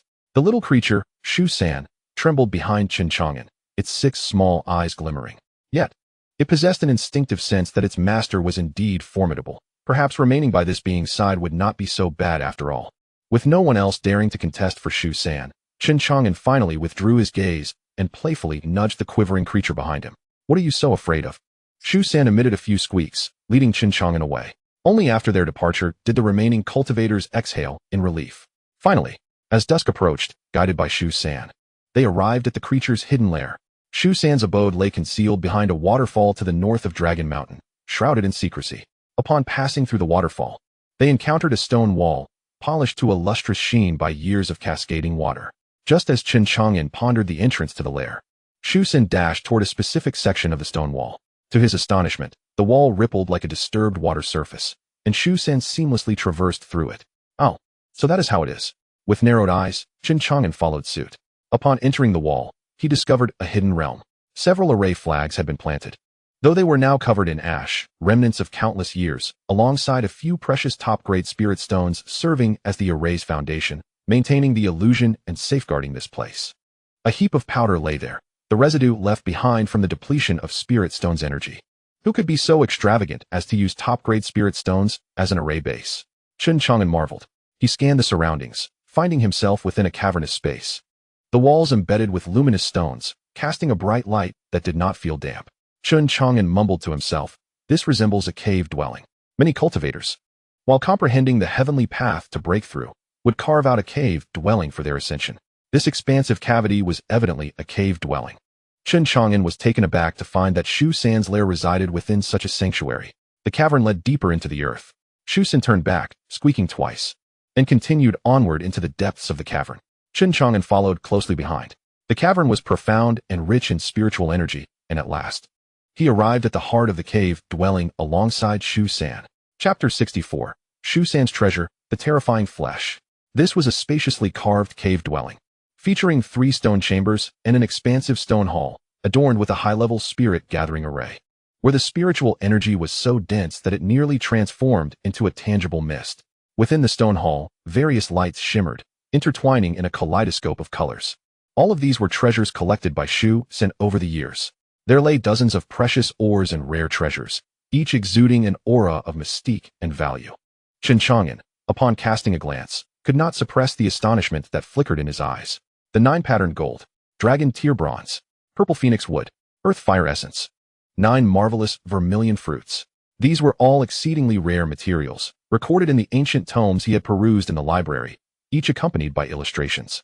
Utilizing his divine intellect, Chen Chang'an had committed these ancient texts to memory, allowing him to recognize them at a glance, though many were unfamiliar to him, leaving him unable to identify them. Yet, the treasures collected by the mouse named San were undoubtedly extraordinary, radiating an array of colors and an aura of mystery. It is well known that these materials serve as crucial components for refining top-tier magical artifacts, while others are essential for concocting rare elixirs. For instance, the 9 marvelous vermilion fruits are among the primary ingredients required by sovereign cultivators in the transformation realm to break through to the immortal realm and ascend to the ranks of supreme leaders. Moreover, the purple phoenix wood, akin to liquid amethyst, blazes with brilliance, embodying the essence of utmost yang, adorned with divine phoenix patterns. Should an immortal sovereign in the realm of 10,000 laws wish to forge a potent pure yang artifact, this would be an ideal material for the process. The earth fire essence, on the other hand, is a sacred medicine for body refinement, capable of enhancing physical strength, and is exceedingly rare. Squeak, squeak. Observing the gleam in Chen Chang'an's eyes, Mouse Sin realized that his cherished collection might soon be compromised, feeling a sense of grievance that nearly brought him to tears. Chen Chang'an smiled knowingly.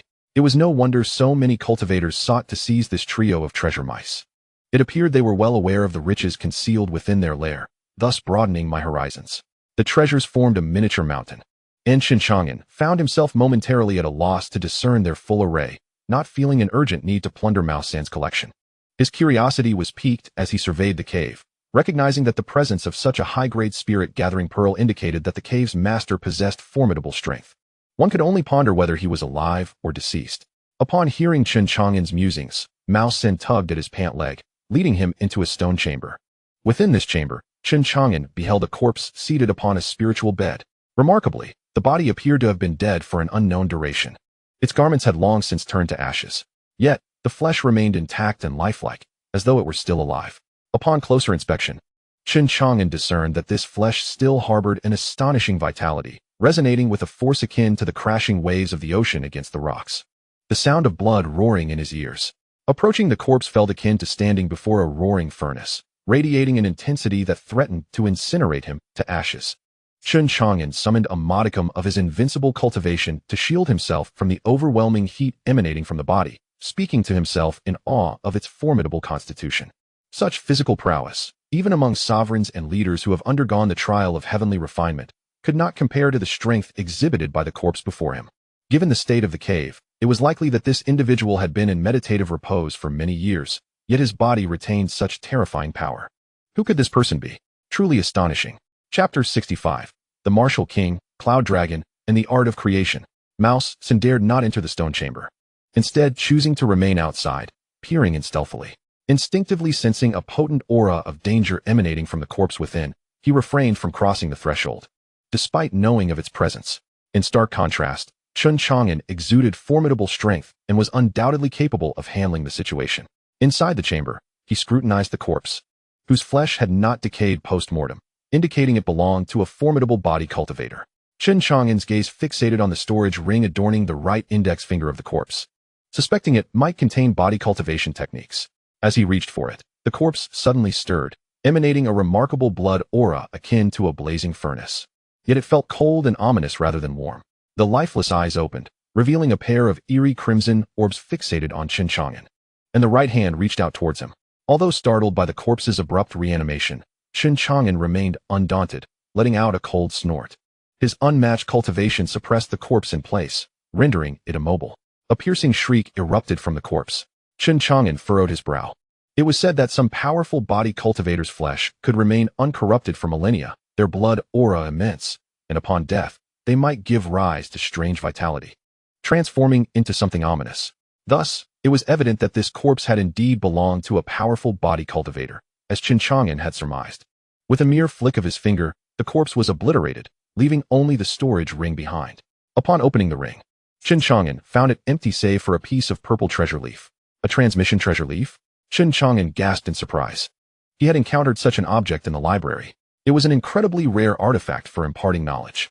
He pressed the treasure leaf to his forehead, and as it emitted a dazzling purple light, Chen Chang'an felt his soul being drawn into an unknown, mysterious realm.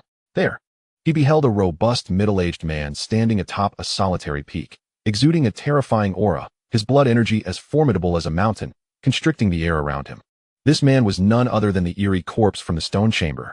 The middle-aged man spoke. "I am the Cloud Dragon, originally here for the Martial Saint's tomb. But I fell victim to a treacherous curse laid by my enemies, meeting my demise here. Since you have obtained the transmission treasure leaf, you are my fated one. Today, I shall bestow upon you my legacy, with the hope that you will avenge me should you encounter my foes in the future." With that, the middle-aged man pointed, and a colossal wave of memory and legacy surged into Chen Chang'an. He began to absorb this torrent of knowledge.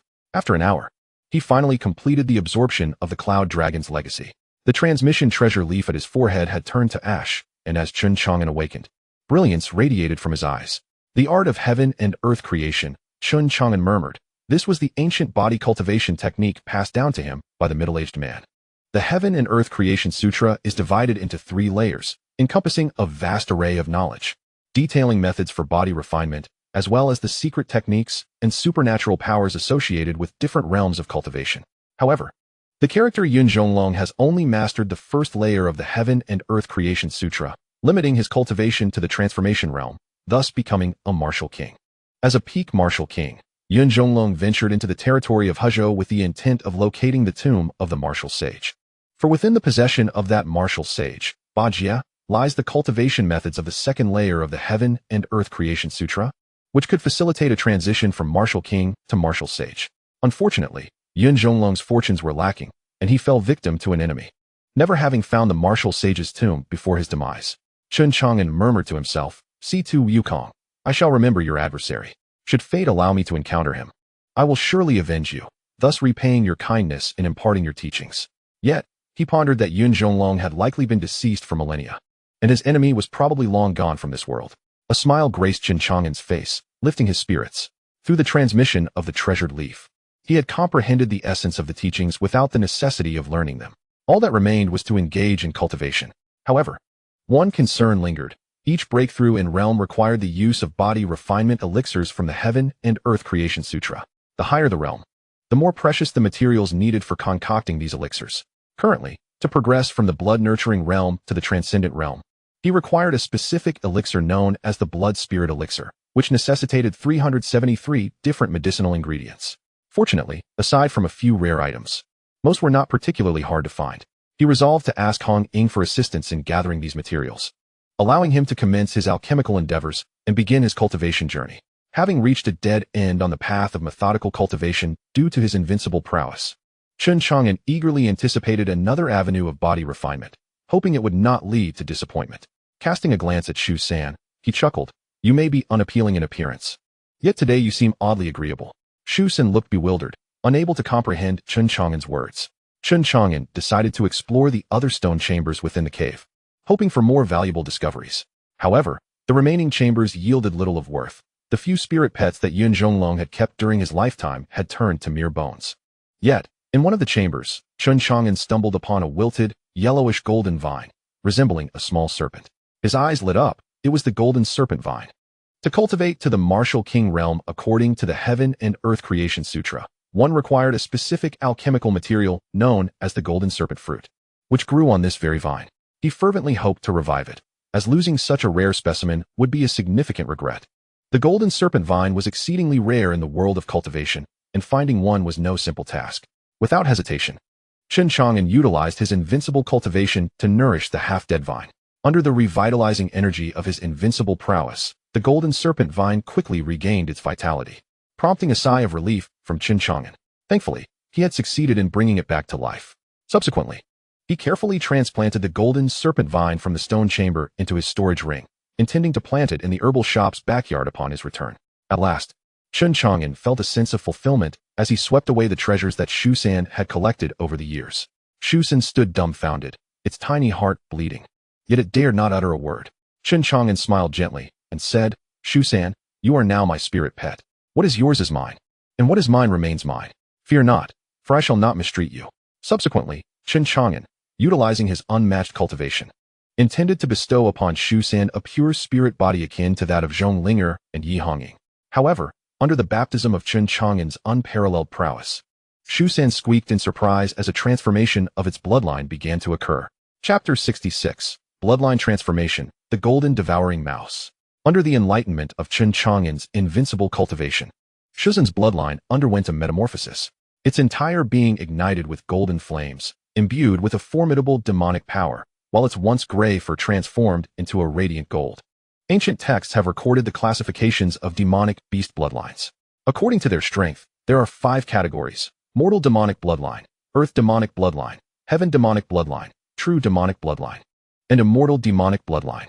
The 3-headed ghost mouse belonged to the ancient immortal demonic bloodline, a descendant of the golden devouring mouse, which had intermingled with other demonic beings. Over the years, its immortal demonic bloodline had become exceedingly thin, nearly non-existent, yet it still possessed the rare heaven demonic bloodline within the realm of cultivation. However, due to the baptism from Chen Chang'an's unmatched prowess, it fortuitously transformed back to the ancestral golden devouring mouse's immortal demonic bloodline. Witnessing this, Chen Chang'an continued to bestow his blessings upon Shu San, aiding it in its complete transformation. A full 3 hours passed before the metamorphosis of Shu San's bloodline finally concluded. Its physical form had shrunk significantly, adorned with mysterious golden demonic patterns, especially the 3 heads, which now bore 3 radiant celestial markings. Its 6 pairs of cunning eyes burned with golden flames, appearing extraordinarily remarkable, a stark contrast to its previous appearance. Chen Chang'an was elated. The spirit pet he had tamed had unexpectedly transformed into a being of immortal demonic bloodline. Such a creature would surely achieve greatness in the future, potentially reaching the threshold of the Demon Emperor. If a beast with an immortal demonic bloodline were to emerge in the cultivation world, it would undoubtedly cause a tremendous stir, with countless powerful factions vying to capture it. Chen Chang'an also discovered a significant function of his unmatched cultivation, the ability to assist demonic beasts in evolving their ancestral bloodlines. He referred to this vital capability as bloodline transformation. However, Aiding Shu San in evolving to the pinnacle of the immortal demonic bloodline exacted a considerable toll, consuming a full decade of his lifespan. He now had 16,184 years remaining. Nevertheless, it was all worth it. It is said that the golden devouring mouse possesses a true talent for treasure hunting, able to effortlessly detect various heavenly materials and precious ores within a radius of hundreds of miles, even the weakest among them. If one were to reach the level of a demon emperor, they could locate heavenly treasures across an entire region. However, the golden devouring mouse is primarily inclined towards functional support rather than combat prowess. This was precisely what Chen Chang'an required. Combat power was of little consequence, as he was already invincible. Upon discovering that he had transformed into a golden devouring immortal mouse, Shu San could not contain his excitement, squeaking with joy. "Thank you for your generous gift, master." After his bloodline transformation, he found himself capable of human speech. It is well known that for a beast to articulate human language, one must attain the Fate realm. Upon reaching the divine transformation realm, a beast may choose to take on a form and become a formidable demon king of the region. Yet here was Shu San, still merely a creature of the life spring realm, 2 major realms away from the Fate realm. Chen Chang'an said, "Shu San, as my spirit pet, I shall not treat you poorly. Henceforth, you must fully utilize your innate talents to serve me. Do you understand?" Shu San nodded earnestly. Having already tasted the sweetness of servitude under Chen Chang'an, he had never anticipated that he would one day undergo a bloodline transformation, becoming the same golden devouring immortal mouse as his ancestors. He felt both shocked and grateful. Although initially resentful of being forcefully bound as a servant by Chen Chang'an, he now felt fortunate to be chosen by this powerful human. Otherwise, he would never have dreamed of transforming into a golden devouring immortal mouse. Especially now, with Chen Chang'an assisting him in his bloodline transformation, Shu San could deeply sense the unfathomable depths of Chen Chang'an's power, akin to an endless ocean, vast, boundless, and awe-inspiring. Perhaps following Chen Chang'an would allow him to enjoy a life of luxury and indulgence.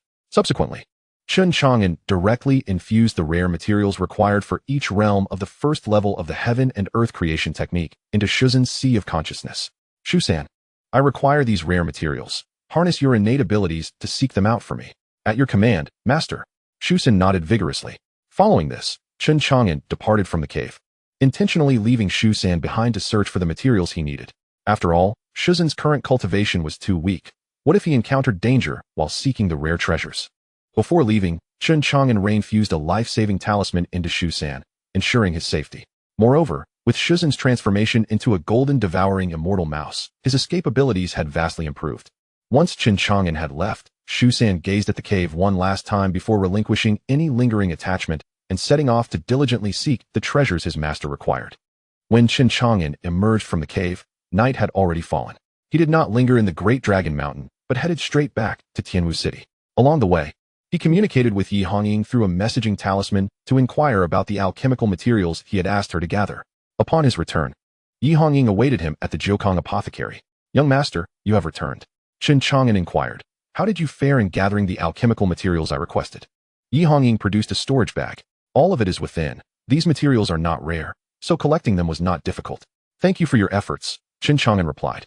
Opening the storage bag, upon seeing the bountiful array of alchemical materials piled within, he could not help but smile with satisfaction. "It is my duty to assist you, young master." Chapter 67. A gift of millennia-old jade essence. Am I dreaming? Chen Chang'an compiled an extensive list, meticulously documenting nearly tens of thousands of rare celestial materials and precious medicinal herbs. Upon glancing at the densely packed entries, Yi Hongying felt a shiver run down her spine and swallowed hard. "Young master, please keep an eye out for these. I require them all." Yi Hongying nodded. "I shall do my utmost." Among the treasures listed, such as the dragon flame lotus, I have heard it has been extinct in the realm of cultivation for millennia, making it exceedingly difficult to procure. "Do your best, but do not force it," he replied. "Very well, young master." Chen Chang'an then inquired, "Hongying, what is your current cultivation level?" Yi Hongying responded, "Thanks to your assistance in helping me manifest the immaculate spiritual body, I have now surpassed the peak of the Fate Spring realm, being but a step away from the Longevity Wheel realm. I anticipate that within a year, I shall break through to the Longevity Wheel realm." As she spoke, a smile graced her lips, clearly reflecting her delight. "This should aid you in your advancement to the Longevity Wheel realm," Chen Chang'an said, producing 5 pieces of millennium jade marrow to gift to Yi Hongying. Mao San's treasure trove was indeed bountiful. He had collected over 20 pieces of millennium jade marrow, a precious cultivation resource that greatly benefits practitioners. When Yi Hongying witnessed Chen Chang'an casually extracting 5 pieces, she was taken aback. Is that not millennium jade marrow? 5 pieces, no less. Her eyes widened in astonishment. For this jade marrow belonged to the category of celestial materials, exceedingly rare and found hidden within spiritual mountains. It could only be nurtured through the essence of heaven and earth over millennia, providing immense assistance in cultivation and significantly reducing the time required for breakthroughs. A practitioner like Yi Hongying, at the peak of the Fate Spring realm, typically needed a year to advance to the Longevity Wheel realm. However, with the refinement of Millennium Jade Marrow, she might achieve such a breakthrough in merely a month. Even more astonishing was the rarity of this cultivation treasure, often appearing at auctions only once every few decades or centuries. To think that Chen Chang'an had presented her with 5 pieces so readily left her utterly astonished. Young master, are you truly giving these to me? Of course. They are far too precious. I cannot accept them. Chen Chang'an reassured her. You have aided me. And these are merely rewards, insignificant trinkets. Insignificant trinkets? Yi Hongying's lips twitched slightly at his words, pondering the world of the influential. If you find these lacking, I have more. With that, Chen Chang'an revealed a further 12 pieces of Millennium Jade Marrow, each radiating pure, formidable energy, akin to exquisite treasures. Yi Hongying gazed in awe, gasping at the sight. Is there truly so much? Chen Chang'an sighed. Indeed. Mouse Sen has bestowed upon me a remarkable gift. While many of these celestial materials may hold no value for me, they are invaluable for those around me and serve as excellent rewards. After all, one cannot expect a rabbit to run without letting it eat its fill of grass. Only when well-fed can it devote its energy to fulfilling tasks. Chen Chang'an initially considered bestowing upon Yi Hongying several pieces of millennial jade, yet Yi Hongying swiftly interjected, that is more than sufficient, young master. These 5 pieces of millennial jade will sustain my cultivation for quite some time. Although Yi Hongying harbored a desire to claim all of the jade for herself, she was not a greedy person and felt content with the 5 pieces. She vowed to diligently seek out the various materials listed for Chen Chang'an upon her return. After conversing further with Yi Hongying, she took her leave. Subsequently, Chen Chang'an retrieved the remaining 18 pieces of millennial jade and gifted 6 of them to the cultivating Zhonglinger. With these 6 pieces, her cultivation speed would undoubtedly see a significant enhancement, allowing her prowess to rise swiftly. As for the remaining 12 pieces, Chen Chang'an had already devised a plan, 6 pieces for Lei Zi and 6 for Su Panzai. Standing in the backyard, Chen Chang'an tossed the 6 pieces into the night, where they glided gracefully before landing precisely in the courtyard of Lin Lei, who was dreaming while holding Han Xiaolu. The sound of 6 crisp thuds roused Lin Lei from his slumber. Yawning, he ventured outside to investigate the commotion. He was instantly greeted by the sight of the 6 pieces of millennial jade, their brilliance dazzling in the moonlight. The remnants of sleep vanished in an instant, leaving him wide-eyed and bewildered as he rubbed his eyes. Goodness, is this truly millennial jade? Am I dreaming? In the chamber, Chen Chang'an meticulously extracted the various materials required for concocting the blood spirit elixir, a medicinal pill essential for cultivating the blood-nourishing realm, which Yi Hongying had procured for him. Finally, he produced an alchemical furnace from his storage pouch, a preparation arranged by Yi Hongying. The blood spirit elixir could only be classified as a first-grade pill. Chen Chang'an had gleaned some fundamental alchemical techniques from the ancient alchemical texts within the storage ring of an ancient cultivator. Today, he would test his ability to refine this elixir. Lacking the foundational spells to conjure alchemical flames, he resorted to the simplest method, igniting a flame stone to generate the necessary fire. Following that, he meticulously measured the herbs, adding them to the furnace and extracting their essences. He adhered strictly to the order of ingredients based on their properties to ensure a successful refinement. As night fell into dawn, Chen Chang'an completed the final step of condensation in the alchemical process. Aromas of the elixir began to waft from the furnace, invigorating the senses and uplifting the spirit. Upon opening the furnace, 6 full, round blood spirit elixirs lay nestled within, each the size of a longan and radiating a crimson glow. Success! Chen Chang'an felt immense satisfaction. He had officially become an alchemist capable of producing first-grade pills. The process proved far simpler than he had anticipated, largely due to the alchemical techniques mastered through his divine mind. Even without prior hands-on experience, he had comprehended the craft with impeccable precision, leading to the successful creation of the blood spirit elixir on his very first attempt, a result well within his expectations. As Chen Chang'an extracted a blood spirit pill, he commenced his cultivation of the heaven and earth creation technique. The blood spirit pill transformed into a vast reservoir of pure medicinal power, which, under the operation of the technique, infused itself into his internal organs, meridians, and flesh. With every passing moment, Chen Chang'an's physical form grew stronger through the workings of the technique. After an hour, he fully refined the blood spirit pill and awakened from his meditation, meticulously sensing the transformations within his body. In this initial endeavor of body refinement, his vitality had markedly amplified. He could perceive an extraordinary force coursing through him. If previously his punch could exert a strength equivalent to one bull, now it had increased at least threefold. Yet, he mused, these 6 blood spirit pills were merely insufficient for his cultivation needs. To ascend to the first level of body refinement, he would require no less than 100 blood spirit pills. The first level of body refinement corresponded to the blood-nourishing realm in the realm of law cultivators, devoid of any ostentatious titles. The levels from 1 to 5 in body refinement, from blood-nourishing realm to fate realm, eventually lead to the realms of martial kings and great martial kings, paralleling the ranks of noble lords and sect leaders among law cultivators.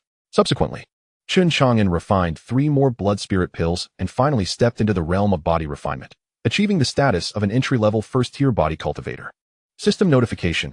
Host has broken through to first-tier body refinement. Lifespan increased by 20, current lifespan 16,204.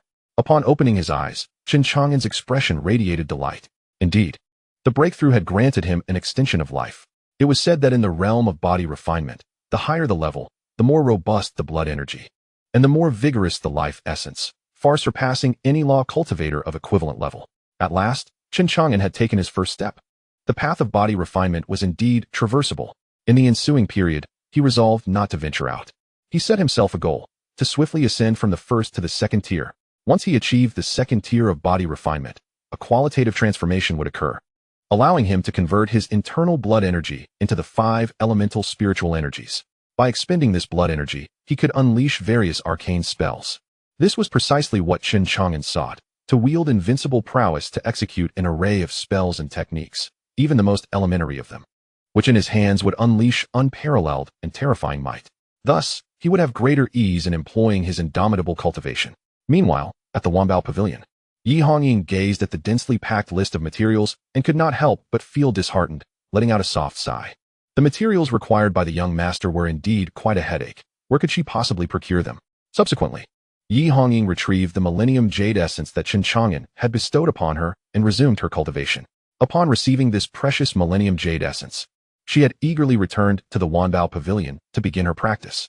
Throughout the night of cultivation, she absorbed the pure energy contained within the millennium jade essence, experiencing a remarkable surge in her cultivation. Within a month, she would undoubtedly break through to the life-wheel realm. However, at that moment, a middle-aged man clad in resplendent attire and possessing a tall, slender frame appeared in her room. Upon seeing him, Yi Hongying's expression shifted, and she instinctively attempted to conceal the millennium jade essence, but it was already too late. Upon encountering the ancient jade essence held by Yi Hongying, the middle-aged man's eyes sparkled with a glimmer of intrigue before he coldly inquired, Yi Hongying, from where did you obtain these 5 pieces of ancient jade essence? Aware that she could not conceal the truth, Yi Hongying replied, Uncle, what concern is it of yours where this ancient jade essence comes from? Moreover, you barged into my room without so much as a greeting. Did you even consider asking me? Her gaze was frigid, and despite addressing the man as her uncle, the tone of their exchange revealed no semblance of familial warmth. Yi Xian let out a derisive laugh. Yi Hongying, as the steward of the Wanbao Pavilion, it is likely that these 5 pieces of ancient jade essence were acquired by the pavilion. How dare you hoard them for yourself, only to be caught by me, and still have the audacity to speak back? Whether I hoard them or not, you may verify the pavilion's accounts yourself. These belong to me and not to the Wanbao Pavilion. So how could it be considered hoarding? Yi Hongying retorted. Yi Xian coldly scoffed. I have no desire to engage in such futile dialogue with you. I have come to Tianwu City regarding the recent demise of 2 elder guardians of the Wanbao Pavilion, whose soul lamps have extinguished. Although you relayed the message that they perished in the Great Dragon Mountain due to the inheritance of the Immortal Emperor, I suspect you are behind this, colluding with outsiders to murder the 2 elder guardians and seize power for yourself. These 5 pieces of ancient jade essence serve as evidence. Yi Hongying furrowed her brow. She understood that her uncle had always harbored animosity towards her, especially since her father had not returned from an ancient relic after several decades, leaving no soul lamp and uncertain of his fate. The prolonged absence led the elders of the Wanbao Pavilion to suspect that her father, Yi Hong, was dead. Consequently, Yi Xian began to conspire with the chief steward to suppress Yi Hongying, aiming to elevate his son, Yi Qitian, as the future master of the Wanbao Pavilion. Fortunately, with her third aunt's protection, Yi Hongying had managed to avoid being covertly eliminated by the cunning Yi Xian over the past decade. Ultimately, however, her third aunt's abilities fell short against Yi Xian's machinations. He transferred her from the main pavilion to a branch in Tianwu City, feigning a test of her capability to assume the position of the young lady of the Wanbao Pavilion. As for the two elder guardians who constantly troubled her, they were indeed under Yi Xian's secret directives. Thus, Yi Hongying was marginalized at the main pavilion, deprived of sufficient cultivation resources, destined to remain obscure and pose no threat to his son's ambitions of becoming the master of the Wanbao Pavilion. Yet, Yi Xian was taken aback when he saw Yi Hongying again. Her cultivation had remarkably ascended to the pinnacle of the life spring realm, merely a step away from the life wheel realm. With the ancient jade essence as a cultivation treasure, her breakthrough to the life wheel realm was imminent. More significantly, Yi Xian discovered that Yi Hongying possessed an immaculate spirit body, indicating that the long-standing ailment within her had been cured, restoring her once exceptional talent, which had now been substantially enhanced. This was the last outcome Yi Xian wished to witness. His eyes flickered with murderous intent. Chapter 69. The Emergence of Life and Death Symbols. The terrifying golden knife symbol. A formidable aura of killing intent surged from Yi Xian, permeating the room. Yi Hongying sensed the peril, a sudden chill enveloping her as she staggered backward, her complexion paling. It is worth noting that Yi Xian, as one of the lords of the General Pavilion, possessed the formidable cultivation of the immortal realm. Should he wish to end her life, there would be no escape for her. Observing Yi Hongying retreating step by step, Yi Xian's gaze was laced with disdain. Yi Hongying, you are my elder brother's daughter. I had no intention of killing you. All you need to do is remain obediently in Tianwu City and refrain from contending for the position of the pavilion's young master. Yet it appears you are not so easily dissuaded. Do not blame your uncle for disregarding familial ties. With that, Yi Xian offered her no chance to respond, unleashing a lethal strike aimed at ending her life. Although Yi Hongying's status was unique, the vicinity of Tianwu City, near the Great Dragon Mountain, was a land rife with turbulence following the emergence of the Immortal Emperor's legacy. Even if she were to perish here, amidst the current complexities, it would be nearly impossible to ascertain her killer. Even if suspicions arose within the General Pavilion, without evidence, he would remain unaffected. If blame were to be assigned, it would fall squarely on Yi Hongying for her defiance. Despite her current plight as a mere sub-pavilion manager in Tianwu City, should she reveal her formidable talents, many elders at the General Pavilion would undoubtedly rally to her side, an outcome Yi Xian fervently wished to avoid. Thus, her demise was imperative. Had her elder brother still been alive, the situation would have been different. However, with his death, the position of young master was not one she could rightfully claim.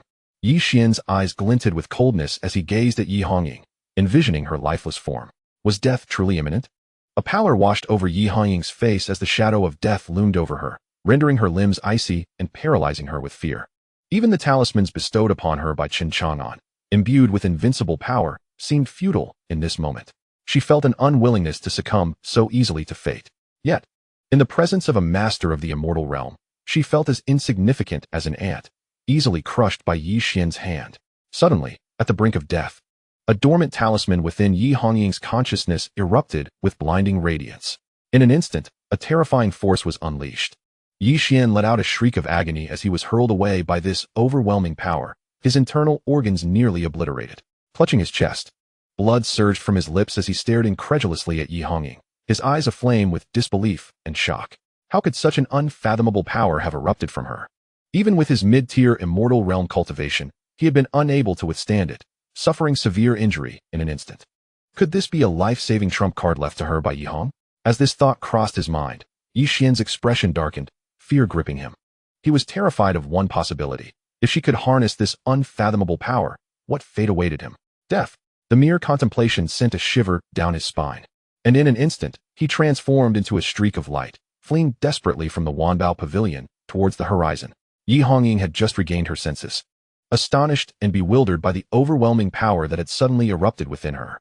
However, she quickly recalled that this was the life and death talisman that Chen Chang'an had intentionally implanted within her, claiming it would preserve her life. She hastily turned her gaze inward, where the talisman shimmered with a dazzling brilliance, illuminating her entire sea of consciousness, thus warming her previously cold and desolate soul. Indeed, it was the precious talisman bestowed by the young master that had saved her life. Were it not for this perilous situation, she would have forgotten all about it and never believed that a mere talisman could thwart the attacks of the sect leader. Yet, to her astonishment, the talisman's power exceeded her expectations, not only blocking Yi Xian's lethal strike, but also severely injuring him. Filled with joy, Yi Hongying's smile quickly faded as she gazed toward the direction in which Yi Xian had fled. This was an unparalleled opportunity to eliminate him. Yi Xian was her second uncle, yet he was ruthless, showing no regard for familial ties. Thus, she too would not entertain notions of blood relations with him. Second uncle, you cannot escape, she declared, summoning a precious talisman, transforming herself into a bolt of lightning as she surged out of the Wanbao Pavilion, pursuing Yi Xian relentlessly. Half an hour later, on a mountain outside Tianwu City, two figures raced forward, one chasing the other at astonishing speed. Yi Xian was desperately consuming precious healing herbs. Yet he could not suppress the internal injuries he sustained, feeling his aura diminish by at least 70%.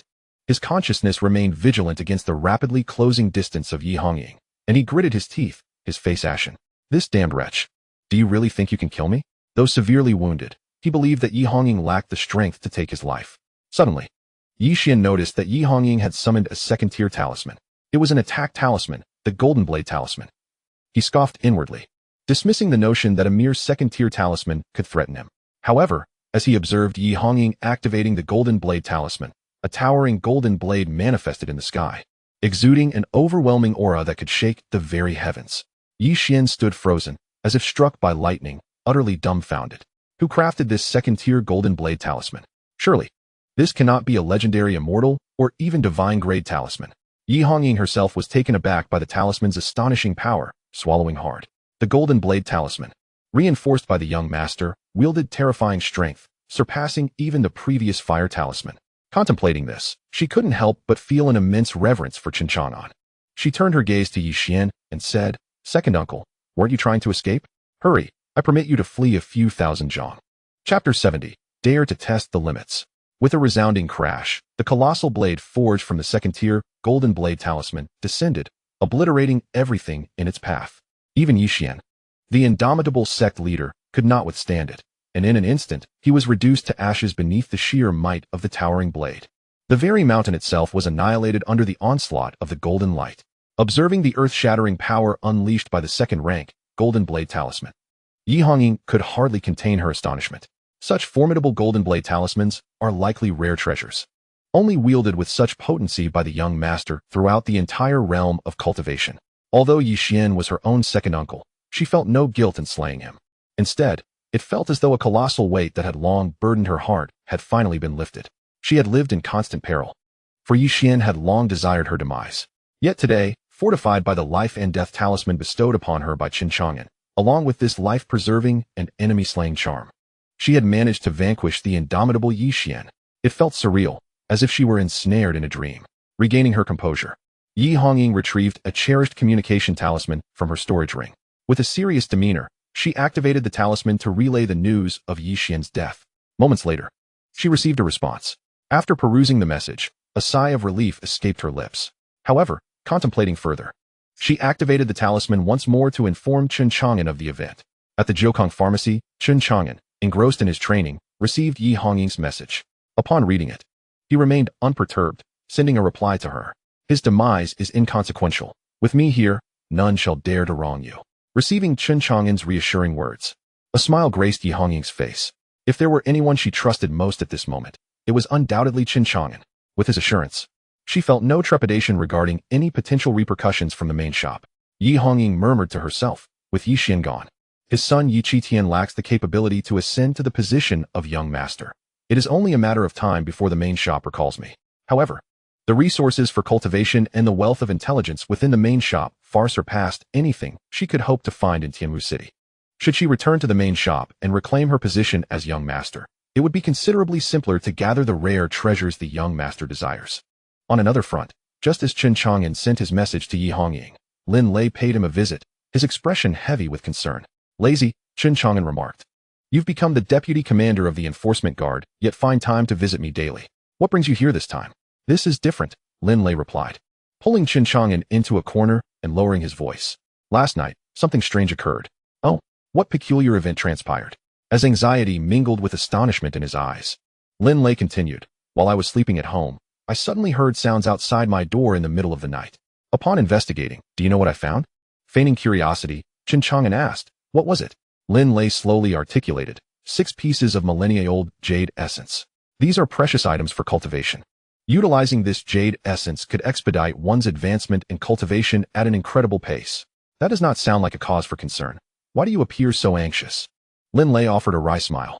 It would indeed be a boon if I had stumbled upon them in the treacherous and mysterious forbidden zones. Do you not find it curious, Chang'an, that those millennium jade essences innocently fell at my doorstep? It feels as if they descended from the heavens. Like a pie falling from the sky. This matter cannot be as simple as it appears. Chen Chang'an smiled teasingly. Perhaps some affluent lady from a noble family has taken a liking to you and has secretly bestowed these treasures upon you. These millennium jade essences are exceedingly precious. You must seize this opportunity. Have you ever heard a saying, lazy? What saying? When young, one knows not the value of wealthy ladies, mistaking maidens for treasures. Lin Lei shot Chen Chang'an an exasperated glance. What nonsense about wealthy ladies and maidens, Chang'an? I have no time for your jest. You're typically astute. Help me consider how to handle these 6 pieces of millennium jade essence. If they were to be exposed, given the current chaotic situation in Tianwu City, I fear I would not have enough lives to spare. Chen Chang'an shrugged. If you are afraid, you may choose to discard them. Lin Lei glared. These are treasures. How could I possibly discard them? Chen Chang'an remarked. Since you won't discard them, keep them close and utilize them for your cultivation. With these 6 pieces of millennium jade essence, given your talent, you should be able to break through to the divine transformation realm and become a noble like Chu Yongtian. Since these 6 pieces have found their way to your home, it is your fortune, you must cherish them. Lin Lei pondered for a moment and nodded earnestly. Chang'an, you speak wisely. Regardless of how these 6 pieces of jade essence came to be, since they have arrived at my doorstep, they are my opportunity. I cannot let fear cause me to miss out. Subsequently, Lin Lei retrieved 3 pieces of the millennium jade essence. Chang'an, take these 3. With the jade essence, you will surely break through your cultivation soon. Chen Chang'an shook his head. I do not want them. Why not? These are precious cultivation artifacts. Even if your aptitude is somewhat lacking, they hold great potential. Lin Lei furrowed his brow. I sense that your cultivation aura seems stagnant lately. Have you given up on your training? He earnestly advised. Chang'an, cultivation is not an easy pursuit. You must not abandon it. If you forsake your path, your life will be ruined. Chen Chang'an replied. I never said I intended to give up. I simply have found a path that suits me better. A path that suits you better? Lin Lei questioned, puzzled. The path of physical cultivation, Chen Chang'an revealed slowly. Lin Lei was taken aback. You possess a method for physical cultivation? An accidental acquisition, Chen Chang'an replied. Lin Lei expressed concern. I have heard that the path of physical cultivation is exceedingly difficult to traverse, far more so than the path of spiritual cultivation. It requires the grueling refinement of one's bones and flesh, enduring countless tribulations, while spiritual cultivation merely requires one to break through and be purified by the heavens, strengthening the body without pain. Are you truly willing to choose such a challenging path? Chen Chang'an smiled. I wish to give it a try. Chapter 71. Turmoil in the Imperial Palace. Su Tung arrives. Lin Lei observed the determination in Chen Chang'an's eyes, clearly resolved to pursue this path to the end. He sighed inwardly, ceasing his attempts to dissuade him. Indeed, as Chen Chang'an had suggested, if the path of spiritual cultivation is fraught with difficulties, the path of physical cultivation could also serve as a viable alternative. Yet, this path is fraught with challenges. Throughout history, countless practitioners have pursued the path of martial arts. With each breakthrough in their realms, their physical bodies undergo a baptism by the heavens and earth, naturally growing stronger without the need for rigorous physical training. Their corporeal forms only require a modicum of strength, as the emphasis lies predominantly on the cultivation of external forces. In contrast, the path of physical cultivation is distinct. It relies solely on one's own bodily power, resulting in formidable combat prowess. However, each realm demands relentless refinement of sinews and bones, meticulous honing of the flesh, and enduring immense suffering, making breakthroughs far from the ease experienced by those who practice spiritual techniques. It may require several times, even a dozen times more effort and time. Thus, many physical cultivators find their lifespans depleted midway and succumb to the void. This explains the gradual decline of the physical cultivation path. Yet, for those who successfully navigate this arduous journey, their physical forms will be significantly more powerful than their peers at the same level. Should a physical cultivator and a spiritual practitioner of equal standing engage in combat, if the physical cultivator closes the distance, the spiritual practitioner stands no chance. Nevertheless, Lin Lei does not discourage Chen Chang'an. Since Chen Chang'an has chosen this path, Lin Lei, as a loyal brother, naturally supports him. Chang'an, should you need anything, do not hesitate to seek me out. Chen Chang'an replies, of course, you are the deputy commander of the law enforcement guards. If I have difficulties, who else would I turn to? Lin Lei cast a sidelong glance at Chen Chang'an. Physical cultivation necessitates incessant refinement and the aid of various body-tempering treasures, which are not easily acquired. However, I will keep an eye out for you. Very well, I shall take my leave. Lin Lei departed from the Jiukong apothecary with 6 pieces of millennium jade. Lin Lei's words serve as a reminder to Chen Chang'an that relying solely on the body-tempering elixirs from the heaven and earth transformation technique is insufficient. It is best to utilize some body-tempering artifacts to expedite his second-tier breakthrough. Once Mao Sen returns, he can certainly have this little creature keep an eye out during its treasure-seeking adventures. Subsequently, Chen Chang'an consumed the blood spirit elixir and continued his training, finding the process invigorating rather than tedious. In fact, it felt like an exhilarating addition to his invincible lifestyle, fueling his ambitions. Meanwhile, as Chen Chang'an practiced at home, deep within the Dragon Mountain, a fierce battle raged on in the awakened Imperial Palace. From that ancient city, countless spectral soldiers emerged, their battle cries echoing through the air. Not a single cultivator could breach the ranks of these spectral warriors to truly enter the Imperial Palace. Dongfang Linyue and Gu Haixing flanked Qin Xiaoyan. Being the first to reach the Imperial Palace, they initially believed that once inside, everything would proceed smoothly. Yet, they soon discovered that the dangers within exceeded their expectations. An unending tide of spectral soldiers surged forth, seemingly inexhaustible. All around the Imperial Palace, a chilling, ghostly aura permeated the air, reminiscent of the underworld itself. Xiaoyan, try using the compassion sword you possess. Can it halt these spectral soldiers? Qin Xiaoyan nodded and summoned the compassion sword, but regrettably, it proved ineffective against the spectral warriors. Their advance was thus thwarted. Gu Haixing frowned, realizing that the time for the compassion sword's deployment had not yet arrived. This is neither the palace of the compassionate Immortal Emperor nor the site of the Emperor's legacy. Logically, this place should embody the utmost rigidity and brightness. Yet how could it harbor such terrifying ghostly energy, giving rise to so many spectral soldiers? Dongfang Linyue raised her hand to subdue the approaching spectral warriors and responded. Uncertain of their fate, it appears that to truly penetrate the Imperial Palace, we must vanquish this horde of spectral warriors.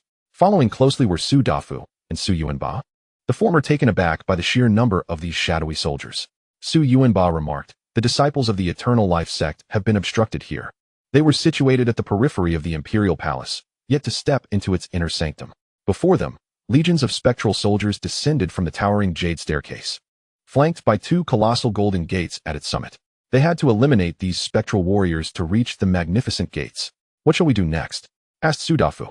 There is but one path forward. It seems we must ally with the Eternal Life sect to combat this foe. Since the seal of the Imperial Palace was breached, an increasing number of cultivators had arrived, all initially paralyzed by the terrifying scene before them. Yet, they too soon joined the fray, banding together against the spectral soldiers. They understood all too well that unless they eradicated these foes, none would gain entry into the Imperial Palace. The jade staircase leading to the golden gates boasted 3 tiers, each adorned with an expansive platform. Upon reaching the first platform, the spectral soldiers momentarily retreated, granting them a brief respite. As they surveyed the staircase, it was a grim sight. Bodies littered the ground, the air thick with the stench of blood, as thousands of cultivators had perished, paying a grievous toll. Everyone recognized the perilous nature of the Imperial Palace. With each advance, more lives would be lost. Many cultivators felt an overwhelming weight of despair, some even reconsidering their resolve to continue the ascent. But at that moment, the heavens behind them began to warp, and an ancient portal emerged.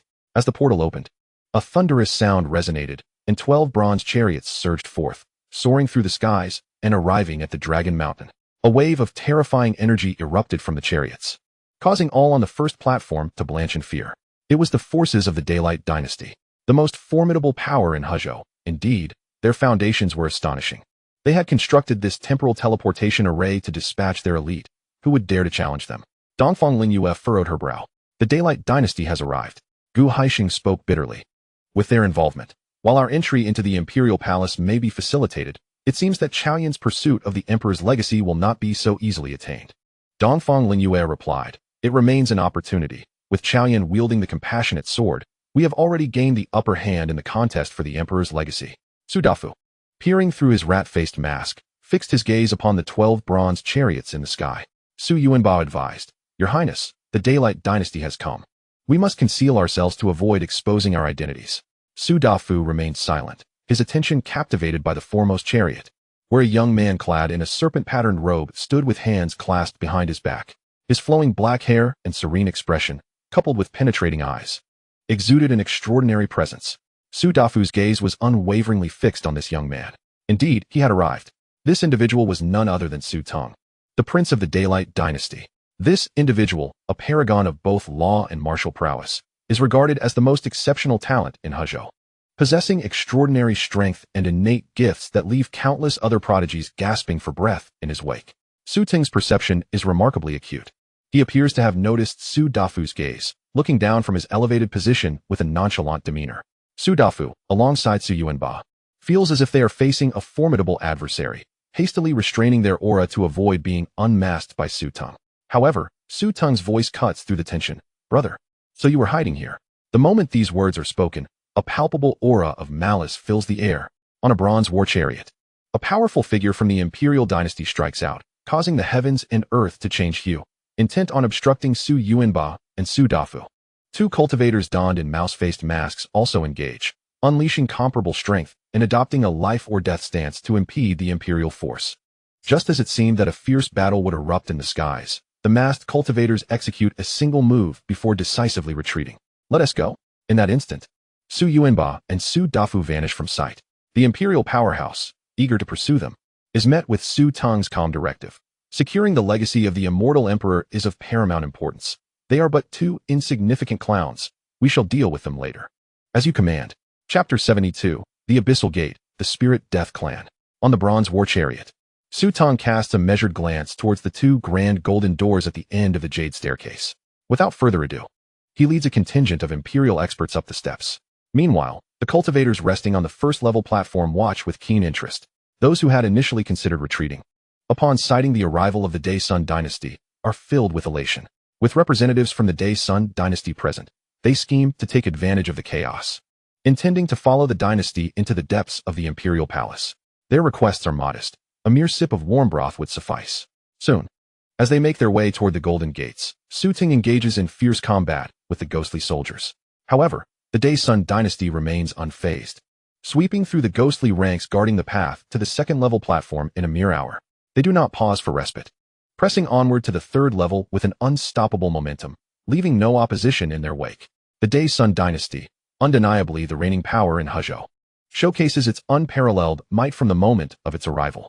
In the shadows, Su Dafu and Su Yuanba fix their steely gaze upon Su Teng. Su Yuanba speaks solemnly. Su Teng is shielded by numerous elite figures from the dynasty. It appears that an assassination is not a trivial endeavor. Su Dafu replies. Su Teng is arrogant and excessively confident in his own abilities. We shall bide our time. An opportunity to strike will eventually present itself. Now that he has arrived, we can utilize his strength to eliminate the threats within the Imperial palace. I shall not allow him to claim the legacy of the Immortal Emperor. Yet, as Su Dafu and Su Yuanba converse in hushed tones, an ancient voice resonates from behind them. In this Imperial palace, the legacy of the Immortal Emperor is not so easily acquired. Should the Day Sun dynasty truly breach the Golden Gates, they may face certain death. Su Dafu and Su Yuanba are startled, turning to discover an elderly woman standing behind them, her presence an unexpected shock. They both recognize this elderly figure. On that fateful day, the aged matchmaker of Wuqing, known as Granny Rong, wore an enigmatic smile as she addressed the two men. Su Dafu, Su Yuanba, what brings you here in hiding? Despite their masks, Granny Rong discerned their identities with remarkable clarity. Her murky, weathered eyes sparkled with an inexplicable brilliance, sending a shiver through the hearts of both men. In their minds, Granny Rong had always been a mere matchmaker in Wuqing, but now she had silently emerged behind them. It was worth noting that Su Yuanba, a master of the unextinguished realm, had been vigilant in his surroundings, yet he had not detected her presence in the slightest. This fact alone attested to her greater depth than her unassuming exterior suggested. Recognizing they had been unmasked, the two men removed their disguises without hesitation. Su Dafu chuckled innocently, inquiring, Granny Rong, how did you know it was us and Uncle Chi? With a cold chuckle, she retorted, oh, little chubby, how could you hide that round belly of yours? Did you think a mask would render you unrecognizable? Su Dafu patted his belly, realizing that his physique could hardly escape the notice of the townsfolk, and it seemed quite natural to be recognized. Reflecting on the past, he recalled a time during the Great Sun Dynasty when he had been a dashing and handsome young man. Alas, those memories were not easy to revisit. Granny Rome, he continued, you mentioned that the inheritance of the Immortal Emperor is not so easily obtained, and that the people of the Great Sun Dynasty would perish. What is the story behind that? Granny Rong's gaze deepened, imbued with the weight of countless years. Do you know what the compassionate Immortal Emperor once did? Both men shook their heads. The era of the compassionate Immortal Emperor seemed too distant for them to grasp. Do you truly know the compassionate Immortal Emperor? Su Dafu asked with curiosity. Granny Rong nodded. 27,000 years ago, a gate to the abyss emerged on Dragon Mountain, allowing the malevolent spirit race to descend upon Huzhou, intent on transforming it into a realm of despair and gradually consuming our great reconstruction immortal realm. At that time, the compassionate Immortal Emperor single-handedly suppressed the gate and erected an imperial palace there. Upon hearing this, Su Dafu and Su Yuanba were both taken aback. The gate to the abyss? It was indeed the spirit race. The abyss was a realm distinct from the great reconstruction immortal realm, inhabited by an ancient and malevolent race of spirits known for their insidious nature and their relentless consumption of all vitality. They were regarded as one of humanity's greatest threats. However, crossing over from the abyss to the great reconstruction immortal realm was no trivial task. Yet 27,000 years ago, the spirit race had managed to construct a gate. Both Su Dafu and Su Yuanba felt a chill run down their spines.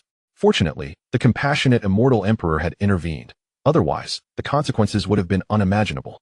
Granny Rong glanced at the spectral soldiers ahead and continued her tale.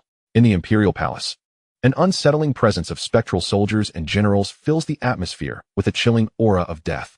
It appears that the seal set by the compassionate Immortal Emperor has weakened, allowing the undead beings of the Yin spirit clan to stir restlessly. If not addressed properly, the Great Heavy Realm may face an impending catastrophe. It is of utmost importance to locate the compassionate Emperor's bell, for it is the key to the seal and the legacy of the compassionate Immortal Emperor. Hearing this from Granny Rong, Su Dafu's expression shifted dramatically.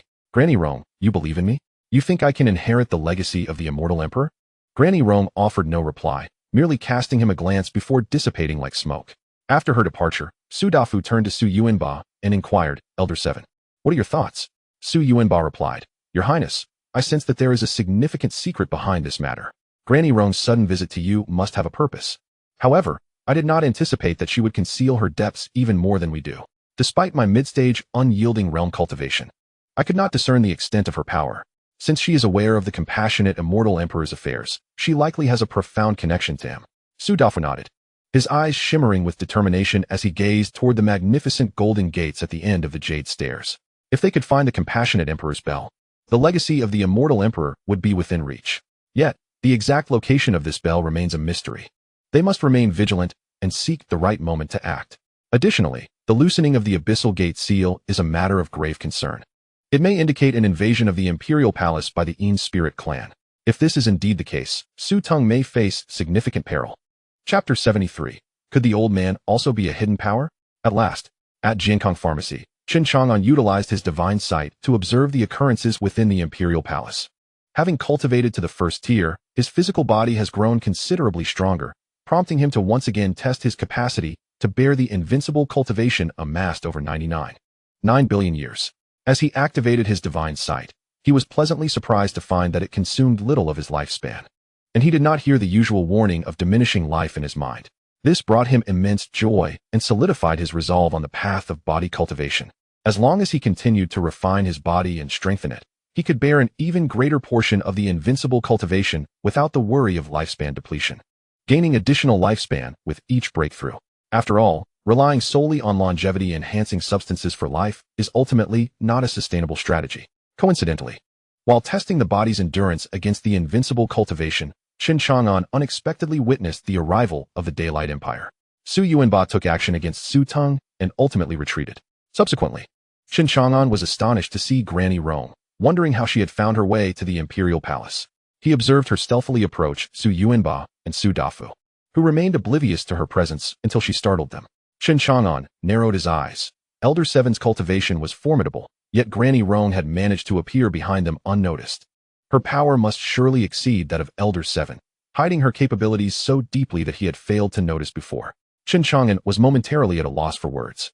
Had it not been for today's experiment with the first-tier body refinement skill, Divine Eye, to observe how his physical form could bear invincible prowess, he would have remained oblivious to the fact that the matchmaker, Granny Rong, was a concealed powerhouse. Subsequently, employing Divine Eye, Chen Chang'an directed his gaze towards Granny Rong and indeed discerned a tremendous force hidden within her frail, aged body. The revelation was startling. one glance was enough to astonish. He then witnessed a conversation unfolding between Granny Rong and Su Dafu. While he could see, he could not hear, yet this posed no challenge for Chen Chang'an. He possessed wind listening ear, a further application of his invincible prowess that granted him a skill akin to the legendary ability of the wind listening ear. In truth, Divine Eye bore similarities to the far-seeing eye. Under the influence of Divine Eye and Divine Ear, Chen Chang'an felt as though he had donned a VR device from a past life, experiencing an exhilarating sense of immersion. During their discourse, he overheard mentions of the Abyssal Gate and the Spectral Death Clan. After Granny Rong departed, Chen Chang'an ceased utilizing his invincible prowess, and his senses returned to normalcy. It was unexpected to discover that this Imperial palace had been constructed atop the sealed Abyssal Gate by the benevolent Immortal Emperor. Should the Abyssal Gate be opened, Tianwu City, being the closest to Longshan, would undoubtedly be the first to face the ensuing turmoil. He recalled the old man's words about the benevolent Immortal Emperor being a pitiable figure. Could this be related to the Abyssal Gate? A spark of curiosity ignited within Chen Chang'an regarding the benevolent Immortal Emperor. However, a sudden thought struck him with alarm. Did the old man possess such knowledge? Suggesting that he, like Granny Rong, was also a hidden cultivator? After all, the benevolent Immortal Emperor hailed from 30,000 years ago, a figure shrouded in mystery and power. A pinnacle of strength within the vast cultivation realm. How many could truly comprehend him? Both Granny Rong and the old man's conversations hinted at an intimate understanding of the benevolent Immortal Emperor. Previously, Chen Chang'an had thought the old man spoke merely in jest, but now he viewed it through a different lens. As for whether the old man was a hidden cultivator like Granny Rong, that was a matter to ponder upon his return. Chen Chang'an dared not employ Divine Eye to locate the old man frolicking in Shazhou. For now, he could see the Longshan Imperial Palace, which sufficiently sustained the limits of his invincible prowess on his physical form without significantly depleting his lifespan. However, if he gazed further afield, he felt as though his lifespan was akin to a faucet turned on full blast, rapidly draining away. If he dared to cast his sight towards Shazhou, his brief remaining life would likely extinguish in mere seconds. Thus, he resolved to diligently refine his body. He had begun to experience the myriad benefits of strengthening his physical form, allowing his 999 billion years of invincible prowess to be fully realized. Moreover, if the old man were indeed a hidden cultivator, he need not worry about his safety and could patiently await his return at the Jiukong medicine shop. Chen Chang'an continued his cultivation. In the blink of an eye, 3 days had passed. Relying on the millennium jade marrow, Zhong Linger successfully advanced her cultivation to the late stage of blood nourishment. In his leisure moments, Chen Chang'an would recline on a chair in the backyard, summoning Zhong Linger to prepare a few light dishes and saute some peanuts. Activating his divine eyes and divine ears, he observed the breathtaking battles erupting within the Imperial Palace, akin to watching a film from a past life, particularly as his physical form could withstand such an application of invincible cultivation without any depletion of lifespan. Chen Chang'an naturally sought to make full use of his remarkable abilities of clairvoyance and heightened hearing. Over the course of 3 days, as old matron Rong had predicted, the Daylight Dynasty, under Su Tong's leadership, breached the Golden Gate, only to swiftly encounter peril in the form of an onslaught from a horde of abyssal monsters. Armed with peculiar bone blades, these creatures were devoid of flesh, mere skeletal figures clad in armor, small and frail, yet exceedingly formidable. Most crucially, they proved extraordinarily difficult to slay. Only through the use of exceptionally potent treasures and techniques could one hope to extinguish the lives of these abyssal skeletons. Upon entering the Golden Gate, an intense battle ensued. Within this brief span of 3 days, the scene inside the Golden Gate resembled a slaughterhouse, strewn with the corpses of cultivators amidst the cacophony of anguished cries and terror-stricken sounds. Chen Chang'an's attention was predominantly focused on Su Tong, who had cultivated an ancient body-refining technique, making him the first body cultivator Chen Chang'an had encountered. Within the Imperial Palace, Su Tong displayed immense physical prowess and unparalleled combat strength, incinerating those abyssal skeletons with his blazing blood energy, a rare method capable of countering the monsters from the abyss. Even when injured during battle, Su Tong's formidable self-healing ability allowed him to recover swiftly. Simultaneously, he unleashed numerous spells and techniques, demonstrating formidable power in both physical and magical combat. It appeared that the body-refining technique he practiced was indeed remarkable.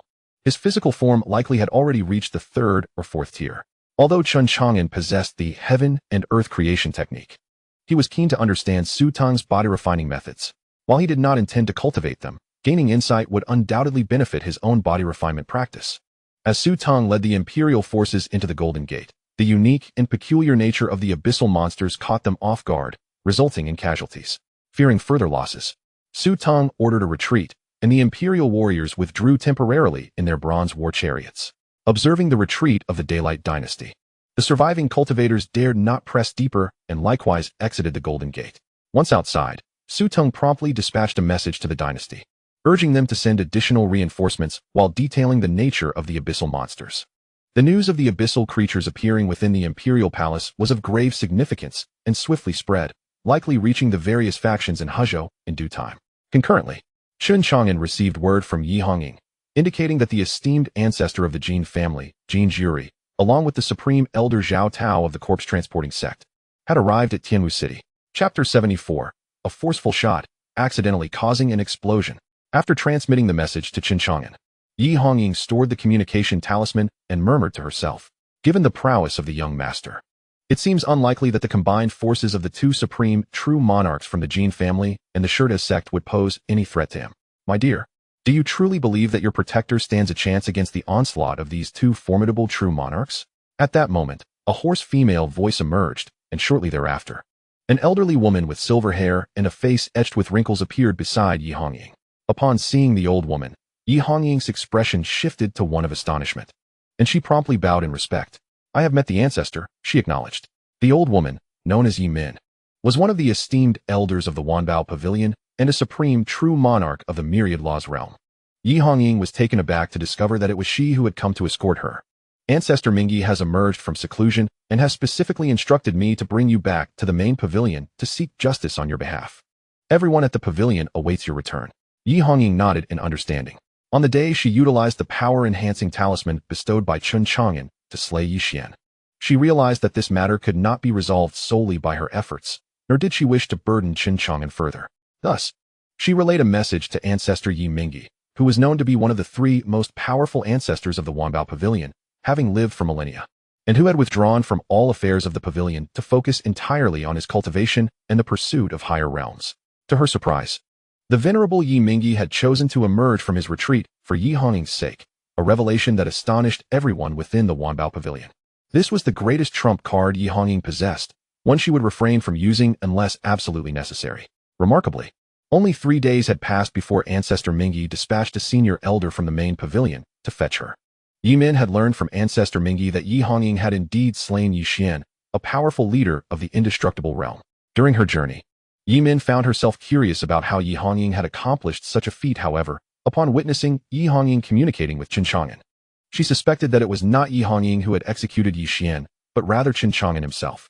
Concerning Chen Chang'an, Yi Min was already aware of his reputation from the intelligence gathered by the Wanbao Pavilion. He was a reclusive and formidable figure, known for having slain various leaders of the Sherto sect and the Jin family, and was suspected to be a supreme, true monarch himself. However, Yi Min held reservations about him, for in the realm of supreme, true monarchs, strength was a common trait. It seemed implausible that a single individual could contend against the combined might of two true monarchs. The fact that he remained in Tianwu City today could very well lead to his demise. Yi Min remarked, Yi Hongying, you are a member of the Wanbao Pavilion, and with the pavilion as your foundation, you need not seek further support. Moreover, with Ancestor Mingyi personally intervening, none within the pavilion would dare to bully you. Henceforth, it would be wise to sever ties with individuals like Chen Chang'an. As her words hung in the air, Yi Min sensed something, casting her gaze toward the distant horizon, and spoke languidly. The supreme true monarchs of the Sherto sect and the Jin family have arrived. Do you truly believe Chen Chang'an can triumph over them? Without a moment's hesitation, Yi Hongying replied, Indeed, he can. Yi Min shook her head. No, he shall falter. At our level of cultivation, it is utterly impossible for anyone to face two adversaries alone. He will either flee or perish, and since he has not fled, his fate is sealed. Yi Hongying countered. That is because you are unaware of just how powerful the young master is. Yi Min remarked, offending two major sects of immortals, he would surely meet a dismal fate. Yi Hongying, disinterested in debating with Yi Min, replied, After witnessing this battle, I will return to Wanbao Pavilion with you, ancestor. It is too early for you to draw conclusions. Yi Min furrowed his brow, perplexed by Yi Hongying's unwavering confidence in Chen Chang'an.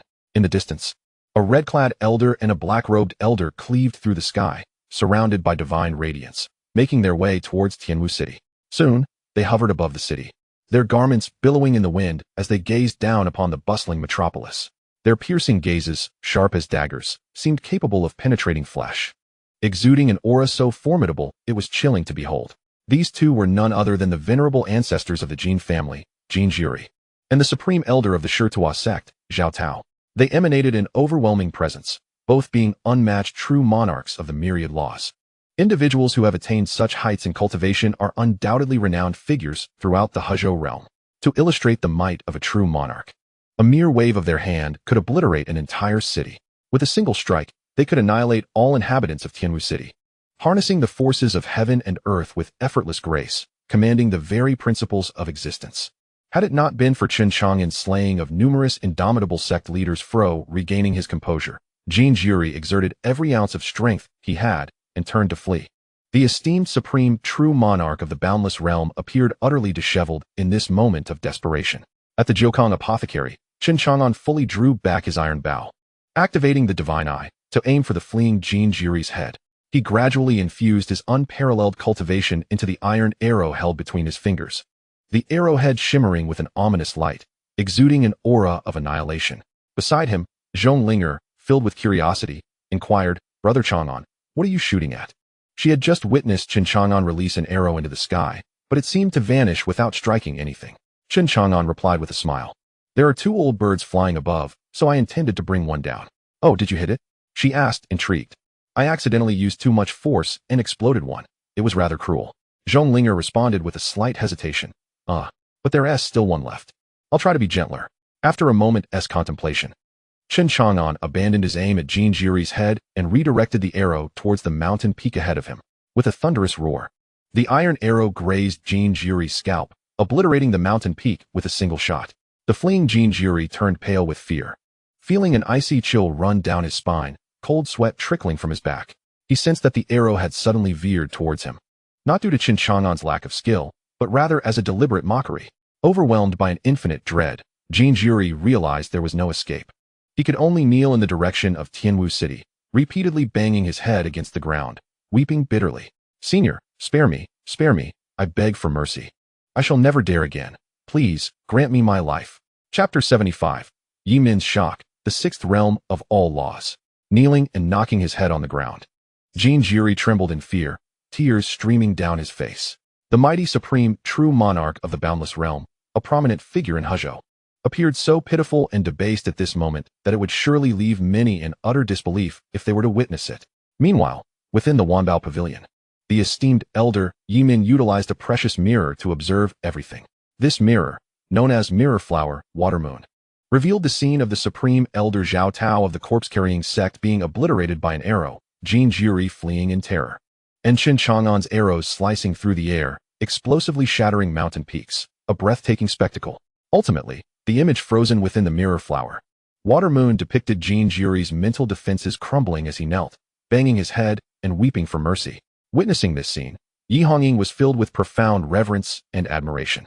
The young master's power was indeed staggering, transcending the heavens and earth, while she had surmised that even the alliance of the two supreme, true monarchs, Jin Jiri and Zhao Tao, could not match the young master. She could never have anticipated such a conclusion.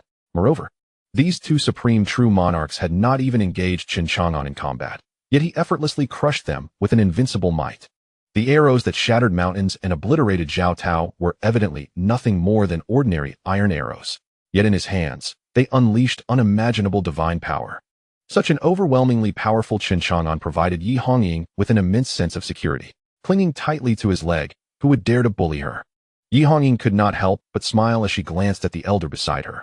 Only by witnessing Chen Chang'an's prowess firsthand could one truly comprehend the extent of his terrifying strength.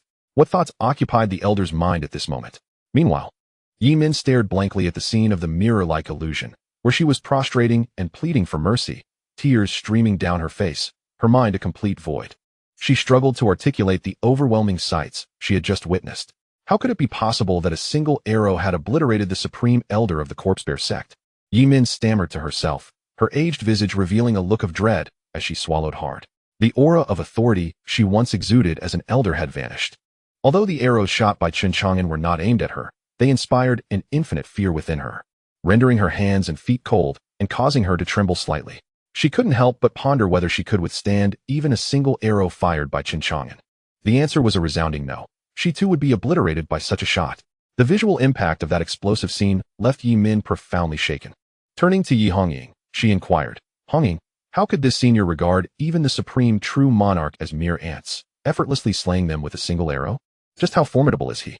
Her tone was laden with reverence for Chen Chang'an, no longer dismissive as before, even towards Yi Hongying, who she had previously regarded with condescension.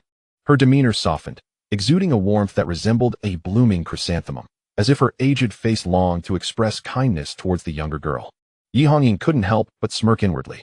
Now that Yi Min had witnessed the power of her master, perhaps she would think twice before underestimating him, for he could indeed instill fear. Naturally, Yi Hongying had her own motives for allowing Yi Min to perceive Chen Chang'an's might before returning to the main hall. She aimed to convey to the elders there that she, Yi Hongying, had formidable backing and should not be trifled with, while Elder Mingyi would support her. The other two elders might not be as inclined to favor her. Ultimately, it was Chen Chang'an who provided her with a sense of security, and she trusted him more than anyone else. Now that Yi Min had witnessed Chen Chang'an's strength, she would undoubtedly report back to the old fellows in the main hall. If they sought vengeance for the deceased Yi Xian, they would need to consider whether Chen Chang'an was someone they could provoke. Yi Hongying replied, Elder, to be honest, I am uncertain of my master's true strength. What do you think? Yi Min swallowed hard. The supreme true monarch of the myriad laws, according to the principles of domain, had various levels of strength: minor true monarch, major true monarch, earth true monarch, and heaven true monarch, culminating in the supreme true monarch. With 6 celestial decrees marking the boundaries of power, each realm exhibited staggering differences in strength. True monarchs had comprehended the essence of immortality. As long as they drew breath, they could be reborn through their blood, having established their own domains of law, where they wielded absolute control and continuously refined their celestial principles. As far as I know, Jin Jiri and Zhao Tao are merely minor true lords at present. However, the senior who can effortlessly defeat Zhao Tao must undoubtedly be a terrestrial true lord, or perhaps even a celestial true lord. Yi Min gazed at Yi Hongying, his eyes revealing a complex mix of envy and admiration. Yi Hongying, originally a person of high standing in the Wanbao Pavilion, found her position precarious after her father had not returned home for many years, leading to oppression from her second uncle, Yi Xian, who relegated her to a minor managerial role in a branch of Tianwu City. Yet, unexpectedly, she has encountered such a significant opportunity. Now, she stands behind the support of what seems to be a celestial true lord, who would dare to bully her in Wanbao Pavilion in the future. To Yi Min's knowledge, among the 3 most powerful ancestors of Wanbao Pavilion, including Yi Mingyi, their cultivation levels have stagnated at the great true lord of the Wanfa realm for nearly a millennium. Yet none have succeeded in comprehending and perfecting more of the heavenly Tao laws to ascend to the terrestrial true lord. It is evident how daunting each breakthrough in the Wanfa realm is. Even she, having remained a minor true lord for over 2 centuries, has only a little over 100 years of life remaining, making it likely that she will never break through to the great true lord in this lifetime. Moreover, at least within the current Huzhou, the intelligence network of Wanbao Pavilion reveals that in the last 5,000 years, among the myriad cultivators, only a few dozen have managed to ascend to the great true lord, with the terrestrial true lords numbering only slightly more than 100, each a paragon of strength, renowned throughout the land. Aside from this, it is conceivable that there may be great true lords unknown to the intelligence network of Wanbao Pavilion, but certainly not in abundance. If the ally Yi Hongying has found is indeed a terrestrial true lord, or even a celestial true lord, the inherent value is immeasurable. Yi Min could not help but contemplate how to ingratiate himself with Yi Hongying, thereby establishing a connection with the formidable Chen Chang'an. Yi Hongying mused, if this gentleman is truly as formidable as the ancestors have stated, perhaps I can assist him, which would be my grand opportunity. I must seize this chance and accomplish something. Accompanying Yi Min back to the main branch, it is likely that the people there will not dare to treat me poorly. Rather, I can use this opportunity to leverage the resources of the main branch to assist in finding the items the gentleman requires. I must not disappoint him. On the surface, Yi Hongying remained composed as she spoke to Yi Min. Ancestor, regardless of whether my gentleman has spared Jin Jiri, the outcome of this battle is already determined. Let us depart. Yi Min hesitated for a moment and inquired, should you inform the senior before returning to the main branch? If he disagrees, you need not return. I believe the main branch will handle your matters fairly and will not let you be disappointed or wronged. Yi Hongying replied, the gentleman is already aware of this matter and has consented to my return to the main branch. Very well then. Yi Min withdrew the precious mirror, and after Yi Hongying instructed her subordinates on a few matters, she followed him out of Tianwu City. Chapter 76. Where to aim? Even Xiongda is finished. Jinjuri continued to bow and plead for mercy, his head bloodied from repeated strikes. He was as pitiable as one could imagine. At this moment, he felt as if one foot had already stepped into the underworld, and Chen Chang'an was the king of hell, capable of granting life or death at will. The world fell into a profound silence, and the final iron arrow sliced through the air, striking Jinjuri squarely in the heart, penetrating an inch deep. With blood gushing forth incessantly.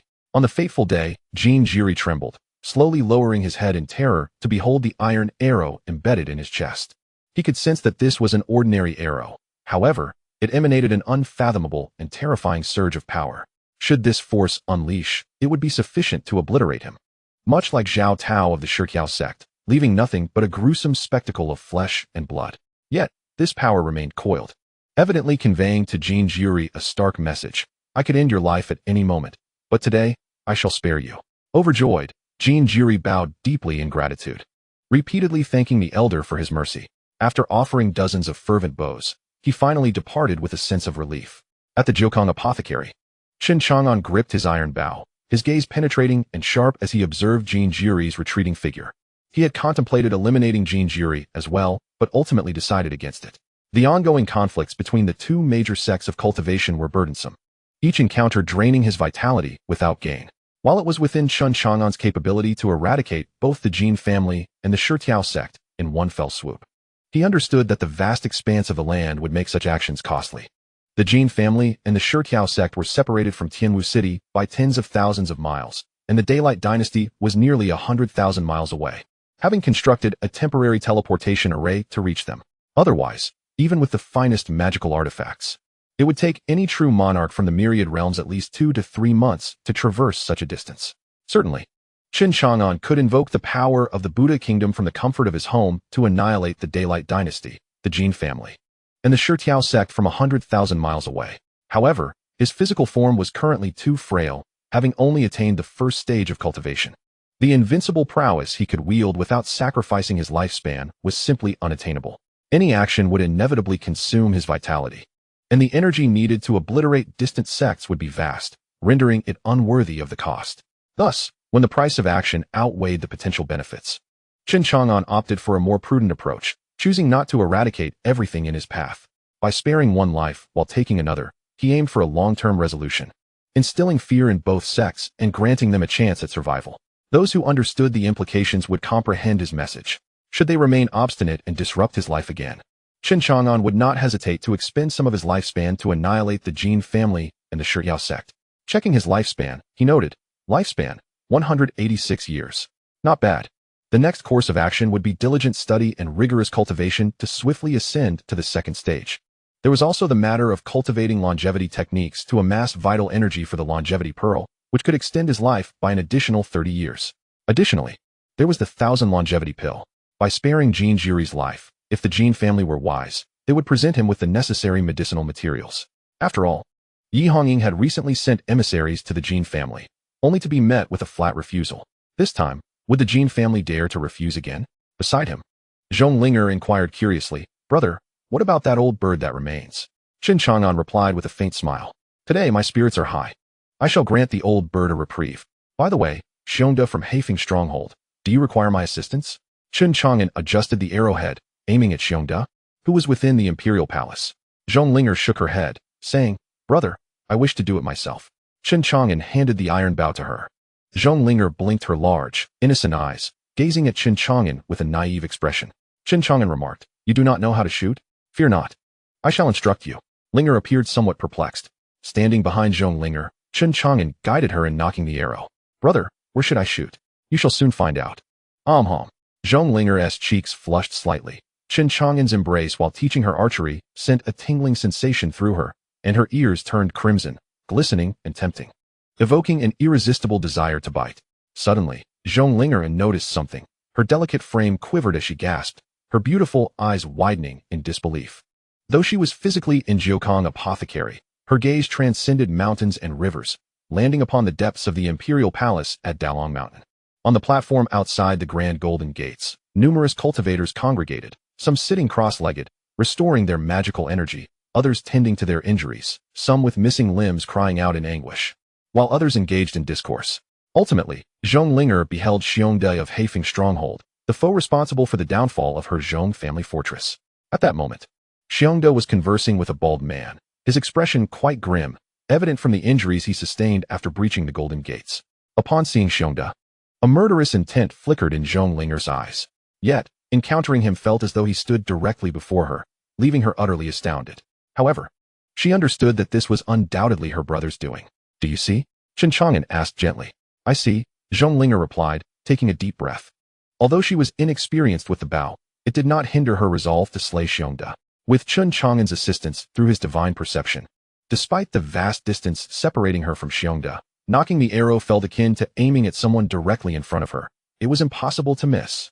Chen Chang'an infused the iron arrow with the terrifying power of his unmatched cultivation, ensuring that Zhonglinger could strike Xiongde down with a single shot. Taking a deep breath, Zhonglinger released the arrow. In an instant, the iron arrow surged forth like a wild stallion, flying through Tianwu City, across the Great River, over hundreds of mountains, traversing thousands of miles. Outside the Imperial Palace, on the platform before the Golden Gates, thousands of cultivators gathered. Suddenly, one of them noticed something, exclaiming as they pointed toward the distant sky, "Look quickly, what is that?" The crowd gazed upward, witnessing a streak of light approaching them at a speed beyond the grasp of their eyes. "What is that? A shooting star? Should we make a wish?" "It resembles a magical artifact." Xiongde, overhearing the discussions, looked up and coldly scoffed. "What a load of nonsense regarding artifacts, you blind fools. That appears to be an arrow." In astonishment, one wondered who had loosed the arrow that appeared to have originated from a distant place. What manner of skill could achieve such a feat? Was the intent to take a life? Curiosity swirled among the onlookers. With a dismissive snort, Xiongde declared that the origins of the arrow were of no concern to him, urging the others not to disturb his rest. Yet, scarcely had the words left his lips when the arrow struck him with deadly precision, unleashing a terrifying force that left him utterly bewildered. Before he could even emit a cry, he was reduced to a gruesome spectacle of blood and flesh scattered across the sky. On the platform, a throng of over 1,000 cultivators had gathered, all of whom were jolted into silence by the sudden eruption of gore. They turned their gaze towards Xiongda's position, and upon witnessing the obliteration of the Black Wind Tribe's lord, the entire square fell into an eerie hush.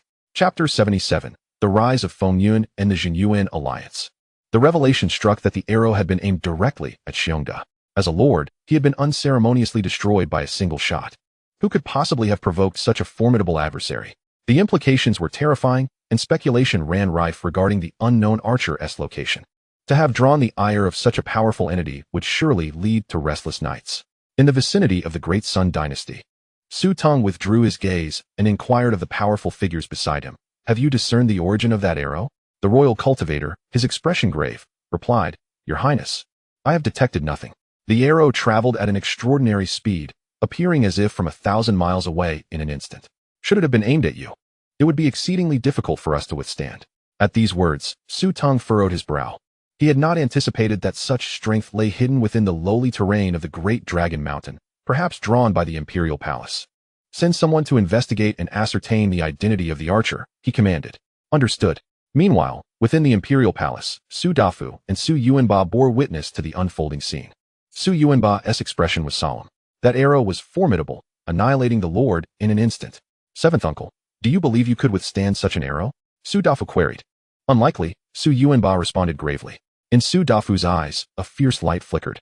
"Have eighth uncle seek out this archer. If we can identify this powerful figure, no matter the cost, we must enlist their aid to strike Su Tong down with a single arrow. Let us see how he continues to prance before me." Su Yuanba nodded in agreement. "I shall instruct eighth uncle to take action immediately." Zhonglinger set down her iron bow, her expression a mix of complexity. The architect of her family's demise, the one responsible for her parents' deaths, had met his end by her very own arrow. This realization was surreal, and in the wake of it, the long-suppressed hatred within her began to dissipate. At last, she had avenged herself. Turning, she embraced Chen Chang'an, tears soaking his chest. "Brother, thank you." Gently, Chen Chang'an stroked Zhonglinger's head, offering solace. "Your enemy has perished. Now live well. The Jiokong medicine shop is your home. No one shall dare to bully you." "Yes," Zhonglinger responded, warmth flooding her heart, and a radiant smile blossomed upon her face, beautiful as a flower. In the days that followed, the Jiokong pharmacy returned to its tranquil existence. Whenever Chen Chang'an found a moment of leisure, he would immerse himself in the cultivation of the heaven and earth creation technique, while continually drawing energy from the universe for the longevity pearl, transforming it into vital essence. At this rate of absorption, within 3 months at most, Chen Chang'an would be able to harvest this matured longevity pearl, thereby extending his life by another 30 years. Amidst the mundane days, neighbors occasionally visited to seek remedies for minor ailments, procure a few prescriptions, or engage in friendly chatter with Chen Chang'an and Zhong Linger about local gossip, the latest scandals of infidelity, or the enchanting young ladies who frequented the nearby taverns, such as the Heavenly Fairy Pavilion and the Drunken Beauty Pavilion. Especially after lunch, many neighbors would gather beneath the large tree across from Jiukong Pharmacy to enjoy the shade and converse about various topics. Typically, the gossip was led by Granny Rong. But even though she had not been seen in recent days, the gossiping community remained lively and unperturbed, animatedly discussing amongst themselves, much to Chen Chang'an's chagrin, as their laughter disrupted his meditative practice.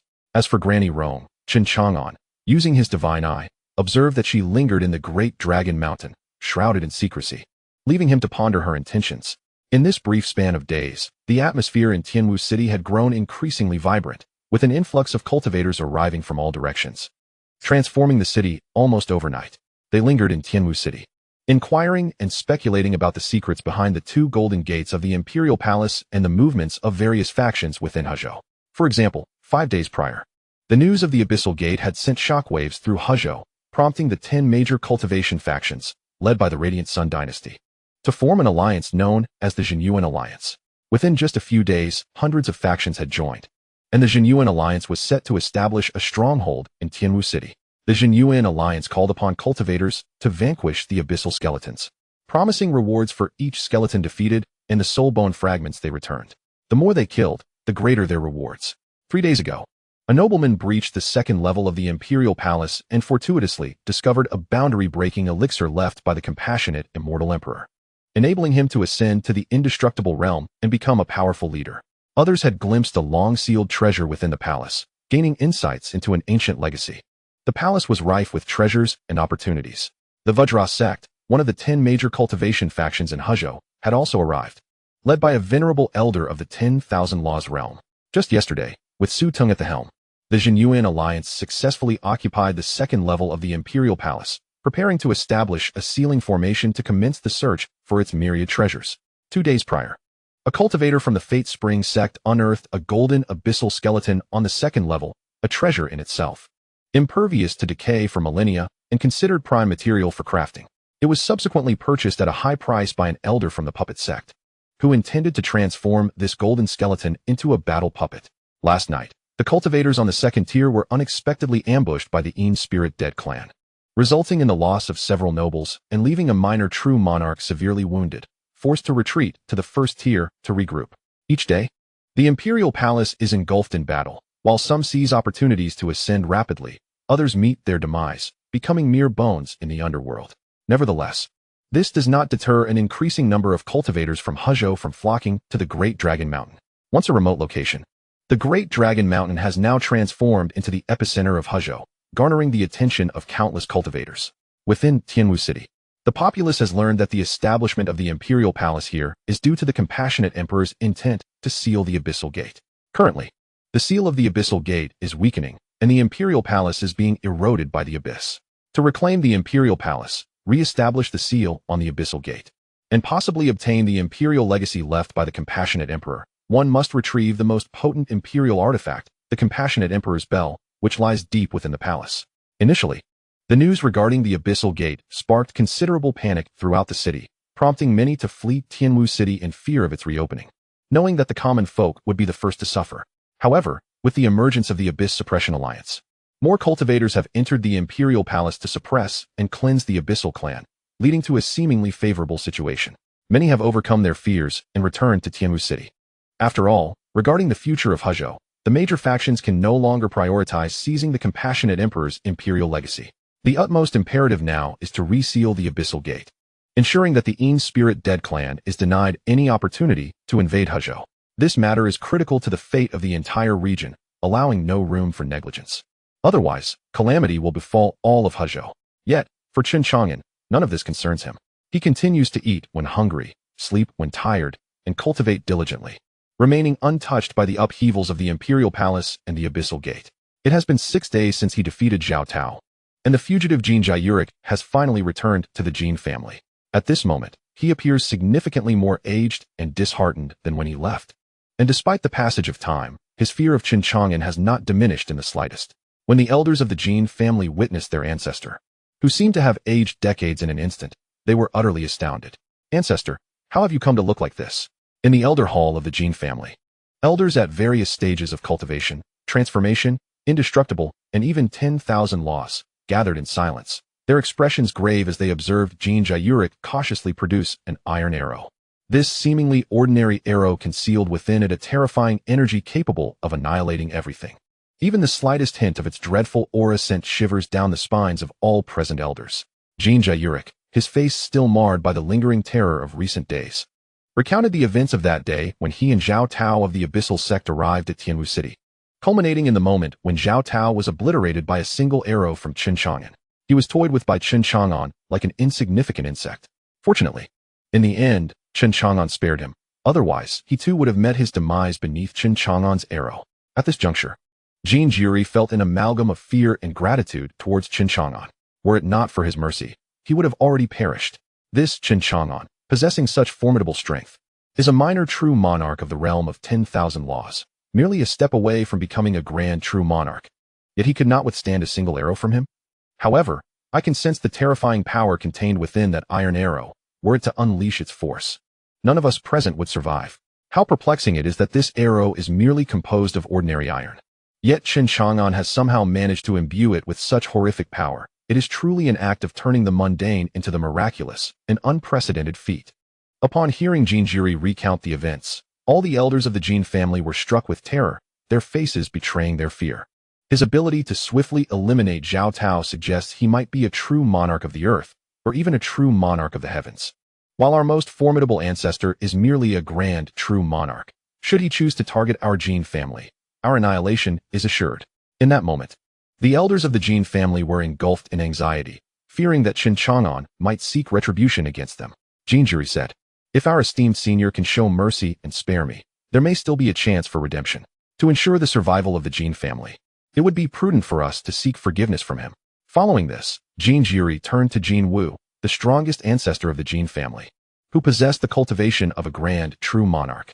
His brow was furrowed, revealing his deep concern. In response to Jin Jiayuric's words, Jin Wu nodded, his voice low and gravelly. "In the realm of 10,000 laws, the disparity in strength between each minor realm is vast. Even if Chen Chang'an is merely a true monarch of the earth, he is not someone our Jin family can provoke. Jiayuric, you speak wisely. We must seek forgiveness from our esteemed senior, for it may grant us a glimmer of hope." Jin Yuan, a middle-aged man, said respectfully, "Ancestor, you are now the head of the Jin family, representing our lineage. Prepare yourself. We shall immediately accompany you to Tianwu City to personally apologize to our esteemed senior." Jin Yuan nodded, affirming, "I will heed the words of the ancestor." However, recalling something, he added, "Ancestor, several days ago, Wanbao contacted our Jin family, wishing to purchase our 5,000-year-old water spirit bamboo flower, which was declined. As far as I know, the buyer was Yi Hongying, the manager of the branch of Wanbao in Tianwu City. It seems she is affiliated with that esteemed senior and acts on his behalf." Jin Wu remarked, "It appears our esteemed senior wishes to refine the 1,000 longevity pill." After a moment of contemplation, he resolved, "In that case, let us also bring along the water spirit bamboo flower from our family as an offering of apology to our esteemed senior." Upon hearing this, many elders changed color, and some hastily urged, "Ancestor, this must not be done. Ancestor, our Jin family relies on you to sustain us. With your remaining lifespan dwindling, breaking through to true monarch of the earth is exceedingly difficult. We must first refine the 1,000 longevity pill to extend your life by 1,000 years. You are the most precious asset of the Jin family, pivotal to our future." Indeed, ancestor, please think it over." Jin Wu snorted coldly. "The life of this old man is insignificant when compared to the Jin family. At this moment, let us not dwell on other matters, but rather prioritize the preservation of our lineage. If I am unable to transcend to the realm of earthly sovereigns within this century, then so be it. However, if my failure leads to the annihilation of our family, I shall bear the weight of guilt. Who among us can shoulder such a burden? After death, how can I face the ancestors of the Jin family?" Jin Wu's gaze was sharp as a blade, exuding authority as it swept across all present. No one dared to meet his eyes. They all bowed their heads and sighed, unwilling to speak further. Jin Yuan, Fetch the water spirit bamboo flowers, and hasten to prepare gifts for our elder. We depart at once. Understood, ancestor. The extinguishing of Elder Zhao Tao's soul lamp marked the fall of a true sovereign in the realm of myriad laws within the corpse transport sect. Like a stone cast into a still pond, this event sent ripples of shock through the upper echelons. Elder Zhao has perished. How can this be? Has anyone informed me of what transpired? Who could have slain Elder Zhao, a minor true sovereign? How many in Hezhou could accomplish such a feat? Quickly, inquiries were made with the Jin family. It was previously agreed that Elder Zhao would join forces with Jin Juri, the ancestral figure of the Jin family, to confront the detestable Chen Chang'an. Yet now, with Elder Zhao deceased, something must have transpired in between. Elders from the corpse transport sect hastily reached out to the Jin family. The Jin family soon responded, revealing that their Elder Zhao had tragically been obliterated by a single arrow from Chen Chang'an, a revelation that left the higher-ups of the corpse transport sect in profound shock. Furthermore, Jin Jiri had only survived through desperate pleas for mercy, and the Jin family's ancestor was already en route to Tianwu City to seek forgiveness from Chen Chang'an. The Jin family also urged the corpse transport sect to hasten to Tianwu City to plead for Chen Chang'an's forgiveness, in hopes of mending their fractured relationship. Upon receiving this news, the upper echelons of the corpse transport sect were filled with rage. They are aware that the corpse transport sect is a force of the demonic way, arrogant and unrestrained in their actions. They would not easily be intimidated by Chen Chang'an. They sent messages back to the Jin family, laced with scorn and derision. Chen Chang'an has slain so many of your powerful members, and yet you, the Jin family, beg for mercy on behalf of Jin Jiri. You are nothing but a bunch of cowards. With such timidity, how can you hope to survive in the realm of cultivation? Within a millennium, your family shall perish. Chen Chang'an has caused us grievous losses, taking the lives of 2 dukes, 2 sect leaders, and a minor true sovereign. The corpse transport sect shall not let this transgression go unpunished. Regardless, our supreme ancestor is a true celestial sovereign. Chen Chang'an has provoked the wrath of the sect leader, and he shall meet his demise. While Chen Chang'an possesses formidable earthly sovereign powers, our supreme ancestor surpasses him. This enmity between Chen Chang'an and the corpse transport sect runs deep, and we shall not relent.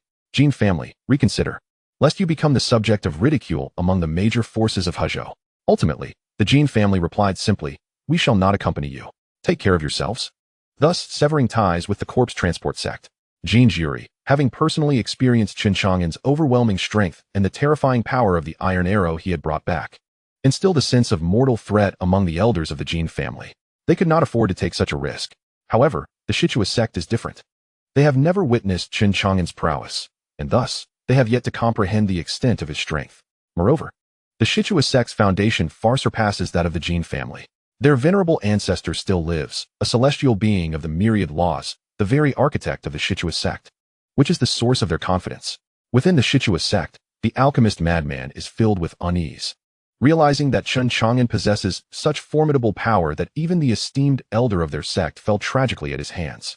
Although the Shichua sect is under the protection of their venerable ancestor, he is, after all, nearing his end, his lifespan waning, teetering on the brink of the afterlife. It is uncertain how much of his strength remains. I have encountered Chen Chang'an. He radiates vitality, untouched by the slightest hint of decay, suggesting he enjoys a long lifespan and is at the zenith of his power. Should he engage in combat with the venerable ancestor? Even if he is merely a terrestrial true sovereign, it would not be easy for the ancestor to take his life.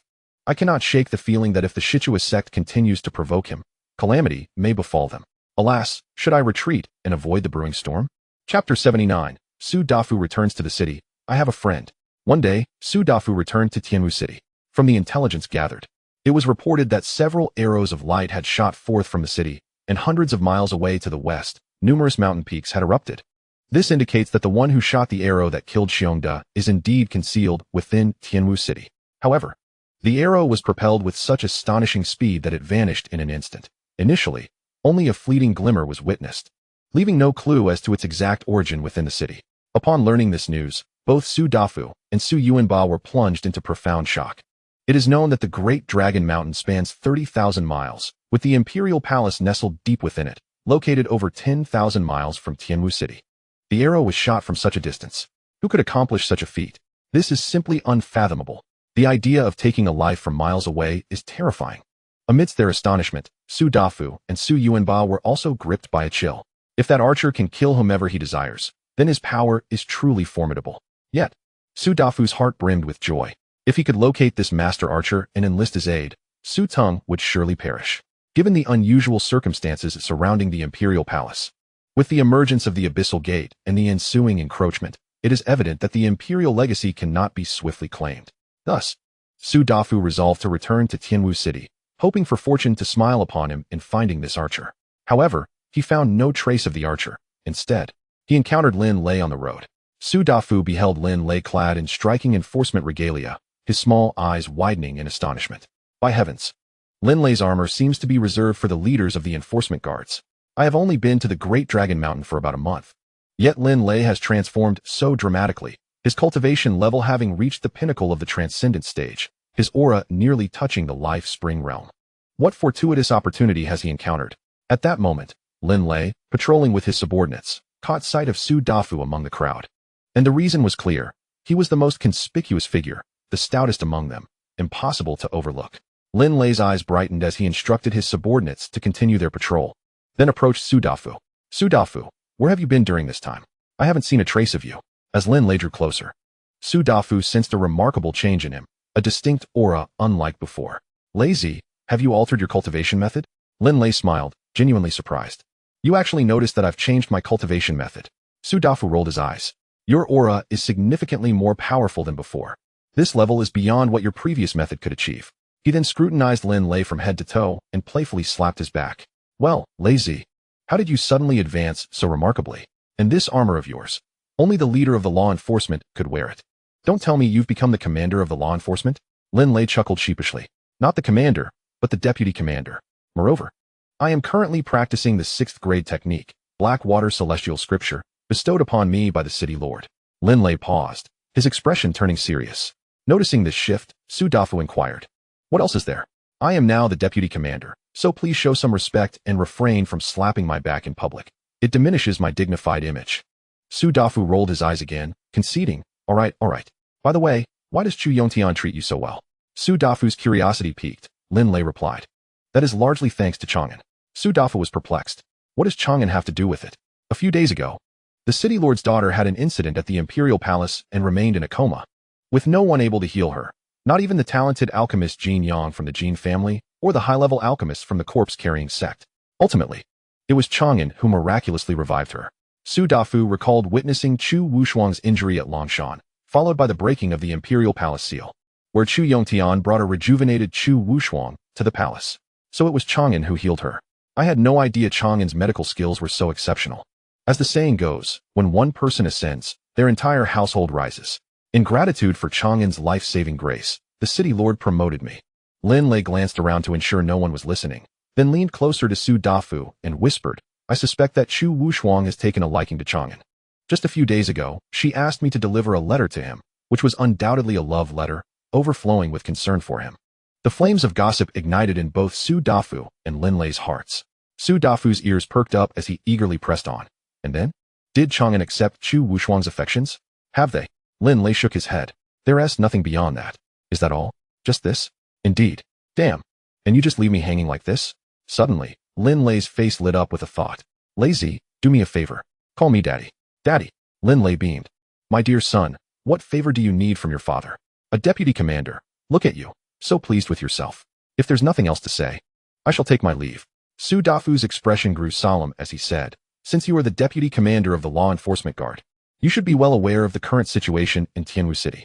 Recently, several arrows were shot from Tianwu City, reportedly destroying numerous mountain peaks and even claiming the life of a noble outside the Dragon Mountain Imperial Palace. The archer responsible for this feat is said to be residing in Tianwu City. Are you aware of this? Lin Lei nodded. I have indeed heard such news. Those arrows were undoubtedly launched from within Tianwu City, but their speed was so astonishing that it was impossible to discern their origin. Are you perhaps seeking that archer? Su Dafu affirmed. I would appreciate your assistance in having the law enforcement guard conduct a thorough search. That is certainly feasible, Lin Lei replied. Suddenly, a look of concern crossed his face as he inquired, By the way, do you know the current situation in Chang'an? Su Dafu shook his head.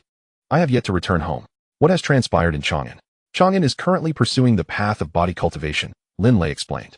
However, during my recent visits to the City Lord's library, I have discovered that this path is fraught with immense difficulty, requiring one to endure various torturous trials such as thunder, fire, frigid cold, and toxic environments. A moment's carelessness could lead to fatal consequences. If you have the opportunity, please advise him against this. Body cultivation? Su Dafu's eyes widened in disbelief. Has he lost his senses? When it comes to the understanding of body cultivation, Su Dafu possessed greater knowledge than Lin Lei. After all, his arch-rival, Su Tong, had pursued both legal and physical cultivation. Su Tong, as the crown prince, had endured significant hardships along this path, facing tribulations that could easily threaten his life. Additionally, the rare materials for body cultivation were exceptionally hard to come by. While Su Tong was not lacking in resources, he had faced life-threatening crises 3 times during his training, narrowly escaping death each time, thanks to the protection of top-tier experts within the dynasty. In contrast, Chen Chang'an lacked such guardians and sufficient resources for body cultivation. How far could he possibly progress on this perilous path? Cultivation techniques for the body were exceedingly scarce in this world, and Su Dafu was uncertain how Chen Chang'an had acquired such knowledge. His greatest concern was that Chen Chang'an might pursue self-destructive practices that would harm his own potential and shorten his lifespan, as such methods often bore significant drawbacks, yielding far more harm than benefit. For instance, he had a friend who, in a misguided quest for power, had discovered a body cultivation technique called the Wanbao Emperor's Cannon. Once mastered, it promised invulnerability and the ability to reach the pinnacle of martial prowess. However, the first page ominously stated that to master the technique, one must first undergo castration. His friend wrestled with this dreadful choice for an extended period, ultimately deciding to make the painful sacrifice in pursuit of becoming a legendary martial emperor. Yet, upon turning to the second page, he found that it was possible to succeed without such a drastic measure. Enraged, he later expended considerable effort to recover his precious possession, relegating the Wanbao Emperor's cannon to obscurity thereafter. Su Dafu felt a surge of worry. Let us hasten to find that fellow Chang'an. He cannot engage in such reckless behavior. I hope he is not practicing some ludicrous body cultivation technique like the Wanbao Emperor's cannon, for otherwise, his life would be irrevocably ruined. Chapter 80. 3 Men Converse. Acknowledging a grandmotherly bond. Su Dafu and Lin Lei arrived at Jiukong Pharmacy. Su Dafu immediately noticed Zhong Linger, who was tidying up the counter, and his eyes sparkled with delight. This young lady was truly charming and adorable. Who was she? He had never seen her before. Her name is Zhong Linger, from Zhangjiabao. I asked Granny Rome to introduce her to Chang'an, was the reply. Upon hearing this, Su Dafu's expression dimmed, and he sighed. My love has yet to begin. Yet it has already concluded. Brother, what brings you here?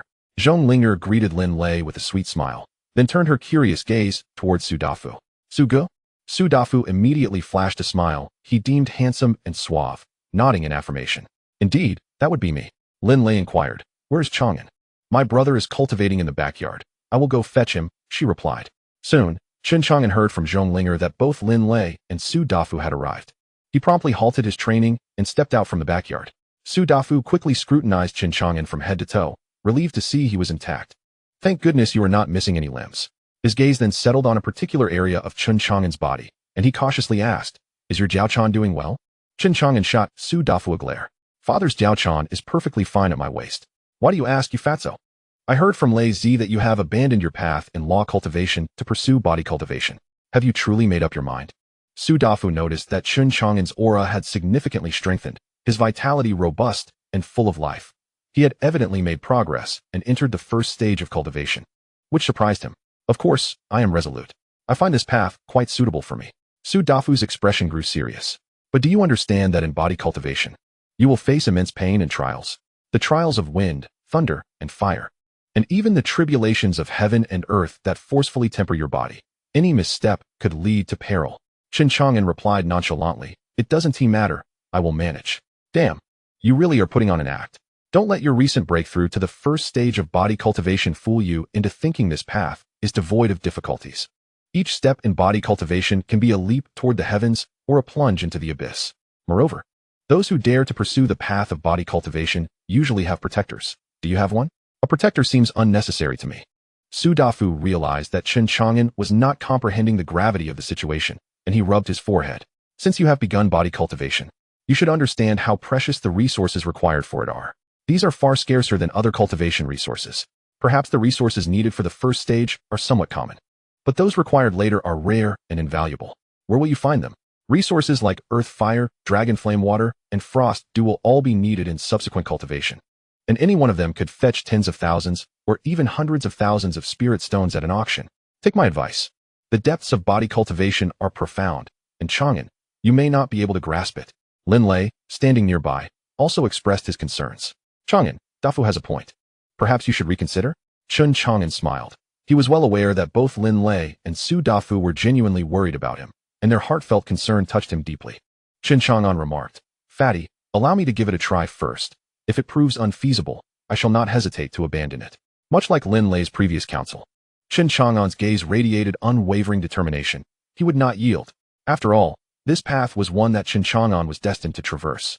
He possessed an unparalleled cultivation spanning 999 billion years, and only through the physical refinement of his body could he strengthen his corporeal form, enabling him to accommodate greater invincible prowess while mitigating the impact on his lifespan. Su Dafu, unwilling to concede, earnestly implored him for quite some time. After all, Chen Chang'an was among his few brothers, and Su Dafu did not wish for his friend to be reduced to ashes through the process of body refinement. Meanwhile, Zhong Linger observed with a faint smile as Lin Lei and Su Dafu expressed such concern for Chen Chang'an. If only Brother Lin and Brother Su knew of her brother's true capabilities, she wondered, would they be taken aback? Of course, Zhong Linger refrained from disclosing Chen Chang'an's strength to Lin Lei and Su Dafu. She recognized that they were her brother's closest friends, and every word they uttered conveyed a sense of care and camaraderie. However, if her brother were to reveal his true cultivation level, the dynamics would undoubtedly shift. During this time, Zhong Linger had witnessed countless individuals displaying reverence, awe, and even fear toward her brother.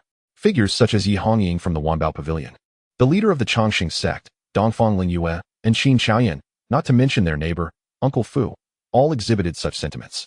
Should Lin Lei and Su Dafu become aware of Brother Chang'an's formidable prowess, they might hesitate to maintain their fraternal bond with him. Su Dafu would also think twice about taking Brother Chang'an to the Tianxianfang for an evening of revelry. Yet, what exactly is the nature of the flower wine at Tianxianfang? And why do they all seem to relish it so? Once he has honed his skills, he vowed to brew a barrel of flower wine himself. Ultimately, after much persuasion, Su Dafu found himself unable to dissuade Chen Chang'an from his course. With a heavy sigh, he conceded, Very well, if you wish to court danger, I shall not intervene. However, rest assured, should you turn to ash, I will take good care of your sister Linger and your sister Rushuang. Zhong Linger interjected. Chen Chang'an chuckled. You are dreaming under a sunflower tree, my friend. How delightful your fantasies are. Lin Lei nodded. Dafu, while you may be willing, I suspect they may not share your enthusiasm. Did I not hear from Granny Rong that she has found you a match? You ought to visit her and inquire. Granny Rong? Su Dafu blinked, speaking conspiratorially. Do not be deceived by her seemingly simple matchmaking. She is far from ordinary. I have heard whispers that she is quite the influential figure. You must treat her with utmost respect and never offend her. Lin Lei nodded in agreement. I am well aware. The leader of the gossip sect, she has many elderly acquaintances, and if one were to cross her, she would not hesitate to tarnish their reputation. Su Dafu responded, and Chen Chang'an added, Am I not speaking the truth? Lin Lei, puzzled, replied, Is that so? Su Dafu concluded, In summary, she is quite enigmatic. You must not provoke her. It would be prudent to cultivate a good relationship with her. Both of you are orphans. If possible, consider acknowledging her as a foster grandmother. Should she agree, your lives would be devoid of worry henceforth. The words of Su Dafu left Lin Lei momentarily stunned, followed by an innocent smile. How fortuitous, indeed. Both Chen Chang'an and Su Dafu wore expressions of confusion. What does fortuitous even mean? Is it fortuitous like a stroke of luck? Lin Lei explained, I am an orphan, alone in this world, and have known Granny Rong since childhood. She has always treated me kindly, so I have long considered her as my god-grandmother. Especially now that I plan to marry Xiao Lu, I thought it would be rather unfortunate to have no family. Thus I decided to recognize Granny Rong as my god-grandmother. Su Dafu was taken aback, exclaiming, Wait, did Granny Rong agree to this? Lin Lei replied, Why would she refuse? I am the deputy commander of the law enforcement in the city lordess mansion. She was overjoyed and immediately consented without hesitation, even asking if I needed a wife from the law enforcement side and which family I had my eye on. She offered to play matchmaker. Chen Chang'an was equally astonished. He never expected Lin Lei to inadvertently stumble upon such a fortunate relationship, casually recognizing a hidden powerhouse as his god-grandmother. What luck! Su Dafu patted Lin Lei's shoulder emphatically, saying, When you achieve great success, don't forget about me and Chang'an. Chapter 81. Su Yaqian, the Mouse-S Transformation. Lin Lei felt perplexed. Dafu, is Granny Rong truly as mysterious and formidable as you claim? She is not just an ordinary matchmaker, especially considering her status as the leader of the gossip sect? Su Dafu chuckled, If you don't believe me, just ask Granny Rong yourself. I'm sure she won't hide anything from you. Then, Su Dafu turned to Chen Chang'an.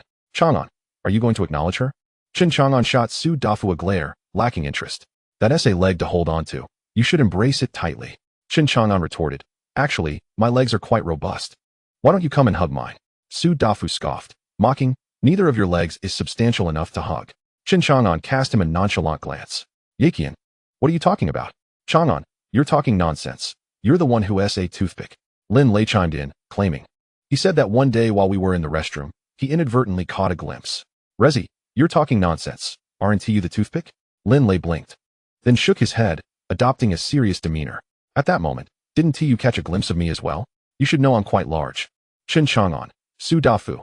Zhongling was left bewildered, with 3 question marks floating above her head. What is a toothpick? What is quite large? Returning to the main topic, Su Dafu, uninterested in arguing with Lin Lei, addressed Chen Chang'an. Chang'an, which body cultivation technique are you practicing? Chen Chang'an replied. The heavenly creation formula. The name sounds rather imposing, though I wonder how effective it truly is. The effects are quite satisfactory. Why do you ask? Su Dafu did not respond verbally, instead retrieving a dusty tome. Take this. Chen Chang'an opened it to find 4 ancient characters inscribed in bold strokes, the Emperor's sunflower scripture. As he turned to the first page, it read, this is an unparalleled method of body cultivation. When perfected, one can pluck the stars and seize the sun and moon, split the heavens and earth, capture the true dragon, and ascend to the position of martial emperor, unmatched in the world. Is this sunflower scripture really that powerful? Chen Chang'an exclaimed in surprise. However, his astonishment was quickly met with another 8 characters that caught his eye. To practice this technique, one must first castrate themselves. Chen Chang'an's expression momentarily froze as he gazed at Su Dafu. Are you attempting to ensure my lineage ceases? However, Su Dafu had anticipated this reaction, sneering, why the rush? Turn to the second page. Just don't be like a friend of mine, who, in his impatience, crushed his treasure upon merely glimpsing the first page. A sense of familiarity washed over Chen Chang'an at the mention of a friend, yet he remained skeptical as he cautiously turned to the second page. 8 bold characters caught his eye. No need for self-castration to achieve success. A sigh of relief escaped Chen Chang'an. The creator of this cultivation method certainly had a penchant for jest. If some fool, in a moment of haste, truly did harm themselves upon seeing the second page, they would surely weep. Beside them, Lin Lei inquired of Su Dafu. Dafu, do you think self-castration would be painful? Su Dafu pondered for a moment, then, snapping back to reality, replied with a look of confusion, why are you asking me? I don't know. You should ask your friend, not me. Lin Lei chuckled innocently. Su Dafu's lips twitched. I imagine it must be quite painful. Suddenly, Su Dafu regretted presenting the Kiteflower Emperor's classic to Chen Chang'an for cultivation. He quickly shifted the topic, asserting, my body refining technique is undoubtedly superior to your heaven and earth creation formula. You should study it well. If you find it more suitable than your heaven and earth creation formula, now that you've just embarked on the path of body cultivation, it would be wise to switch. Very well. Chen Chang'an expressed a genuine interest in the Kiteflower Emperor's classic. During this time, he had been utilizing his divine brain to meticulously comprehend and explore the heaven and earth creation formula, striving to master it thoroughly. He noted that while the heaven and earth creation formula was indeed formidable, it possessed notable flaws, such as a sluggish progression in cultivation and the difficulty in sourcing specific materials for certain refining pills. Through the divine brain, Chen Chang'an aimed to rectify these shortcomings, even attempting to derive subsequent techniques. Nonetheless, he was limited to the heaven and earth creation formula alone to develop a flawless body refining technique. He realized he needed to draw from the experiences of other methods, extracting their essence while discarding the dross to enhance the heaven and earth creation formula. All right. Since you seem unoccupied, I shall take my leave, Su Dafu announced as he prepared to depart with Lin Lei. Just then, the ground of the apothecary shop before them began to bulge slightly upwards. Curiosity piqued, Su Dafu and Lin Lei wondered what was occurring. In the next moment, a large, golden-furred rat emerged from the ground, its divine light gleaming impressively. That's an enormous rat, Lin Lei exclaimed in astonishment.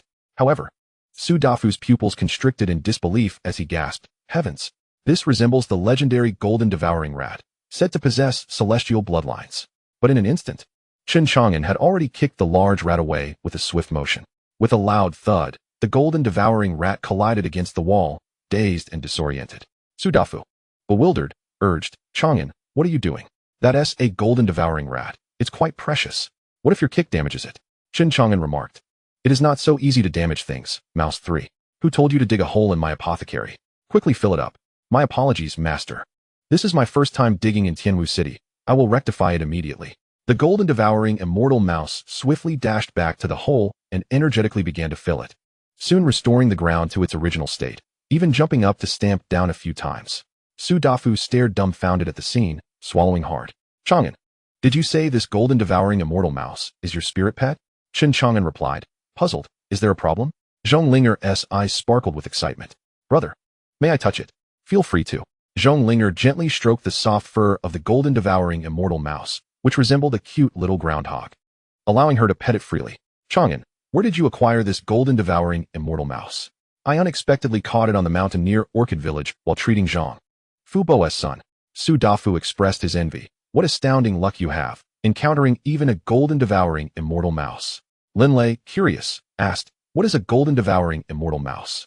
Su Dafu explained, among the demon race, the golden devouring immortal mouse possesses the most superior celestial demon bloodline and remarkable potential.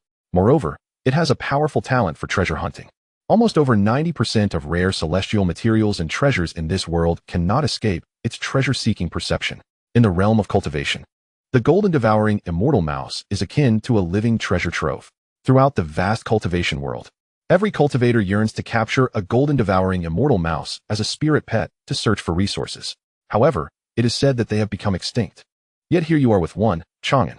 Upon hearing Su Dafu's explanation, Lin Lei realized the formidable nature of the golden devouring immortal mouse, feeling utterly astonished. Mouse 3 reveled in Zhong Linger's gentle touch, speaking modestly, the golden devouring immortal mouse is of little significance. I am merely a humble spirit pet under my master's care. Yet, the pride in its small eyes was unmistakable. Since becoming a golden devouring immortal mouse, Mouse 3 had mingled among the demon race, seeking celestial materials and treasures for Chen Chang'an.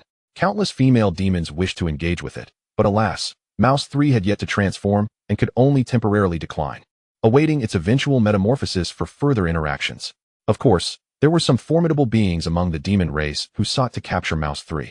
However, under the protection of Chen Chang'an's life and death talisman, none posed a threat, allowing it to escape with ease. In a short time, Mouse 3 had gained some renown among the demon race. Chapter 82. What a charming mouse, the dragon flame gem. Upon suddenly discovering that Chen Chang'an possessed a spirit pet with celestial demon bloodline, both Lin Lei and Su Dafu felt an intense envy. No wonder you are so composed on the path of body cultivation, with this golden devouring immortal mouse seeking those rare materials for refining your body. You need not worry at all about resources for your cultivation. Su Dafu came to a sudden realization, yet his eyes remained glued to the golden devouring immortal mouse. Unable to look away, the golden devouring immortal mouse expressed its disdain. You, little chubby one, why do you keep staring at me? I belong to my master, and I am a prize you shall never obtain.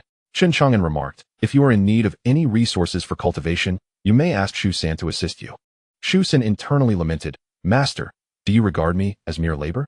However, outwardly, Shu San dared not show any discontent, maintaining a facade of servitude. What the master says is indeed correct. The master is wise and unparalleled. Please feel free to issue any commands, and I shall exert myself to fulfill them. Lin Lei and Su Dafu exchanged glances, both comprehending the unspoken sentiment in each other's eyes. This golden devouring immortal rat truly possesses remarkable skills and flattery. What an adept flatterer it is. Su Dafu even raised his thumb in admiration towards Chen Chang'an, for it was well known that this golden devouring immortal rat was quite proud and most reluctant to serve as a familiar, endowed as it was with exceptional escape abilities. The mere fact that Chen Chang'an had captured this elusive creature was impressive, yet he had managed to turn it into a sycophant. Truly remarkable. Su Dafu inquired of the golden devouring immortal rat, Shu San, do you have any companions, or perhaps a mate to lend me for a while? Oh no, I mean to borrow for some interaction. The golden devouring immortal rat regarded Su Dafu with wariness.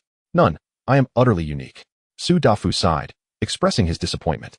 Oh, what is meant to be will be, and what is not meant to be cannot be forced. Yet, in the next moment, Su Dafu's expression brightened with inspiration. What type of female rat do you fancy? I can procure a few for you. With diligent cultivation over the years, you will surely have a prosperous lineage. It would be a shame if your bloodline were to fade away. Shu Sen internally cursed, this scoundrel. Were it not for the master's presence, I would not hesitate to berate him. Does he truly regard me as a breeding rat? I am, after all, a dignified golden devouring immortal rat. If word got out that I had become a breeding rat, it would be a source of mockery among the demon clans. Chang'an, what do you think of my proposal? Shusen gazed pitifully at Chen Chang'an. Chen Chang'an, puzzled, asked, "Isn't Xiao Pang offering to find you female rats? Are you not pleased?" Shusen dared not refuse. Feigning a sorrowful countenance, "I am most willing, exceedingly so." At this juncture, Chen Chang'an inquired about the golden devouring immortal rat's 3 heads. Asking where the other 2 had gone, Shusen replied, "One day, while I was asleep, the other 2 heads simply ran off." "Can your other heads simply escape?" Chen Chang'an was astonished. Shusen shook its head. "I am uncertain how it transpired. Ever since I awakened my immortal demon bloodline, it seems those 2 heads developed their own consciousness, yet the remaining head is quite satisfactory." At this moment, Lin Lei finally connected the dots. Gazing at Chen Chang'an with suspicion, "Chang'an, that millennium jade marrow you gifted me was not secretly discarded at my doorstep by you, was it? With such a formidable familiar." It seemed finding the millennium jade marrow would not pose a challenge for Chen Chang'an. Apart from him, Lin Lei could not conceive of anyone else who would bestow such a precious item upon him. "Indeed, it was I," Chen Chang'an replied. With the appearance of the golden devouring immortal rat, there was little reason to conceal the truth. "Truly you." Lin Lei was deeply moved. Recognizing Chen Chang'an as a true brother, one who had prepared such a valuable treasure for his cultivation. Meanwhile, Su Dafu interjected, "Chang'an, what about me? Of course, you shall not be overlooked." Chen Chang'an presented 6 pieces of millennia-old jade to Su Dafu, exclaiming how delightful it would be for everyone to strengthen together. 6 pieces of ancient jade, what a marvel! Su Dafu was taken aback, yet upon recalling the abilities of the golden devouring immortal mouse, he found it quite reasonable. However, Chang'an, you must exercise caution. The news of the golden devouring immortal mouse must not escape, for otherwise, you could find yourself in dire straits. After all, in the vast realm of cultivation, how many factions could resist the allure of this mouse? Immediately thereafter, Chen Chang'an inquired, "Mouse 3, have you come to share the whereabouts of the rare materials?" Mouse 3 nodded and produced a fist-sized, fiery red stone, resembling a brilliant ruby adorned with ethereal dragon-shaped patterns. More importantly, as soon as Mouse 3 released the stone, a terrifying heat surged forth, incinerating everything in its vicinity. It was as if a blazing sun had suddenly appeared, engulfing the room in an inferno. "Master, this is the refining treasure you sought, the dragon flame gem." Su Dafu recognized it. Recalling that a similar gem had fetched an astounding price of over 16 million low-grade spirit stones at an auction. It was said that body cultivators favored this gem for refining their physiques. With this dragon flame gem, Chang'an, you can enhance your corporeal form and accelerate your breakthroughs. Mouse 3 cast a sidelong glance at Su Dafu, thinking to himself that this little chubby fellow was quite knowledgeable. He then spat forth several treasures from his uniquely structured stomach, which, though small, was sufficient for storing various valuables. Soon, dozens of rare materials were piled before them. But alas, none were the longevity-enhancing elixirs, which were notoriously elusive. "Master, these are the rare materials I discovered around Tianwu City. There are none left in this vicinity. So I shall venture further afield to seek more," Mouse 3 declared. Chen Chang'an nodded in approval, acknowledging the effort. "It is no trouble at all to serve the master," Mouse 3 replied, licking his lips with great relish. With a smile, Chen Chang'an placed his hand on Mouse 3's head, a seemingly ordinary gesture.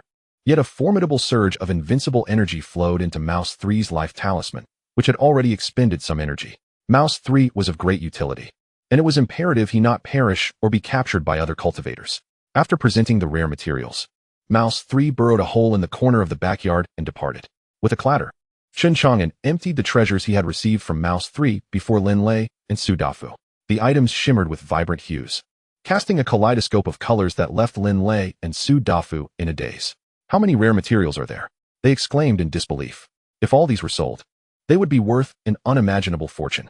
Both swallowed hard, having never encountered such an abundance of rare materials, their astonishment evident as they stammered. "Looking like country bumpkins in the city," Chen Chang'an remarked. "As I pursue the path of body refinement, many of these materials are of little use to me.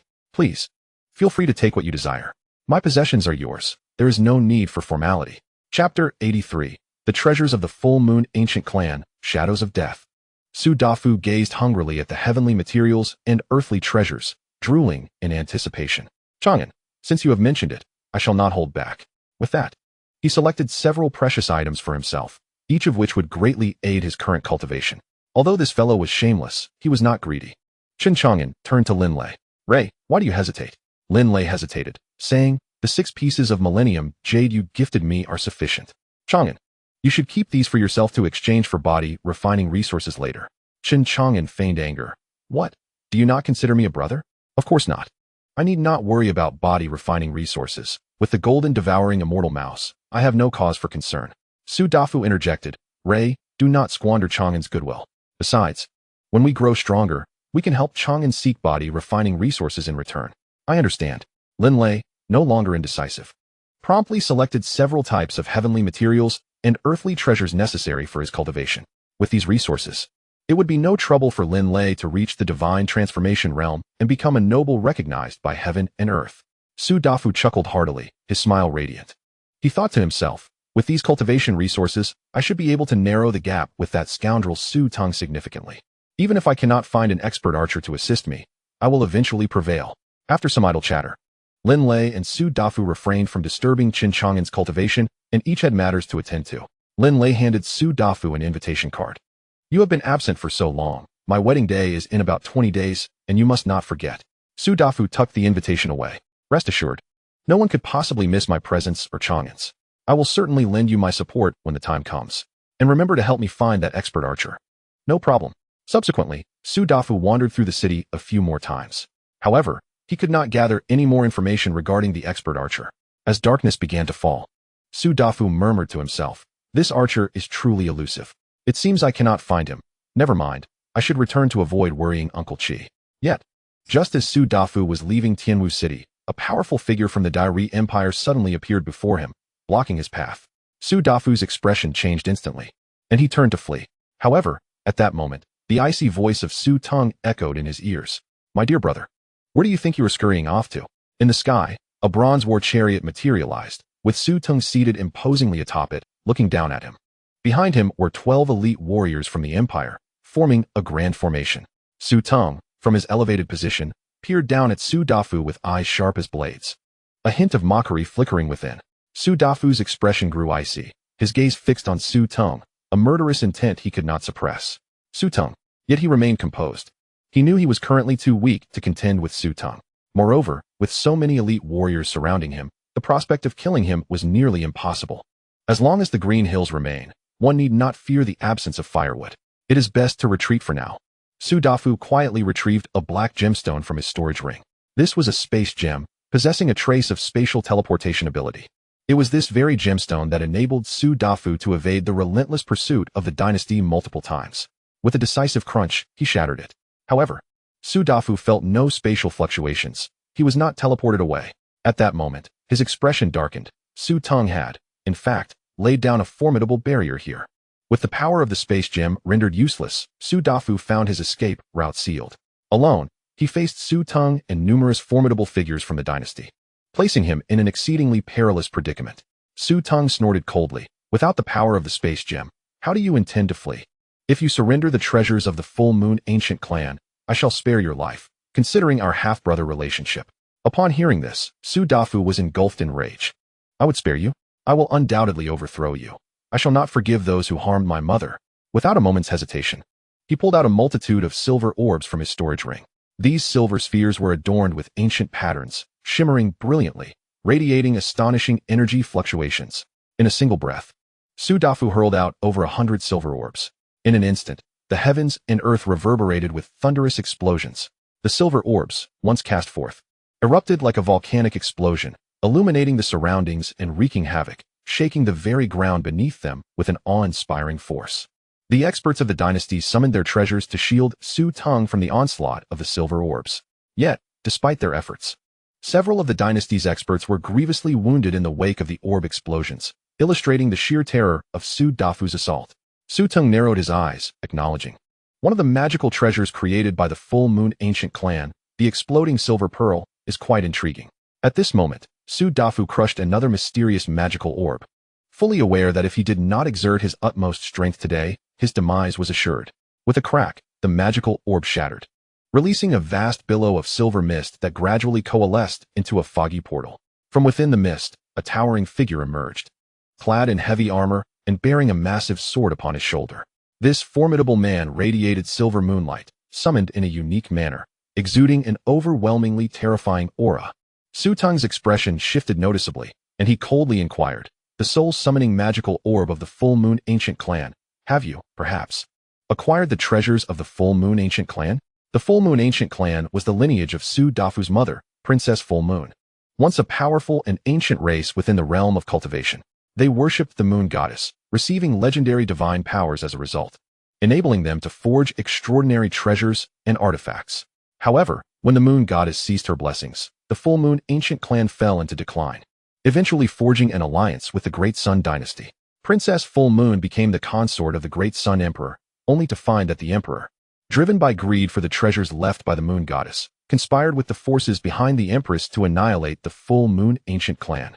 His mother perished at Su Teng's hands, and in pursuit of the Full Moon ancient clan's treasures, the Great Sun dynasty had relentlessly hunted him down. He could only hide and wait for the opportune moment. Su Dafu remained silent, merely commanding the burly man to take action. In an instant, the burly man surged forth, swift as lightning, charging towards Su Teng. The Imperial expert stood in front of Su Teng, yet with a resounding crash. The burly man executed a sweeping strike with his heavy sword, annihilating everything in his path. All the Imperial masters standing before Su Teng were sent flying, grievously injured by a single swing. With the might of Mount Hua, the burly man aimed his strike at Su Teng. Su Teng, however, displayed a cold indifference, showing no sign of panic as he sat within the bronze war chariot, not flinching in the slightest. Just as the heavy sword was about to descend, a thin, red-robed elder suddenly appeared before Su Teng, effortlessly raising his right hand. Boom! A terrifying force erupted like a colossal wave, obliterating everything around. Yet, the thin elder remained unscathed, easily blocking the burly man's strike. The elder chuckled, comparable to the full moon spirit of a minor true monarch, but unfortunately too weak before this old man. A true earth monarch. Clearly, this thin elder was Su Teng's protector, ready to intervene whenever Su Teng faced peril, which was the very reason for Su Teng's fearless demeanor. Following this, the elder formed a hand seal, conjuring a long sword of flames in his left hand. With a mere flick of the sword, he instantly reduced the full moon spirit summoned by Su Dafu to nothingness. Stepping forward, the elder stood before Su Dafu, regarding him coldly, as if he were merely a corpse. "Your Highness, how shall we deal with him?" Su Teng inquired. "Kill him. I only require his soul." "Understood." The overwhelming pressure of the Earth Monarch bore down on Su Dafu, leaving him gasping for breath, as the shadow of death loomed over him. Chapter 84. The Enormous Hand of Heaven. The frustrated Su Teng. The thin elder raised his hand, prepared to slay Su Dafu and seize his soul. But just then, a violent tremor shook the sky, and an enormous hand seemed to tear through the fabric of time and space, emerging into existence. With a swift motion, akin to swatting a fly, the previously arrogant thin elder was instantly reduced to a mist of blood, his soul obliterated. In that moment, the entire battlefield fell into a profound silence. Su Teng sprang to his feet. For the first time his expression shifted, no longer calm and composed, but instead revealing shock and horror. The Fire Elder, a true Earth Monarch, had been killed with a single slap. How could this be possible? Su Dafu, on the other hand, was utterly bewildered, his mind a blank, save for a single thought. What a terrifying hand. The Imperial experts were equally dumbfounded. Meanwhile, at the Jiukong Apothecary, Chen Chang'an appeared as a deity presiding over all, his hand reaching through the void to touch the battlefield, observing everything through his divine sight, revealing himself as the one who had struck down the Earth Monarch, the Thin Elder. Furthermore, Chen Chang'an had witnessed all that transpired between Su Dafu and Su Teng through his divine sight and hearing. Su Teng is known to be the nemesis of Su Dafu. When he witnessed the frail old man nearly taking Su Dafu's life, Chen Chang'an could no longer remain idle. He could not bear to watch Su Dafu perish. However, Su Dafu appeared utterly dazed, seemingly paralyzed by fear. The immense hand overshadowing them rendered everyone motionless, as they felt the chilling aura emanating from it, causing their hearts to race and their souls to tremble. Such power was unfathomable. With a mere slap, it had obliterated the mightiest of their kind, the Earth True Monarch. If it were to decide to annihilate everyone present, it was evident that no one could withstand such a fate. The origin of this colossal hand remained a mystery, leaving everyone to ponder which unparalleled warrior had summoned it. Chen Chang'an observed the scene with a calm demeanor. Through that magnificent hand, he unleashed an overwhelming pressure that suffocated all the imperial powers present, including Su Teng, rendering them breathless, as if colossal mountains bore down upon their shoulders, immobilizing them entirely. Chen Chang'an chose not to pursue the others from the Great Sun dynasty, since they were the adversaries of Su Dafu. It was a matter he preferred to leave to him. Meanwhile, Su Dafu was still in a state of bewilderment, unable to comprehend the situation. After all, Witnessing the Earth-true monarch being effortlessly dispatched right before his eyes was a shock of tremendous magnitude. Upon regaining his senses and realizing the absence of the Earth-true monarch's threat, Su Dafu instinctively reached for his spatial gem to flee the scene, only to suddenly sense something amiss. The colossal hand loomed above him like an immovable mountain, grand and imposing. Su Teng and the other Imperial powers appeared pallid, crushed beneath the weight of the hand's aura, unable to stir. It seemed as though they were being suppressed by this immense hand. Su Dafu was startled, yet he discovered that he remained unaffected by the hand's oppressive aura and felt no discomfort. Witnessing this, Su Dafu erupted into laughter, feeling as though fate had smiled upon him. Grateful, he bowed in reverence to the hand. Though he did not know the identity of this benefactor, he expressed profound gratitude for the life-saving intervention. Su Teng, however, wore a ghastly expression, gripped by an inexplicable fear of the mysterious hand. He gazed at Su Dafu, who was bowing to the hand, utterly perplexed by the situation. Why was Su Dafu not being affected? After bowing, Su Dafu cast a glance at Su Teng before turning his focus toward the other Imperial powers. He unleashed a barrage of explosive silver beads, systematically eliminating the Imperial warriors surrounding Su Teng. Su Teng could only watch in horror, his complexion turning a shade of deep despair. Ultimately, Su Dafu stood before Su Teng, without uttering a word, and severed his head. Yet, Su Teng did not perish. His head lay on the ground, coldly observing Su Dafu. Were it not for this mysterious hand saving you, you would already be a lost soul. Let us see if you are fortunate enough to escape next time. Su Dafu, witnessing this scene, was unfazed. It became apparent that Su Teng had cultivated an outer body, which explained his audacity. After all, as the prince of the dynasty, Su Teng possessed numerous hidden cards. He would not recklessly venture into the Imperial palace to court death. Regarding the concept of the external self, it is a profound ability that can only be cultivated at the fourth stage of body refinement, as recorded in the Kulin Emperor's classic. This technique involves a fragment of the soul occupying 1/3 of the main body's essence, allowing for the creation of an external self, which effectively grants an additional life. However, the external self is intrinsically linked to the main body's spirit. Should the external self be vanquished, the main body would suffer severe damage, leading to soul fragmentation and a decline in cultivation level, thus impacting future progress. Therefore, Su Dafu, without a moment's hesitation, unleashed his formidable powers to annihilate Su Teng's external self, compelling Su Teng into silence. In this confrontation, Su Dafu single-handedly triumphed over Su Teng and his entourage, instilling him with immense confidence. Subsequently, Su Dafu once again bowed in gratitude to the colossal hand that overshadowed the heavens, and with a swift motion, he scoured the spoils from the fallen Imperial experts, particularly eyeing the storage ring worn by Su Teng's external self. Upon inspection, he discovered it was filled with priceless treasures, causing his eyes to gleam with excitement. He turned towards the heavenly hand and inquired, "Esteemed senior, do you desire these items?" Yet, he received no response from the colossal hand. With a chuckle, Su Dafu pocketed the spoils and, having completed his task, hastily departed. Within Tianwu City, countless cultivators beheld the enormous hand that had suddenly appeared just beyond the city limits, resembling a towering mountain and creating a stunning spectacle that stirred great commotion. They were awestruck by the terrifying aura emanating from the hand, which instilled fear even from such a distance. Meanwhile, ordinary citizens, witnessing this extraordinary sight, assumed it to be a divine omen, fervently bowing and praying to the colossal hand for blessings. At the Jiokong apothecary, Chen Chang'an, upon confirming Su Dafu's safety, smiled and withdrew his hand from the spatial rift before him. The gigantic hand that had manifested outside the city vanished from sight, as if it had never existed. In the Imperial Palace's secret realm of the Sun God dynasty, a young man clad in golden robes was deep in meditation. He was none other than Su Teng's true form. Suddenly, Su Teng's body trembled, and a cry of agony escaped his lips as he felt his soul being torn apart, experiencing an unprecedented and excruciating pain that contorted his features into a mask of anguish. "Who is it? Whose hand is that?" "Su Dafu, just you wait. I shall not let this go unpunished." Millions of miles away, Su Dafu had just returned to Su Yuanba's side, animatedly recounting his miraculous rescue by the colossal hand. "Have you ever heard of a technique that descends from the heavens and crushes its foes?" Su Yuanba, filled with trepidation, was relieved to hear that his lord was unharmed. It was uncertain which esteemed senior had intervened, but Su Teng's guardian was a true earthly sovereign, and to have been struck down by a mere slap was remarkable. Albeit a pity that Su Teng had escaped unscathed. Suddenly, Su Dafu sneezed, a smug smile spreading across his face. "It must be that scoundrel Su Teng cursing me. I wonder if his soul's destruction was too painful?" Chapter 85. The Imperial dynasty's fury, expanding the apothecary. The external manifestation of Su Teng has been slain, and all the elite warriors dispatched by the Great Sun Dynasty have been annihilated.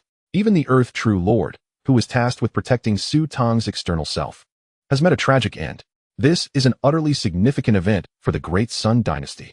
It is essential to recognize that Su Teng's external self holds immense importance. In the later stages of cultivation, the external self will merge with the true body, enabling a qualitative leap in Su Teng's cultivation level. However, with the external self now extinguished, Su Teng has effectively forfeited a third of his foundational power, incurring a grievous cost. It is incalculable how much time, energy, and resources will be required to bridge this chasm. The principal architect of this calamity is none other than the master of that colossal hand that obscured the heavens. Who could wield such a mysterious and formidable hand? This act is a blatant challenge to the authority of the Great Sun Dynasty, bringing utter disgrace and humiliation upon them. The Great Sun Dynasty is seething with rage, their fury ignited. They will stop at nothing, even digging to the very depths, to identify the master of the mysterious hand and exact vengeance upon him. In a mere 3 days, the Great Sun Dynasty dispatched another contingent of elite warriors, utilizing the hastily constructed teleportation array to return to Tianwu City. The sight of so many powerful figures from the Great Sun Dynasty sent shockwaves through the ranks of cultivators within the city, sparking immense commotion. These appeared to be the flame divine generals of the Great Sun Dynasty. Gasps of astonishment were heard. Tales had circulated that each of these flame divine generals was a master of the myriad laws, and now they had dispatched 12 at once. Were they planning to ally with the Jinyuan alliance to sweep through the Imperial Palace and suppress the Abyssal Gate? Some cultivators, having just arrived in Tianwu City from afar, were unaware of the events that transpired 3 days prior. One cultivator replied, speculating that they had come to confront the Abyssal Gate within the Imperial Palace. It was rumored that a mysterious powerhouse had struck down the external self of the crown prince of the Great Sun Dynasty in Tianwu City, slaying numerous elite warriors and even causing the demise of an Earth True Lord. This was surely an act of vengeance. Who could this mysterious powerhouse be? Bold enough to slay the crown prince's external self? Did he not value his life? It might not be that this mysterious figure fears the Great Sun Dynasty. One need only recall the terrifying spectacle of that hand descending from the heavens. Merely a trace of its aura sent shivers down the spine, instilling profound dread. It appears that the Great Sun Dynasty will not relent easily. A grand spectacle is on the horizon. Within Tianwu City, discussions erupted among the populace. The arrival of the Flame Divine Generals caused quite a stir, followed by meticulous searches of the battlefield where the colossal hand had appeared. Yet not a single clue was uncovered. Finding this elusive powerhouse will undoubtedly prove to be a formidable challenge.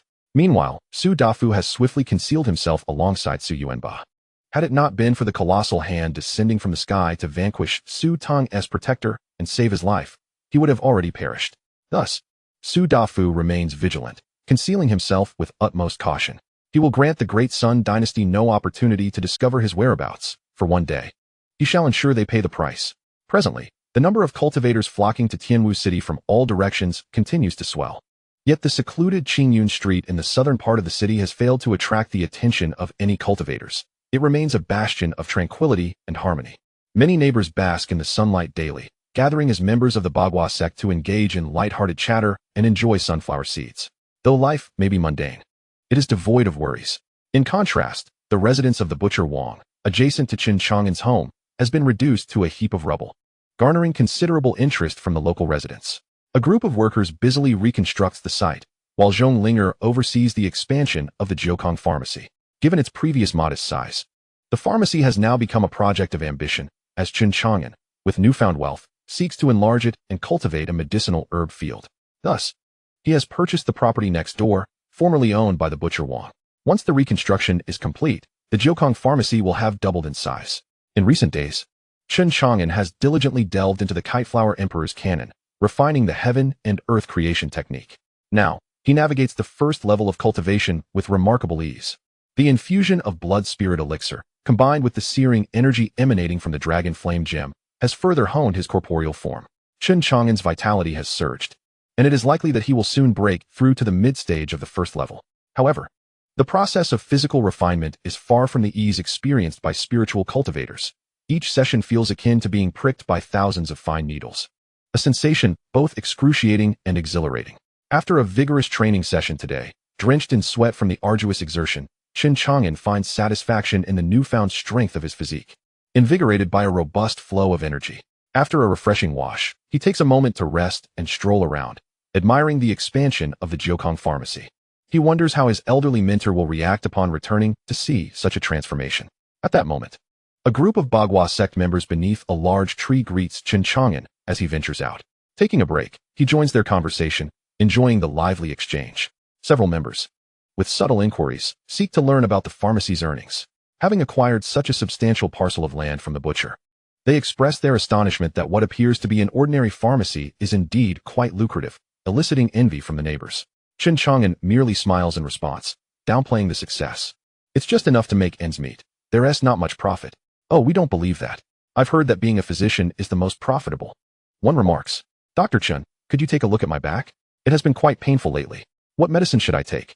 Employing his divine eye, Chen Chang'an casually scans the elderly gentleman before gently pressing on an acupoint on his back. Uncle Li, does it still hurt? No, it feels wonderfully relieving. Only you, Dr. Chen, can do this. Uncle Li, nearing 50, is the proprietor of the local steamed bun shop, which Chen Chang'an has found quite delectable on several occasions. With a smile, Chen Chang'an replies, Uncle Li, come by the pharmacy later, and I shall prepare a prescription for kidney strengthening and back pain relief. It should alleviate your discomfort. But do remember to exercise moderation at your age. Uncle Li sighed with a wry smile, expressing his helplessness. My wife demands it every few days. My weary bones can only endure the strain, feeling powerless. His plight elicited sympathy from several elderly gentlemen nearby. After all, women, at 30, resemble wolves, at 40. They embody tigers, and by 50, they can draw in dust even while seated. Those who understand, understand. Chen Chang'an remarked, let me prescribe you another dose of Shengyang powder. Take it 3 times daily, and we shall see how it fares. Very well, Dr. Chen, he responded. Soon after, a few neighbors approached Chen Chang'an to inquire about their minor ailments. With remarkable acuity, he diagnosed their issues, even administering direct treatment, swiftly restoring their health, which garnered him accolades from the onlookers. What a talented young physician. He is truly a worthy successor to old Huang's legacy. With just a few deft touches, he has cured my long-standing afflictions. Impressive indeed. Whoever weds this young man shall surely find happiness.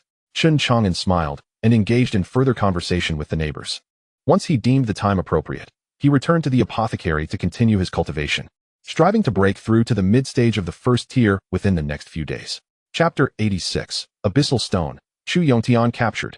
The third level of the Imperial Palace was vast and dim, shrouded in a chilling aura of death. A thunderous clamor ensued as countless cultivators battled the abyssal skeletons within. After incurring great sacrifices, the Jinyuan alliance successfully vanquished the abyssal skeletons, claiming the third level of the Imperial Palace and establishing a grand formation to prevent their resurgence. Subsequently, the cultivators began to explore this level and stumbled upon numerous black gemstones, formed from the overflow of abyssal energy. These gemstones, known as abyssal stones, were crystallizations of abyssal power.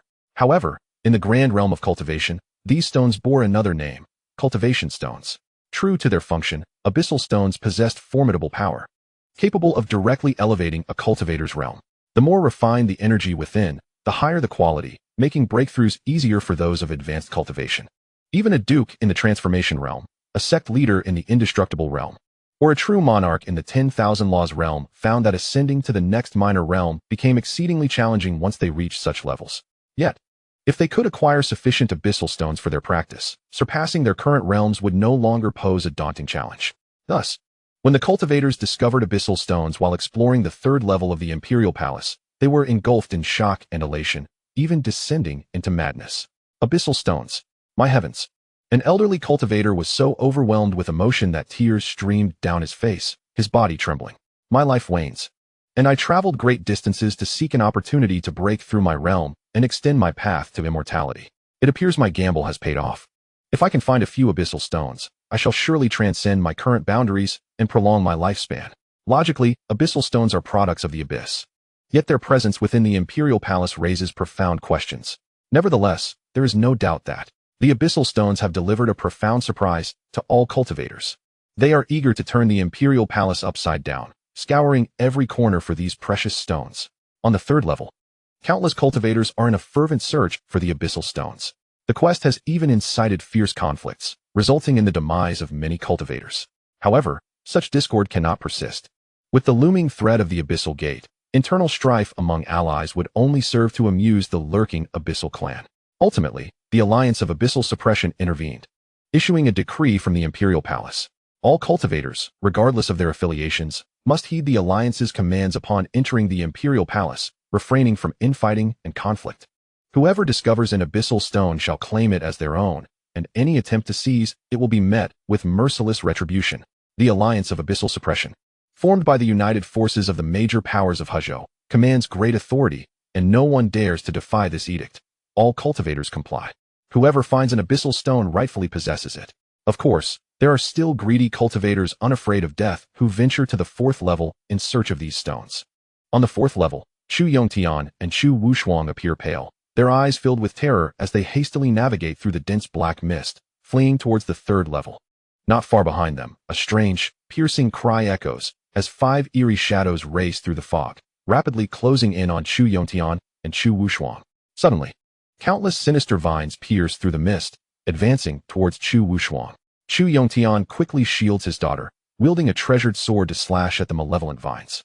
When the sword strikes the sinister vines, sparks fly. Yet, in a mere moment, the sword's brilliance dims, eroded by an enigmatic force, losing its potency. In the next instant, a vine, like a spear, swiftly pierces through Chu Yongtian's body.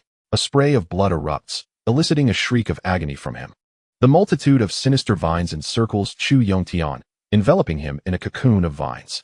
Father, daughter, do not concern yourself with me. Flee at once. Chu Yongtian's final words echo before silence consumes him within the vine cocoon. Chu Wushuang shouts, desperate to save her father. Yet, with a swift motion, the cocoon vanishes into the vast black mist, eluding her frantic search. Soon, more sinister vines writhe and dance toward Chu Wushuang. Just then, a beam of sword light shoots from afar, severing the vile vines.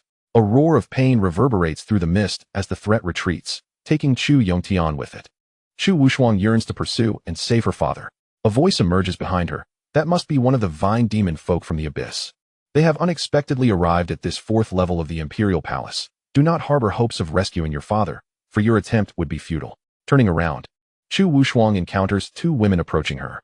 These women are none other than Dongfang Lingyue and Qin Xiaoyan from the Eternal Life sect, who have also come to the 4th level to try their luck. With Dongfang Lingyue's presence, it seems that Qin Xiaoyan's venture to the 4th level will pose no significant danger. Chu Wushuang recognized the identities of the 2 individuals. With tears in her eyes, she knelt down without hesitation and pleaded, Fairy Dongyue, please lend your hand to save my father. Dongyue sighed. The 4th layer is fraught with countless vine demons, and even I dare not venture too deep. Your father, being merely a marquis, has ventured into such peril. His audacity is astounding. It would be prudent to wait for the Jinyuan alliance to cleanse the 4th layer. If fortune smiles upon us, your father may yet have a glimmer of hope. How could Dongyue risk her own life to rescue a complete stranger? Having already intervened to save Chu Wushuang, she had stretched her capabilities to their limit. Had she delayed even a moment longer, it is likely that Chu Wushuang would have been captured by the vine demons. Upon hearing this, Chu Wushuang felt her heart sink into despair. The Jinyuan alliance had only just taken control of the 3rd layer, with everyone currently engaged in the relentless search for abyss stones. It was inconceivable that they would be able to clear the 4th layer in such a short span of time. Observing Chu Wushuang's distress, Qin Xiaoyan felt a pang of sympathy and said to her, if you wish to save your father, relying solely on us will not suffice. You must seek others for assistance. My master and I still have explorations to conduct in the 4th layer. Should we encounter your father and the opportunity to rescue him arises, my master would not turn a blind eye to his plight. Dongyue nodded. As long as it remains within my capacity, I would not hesitate to aid in the rescue of your father. Chu Wushuang expressed her gratitude to Dongyue and Qin Xiaoyan before hastily making her way to the 3rd layer. She swiftly sought out an elder of the Chu family, who held a position as a protector within the Jinyuan alliance. Upon hearing her plight, the elder frowned deeply. Chu Yongtian has ventured into the 4th layer. Are you not aware that the closer one approaches the abyssal gate, the greater the peril? For a mere marquis to dare enter such danger is sheer folly. A gamble with his life. Elder, you must save my father. Chu Wushuang implored. A marquis is indeed a pillar for the Chu family. The Jinyuan alliance is merely a coalition of various factions formed to confront the abyssal gate. They would certainly not risk a mission to the 4th layer for a single marquis. I will immediately send word to several elders who are currently searching for abyss stones in the Imperial Palace, urging them to venture into the 4th layer for a search. The elder replied. Chu Wushuang was immensely grateful for the elder's willingness to assist. Thank you, Elder, for your help. We are all members of the Chu family. How could we stand idly by in the face of danger? The elder cautioned. However, you must prepare yourself mentally for the possibility that rescuing Chu Yongtian from the abyssal beings may be a daunting task. Chapter 87. The Misty Forest and the Abyssal Giant Serpent. In the fourth layer of the Imperial Palace, Chu Wushuang and 3 elders from the Chu family arrived, cautiously searching for Chu Yongtian's whereabouts. The 3 elders were Chu Weixian, Chu Qin, and Chu Shengyong. Among them, Chu Weixian was a formidable leader at the immortal level, while Chu Qin and Chu Shengyong were marquises at the transformation stage. Together, they formed a powerful force. No sooner had they entered the fourth layer of the Imperial Palace than they were ambushed by the vine demons. Fortunately, the 3 elders possessed considerable strength and easily dispatched the assailants. Leading the way, Chu Wushuang guided them deeper into the lair. After an hour, they arrived at the outskirts of a gloomy, misty forest. Chu Weixian extended his divine sense, only to find himself ensnared in a quagmire of uncertainty. Utterly unable to probe further, and he could not help but furrow his brow. This place is peculiar. You should tread carefully. Oh, the oppressive aura of the abyss is palpable. It is highly likely that we are approaching the lair of the vine demons. If Chu Yongtian is still alive, he must be hidden within this mist-laden forest. Beside me, Chu Qin and Chu Shengyong wore grave expressions as they gazed into the depths of the misty woods, sensing an ominous danger lurking within. Yet, they ultimately made their decision. In their quest to rescue their kin, they resolutely ventured into the foggy forest. The swirling mist, accompanied by an array of strange fragrances, enveloped the area, limiting visibility to a mere 4 or 5 meters. The entire forest lay in eerie silence, devoid of any sound. Suddenly, Chu Weixian, who led the way, halted and raised his hand in a gesture of caution. Chu Wushuang and the others followed his gaze. Discovering 2 vine demons sleeping soundly against a tree, he signaled for silence, conveying the message, approach stealthily, firearms are unwelcome. The 4 of them stifled their breaths, ensuring they did not disturb the slumbering vine demons, and continued their quiet descent into the heart of the misty forest. However, as they ventured deeper, they encountered more vine demons, most of whom were in a deep slumber, sprawled in haphazard positions. Fortunately, despite the numerous vine demons, most appeared to be of lesser strength. Only one vine demon emanated a formidable aura, comparable to that of Chu Weixian, Chu Shengyong, and Chu Qin, the 3 elders. Furthermore, as they delved deeper, the vine demons they encountered grew increasingly powerful, heightening their vigilance and seriousness, to the point where they dared not even exhale audibly. The consequences of awakening so many vine demons would be dire. Finally, through their cautious exploration, they discovered the captured Chu Yongtian, ensconced in a cocoon of vines, suspended from an eerie tree. A glance revealed at least a dozen such cocoons, each representing a captured cultivator, evidently those who, undeterred by danger, had ventured to the 4th level in search of abyss stones. Remarkably, the cultivators within the cocoons were still alive, their life force palpable. This brought a slight relief to Chu Weixian. It seemed he still drew breath. I shall rescue them, he proclaimed, swiftly making his way beneath the tree. In a silent flurry, he dispatched the vine demons guarding the area with a single strike of his sword.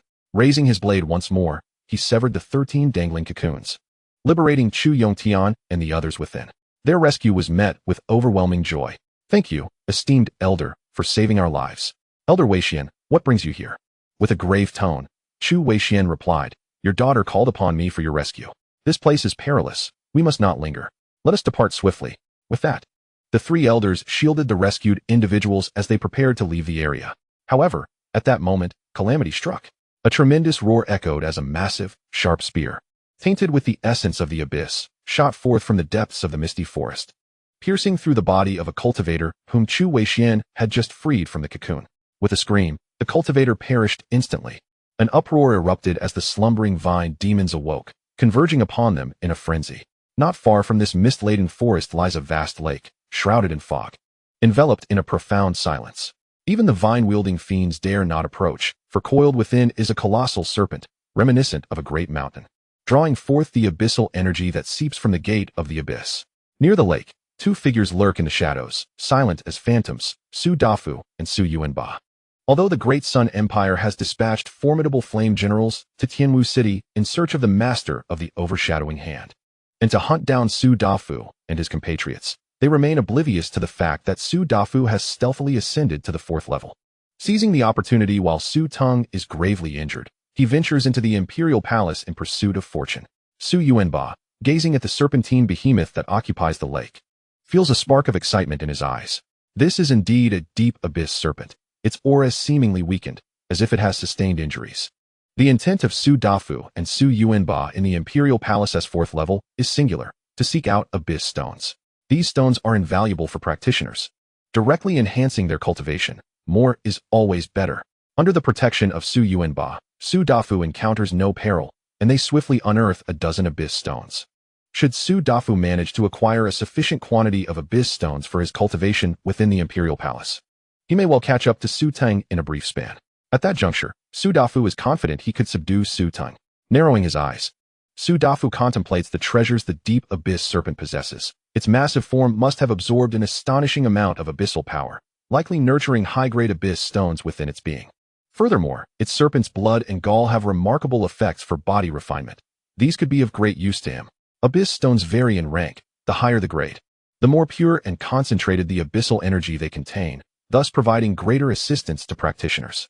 The denizens of the abyss absorb and refine the purest energies, often cultivating their own abyss stones. The stronger they are, the higher the grade of the abyss stones they nurture.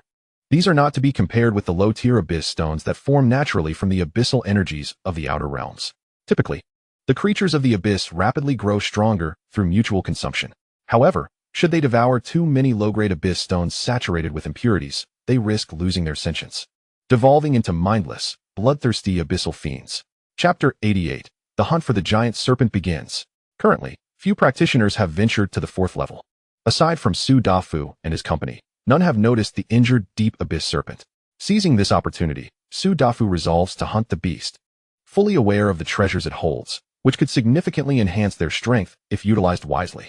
Su Yuanba recognizes the gravity of the situation and promptly sends out messages, summoning reinforcements. Su Dafu's forces, scattered across the 4th level in search of abyss stones, quickly converge upon the misty forest in response to Su Yuanba's call. Without delay, Su Dafu issues a command, and in an instant, dozens of powerful auras erupt, startling the colossal serpent. The abyssal serpent's lantern-like, elongated, venomous eyes suddenly opened, emanating a fierce brilliance. You, human race, are audacious. A dozen formidable cultivators had already plunged into the lake. With a roar, the abyssal serpent opened its maw, unleashing a torrent of pale, corrosive venom that eroded everything in its path. A fierce battle erupted between the two sides. The serpent, immensely powerful, spewed forth a venomous flame that extinguished all vitality. Any cultivator that came into contact with even a trace would be reduced to a puddle of putrid flesh, terrifyingly destructive, corroding all in its vicinity. Fortunately, these cultivators were all valiant and skilled, their prowess formidable, and they managed to avoid the serpent's toxic breath while unleashing their magical artifacts. The serpent howled in agony as it suffered continuous injuries, its massive tail churning the lake into tumultuous waves. Su Dafu, displaying his cleverness, kept his distance, hurling explosive magic pearls. Boom! Each explosive pearl possessed tremendous power, striking the abyssal serpent and leaving even its robust form battered and torn. The serpent, realizing it was no match for the treacherous human assault, was filled with terror and rage. After enduring great hardship to emerge from the gate of the abyss, it had yet to savor the delectable flesh of humanity or regain its lost essence. Now, it faced the prospect of demise here. The abyssal serpent writhed, seeking to flee. Su Dafu commanded Su Yuanba, 7th uncle, use the full moon magic hammer. Do not let it escape. Su Yuanba nodded, retrieving a colossal hammer that radiated a chilling aura. With all his might, he summoned the hammer and struck down. Crack, crack, crack. A wave of terrifying frigid energy erupted, freezing the lake's surface almost instantaneously. The abyssal serpent was encased in ice as well. Escape? That was impossible. Su Yuanba struck again, delivering a fatal blow to the serpent. Following this, he extracted a red abyssal stone, the size of an adult's fist, from its head. Su Yuanba's eyes sparkled. Red, this was a level 3 abyssal stone. Within the realm of cultivation, it is known that abyssal stones are categorized into 15 levels, each corresponding to 5 colors: white, black, red, purple, and gold. Level 1 abyssal stones are beneficial for those in the blood-nourishing, transcendence, and life-spring realms. Level 2 stones assist those in the fate, transformation, and immortal realms. Upon reaching level 3, one enters the realm of advanced abyssal stones, greatly aiding those in the 10,000 laws realm and providing even greater assistance to weaker cultivators. Your Highness, with this level 3 abyssal stone, You will surely catch up to Su Tung and avenge the empress. Su Yuanba exclaimed with immense delight, handing the level 3 abyssal stone to Su Dafu. After receiving the stone, Su Dafu instructed, "Seventh uncle, please gather the serpent's precious blood, gallbladder, and flesh. I have use for them. At your command." Soon, the group efficiently processed the abyssal serpent. Its scales could be used to forge armor, while its fangs and bones could be fashioned into top-tier magical artifacts. Even its blood and flesh were highly nourishing substances, capable of enhancing physical strength when consumed and refined. This was one of the many methods sought by cultivators wishing to strengthen their bodies. After vanquishing the abyssal serpent, Su Dafu and his companions commenced their sweep of the misty forest. He and Su Yuanba had previously scouted this forest, and apart from the serpent, no significant threats had been uncovered. Thus, they anticipated a bountiful harvest of abyssal stones from this forest, a chance for substantial fortune. However, as they were in the midst of their plundering, the sounds of a fierce struggle suddenly reached their ears. Su Dafu remarked, "Let us investigate." With that, he led his companions toward the source of the commotion, where they beheld a group of vine demons surrounding several cultivators. The cultivators were struggling to break free from the encirclement, and tragically, several had already perished. Meanwhile, in the distance, a colossal vine giant hurled sharp, massive spears, launching surprise attacks from afar. If this continued, it was feared that all the cultivators would meet their demise at the hands of these vine demons. Suddenly, Su Dafu spotted a woman among the surrounded cultivators. He furrowed his brow in astonishment. It was Chu Wushuang. With the emergence of the Imperial Palace, he recognized that she had accompanied Chu Yongtian there. He was aware of her reputation as a prodigy, though he had not given her much thought. Just 3 days prior, upon returning to Tianwu City, he had learned from Lin Lei that the city lord, Chu Yongtian, had taken a liking to Lin Lei, bestowing upon him the Blackwater Heavenly Scripture for cultivation and appointing him as the deputy commander of the law enforcement guard. More importantly, he had heard that Chu Wushuang had sent a heartfelt letter to Chen Chang'an, filled with genuine concern. It seemed that there might be romantic feelings between Chu Wushuang and his good friend Chang'an. It appeared that both of these individuals were somehow intertwined with his brothers. How could he stand idly by upon witnessing her peril? Seventh uncle, eliminate these vine demons and rescue them. As you command. Su Yuanba, accompanied by the other cultivators, charged forth, catching the vine demons off guard and forcing them into a hasty retreat. As Su Dafu observed Chu Wushuang being saved, he silently mused, "Chang'an, oh Chang'an, how fortunate I was to encounter this today. Otherwise, your beloved might have perished here. Yet, my friend, one sister Linger is not enough. Now there's another sister Wushuang. I wonder if your good friend remains single?" After being rescued, Chu Weixian and the others looked pale but breathed a sigh of relief, overwhelmed with the joy of survival. They hurriedly approached Su Yuanba and the others, bowing in gratitude. "We thank you, esteemed friends, for saving our lives." Su Yuanba replied, "These vine demons are common foes of our human cultivators. It is our duty to eradicate them. Witnessing your plight, how could we stand by and do nothing?" Su Dafu approached, addressing Chu Wushuang. She regarded the young, plump man with curiosity. Though masked with a rat-faced disguise, his stature was quite distinctive, marking him as one of the influential figures who had recently occupied a strategic position at the Imperial Palace. The debt of gratitude weighed heavily on Chu Wushuang, and she asked, "Might I inquire what this young master seeks from me?" Su Dafu retrieved a storage ring, which contained the blood and gall of the abyssal giant serpent he had just hunted, both invaluable resources for body refinement. With the Great Sun dynasty actively seeking him, even dispatching the Flame Divine General, Su Dafu was apprehensive about his whereabouts being exposed. He dared not send his subordinates on errands, for he had previously been unaware of when his cover had been compromised, fearing it might endanger Lin Lei and Chang'an. Thus, he resolved not to return to Tianwu City during the period leading up to Lin Lei's wedding. Fortunately, with Chu Wushuang's arrival, he intended to entrust her with delivering these precious refining materials to Chang'an to aid him in his physical cultivation. "Please take this to the Jiukong apothecary," he instructed. After handing the storage ring to Chu Wushuang, Su Dafu urged them to depart from the 4th level of the Imperial Palace promptly. It was perilous for just the few of them to navigate the 4th level. Having rescued them this time did not guarantee their safety in the future. Chu Weixian and the others nodded, fully aware of the dangers lurking within the Imperial Palace. Today, they had nearly faced death while trying to save Chu Yongtian, and it was only thanks to Su Dafu's timely intervention that they were spared. Had it not been for him, they would have met a chilling fate.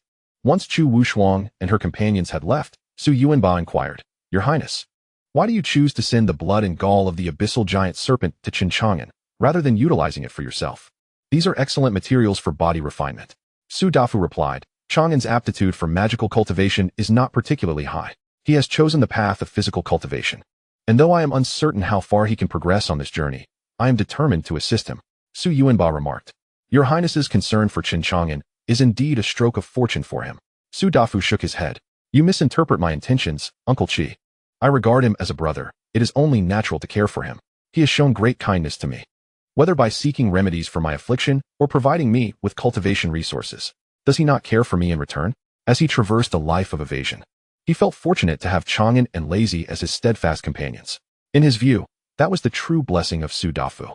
However, he noted that Lazy was to wed Han Xiaolu in just over 20 days, and the persistent presence of the Flame Divine Generals posed a significant challenge.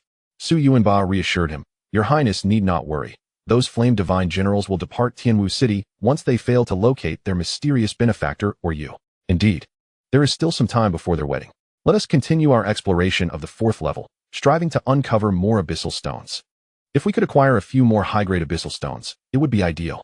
Once I enhance my strength and return to the Full Moon Royal Clan, I will undoubtedly claim the treasures left behind by the royal family. At that point, I will possess the means to stand toe-to-toe with Su Teng and the Great Sun Dynasty. Meanwhile, on the return journey of Chu Wushuang and her group, Chu Weixian spoke up. Wushuang, why did he ask you to deliver that storage ring to the Jiukong apothecary? Chu Wushuang shook her head. I am uncertain. I suspect he might be acquainted with the young master of the Jiukong apothecary. Chu Weixian, puzzled, asked, which young master? Chu Yongtian interjected, Chen Chang'an, a formidable and mysterious cultivator who has been in seclusion in Tianwu City. Recently, significant events have unfolded involving the Jin family and the Sherto sect, resulting in numerous fatalities. Elder Wei Xian must have heard the news. Indeed, it has come to my attention that several leaders of the sect have perished, particularly from the Sherto sect, which even lost a minor true monarch. However, the identity of the perpetrator remains shrouded in mystery, and both the Jin family and the Sherto sect have been reticent in sharing information. As Chu Weixian spoke, his expression turned solemn. Could all this be connected to that Chen Chang'an? Chu Wushuang and Chu Yongtian nodded in agreement. We happen to be privy to the reasons behind these events. Both Chu Weixian and the accompanying elders, Chu Qin and Chu Xingyong, could not help but gasp in astonishment. It was unexpected that such a hidden powerhouse existed in Tianwu City, capable of slaying a minor true monarch. He must be at least a greater true monarch, if not an earth true monarch. After recovering from their shock, Chu Weixian inquired, Do you know this esteemed figure? Chu Yongtian responded, My daughter was injured at the Imperial Palace, and it was he who intervened to heal her, thus saving her life. As he spoke, Chu Yongtian's expression was complex. The individuals they had just encountered were certainly acquainted with the esteemed figure from Jiukong apothecary, and it was uncertain whether their salvation was granted in deference to him. Chu Weixian remarked, regardless of any connection to that individual, he is a true monarch of the myriad laws, and his formidable power must not be trifled with. Since this benefactor has tasked you with delivering the storage ring to the esteemed figure at Jiukong apothecary, there is no time to waste. You must return to Tianwu City at once. As for the Sherto sect, following the recent incident where Chen Chang'an obliterated the sect's elder Zhao Tao, the higher-ups were furious. Yet they refrained from rash actions, still wary of Chen Chang'an's prowess.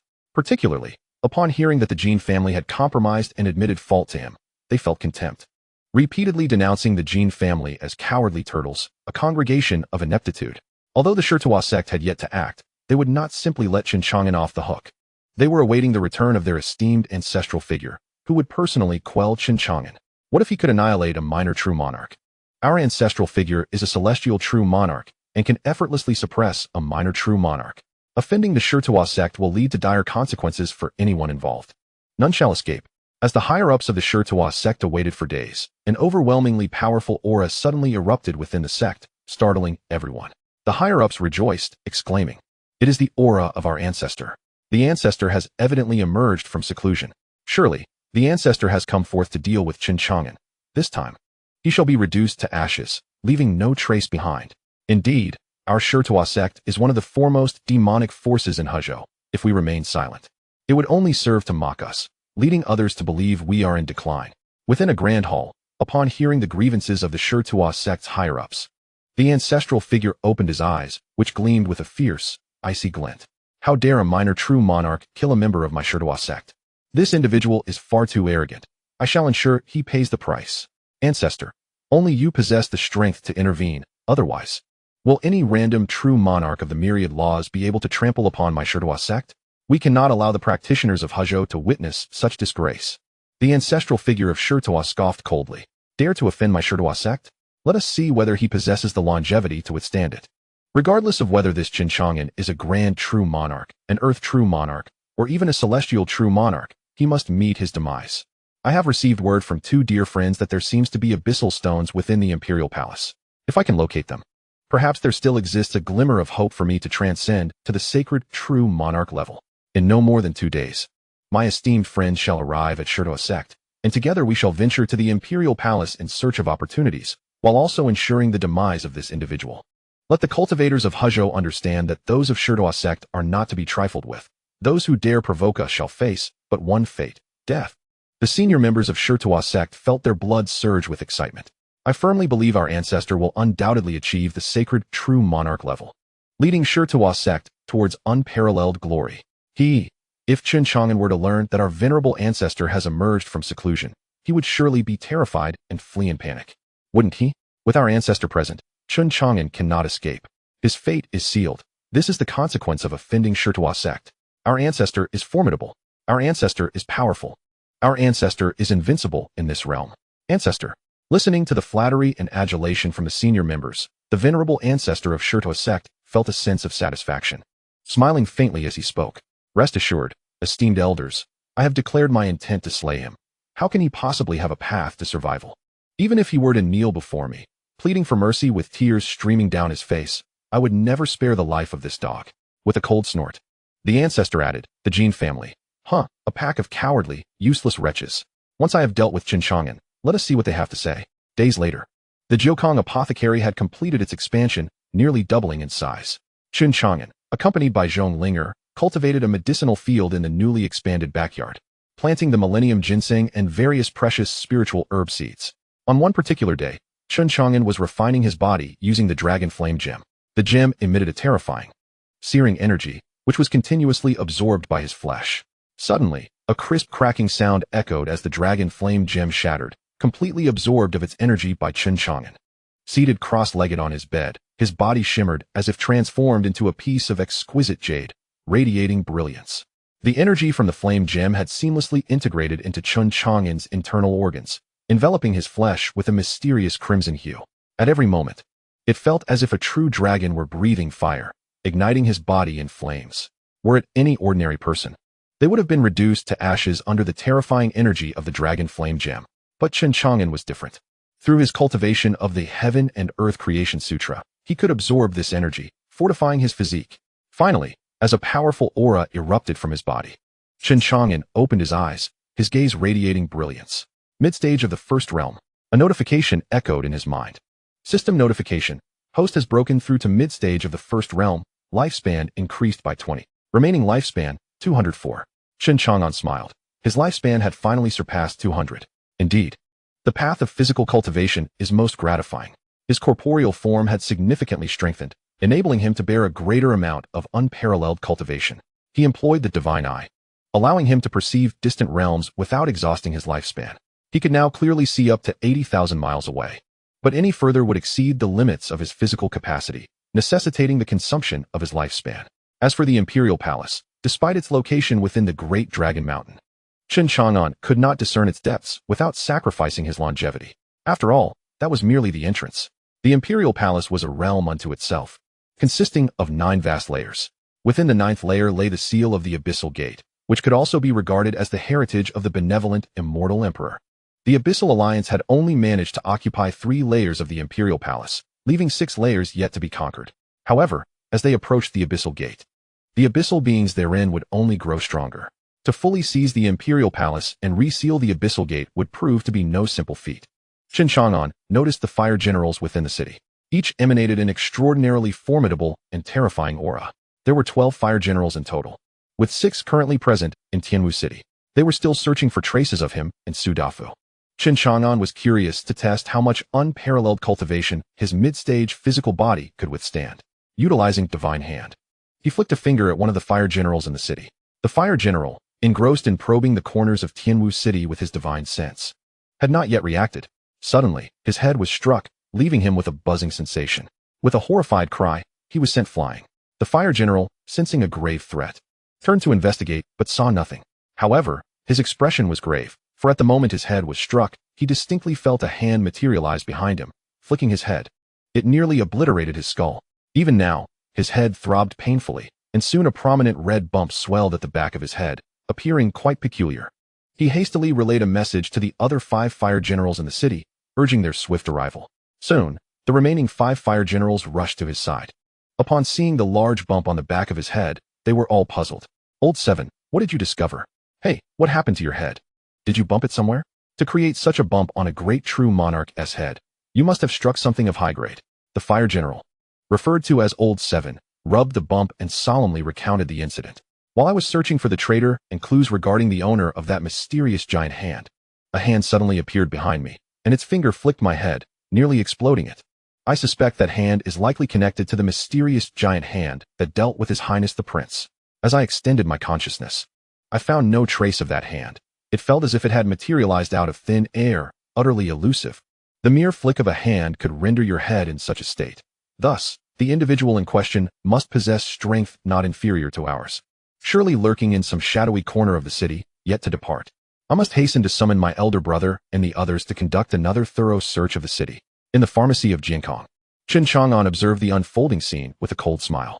He then employed his divine hand, unleashing his ultimate move. Head flick. Bang, bang, bang, bang, bang, bang. The 6 crisp sounds resonated beautifully, accompanied by 6 agonized cries. The 6 flame generals, still oblivious to what had transpired, were struck forcefully on the back of their heads, sent flying in disarray. Soon, prominent lumps formed on their skulls. Particularly unfortunate was the one referred to as Old 7, who previously bore but one bump. Now found himself with an additional one. The 6 flame generals, their faces etched with terror, scanned their surroundings as if haunted by specters. Who dares? Show yourself. We are the divine generals of the great Sun dynasty. You ally with the traitors of the dynasty and oppose us. Your fate shall be dire. Bang, bang, bang. Chen Chang'an wasted no breath, delivering another round of head flicks.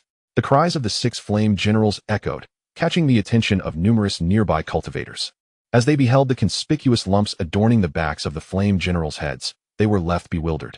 What high-tier artifact had these generals collided with to incur such injuries? Yet, against Chen Chang'an's elusive head flicks, the 6 flame generals were utterly defenseless. Fear gripped them, their heads now adorned with lumps. They dared not utter threats. Unable to bear the terror of having their skulls obliterated by Chen Chang'an, they fled from Tianwu City in panic. The cultivators within the city were left in awe. Look, why do the uncles' heads appear so different from ours? So many lumps. It must be the work of that mysterious master. That elder is truly formidable, even without revealing themselves. They have already driven these flame generals away.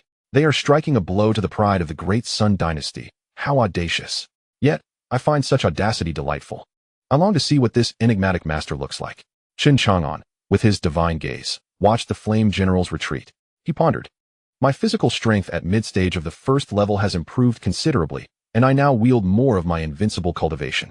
However, the invincible power I can harness, without depleting my lifespan, is still insufficient to obliterate these divine generals.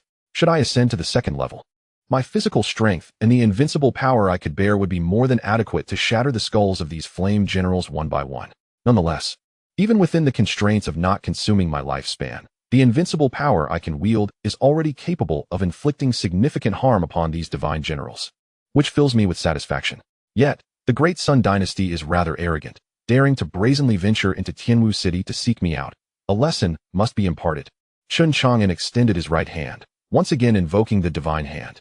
This time, he refrained from toying with the group of flame deities, instead unleashing a greater reservoir of invincible prowess to confront them. He pondered how much of his lifespan would be consumed should he vanquish this band of flame deities. However, at that moment, a voice resonated from outside the room. Brother, it's time for lunch. I've prepared your favorite braised pork. Chen Chang'an's eyes brightened at the mention of braised pork. He was on his way. Casting a glance at the fleeing flame deities who had already escaped to the outskirts of the city, he casually swatted at them with his hand, indifferent to how many he might have struck down. After all, they were akin to a swarm of ants. Would one truly care about how many were crushed underfoot? This group of flame deities paled in significance compared to a single serving of braised pork prepared by Zhong Linger. Chapter 91. Senior, please do not shoot. Chu Wushuang, accompanied by the storage ring gifted to her by Su Dafu, made her way back from the Imperial Palace. Along the route, she happened upon the 6 terrified flame deities, who were suddenly struck down by a colossal hand descending from the heavens. The earth shook violently, leaving a massive imprint in the mountains. The fate of those 6 flame deities was grim. Chu Wushuang glanced over and noted that 5 had perished, while 1 lay gravely injured, barely clinging to life. She felt a chill run down her spine, swallowing hard at the sight. That enormous hand was terrifying. These were formidable flame deities of the Great Sun Dynasty, each reputed to be a true monarch of the myriad laws, yet they could not withstand that mysterious giant hand, resulting in such a catastrophic outcome. As the daughter of the city lord of Tianwu City, she had certainly heard tales of a mysterious giant hand appearing outside the city days prior, which had crushed the outer body of the crown prince Su Teng of the Great Sun Dynasty. Now, such an event had occurred again. With so many flame deities meeting their demise, surely, this would incite an unending feud with the Great Sun Dynasty. The proximity to Tianwu City meant that countless cultivators within the city had witnessed the scene, rushing forth to behold the spectacle and left in stunned silence at the sight of 5 dead and 1 injured among the flame deities. Yet, not a single soul dared to rescue the dying flame deity, fearing the wrath of the hand's master. In stark contrast to the colossal hand from days past, the horrific sight of the 6 flame deities served to evoke an even greater sense of shock and unease among the onlookers, sparking fervent discussions. Meanwhile, from a distant horizon, 3 streaks of radiant light pierced through the void, arriving outside Tianwu City. As the light dissipated, it revealed Jin Wu, the venerable ancestor of the Jin family, along with the elder Jin Jiri, whom Chen Chang'an had previously spared, and the current head of the Jin family, Jin Yuan. Following Jin Jiri's return and recounting his experiences, Jin Wu had hastened to represent the Jin family in seeking forgiveness from Chen Chang'an. Regardless of the circumstances, as the patriarch of the Jin family, Jin Wu was astute and forward-thinking, driven by the desire to secure his family's future. His visit to seek atonement was, after all, a calculated move for the longevity and continuation of the Jin lineage, requiring careful and strategic measures at every turn. After years of navigating the treacherous realms of cultivation, Jin Wu is acutely aware of the perils that lie therein. A single misstep could lead one into an abyss of despair. Therefore, having witnessed the formidable prowess of Chen Chang'an, it would be most advantageous to temper their relationship. The path of discreet and steady development is indeed the true way of cultivation. However, the Shichua sect operates under a different paradigm. As a dark force, it is a congregation of demonic cultivators, unbound and exuberantly reckless, lacking the intimate bonds of familial ties. When confronted with such humiliating circumstances, can they afford to hesitate and deliberate? Would they relinquish their grievances so easily? To acquiesce to Chen Chang'an would signify a disgraceful retreat for the Shichua sect, inviting mockery from countless demonic cultivators. Thus, without exception, the Shichua sect shall not spare Chen Chang'an. Retribution must be exacted in blood. Of course, should the Shichua sect come to realize that Chen Chang'an's strength far surpasses their capabilities, they would undoubtedly reconsider. No one is a fool. Unfortunately, they have gravely underestimated his might. After all, Chen Chang'an's power transcends not only that of the Shichua sect, but also the understanding of all within the realm of cultivation. In his presence, who dares claim invincibility? Who would assert their immortality? Jin Wu, Jin Jiri, and Jin Yuan, filled with curiosity, made their way through the throngs of onlookers. They beheld 6 lifeless bodies ensconced in a colossal handprint, one of which had just succumbed to its injuries, clearly beyond salvation. Jin Wu's murky eyes widened in alarm, his pupils contracting as he gasped in disbelief. These 6 individuals were the flame generals of the Great Sun Dynasty, and they were all slain. Which formidable figure could have executed such a feat? Did this individual not fear the wrath of the Great Sun Dynasty? Jin Jiri and Jin Yuan swallowed hard. Quickly gathering information from the crowd, they learned that these 6 flame generals had been dispatched with a mere slap. Jin Wu's expression turned grave. To slay 6 flame generals with a single strike indicates a power level akin to that of a celestial sovereign. Jin Jiri nodded in agreement.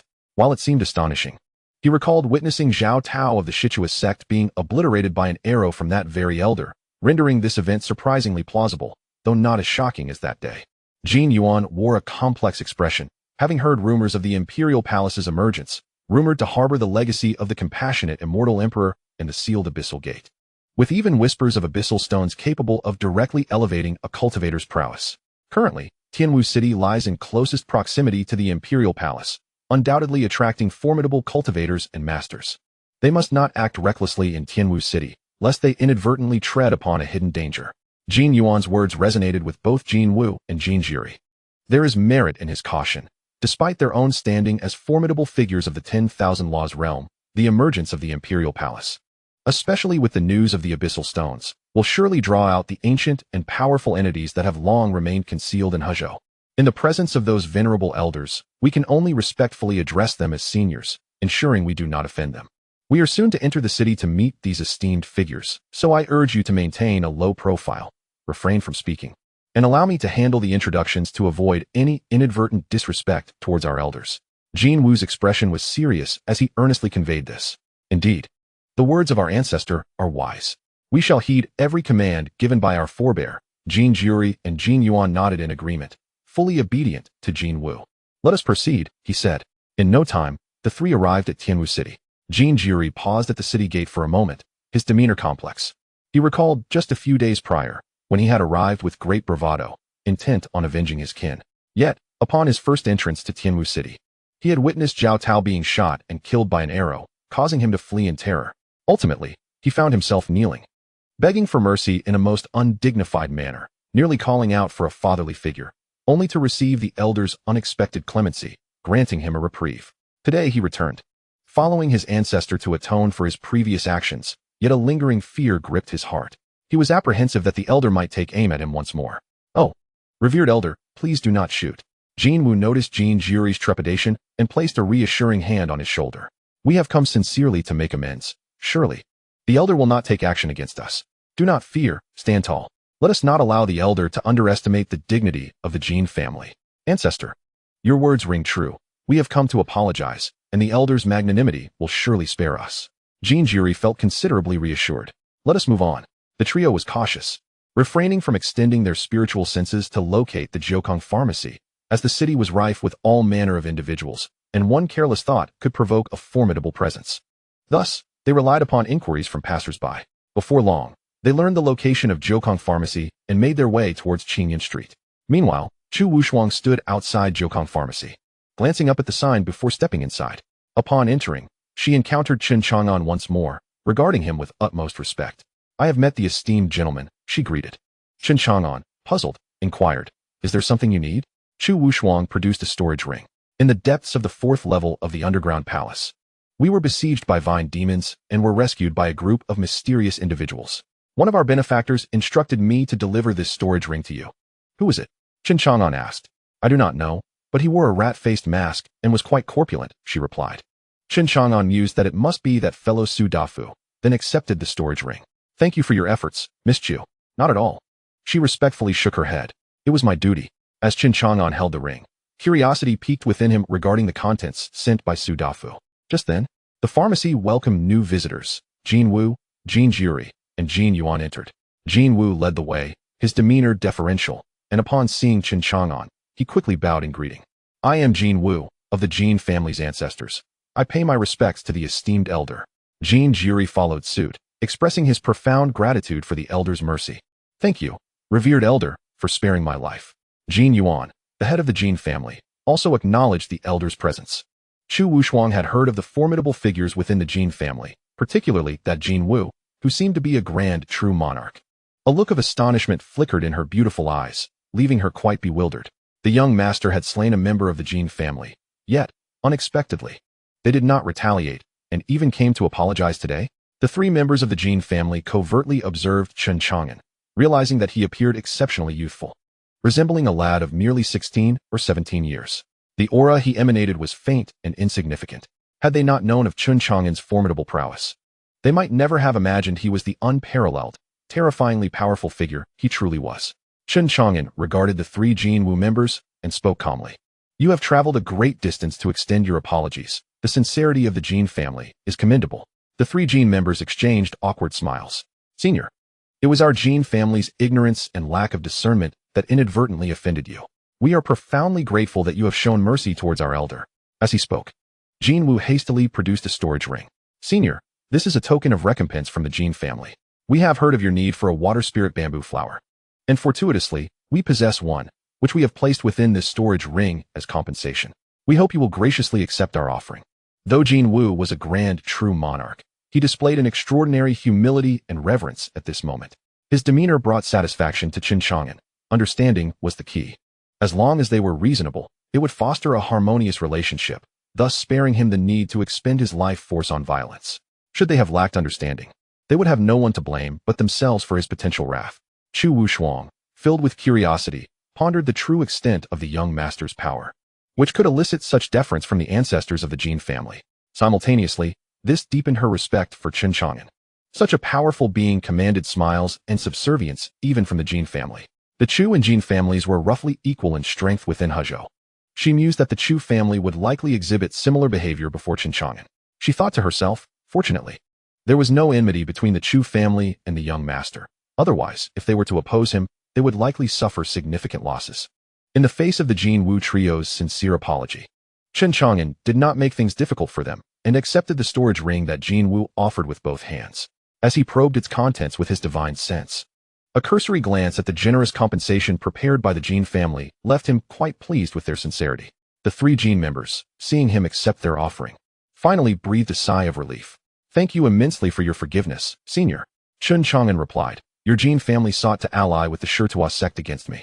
Now that you have acknowledged your error, what intentions does the Sherto sect harbor?" Jin Wu hesitated momentarily, but ultimately provided an honest response. "Senior, you have slain a minor true monarch of the Sherto sect, incurring their wrath. They do not intend to let this matter rest. I have heard that the ancestor of the Sherto sect is preparing to emerge from seclusion to confront you." Beside him, Jin Jiri added, "Senior, that ancestor is formidable. He is the founder of the Sherto sect and has attained the rank of celestial true monarch. I have also learned that he has invited 2 esteemed allies to assist him, who are likely top-tier celestial true monarchs. You must exercise caution." Beside him, Chu Wushuang could not help but gasp in astonishment. The innocent lord. She cast a worried glance at Chen Chang'an, uncertainty flickering in her eyes.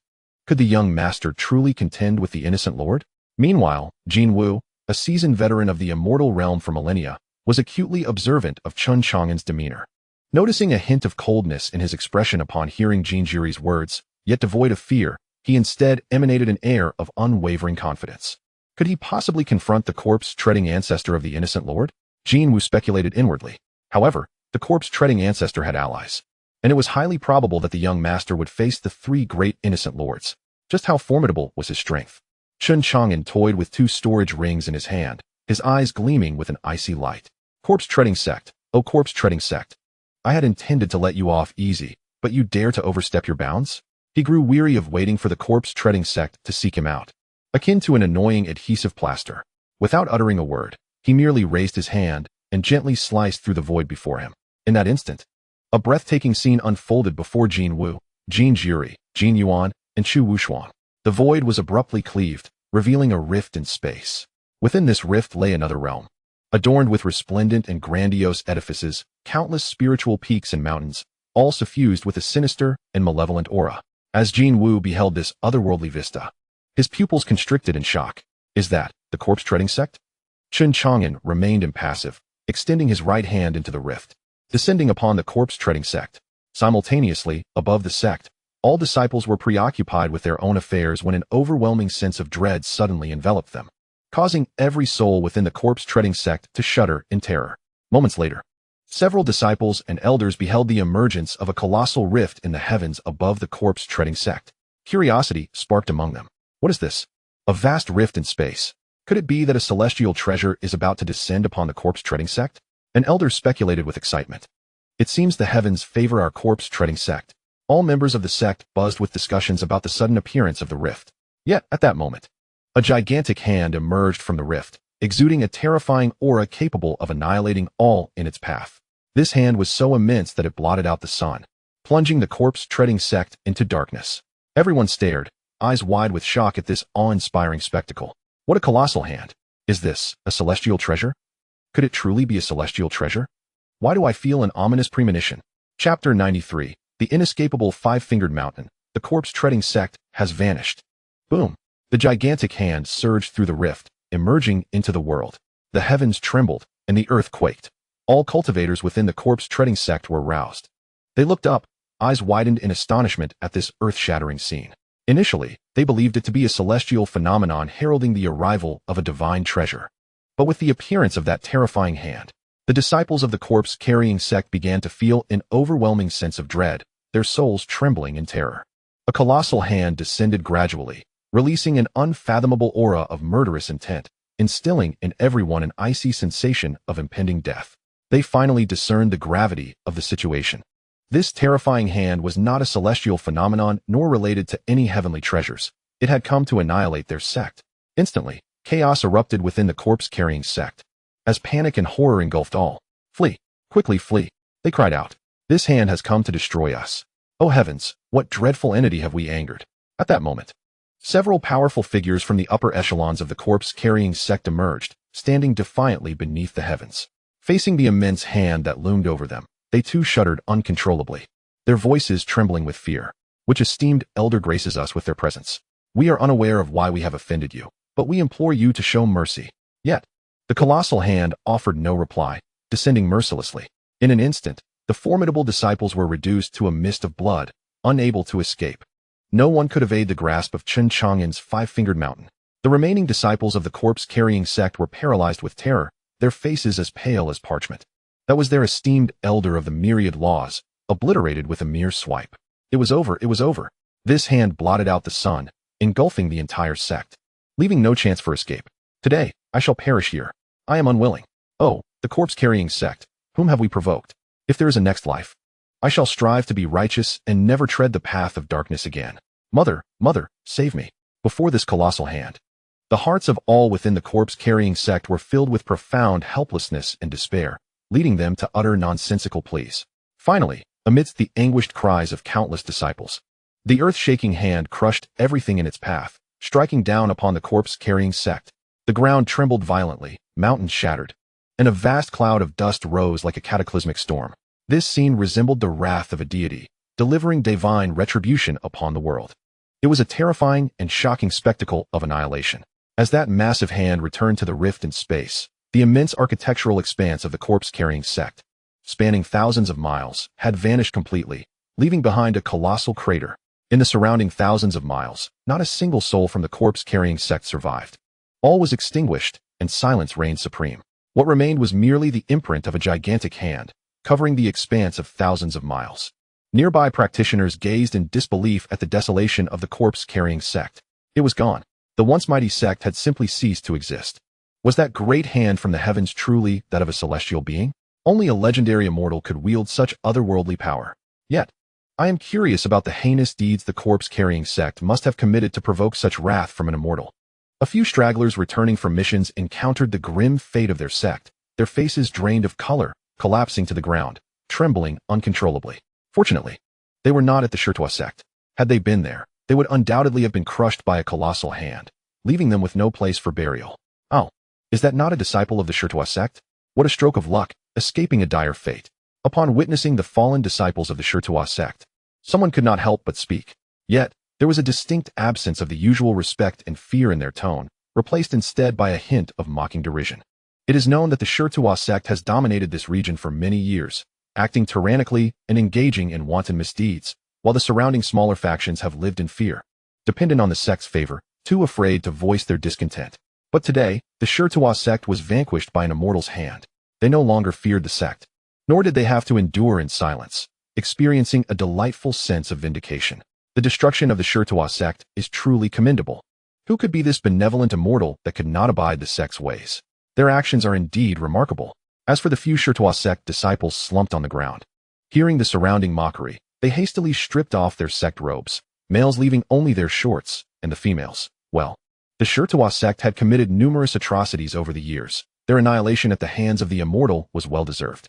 From this day forth, we are irreconcilable with the Sherto sect. Yes, indeed. Junior sister, why do you still wear the Sherto sect robes? Hurry and take them off. One disciple, clad only in shorts, urged anxiously upon seeing his junior sister still dressed in the sect's attire.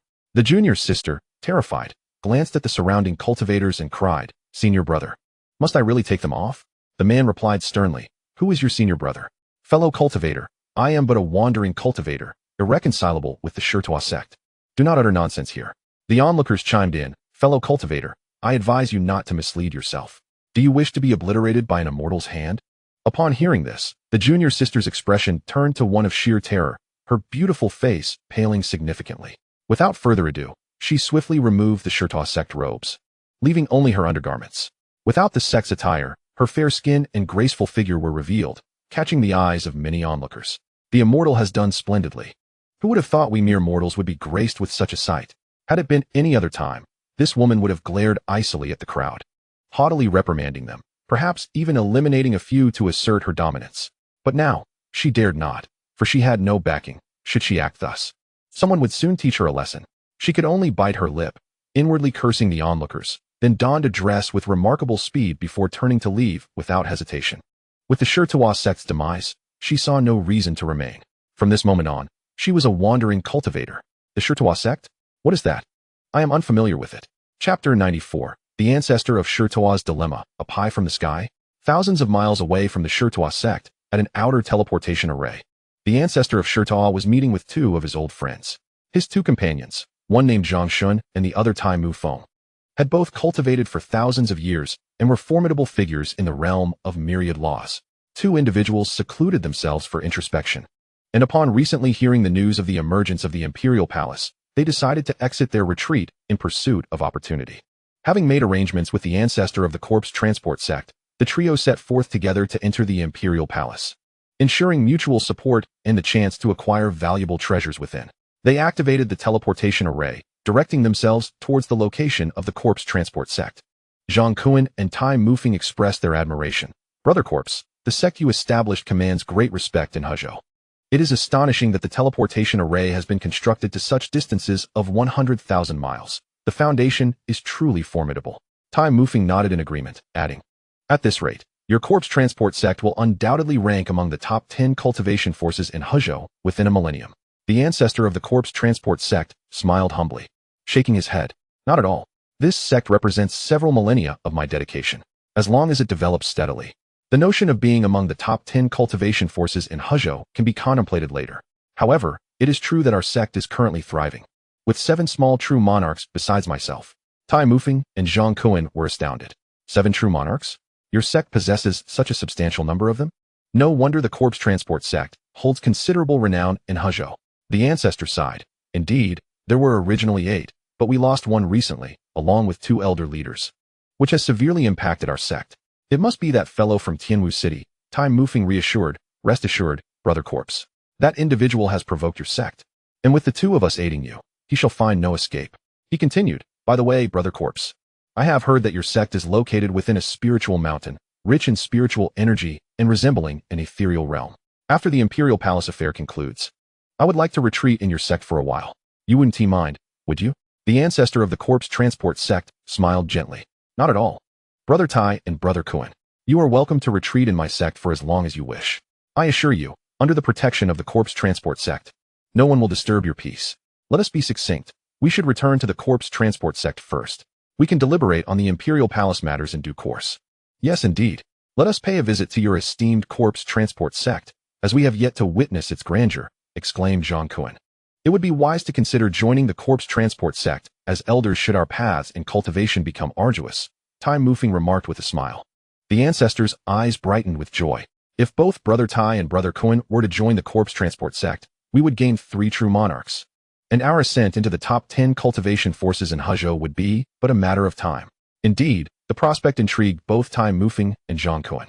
Becoming elders of a prominent sect would provide them with disciples to assist in sourcing cultivation resources, which would save considerable time compared to their individual pursuits. More importantly, being part of a significant sect would grant them access to a wealth of information regarding cultivation resources, as it is always advantageous to thrive under a grand tree. For individuals of their caliber, ordinary cultivation resources hold little value. The resources that would truly benefit them are exceedingly rare and not easily obtained. However, should they join the elite cultivation forces of Huzhou, they would likely receive insufficient attention and resources. Thus, Tai Mufeng and Zhang Kuan embarked on a journey to the Sherto sect, seemingly as guests making a brief visit en route to the Grand Dragon Mountain Imperial Palace. In truth, their purpose was to assess the profound strength of the Sherto sect. Should their impressions be favorable, it is likely that the sect would soon welcome 2 additional celestial lords. The esteemed ancestor of Sherto was filled with delight, brimming with confidence in his sect.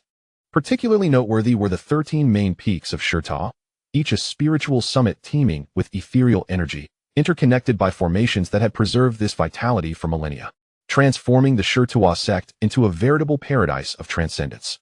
Surely, Tai Mufeng and Zhang Kuan would not be disappointed upon witnessing the grandeur of the Sherto sect, and they would inevitably choose to join its ranks. The prospect of welcoming two celestial lords as esteemed elders filled the Sherto ancestor with uncontainable joy. He could hardly wait to usher Tai Mufeng and Zhang Kuan into the sect. At last, after several hours of void transmission, the Sherto ancestor led Tai Mufeng and Zhang Kuan out of the teleportation array, just as he prepared to proudly introduce his sect to them. An astonishing scene unfolded before his eyes, leaving him utterly dumbfounded. His eyes widened in disbelief, mouth agape. He fell into a stupor of confusion. At that moment, his mind was a blank slate. Before him lay not the magnificent and prosperous Sherto sect he had envisioned, akin to a celestial paradise, but rather a vast, gaping chasm resembling a colossal handprint, filled with swirling dust and an overwhelming silence, devoid of any signs of life. What on earth was this immense chasm? Where was his Sherto sect? Could there have been a malfunction with the teleportation array? Where on this earth had they ended up? A myriad of questions flooded the Sherto ancestor's mind, struggling to comprehend that this vast chasm was indeed the very location of the sect he had founded. Behind him, Zhang Kuan and Tai Mufeng also stared in astonishment at the scene before them. What an enormous handprint chasm! Zhang Kuan's expression was grave. The destruction wrought by such a singular hand was unfathomable. Not even the mightiest of sacred lords could achieve such devastation. Brother Sher, where are we? We surely cannot have arrived at the Sherto sect yet? Tai Mufeng speculated, pondering whether the peculiar terrain had distorted their spatial coordinates, leading to this unexpected arrival.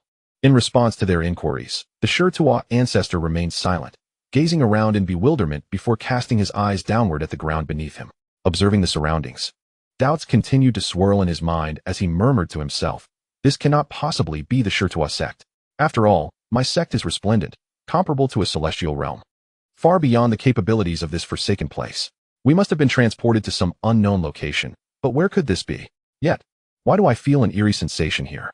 The Sherto ancestor pondered for an extended time, struggling to make sense of the situation. At that moment, Zhang Kuan noticed something, his expression turning serious.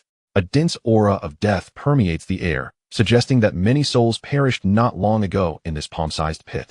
The miasma of death is so thick that it seems almost indissoluble, with numerous vengeful spirits coalescing into a sinister mass, refusing to dissipate. Ironwood Wind, standing nearby, nods in agreement, equally sensing the overwhelming presence of death and the vengeful souls emanating from the pit. Upon hearing Ironwood Wind and Zhang Kuan's remarks, the ancestor of corpse transport no longer harbors doubts about how he arrived in this unfamiliar realm through the teleportation array. Instead, his eyes gleam with delight as he exclaims, "Such a rich concentration of death energy and vengeful spirits indicates that these individuals must have died with profound resentment and unwillingness. Among these souls, there are many who were formidable in life, possessing an extraordinary potency. To think that traversing the teleportation array has led me to such a fortuitous location." With that, the ancestor of corpse transport raises his hand, summoning a large cauldron brimming with demonic energy. He performs a series of intricate hand seals, unleashing the cauldron to voraciously consume the death energy and souls from the palm-sized pit. "Brother Zhang, Brother Iron, please grant me a moment. These death energies and souls are invaluable. Rather than allowing them to reincarnate in the cycle of 6 realms, why not let me refine them into magical artifacts, thereby maximizing their worth? Otherwise, it would be a waste." The ancestor of corpse transport is elated. Should he fully absorb the death energy and souls here, the rank of his cauldron would undoubtedly ascend, ensuring his security when he enters the Imperial Palace. The sudden influx of death energy and souls feels to him as if a pie has fallen from the heavens, and his aged face beams with uncontainable joy. However, just as the ancestor of corpse transport begins to refine the magical artifacts with the death energy and souls from the pit, a radiant beam of light suddenly streaks towards him from the distance. He lifts his gaze, his expression turning cold. These death energies and souls are precious. He wonders if this newcomer intends to seize them. Should that be the case, he shall not show any mercy. As the radiant light dissipates, revealing the silhouettes of 2 cultivators, the ancestor of corpse transport is further astonished to recognize one of them, the leader of the Ghostfire sect, a third-rate cultivation faction located near the territory of the corpse transport sect. What brings the leader of the Ghostfire sect to this place? The ancestor is perplexed, for the leader is not particularly formidable, merely a minor true monarch. He harbors no fear of any attempt to snatch away the death energy and souls. Yet, upon witnessing the terrifying giant hand that annihilated the corpse transport sect, the Ghostfire sect leader flies in, feeling a profound sense of shock and reverence towards the mysterious powerhouse. However, at that moment, he notices 3 formidable cultivators beside the palm-shaped pit, all of whom are true monarchs. He instantly recognizes the ancestor of corpse transport leading them. His heart skips a beat. How can it be that the ancestor of corpse transport has survived? Logically, the terrifying hand that descended from the heavens possesses earth-shattering power, capable of obliterating anything in its path. The ancestor of corpse transport, being a true monarch, should have had no chance of surviving such an onslaught. He ought to have been reduced to mere ashes.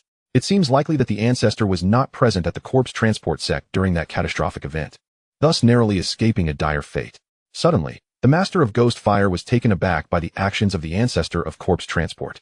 Truly, as a venerable figure of the demonic path, his ruthlessness knew no bounds. Even after the demise of his disciples and elders, he sought to refine their remains into magical artifacts. The master of ghost fire dared not dwell on this unsettling thought and promptly descended from the heavens, clasping his hands in respectful greeting. Upon encountering the ancestor of corpse transport, the ancestor inquired sternly, "Why do you find yourself here?" To the master's surprise, he detected no trace of sorrow or anger from the ancestor regarding the obliteration of the corpse transport sect. Rather, the ancestor appeared unervingly composed, as if the calamity bore no relevance to him. This peculiar demeanor left the master of ghost fire feeling quite perplexed. With a bitter smile, he replied, "That ominous hand was terrifying, effortlessly annihilating the corpse transport sect. I came to see if anyone still lived within, hoping to save at least one soul. However, the journey revealed nothing but desolation. Not a single person from the corpse transport sect remains. Now that I see you are unharmed, I find some solace. As long as you exist, the corpse transport sect has not truly perished. I believe it shall rise again soon." These words, once spoken, left the ancestor of corpse transport momentarily stunned. What did he mean? You are unharmed. How could the sect still exist if it had been annihilated? The ancestor found himself somewhat bewildered, and even Zhang Kuan and Tai Mufeng, who stood nearby, wore expressions of incredulity. The corpse transport sect had been destroyed? It was difficult for them to accept such a notion, as the sect was renowned as a first-rate cultivation force within Hezhou, hardly something that could be vanquished so easily. Observing the perplexed expressions of the 3, the master of ghost fire suddenly realized. "Ancestor, are you unaware that this very pit left by that hand is indeed the location of the corpse transport sect? This desolate expanse makes it difficult to reconcile with the once glorious sect. Were it not for my own eyes witnessing the destruction, I could scarcely believe that the corpse transport sect had been obliterated by an enigmatic hand." The ancestor furrowed his brow, a wave of intense unease washing over him. He hastily ceased the ritual of refining the lingering death energy and souls into artifacts, and with a grave tone, he asked, "You mean to say that this hand-shaped void is indeed the site of my corpse transport sect? My sect has been annihilated by a mysterious hand."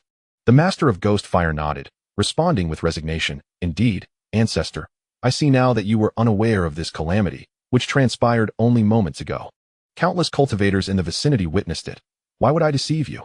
Following this, the master of ghost fire conjured a spell, transforming the heart-wrenching scene he had witnessed into an ethereal image, presenting it to the ancestor, Zhang Kuan, and Tai Mufeng. In this mesmerizing vision, a colossal rift in space suddenly tore open above the distant corpse transport sect. From this fracture emerged an overwhelming force of destruction, a monstrous hand that blotted out the sun, plunging the sect into an abyss of darkness. Even though the 3 could merely observe this harrowing scene through the ethereal imagery, they could still feel the immense power contained within that terrifying hand, sending shivers down their spines.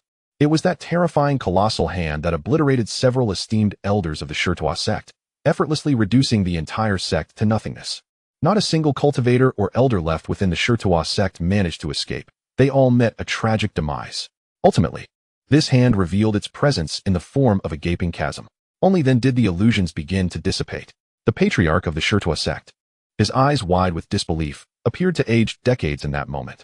He was lost, his countenance a tapestry of emotions: shock, incredulity, horror, and dread. How could this be possible? How could my Sherto sect be annihilated? This cannot be real. I refuse to believe it. I must be dreaming.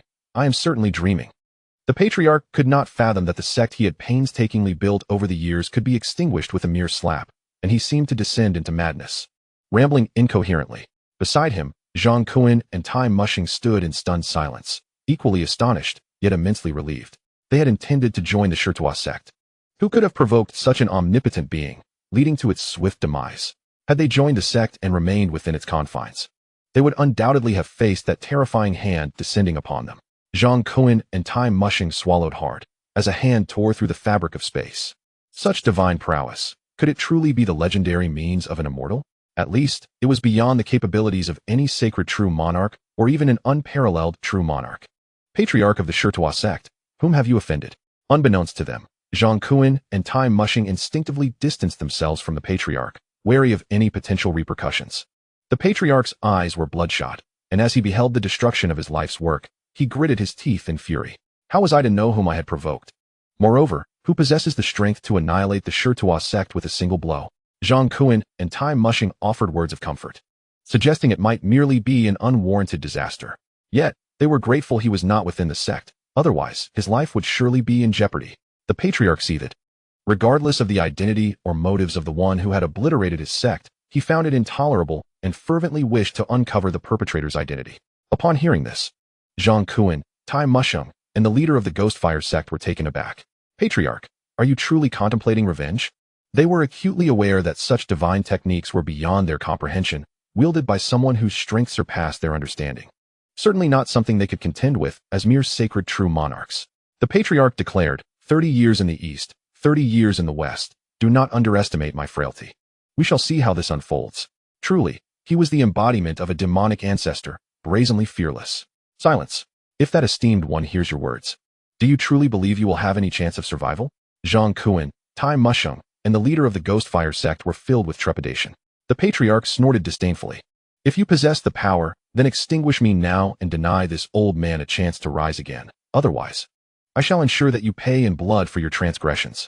However, just as the words of the ancient ancestor faded, a young and indifferent voice suddenly resonated through the heavens, like thunder rolling across the sky, deafening in its intensity.